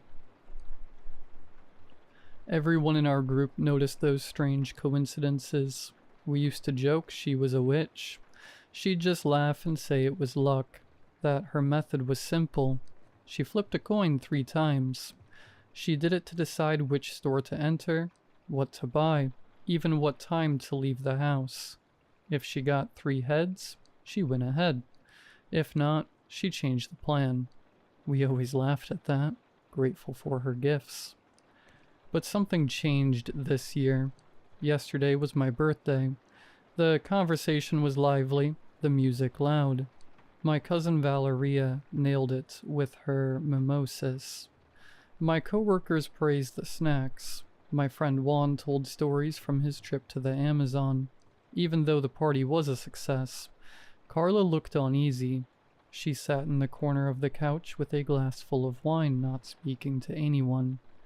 That was unusual for her. She was normally outgoing and full of light.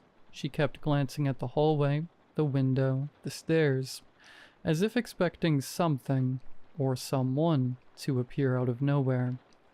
I walked over and asked if everything was okay. She looked nervously at her gift, stacked with the others.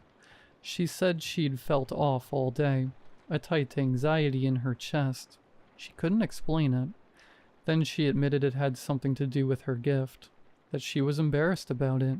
She leaned in, lips tight, and murmured, "Open it when everyone's gone, please." I was about to agree when my boyfriend shouted, "Open the presents! Open the presents!" The pressure from the group did the rest. Carla lowered her gaze. Her discomfort made me nervous. That afternoon, while we were setting up for the party, I'd felt something strange. Nothing specific, just a vague discomfort, like the air was heavier. At one point I could have sworn I saw a shadow move in the hallway as I passed the kitchen, but when I looked, nothing was there. I figured maybe it was the lights, or just my imagination. I shook my head and went back to prepping drinks and music. There was too much to focus on. I started opening presents. My friends had outdone themselves this year. One even gave me a ticket to see my favorite band. I saved Carla's box for last. It was rectangular and soft, with rounded edges, wrapped in yellow paper and a red ribbon. Attached was a note that read, "To Julian, may you have many more birthdays." Everyone waited eagerly, holding their breath, convinced it would be another example of her mysterious gift-giving.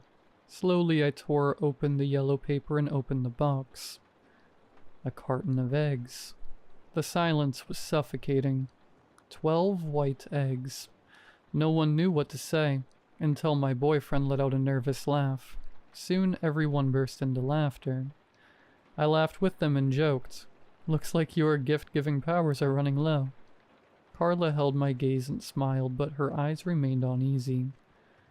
"It's what you need," she said quietly. "The coin said so." That phrase unsettled me more than it should have. I drank too much that night. We went to bed without cleaning up. We didn't realize we'd left Carla's gift on the kitchen floor. A seemingly insignificant detail. Until now. I'm standing outside my house watching the police carry out a body. Solomon Garcia. The serial killer who had terrorized the city for a year. He would hide in his victim's home for 30 days before murdering them in their sleep. It was going to be our turn. But this time, he didn't get the chance. He slipped in the kitchen. His head slammed into the countertop, dead on impact. Beside him, the crushed carton of eggs. I imagine him entering my kitchen, the crunch of eggs underfoot, and then a dull thud. Flesh against concrete, his limp body on the white tile floor, life slipping away. The thought makes me sick. The police keep asking if I'd noticed anything strange. Unusual noises, missing food, how long since I'd checked the guest room closet. That's where they found a calendar, 30 days marked off. My stomach churns as they question me. I can't stop thinking about Carla, about her nervous look, about the coin falling once, twice, 3 times into her palm. How did she know? Did she suspect something? Am I really still alive thanks only to chance? To something as arbitrary and fragile as luck? What if I hadn't opened her gift that night? What if she had felt too ashamed to give it to me? Or even to come to the party? A cold breeze runs down my spine, but one thing's for sure. I'll always gladly accept any gift from Carla. Whatever it is.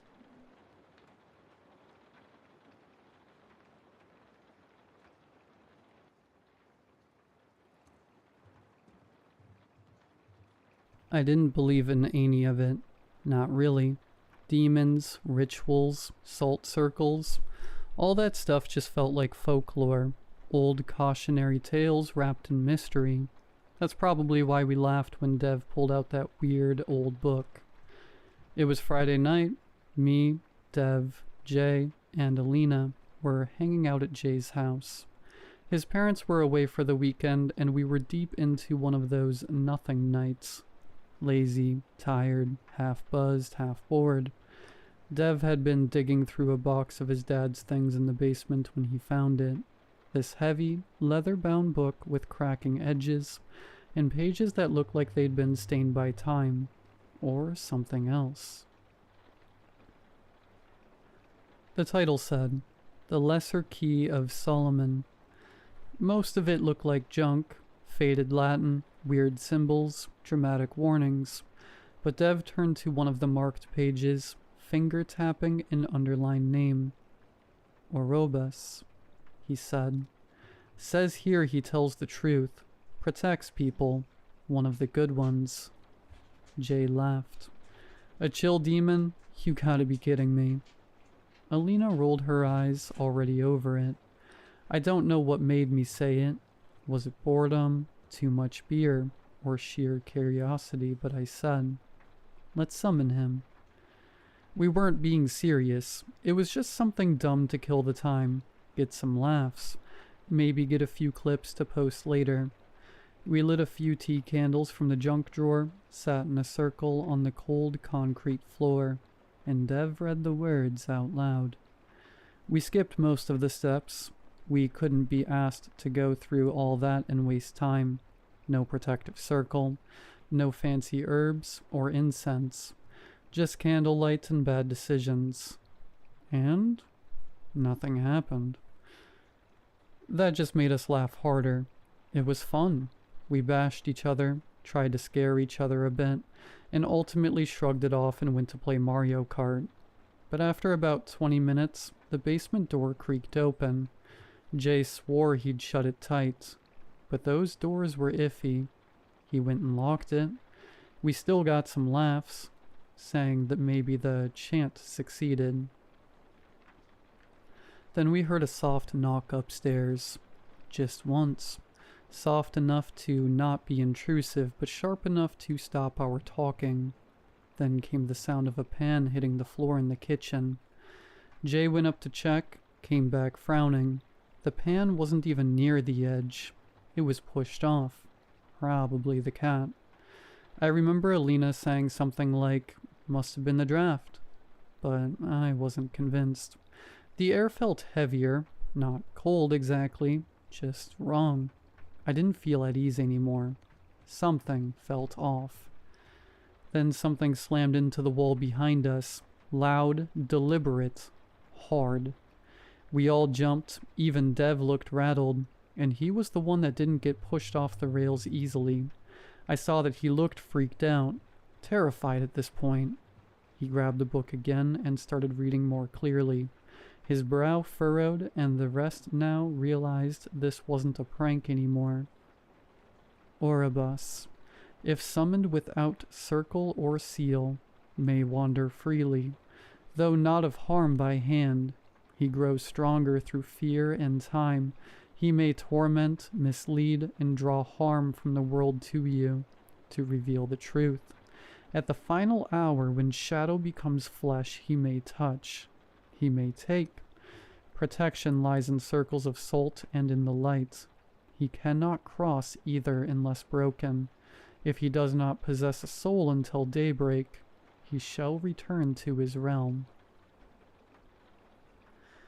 Jay's laugh came out sharp and short. Nice, real funny.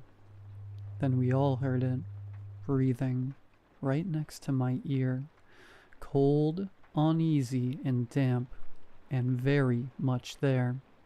I freaked out, turned, expecting something, someone, anything.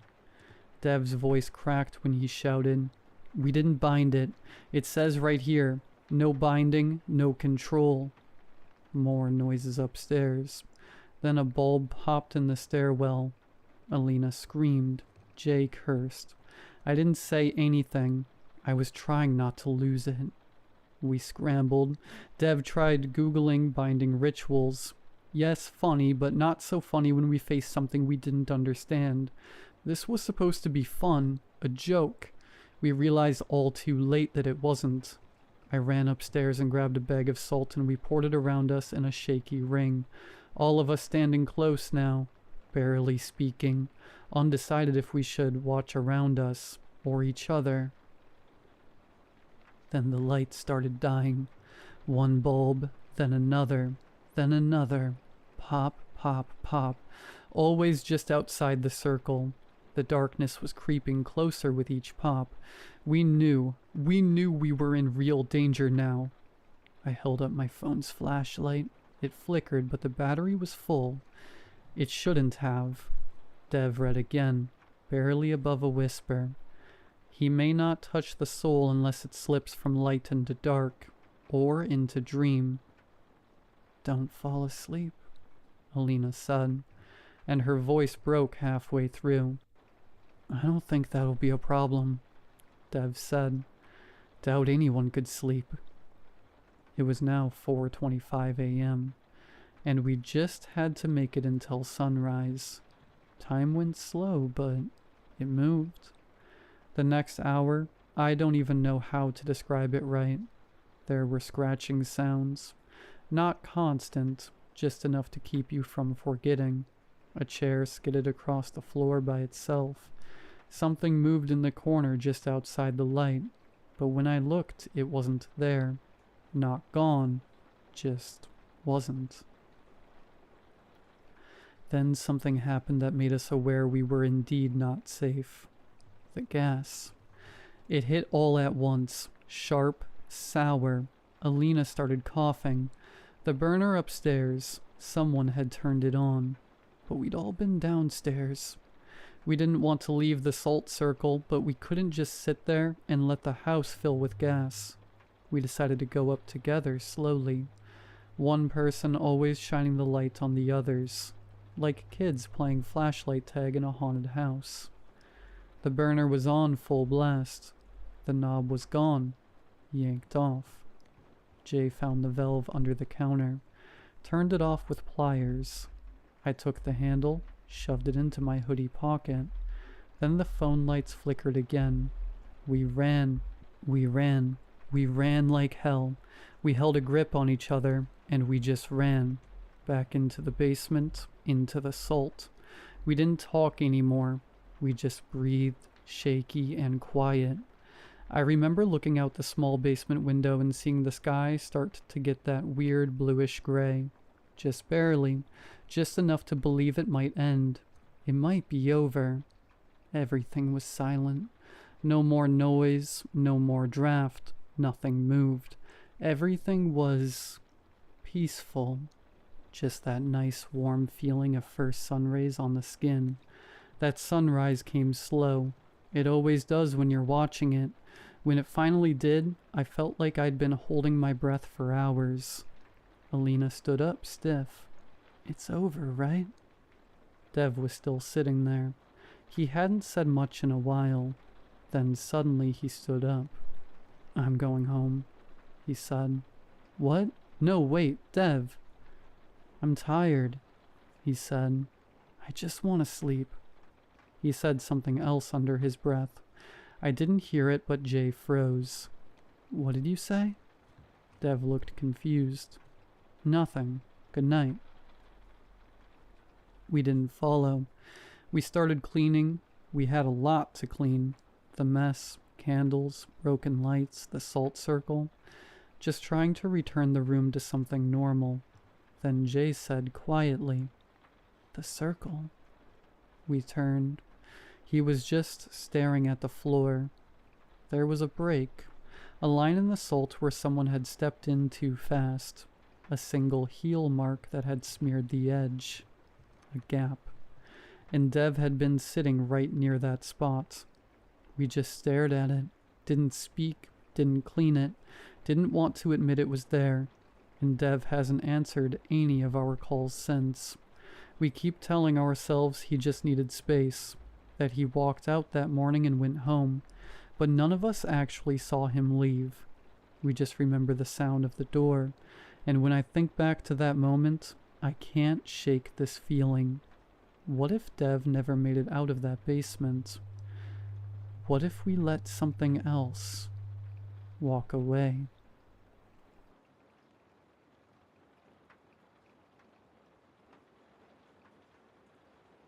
I haven't talked about this in years, not even to my therapist, but I'm writing it down now because last night, at 2:12 a.m., I heard the knock again. Same rhythm, same pause, the same sick feeling crawling up the back of my throat. I used to think it was a demon. I know how that sounds, but when you're a kid, there are things you just know without proof. You don't question why your closet makes you nauseous, or why the attic door feels like it's breathing. You just know something's wrong. And something was very wrong in that house. We moved in when I was 9, old Victorian at the edge of a dead-end street. Sloped floors, wallpaper like dried blood. My mom called it a fresh start. She'd just gotten serious with a new boyfriend, Rick. He helped pay for the place, but stayed in the city at first. So for a while, it was just me and her. The first night, I couldn't sleep. Normal new house stuff, I thought, until I heard it. Knock. Just one, soft. Like someone gently tapped their knuckle against my door. I sat up in bed listening hard. Knock, knock, knock. 3 more, spaced out, deliberate, then silence. I got up and opened the door. The hallway was empty. I asked my mom in the morning if she'd checked on me. She said no. She looked tired. Her hands were shaking when she poured her coffee. I noticed a red mark on her neck. She said it was a bug bite. That night, I stacked books against the door just in case. The knocking came again, same time, around 2 a.m., but this time it didn't stop. It turned into scraping, like nails dragging against the door, then breathing, wet and slow, right up against the wood. I heard it say something I didn't understand. Too low, too garbled. And then I smelled it. Rot, like something dead had been stuffed under the floorboards. I didn't sleep, just stared at the door, flashlight clutched tight. In the morning, my mom had a bruise on her arm, purple and angry, like someone had grabbed her too hard. She said she tripped on the stairs. She wouldn't meet my eyes when she said it.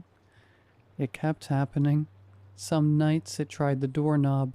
Other nights I'd hear it crawl across the hall. And once I heard crying, soft, broken sobs, like someone trying not to be heard. Sometimes it came for me. Sometimes it didn't. But someone always got hurt. The worst was when I forgot to block the door. I was half asleep when I heard the slow creak of it opening. I froze, pulled the covers over my head. Something stepped into the room. It didn't walk right. Too heavy, too slow. The mattress dipped beside me. And it breathed right in my face.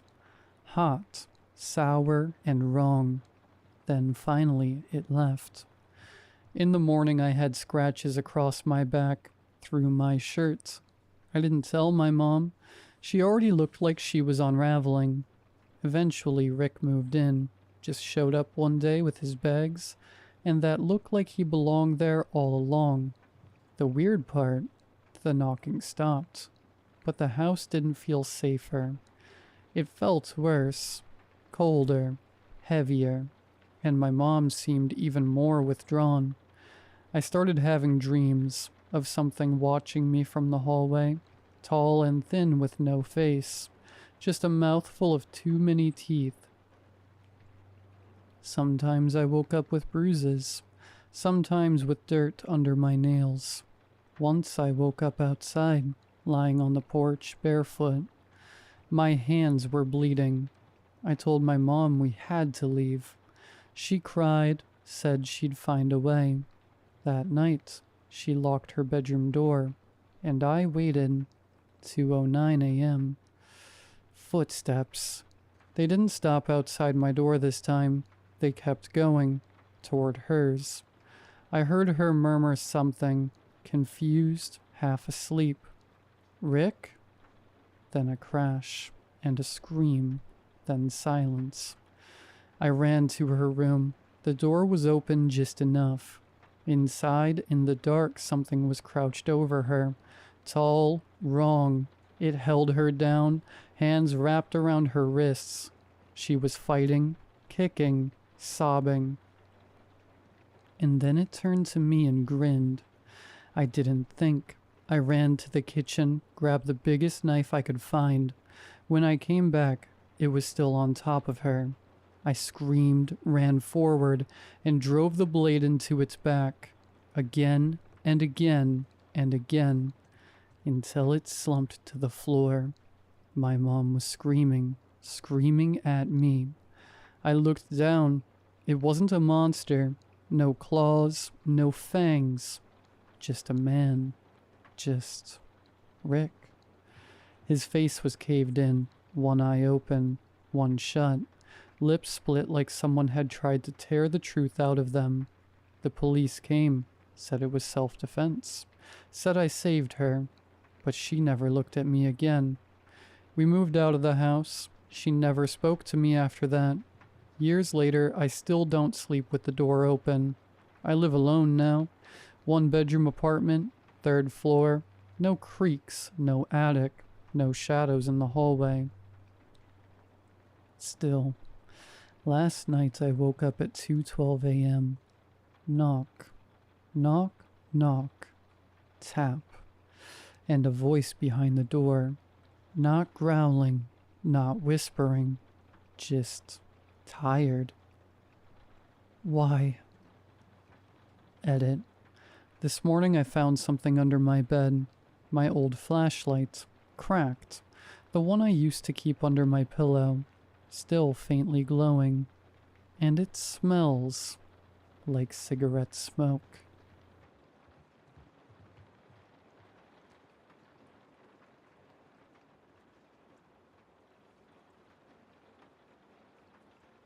Hello, my friends. I'm not really sure how to get started, but I had something exceptionally bizarre happen to me. I've told a few people in my life, and usually the response I get is something along the lines of, "That's pretty frickin' wild," or, "Oh, okay." Anyway, I'm not really sure what to do with this experience. You see movies or read stories and expect a payoff or crescendo or something of that nature whenever something big happens. But real life has a way of not caring for your resolution. Anyway, I apologize for rambling, and I will just get started. My story begins when I was 19 years old. Just a kid, really, doing dumb stuff that kids do. I had this neighbor, Mr. lxscairns. He had a really cool name. I remember thinking it was the coolest name I'd ever heard. Unfortunately, Mr. lxscairns was just a regular old man. He didn't do anything out of the ordinary, didn't look or act strange. He didn't seem to be hiding any secrets, no matter how much I wanted him to contain some mystery. So when he passed away, it was just as uninteresting as he was. It was sad and unfortunate.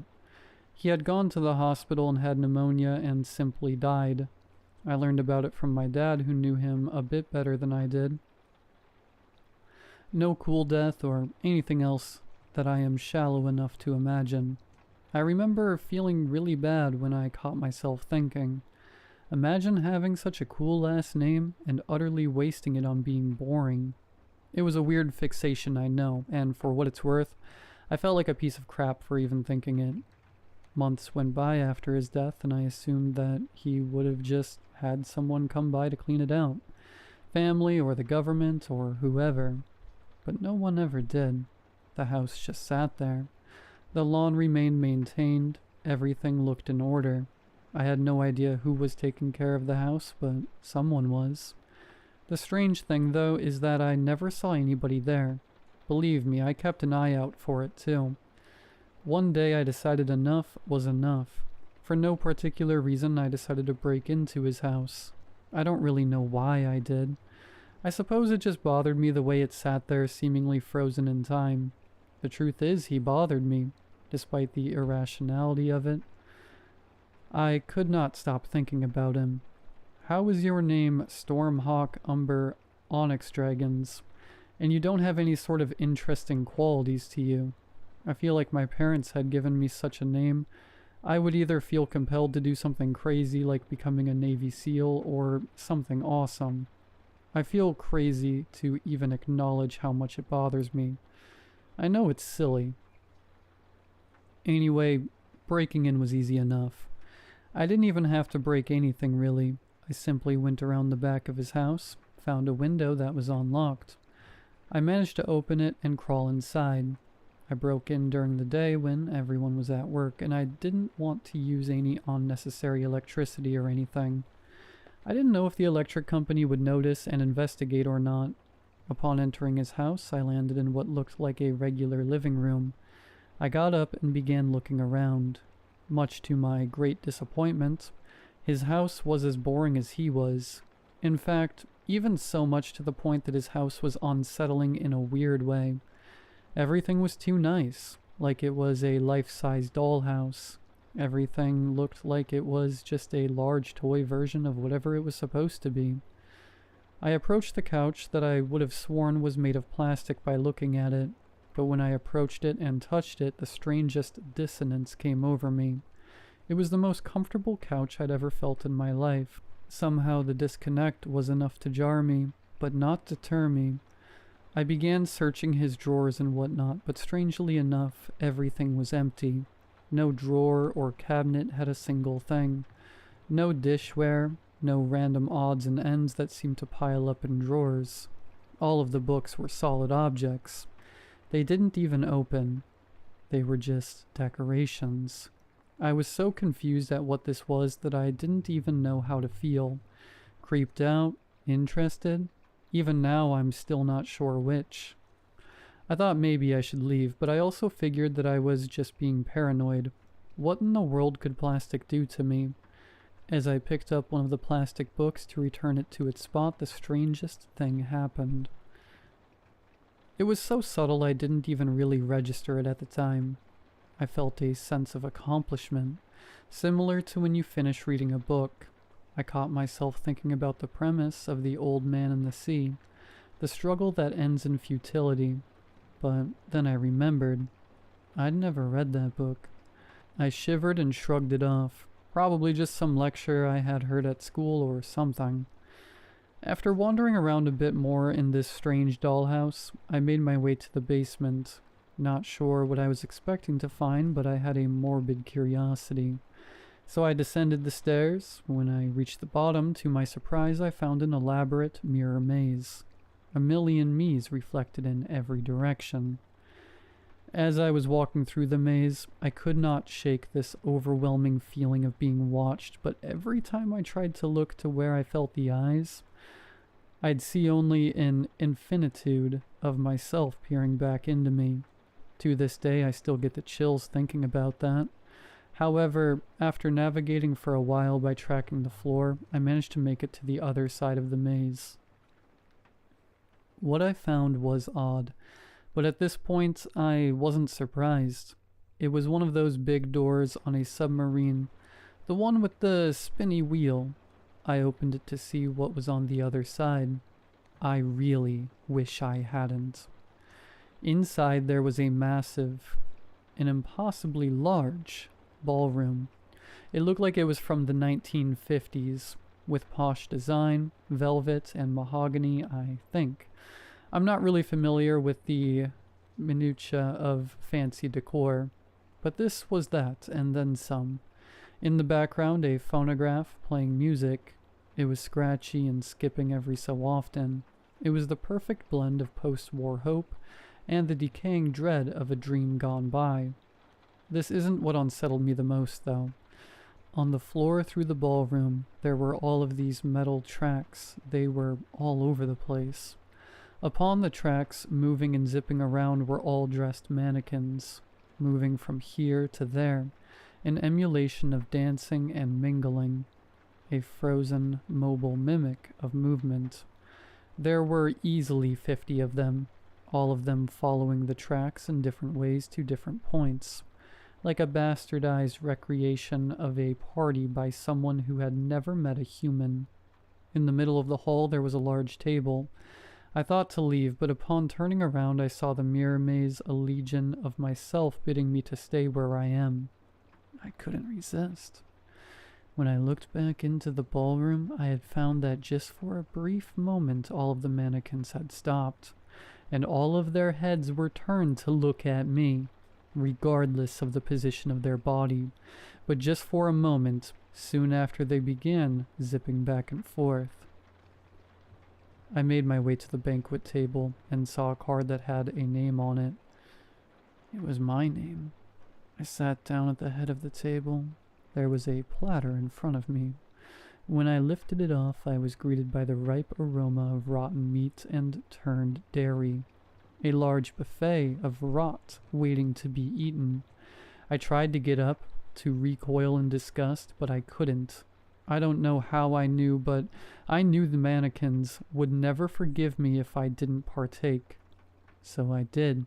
With one rotten bite I began, then another and another still. Each bite seemingly restoring the food, undoing the rot. As I kept eating, I noticed more and more that the mannequins were no longer just mannequins. They were coming to life. I continued to eat my delicious meal. By the time I was nearly completed, I looked around to the men and women surrounding me, enjoying themselves at my party. Just as my plate ran out of food, a kind waiter approached me and asked politely, "Would you care for some more food, or perhaps a glass of wine?" I replied that I would like both, and the waiter replied with a smile, "Indeed, Right away, Mr. Onyx Dragons. And I decided to dance.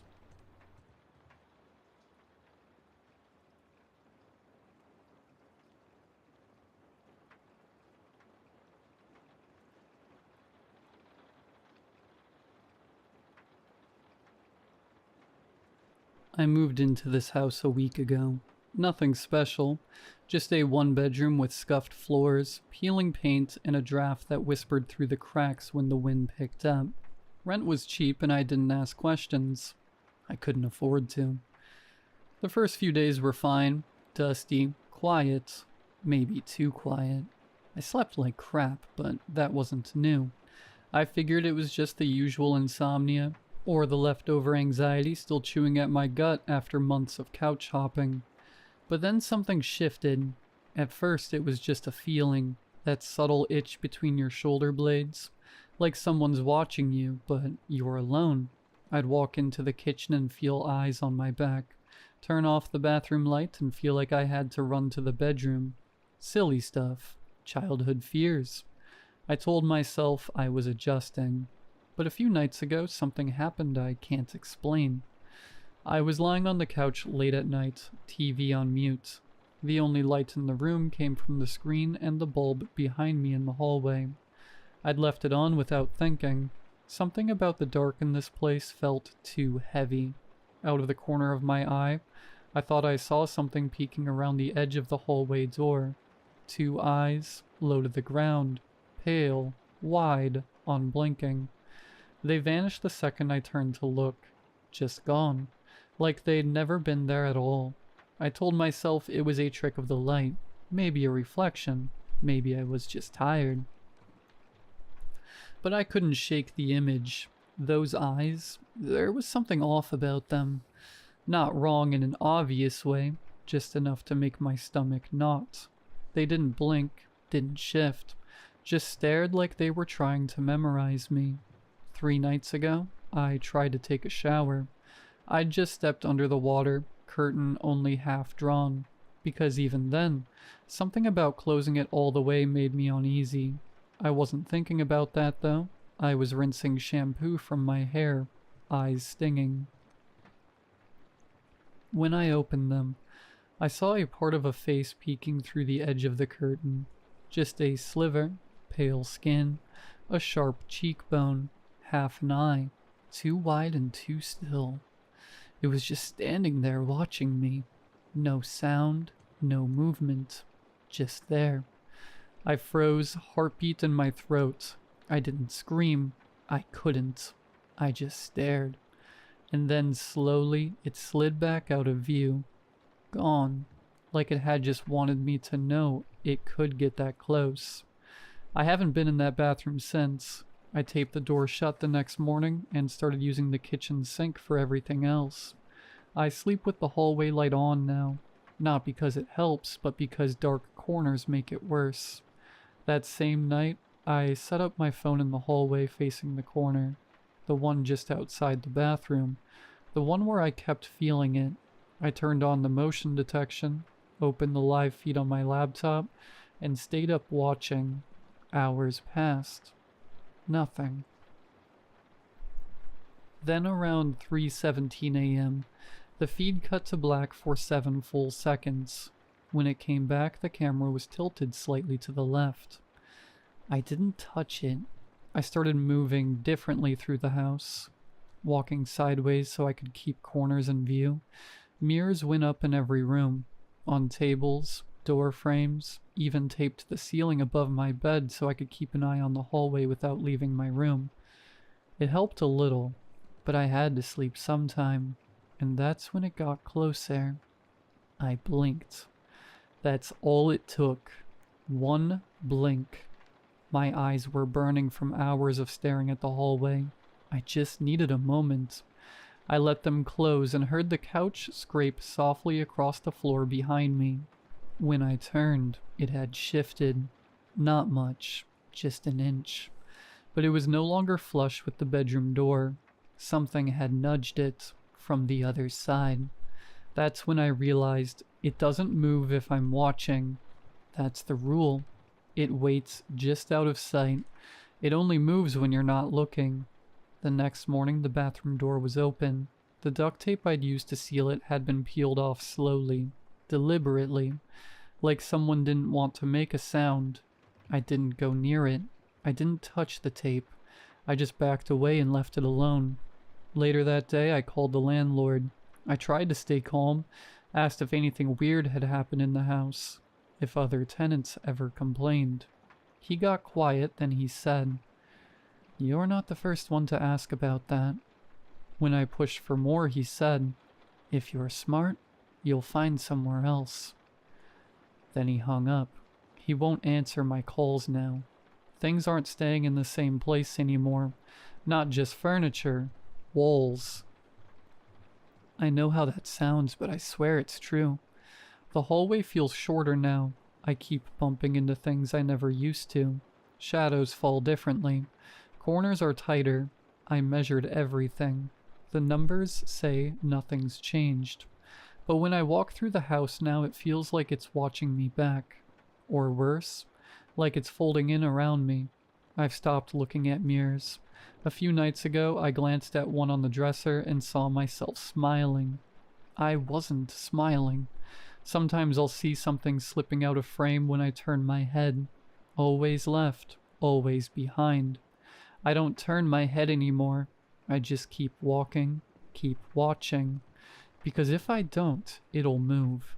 And if it moves, I think it can finally reach me. About an hour ago, I found the front door wide open. Not unlocked, not damaged, just open. And nothing in the house had moved. Nothing knocked over. Nothing taken. It felt like an invitation, like it was giving me a chance. I didn't take it. Because here's the thing, I think that's the choice. Leave and it follows. Run and it stays close. But stay? Stay and it finally comes in. I'm writing this from bed. The camcorder screen is black. Not paused, not frozen, just off. I didn't turn it off. The hallway is quiet now.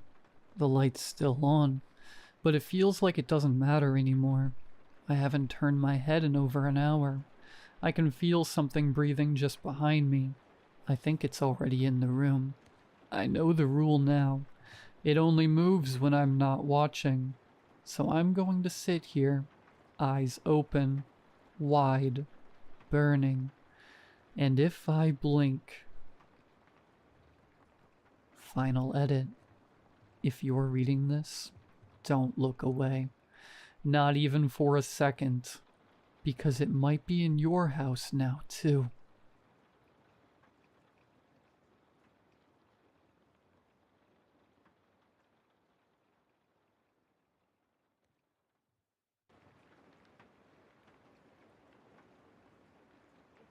I never thought I'd write this down, but I need to get it out before it drives me insane. What happened wasn't some ghost story or urban legend. It was real, brutal, and too close for comfort. I live alone in a pretty quiet building. Nothing fancy, no big crowds or parties. Just me and the usual humdrum of life.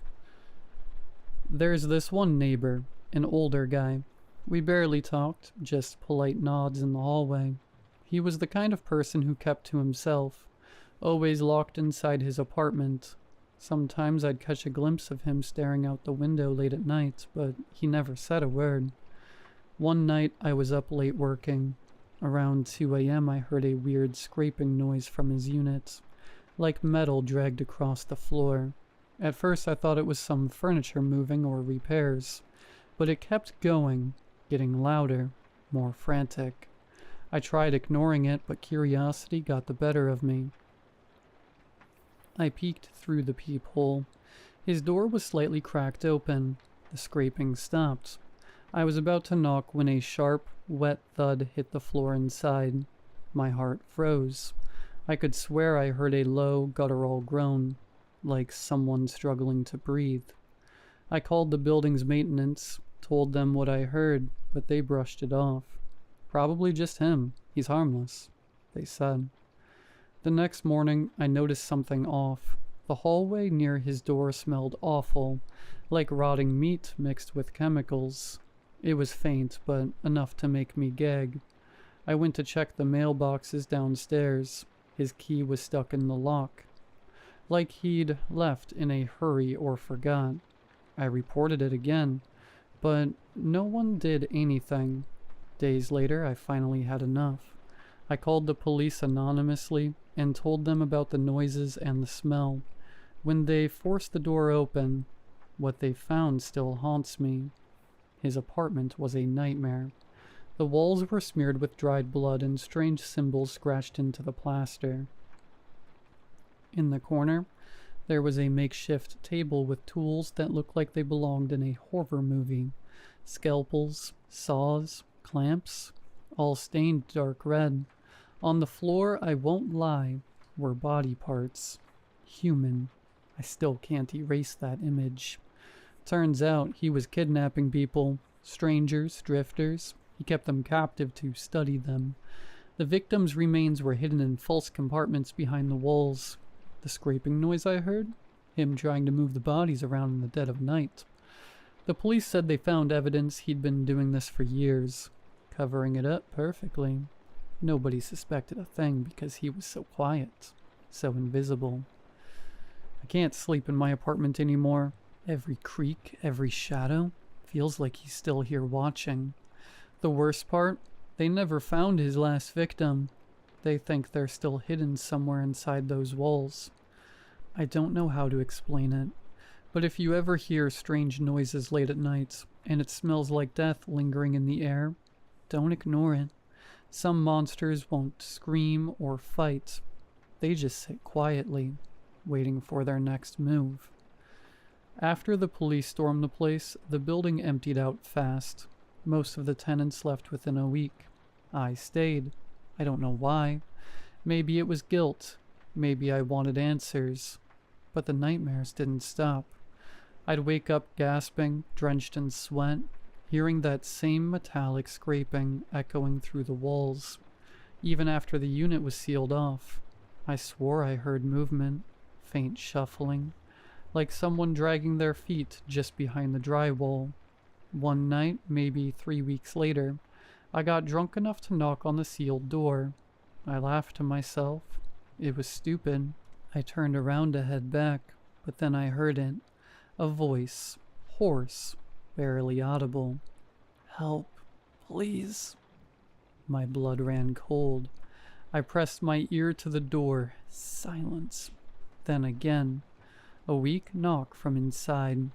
I ran back to my apartment and just sat there shaking. I didn't call the cops. I didn't want them to think I was cracking up. But that night I couldn't sleep. Around 4 a.m. I made a decision I regret every second now. I broke in. I had a spare key from when I used to help him with his mail. I don't know why I still had it, but I did. The cops had duct taped the lock and bolted the door shut.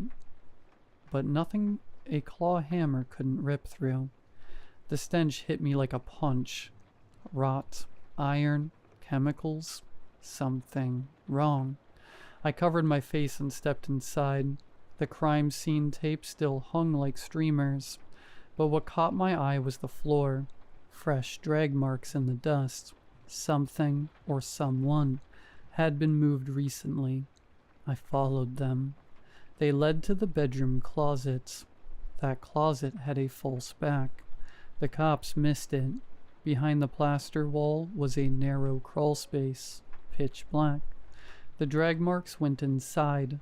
I crawled in, phone flashlight in hand. It smelled worse in there. Wet, warm, alive. The space opened into a small concrete room, unfinished and hidden deep between the walls. That's where I found her. Or what was left of her. A woman half naked, wrists bound in wire, flesh shredded like she'd been carved piece by piece. Her left eye was missing. Her lips were sewn shut with thread that cut into her skin. She was still breathing, barely. She saw me and made a sound I can't describe. Pain, rage, relief. I screamed for help and scrambled out, called emergency services with shaking hands. She survived. They say barely. She'd been there for at least a month. But here's the twist. She wasn't the last victim. I was. 2 nights later, I woke up on the floor of my own apartment. The power was out. My door was locked from the inside. There were pictures taped to my walls. Photos of me sleeping, brushing my teeth, showering. Hundreds. All taken from inside my apartment. In one of them I was wide-eyed, staring at the camera. I have no memory of that moment. There was a note tucked under my bed, written in neat block letters. You should have left it alone. I was done. Now I'm not. The police swept the place again. Nothing. No cameras, no fingerprints, no forced entry. They think it was some sick prank, maybe a copycat, but I know it was him. He never left. He was watching the whole time. Maybe hiding in the walls, maybe under the floorboards, maybe right behind me. I moved out the next day. Sometimes I still wake up with fresh scratches on my back, deep like nails or a scalpel. Sometimes I smell that metallic rot, even in a new city. Sometimes I hear the dragging, and every time I wonder if he's still playing. Maybe next time. He won't let me wake up. I don't know who else he's watching. I don't know if I'll survive next time. But if you hear dragging sounds at night, don't open the door.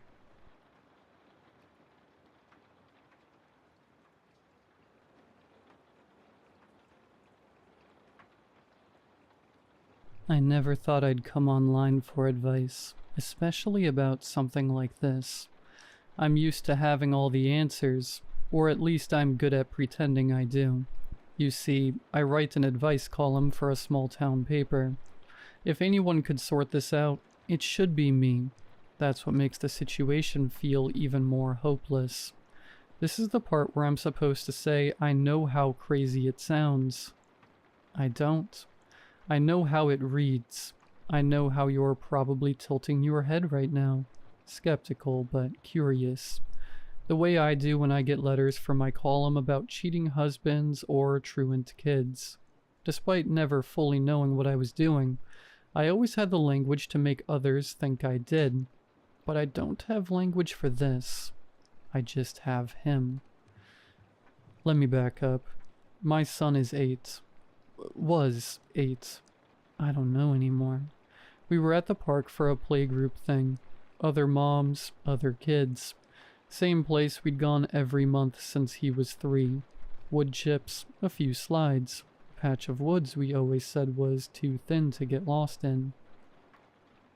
He was playing hide and seek. He was always good at that. Almost too good. Clever in a way that made you worry what he'd grow into. I remember someone joking.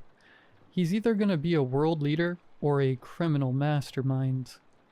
They started calling his name. You won, come on out. But he didn't. They kept calling and something inside me shifted. Like a lost, ancient instinct we outgrew centuries ago. Like a sixth sense I didn't know I had. I don't remember most of the day. Not in order. Just pieces. My phone slipping out of my shaking hands when I tried to call 911. My knees hitting the dirt. A ranger saying the words. No sign of a struggle. Like that was supposed to help. They found nothing. No footprints. No fibers. No blood. Just nothing. The search lasted 2 weeks. 14 days of reporters, canine units, and whispers behind hands. 14 nights of dreaming about body bags and waking up to check his room. I kept the door open, like I expected him to just appear again, curled up in his sheets, annoyed I was making a fuss. And during that time I became a shell of a person, voice raw from screaming his name, feet numb from chasing shadows, and eyes dry with no tears left. If you never lost a child, I don't think it's a feeling you can put into words. The regret, the devastation, the anger, the emptiness, the fear, the agonizing, burning self-hatred. You can try to sympathize, you can try to understand, but you never will. 2 weeks later, I got a call at 3:12 a.m. They'd found him walking along a logging road 6 miles from the park.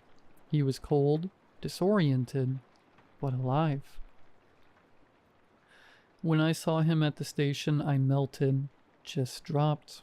My body shut down with relief. I hugged him and he let me, but he didn't hug back. He was in shock. I knew that. The officer said as much. This would take some time. The first night back, he slept in my bed. I watched him breathe like it was the most fragile thing in the world, holding his little body in my arms. I remember whispering, "I'll never let you go, ever again." I meant it then. Now I'm not sure who I brought home. It's little things. That's how it always starts, right? Little things you tell yourself not to notice. He doesn't remember where he was. That's what they told me to expect. Trauma, amnesia, some protective thing the brain does. But it's not just that he forgot. It's that he doesn't seem to think there's anything to remember. He stares at me blankly when I ask. Not confused, not scared. Just blank. Like the questions in a language he never learned.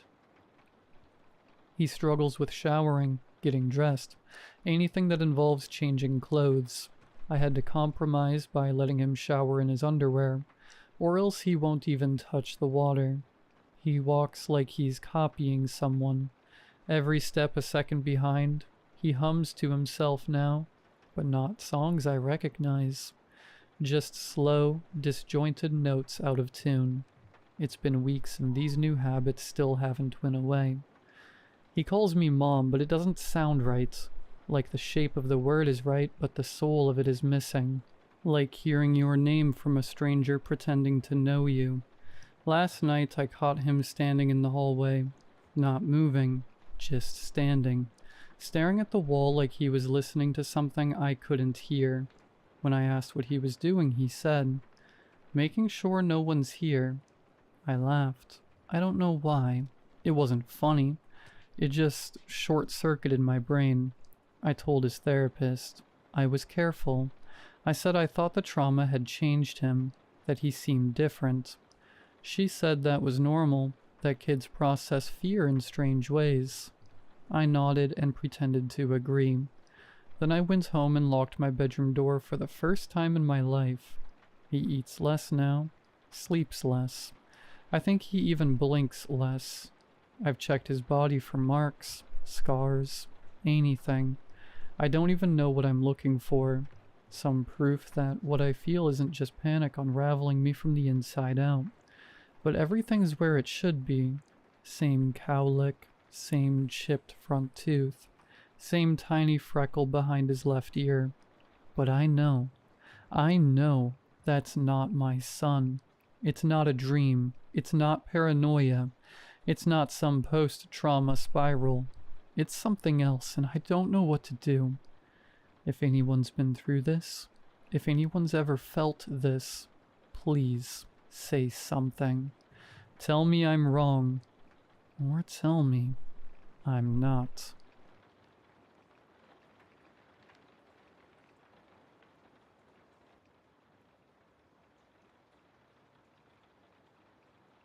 I've never been a squeamish person. You need to have a strong stomach in a profession like mine. 10 years as a physician will force you to see all kinds of things to keep you up at night. 3rd-degree burn victims with skin like rusted metal. Harlequin babies that won't live past 12 hours. And grown men sobbing after pulling the plug on their mother that their health insurance wouldn't cover to keep breathing. I've seen it all. Sometimes I wish I hadn't.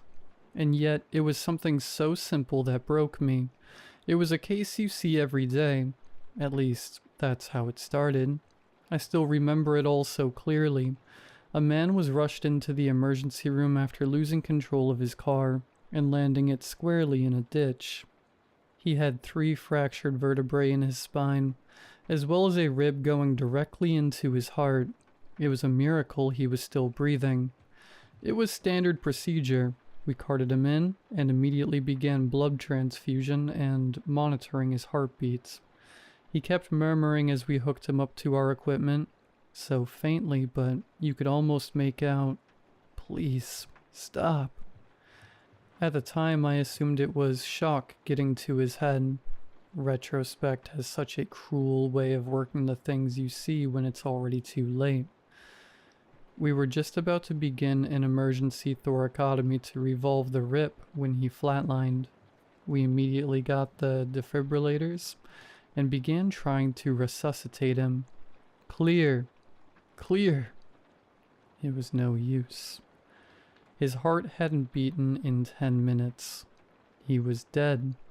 Was dead. And then something odd happened. His heart began beating again. It didn't make any sense. We hadn't used the defibrillators in the past 5 minutes. I didn't bother speculating on what restarted it. I was just happy to not lose a patient. As I walked beside him to transfer him for surgery, I saw tears had streamed down the man's face. At the time, I thought it was an involuntary reaction or a subconscious relief of surviving. I know better now. I couldn't let a miracle like this slip through my fingers. We carted him to surgery for the emergency thoracotomy. Those 2 hours are seared into my mind. The first incision made it clear something was terribly wrong. The smell, my God, the smell. It was like roadkill mixed with raw sewage that had been left out in the sun. Even through my mask it hit me like a freight train, filling the room like a blossoming spore. One of the other surgeons began dry heaving, and it took every ounce of strength in my body not to vomit. That should have been it. I should have just walked right out then. I don't know why I pushed through. Maybe some misplaced sense of duty. Whatever it was, it forced me to continue with the operation. The blood that came out of him was thick, like rotten molasses. The more we opened him up, the more unexplainable horrors we saw. His ribs, which by all means should have been broken, appeared to be in the process of healing. Actually, healing isn't the right word. It was more like regrowing. Thin blood vessels and bone marrow, peeking out like botflies and skin, wiggling as if gasping for air. His lungs were filled with giant, calloid-covered wounds. It was as if someone had stabbed him over and over. Any hole this big should have killed him instantly, let alone 20 in each lung, and yet every single hole had been crushed shut with dried blood, as if they were nothing more than annoying scabs. Then veins around the scar tissue of each hole were black and green, clearly infected. The worst was his heart. Jesus, his heart. It was brown, rotten blood and mucus seeping through it like water through a towel. There were tendrils of tissue growing from the base of it around the broken rib, like the roots of a tree. It was as if the body had healed around it. Each tendril was throbbing, slowly burrowing into the bone, anchoring it in place. A silence fell over the room for what felt like hours, but it was probably only a minute or so. What am I looking at? The other surgeon's voice was shaking. I'd never heard him so scared before. Necrosis.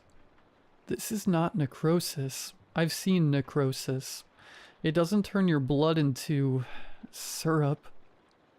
The smell in the tissue as well as the discoloration indicates necrosed tissue and sepsis. We'll treat the sepsis and remove the dead tissue after we remove the obstruction. Necrosis from what? The rib has only been in there a few hours. There wasn't enough time for any of that tissue to die, let alone rot. And besides, look at his heart. He shouldn't even be breathing. We can speculate later, but right now our priorities are keeping this man alive.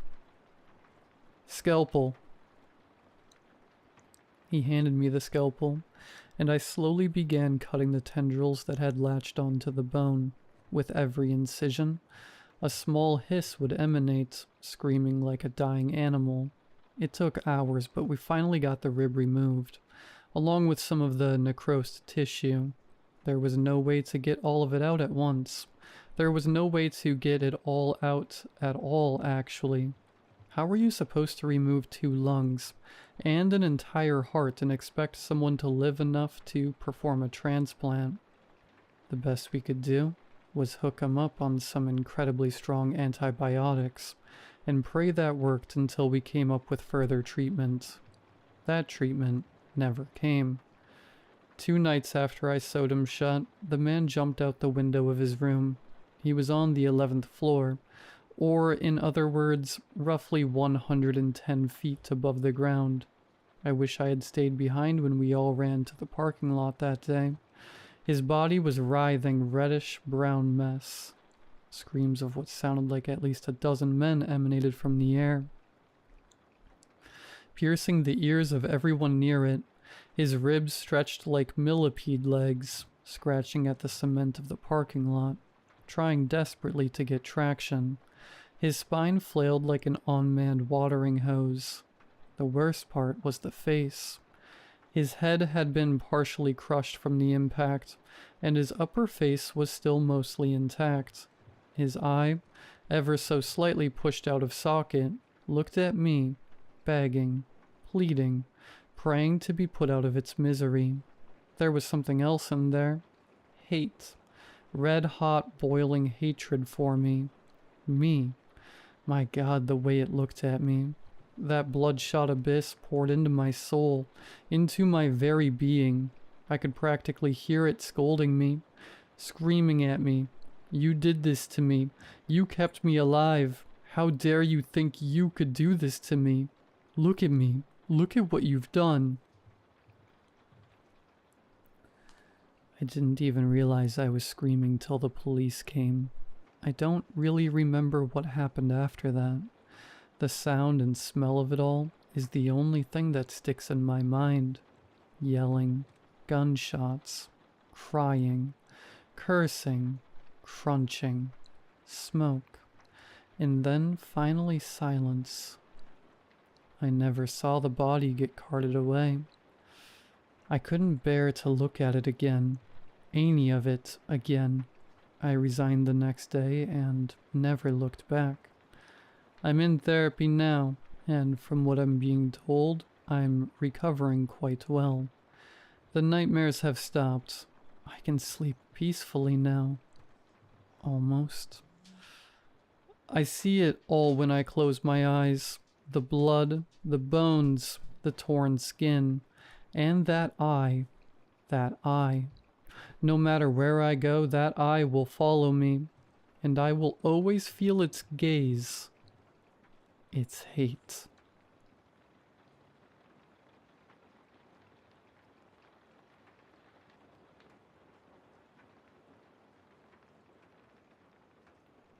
Hey, I'm not familiar with this subreddit, but I know it's vaguely about getting advice for some strange stuff that happens. So I'm posting this because I'm running out of options. I'm not even sure if there's anything anyone can do. I just need to get this out there. A little background. I'm 23, pretty healthy, and I don't usually get headaches or migraines. The only medication I take is 20 milligrams escitalopram for mild depression, and I've been on it for 2 years with 0 side effects. It started a few weeks ago. At first it was nothing bad, just a dull ache. I thought I was dehydrated, so I drank some water and took ibuprofen. It went away, so I forgot about it. But later that night, while eating dinner, the headache came back, this time a bit worse. Once again, I took an ibuprofen and continued with eating and the rest of my nightly routine. Then at about 2 or 3 a.m., I was suddenly awoken by a throbbing pain in my skull. It was of an intensity I have never had before in my life. It was like someone was constantly squeezing and pushing into my brain while it was inside my head. Stupidly, I took some stronger painkillers to see if that would do anything, but the pain didn't go away. It only got worse. I could feel my brain pulsating as it reeked with this hot, searing pain. I ended up throwing up due to the severity of the pain. I decided that I couldn't wait for my GP to be open, so I woke my partner up and got him to drive me down to a nearby 24-hour medical center. Apparently we decided to pick the one night where everyone had a medical emergency, because the place was full of people. So we had to wait for probably hours while I was rolling around in pain. Finally the doctor called me to have a look. I think I leapt out of my chair, I couldn't wait. I described my symptoms while he checked for other abnormalities. The only thing noted was that my blood pressure was slightly lower than normal. He said nothing seemed seriously wrong, prescribed painkillers, and told me to come back if it didn't improve, so he could refer me to a specialist. A massive waste of time, I thought. But I tried the painkillers anyway, figuring it couldn't get any worse. After a few days of dealing with this near-constant headache, I tried to see another doctor. This time, they managed to refer me to a neurologist who ended up giving me a CT scan. Having to wait nearly 2 days to get the results back was one of the most anxiety-inducing experiences in my life. By then, I was throwing up nearly every day and felt exhausted all the time. I hoped it was just from the pain. When I got a call from the doctor, my stomach dropped. She told me to immediately admit myself to a hospital because the CT scans had indicated brain swelling. She said that at this point, they wouldn't need any surgery, but I needed to be kept for monitoring, and they needed to give me an MRI so they could get a better look to see how bad the swelling was. My time at the hospital blurred. I waited a whole week for the MRI results while my symptoms worsened. I couldn't keep food down, could barely see sometimes, and my blood pressure kept dropping. I even thought about ending it all, but a hospital is the worst place for that. When the results came back, I knew they were bad. The doctor, while trying to keep a calm exterior, was failing miserably. A slight look of fear was painted all over her face. "Good afternoon, Marcus. How are you feeling today?" "I just want to know about the results. I can't wait any longer." "I've reviewed your MRI results with our radiology team, and the findings were a bit unusual." "What does that mean?" She swallowed dryly. "Marcus, we were wrong about the initial assumption about your brain swelling. It's not. It's growing." "Growing? What do you mean growing?" "I mean that the overall volume of your brain has slowly but measurably been expanding, specifically in the frontal and parietal lobes. There's no fluid buildup, no tumor, no signs of infection of any kind. The tissue itself seems healthy. It's just growing." "How is that even possible?" "We don't know. The human brain doesn't grow in adulthood, certainly not like this. Neurons don't generate that way. We've checked the images and even rescanned to rule out errors, but it's definitely grown by just a few millimeters." "What does this mean? Is it going to stop?" I can tell she's choosing her words carefully. "We don't know. This isn't a known condition. Right now we're focusing on managing the pressure in your skull and tracking the growth rate. If it continues, we may need to surgically relieve the pressure to prevent damage." "You're talking about cutting into my skull?" "Only if it becomes critical. For now, we're monitoring closely, giving you medication to reduce intracranial pressure. But I want to be honest. This isn't something we've seen before. It's not textbook. We've had to consult with other neurologists and research hospitals. No one's seen anything like this. Some suggested rapid onset gliosis, but your markers don't match. One of them floated a prion-like process. But that doesn't explain the organization or the activity." "What is that supposed to mean?" She gives me a hesitant look before divulging further. There are coordinated signals, patterns we don't typically see in those parts of the brain, or in tissue that has recently formed. So it's not just growing, it's working. We don't know what it means yet, but whatever this is, it's not inert, it's functional, and that's what concerns us. That was yesterday. I keep asking questions, but they're not telling me much. I can almost feel it growing and pushing against my skull. I'm scared. I think I'm going to die. If anyone has any idea what this could be, or what I should do, please help. I'm desperate.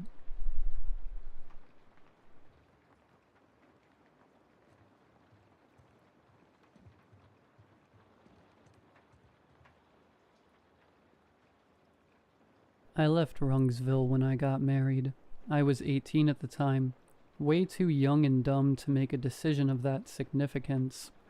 But I have never regretted putting that place behind me. Alas, I could have chosen a better runaway partner, but in fairness, I did mention that I was afflicted with being dumb as a bag of rocks. Brent, my high school sweetheart at the time, was raring to go after what happened to his sister. And I was sick and tired of the air, the incidents, the curfews. Brent and I had a good couple of years, some okay years, and then some not so okay years. I could handle the bills, the crap pay, the dingy apartments, and even the affairs, but I couldn't handle the drinking and the beatings. Whiskey was his favorite mistress. He never truly got over it. We made it out of Rungsville, but what happened to Andrea hung over him like a dark veil of misery stapled to his side at all times. The drinking dulled the pain somewhat, so I still can't bring myself to blame him or hate him completely. She was only 12 years old when it happened. But for the sake of our 2 children, I had to leave yet another dangerous place and got a divorce. It was messy, but I managed full custody. I turned my life around, got a good paying job, a nice roof over our heads, and I could call myself content for the first time in, well, for the first time. All that changed when I got the call from my mother, urging me to come back home. My brother had died. They labeled it a hunting accident, but everyone knows what that really means down at the Ville.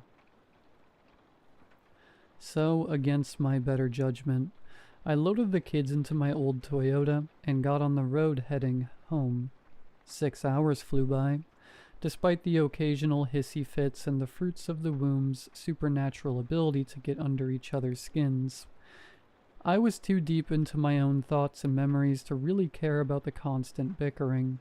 "Mom, Eric won't stop kicking my chair," whined Samantha, my oldest, from the passenger seat. "Shut up. If you don't want to get kicked, move your stupid seat," snapped back Eric from the back seat. "I am stuck here with the bags and you keep reclining and I can't stretch my legs." "Ugh, you're a little worm. It's not like you need that much space," replied Samantha with a little evil smirk, knowing she was pressing a sensitive subject, leaving me no room but to intervene.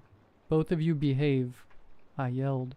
"Sam, don't make fun of your brother, and move your seat forward. Eric, stop kicking your sister.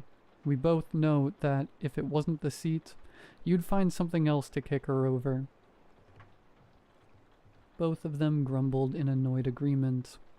Samantha moved her seat forward about 1/8 of the diameter of a single strand of hair. Small victories. Gotta take those when you can. "Why do we have to go to this thing, Mom?" Eric asked. "It's not like we knew Uncle Kevin."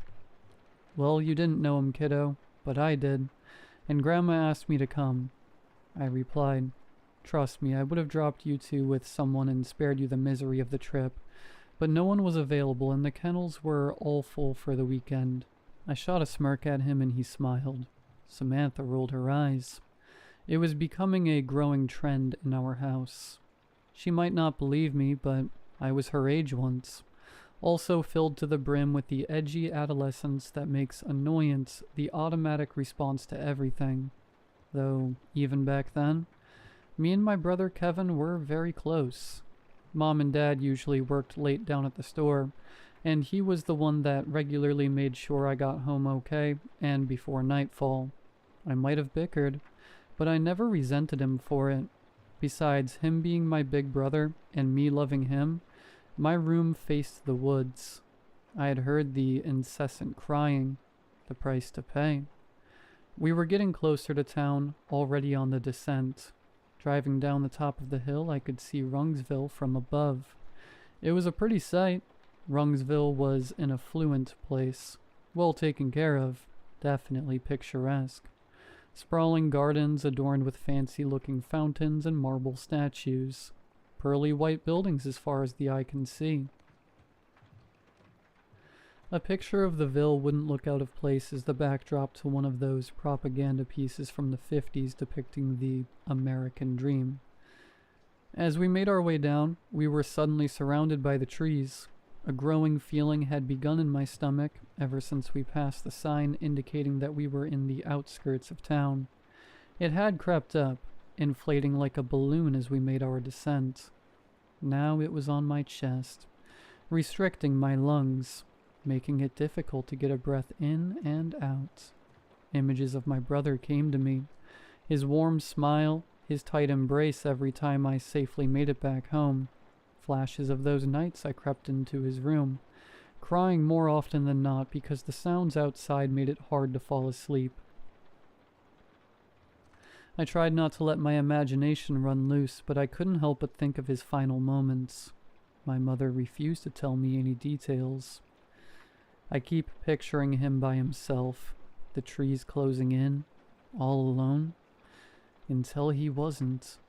The morbid picture show I had conjured in my head came to a sudden stop when I realized Samantha had rolled down her window all the way. Her arm was out of the car, making waves in the air. My heart sank to my stomach. Samantha, honey, please roll your window up. You can turn on the AC. I tried, attempting not to let the panic reach my voice. What? Ugh, Mom, no. She started. There's freaking fresh air outside. I couldn't keep it bottled any longer. Baby, please. Please don't do this. Close the window. Keep your arms inside. I shrieked, hearing something shift somewhere deep in the trees. Branches shattering, leaves rustling violently. Mom, what the hell? Look at the road. I'm just cooling myself off. I started breaking while attempting to plead, desperately, but only a series of wheezy noises escaped my progressively tightening ribcage. Mom? A small voice rose from the back.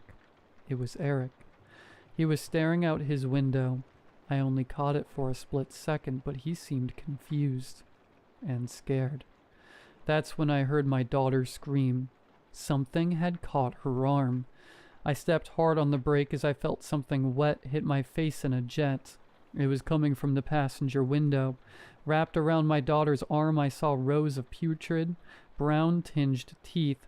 I saw how the pale white flesh contorted under the tension of the vice around it, the lines of tension giving way to highways of torn shreds, pulsating and gurgling in a violent spew of my own flesh and blood. The car came to a violent stop, knocking my head against the windshield. My senses returned just in time to hear shouting. Panic had filled the car. I felt a warm river overflowing on my scalp, the blood making it hard to see out of my left eye. Mom, oh God, Mom, Sam's out of the car. The shouting was coming from Eric.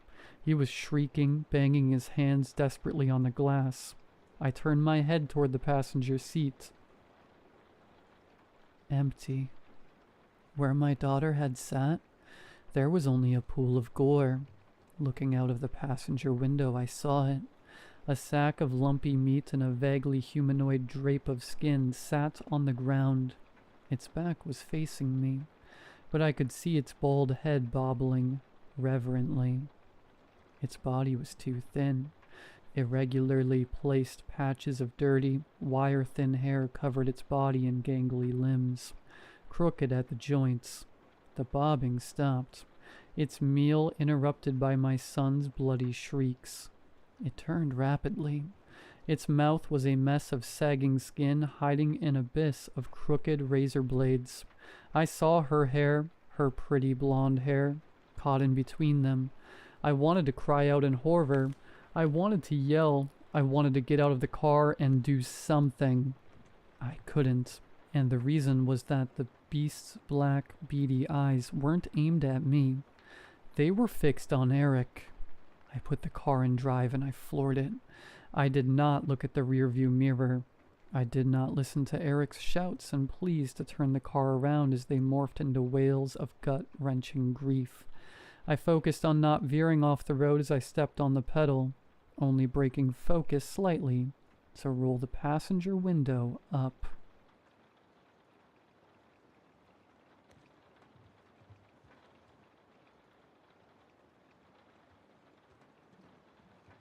When I was a teenager, I lived in a small desert town. A tourist town, really.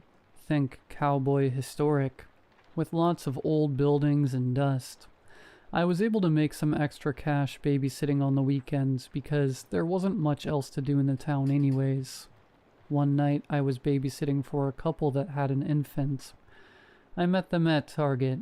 They seemed like a nice couple and knew of another family I sat for. They lived way out of town, so far out that street names are gone, and you use mile markers as your signs to know where you are. It was an easy gig. Baby was staying asleep. Just had to feed him when he woke up. Parents would be back around midnight.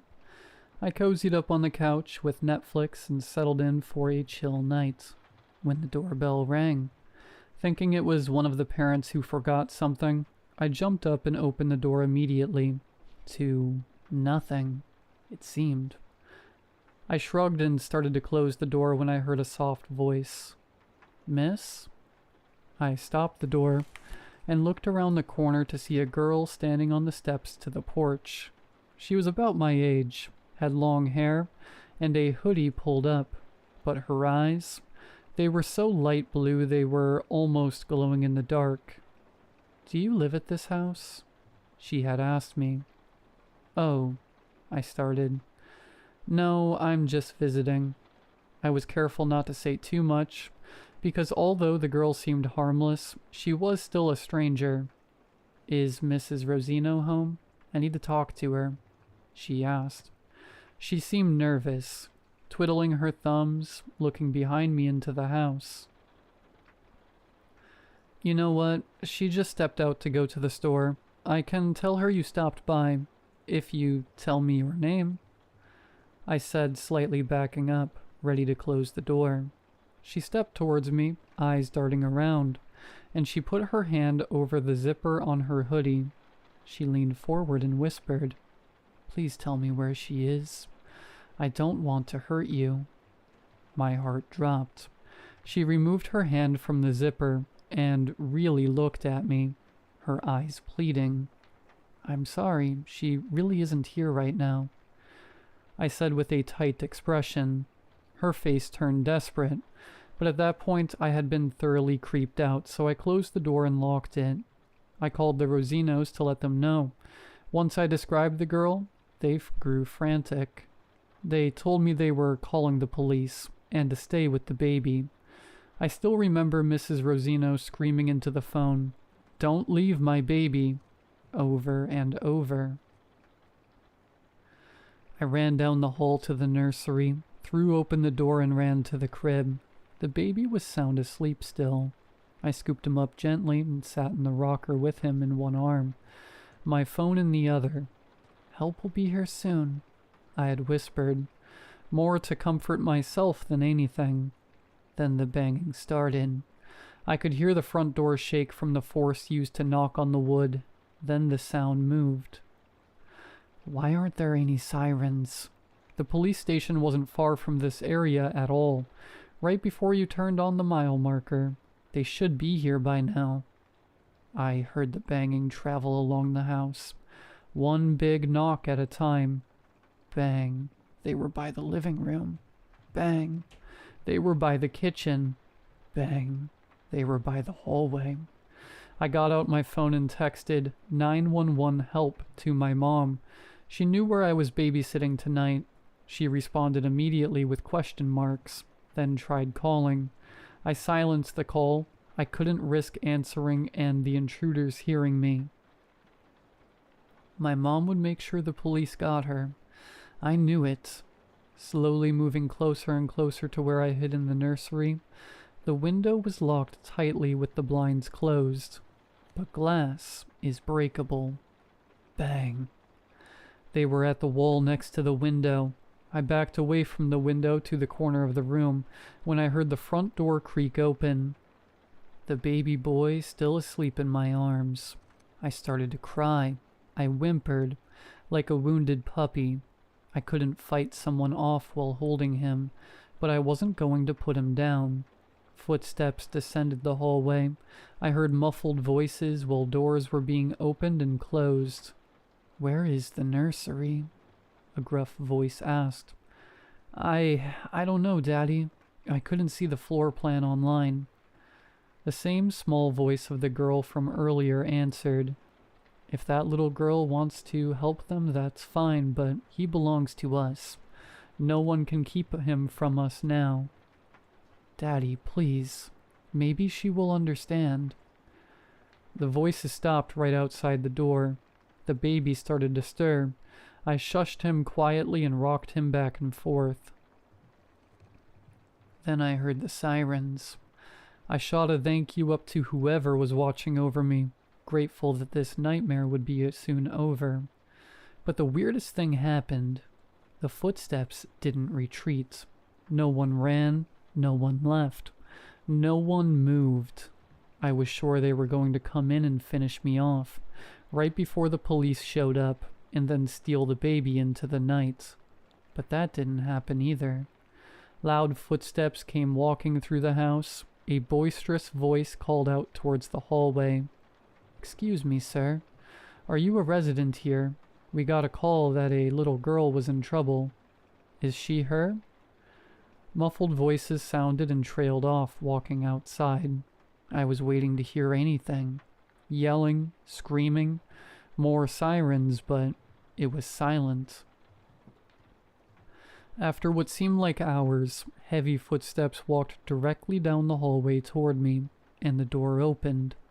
A uniformed officer looked stern, and took a look at me cowered in the corner with the Rosino baby. "Hey, sweetie, are you all right?" he asked, bending down to meet me at eye level. Yes, those people were trying to take the baby. They were going to kill me. Why did it take you so long to get here?" I cried out, finally letting the tears fall, as the adrenaline hit was coming down. The officer looked confused. "We came out the second the call came in. We made it here in about 5 minutes. Did you try to call in sooner?" He pulled his radio to his face, asking his other officer if any other calls were attempted. "Well, no, but the Rosinos called you at least 30 minutes ago. I called them first and they said they were calling you right away and to hide with the baby, so..." I looked down at baby Rosino. He had finally fully woken up and started to quietly cry. The officer just stared at me, a mix of sympathy and fear in his eyes. Where are his parents? They surely should be here by now. He's probably a little scared and needs his mom. Did you arrest those psychos? I patted his back and bounced him in my lap. To help comfort him, the officer smiled sadly at me and spoke into his radio. "You can send them in." After a few moments, the nursery door opened and the teenage girl stepped through, with a large man behind her. Oh, the girl started to sob, putting her hands up to cover her face. The older man placed his hand on her shoulder and looked at me sadly. The policeman stood and reached for the baby. "No," I shouted. "What are you doing? Are you working with them? This is the Rosino's son." The girl finally spoke. No, he isn't. He's mine.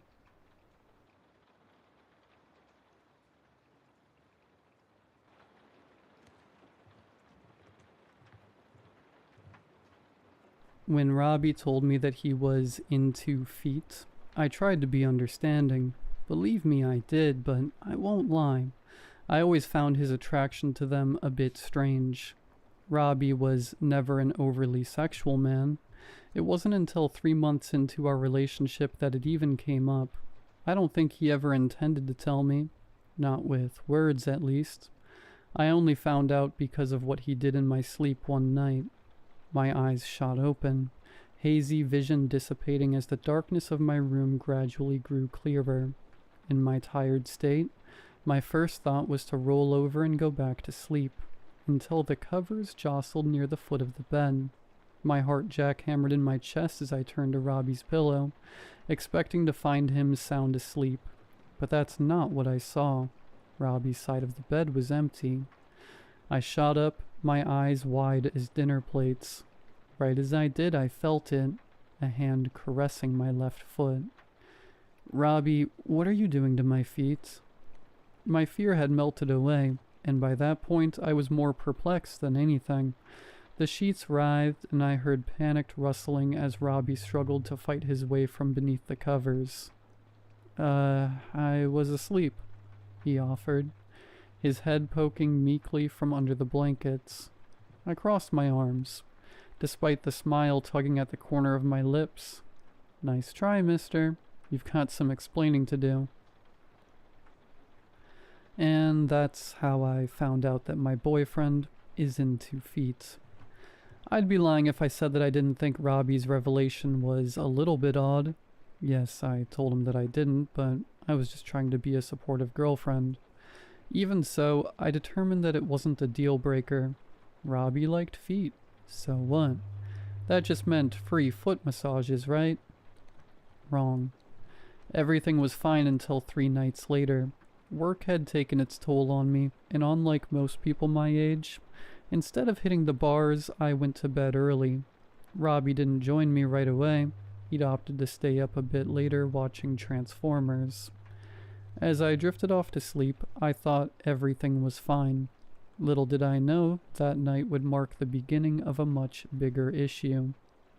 For the second time that week, I awoke suddenly from a deep slumber, but unlike the previous nights, I could instantly tell that something was wrong. A searing pain jolted through my toes, shooting up my leg. It felt as if someone had jammed my big toe into a hydraulic press. Ow, what the hell? I shouted, reflexively kicking out. I heard a muffled groan from beneath the blankets. Robbie. This time I wasn't feeling as forgiving about being woken up by my boyfriend playing footsie in the middle of the night. Robbie, I growled, turning on the lamp. Yes? He squeaked, emerging from beneath the covers. He stared at me like a wounded puppy. What has gotten into you? I thought we agreed that you wouldn't wake me up like this anymore. He couldn't bring himself to look me in the eye. I'm sorry, I just had an itch that I couldn't ignore. It won't happen again. Whatever. We are going to have a serious talk about this in the morning. He didn't even say anything. He just slunk back to his place beside me, more dejected than I'd ever seen him. Robbie and I did have that talk the following morning, and he admitted to being in the wrong. He repeatedly assured me that it was a one-time thing, and that going forward he'd ask for permission every single time. That helped to put my mind at ease, but even so, my gut told me that something was off. Like Robbie was hiding a dirty secret that he didn't want me to know about. The next night we were together, we stayed at his house. When he went to take a shower, I decided to snoop. I didn't know what Robbie was keeping from me, but I was curious to see what I could find. Yeah, I know. I shouldn't have done that. I'm fully aware that it was an invasion of his privacy, but what I discovered has made all of it feel justified. when rummaging through Robbie's bedside drawer. I found what appeared to be a journal. Bingo. That was exactly the kind of thing I needed. I wasn't expecting much, but when I flipped it open and read the title of the first page, my blood turned to ice. Skinning Skylar. Experiment log. Surely that didn't mean what I thought it did. It couldn't, right? I continued to read. I had to know. 5/4/25. I applied only a dollop of the numbing agent tonight. No luck. She caught me in the act. I'll try again tomorrow if I can. 5/6/25. The lick test succeeded. She didn't notice. Next time, I'm going to give her a bite. 5/7/25. I bit down hard on her foot 4 times tonight. She woke up, but she only felt it in her toes. I think, based on her reaction, I can't be sure though. Note, apply more numbing serum next time.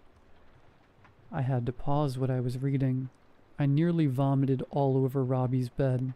Whatever sick experiment he was running, I wanted no part of it, though I really didn't want to.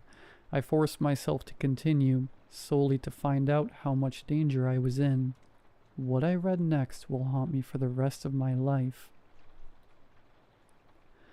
5/10/25. Tonight is the night. I'm going to try cutting her foot open with a scalpel. I think I have a good idea of how much of the numbing agent to use now. I'm going to inject her with the heavy stuff too, for good measure. If everything goes smoothly, I'll be one of the first men to skin a human alive in modern times. I don't anticipate that she'll live for more than 3 hours afterward. I'll update when I can. Skylar, why do you have that? Robbie's face was white as a ghost. He stood in the doorway, hair still wet. The water dripping onto the tiles served as the only sound in the silence that ensued. What is this? Robbie stomped over to me. Panic scrawled across his features. It's mine, that's what it is, he snapped, snatching the journal from my hands. How much did you read? I didn't answer. My brain had already resorted to fight or flight mode. I scooped up my phone from the bed and leapt off the other side, darting toward the bathroom. Robbie was standing between me and the exit, leaving that as my only option. He tried to catch my arm as I passed, but he was too slow. I locked the door behind me and I instantly heard him pounding on the other side, begging for me to let him explain. I didn't listen. I immediately called the cops. The entire time Robbie pleaded with me to come out. He swore up and down that the notebook was just a sick fantasy, that he'd never act on his impulses. His words meant nothing to me. I'd seen enough. The police couldn't do anything.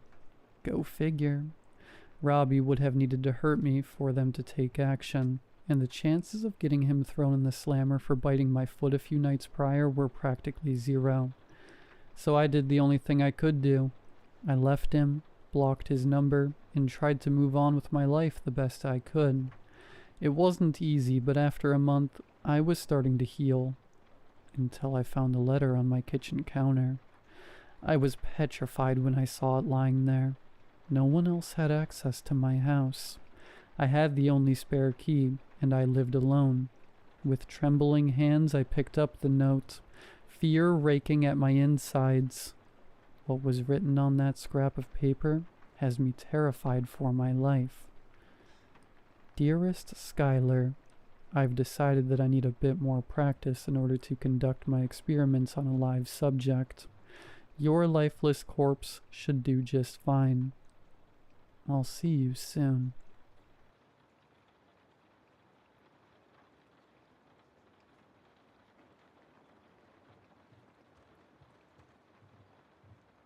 I let the hot water beat down on my head. I had to get rid of this headache before the meeting. I couldn't figure out why I felt so lousy. My eyes were bloodshot. My mouth felt as dry as a desert wind, and tasted like summer roadkill. I needed to look sharp and with it for the meeting, even if it was online and I could technically be naked from the waist down. After a good 30 minutes, I got out of the shower feeling a little better. My mouth still tasted like crap after brushing my teeth, but no one would be able to smell my breath over the internet, and I knew I had eye drops somewhere to perk up my eyes. I went into the bedroom and got dressed. My bed was a mess. I didn't understand why. I thought I'd slept soundly. Didn't even remember getting up to go to the bathroom. I went to straighten it. When I picked up my pillow to fluff it, I noticed a white smudge on the blue fabric. I touched it. Greasy, like lotion or makeup. I stared at it, trying to figure out where it had come from, but nothing came to mind. I tossed the pillowcase into the hamper and headed into the kitchen to grab something quick to eat. There was an open, half-empty water bottle on the counter. I vaguely remembered drinking it. I poured out the rest and grabbed a fresh one from the fridge. I sat down at my desk with my water and a snack. Still had 10 minutes before the Zoom. Out of the corner of my eye, I noticed one of the couch cushions was crooked. Weird. I hadn't even sat on it for days. The meeting started. 18 people. Everything was going fine until my boss, Patricia, asked me to send the group some photos of a housing development I'd found while traveling in Holland. I smiled.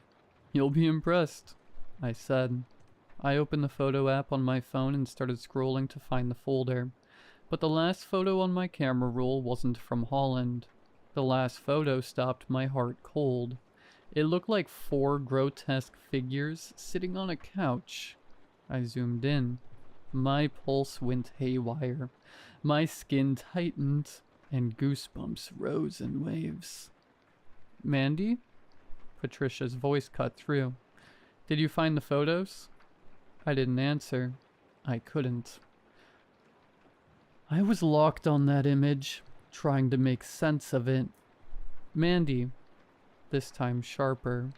My stomach clenched. I felt like I might throw up. I looked at the laptop camera, muttered, "Excuse me," and slammed it shut. I stared at the photo, hands shaking. There were 4 people. 4 clowns. They were sitting on my couch, dressed in black hoodies and black and white clown makeup.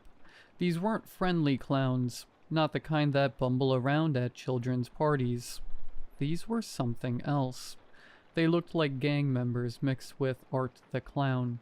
They were all staring straight into the camera, expressionless, dead serious. But that wasn't the worst part. What made my stomach twist and my vision blur was the woman draped across their laps, naked, limp, with their white-gloved hands strategically placed on the parts of her body you don't show to the world. That woman was me. I felt like my heart was about to explode. My body buzzed with panic. No, this wasn't real. It had to be fake. AI generated. Photoshopped. But then I remembered the greasy white smudge on my pillowcase, the water bottle I didn't recall drinking, and how awful I'd felt when I woke up. Texts were flooding in from Patricia. She was pissed. I needed to answer her, but I couldn't focus with that photo sitting in my gallery like a loaded gun. I took a deep breath and tried to calm myself.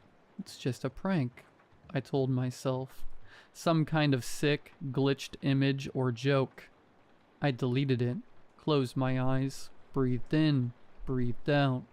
Then I opened my eyes, ready to text her back, but that freaking picture was back on my phone. Clumsy me, I thought, and deleted it again, only to see it reappear again and again. Same image, same timestamp, same frozen horror. My chest tightened. I could feel the panic build again. I checked the metadata, and it showed it was taken last night, and with my phone. Trying not to throw up, I opened the sleep tracker app. It showed I left the bed at 2:17 a.m. and returned at 4:42 a.m. Out of bed for over 2 hours. I had no memory of that at all. There was also a sharp spike in my heart rate, and location data said I walked around the apartment. I couldn't take it anymore. My hands were shaking and my stomach felt like it was trying to tie itself into knots. I went to the cops.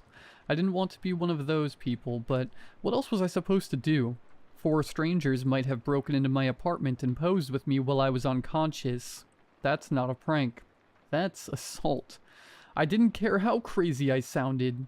I had proof. That picture, the timestamp, the sleep data, the greasy white smudge on my pillow, the open water bottle.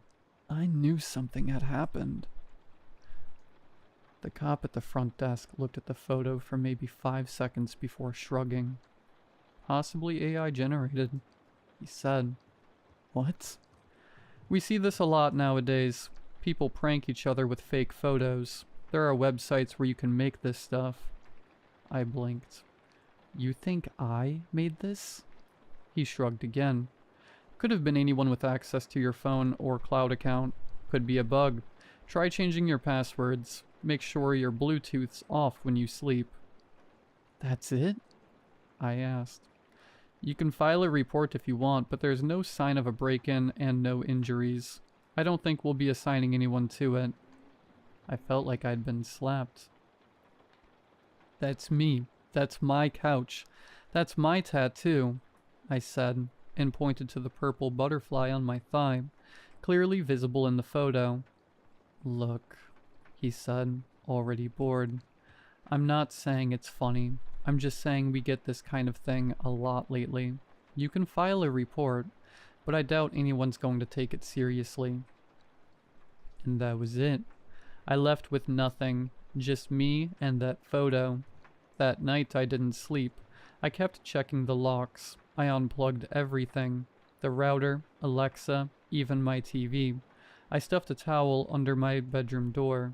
Not sure why, but it felt safer somehow. Then I sat in bed with a kitchen knife and my laptop. At around 2 a.m. I started digging. I searched everything I could think of. Photo hacks, phone exploits, deep fake generators, sleepwalking forums. I finally found a thread buried deep in a tech forum. No usernames, just long strings of numbers and cryptic replies. Most of the thread was about something called blindfeed.exe. Not a program you download, it's something that gets pushed to your device through sketchy apps, QR codes, and even shared Wi-Fi. Once it's on your phone, it can access everything. Cameras, mics, sleep data. It can delete photos, edit photos, upload them somewhere you'll never find. But the worst part, it's a part of a challenge. A dark web competition. People compete in teams to stage the most creative home invasion photos or videos, drugging their victims, dressing up, posing with them. Bonus points for intimacy, emotion, or absurdity. The more disturbing the photo, the more views it gets. The more views, the higher the score. The team with the most upvotes wins real money. Some victims never even know they've been featured. Others, well, they figure it out too late. And if your photo keeps coming back after you delete it, that means you're trending. I couldn't stay there. I packed a bag, paid cash, and checked into a crappy roadside motel under a fake name. I unplugged everything, shoved a chair under the doorknob, slept with my phone in a Faraday bag, and my knife under the pillow. Still, I woke up at 6:13 a.m. with that crawling feeling under my skin. I got up and noticed a piece of paper on the dresser. It hadn't been there when I went to sleep. I was sure of it. It was a printed photo. Me, asleep in the motel bed, surrounded by 4 clowns. 2 crouched beside me, 1 sat at the foot of the bed. The 4th clown was lying next to me, head on the same pillow, his face turned toward mine like a couple. Underneath, typed in bold black letters, "You looked better in the first one." I've done everything I can. New name, new place, no smart devices, no Wi-Fi. I sleep with the lights on. Doesn't matter. They're still playing. So if you ever find a photo on your phone that you don't remember taking, if you're unconscious in it, and you're not alone, don't delete it. Don't post it. And don't try to track it. Because the more people who see it, the more points they get. And if your photo goes viral, they'll come back for a sequel.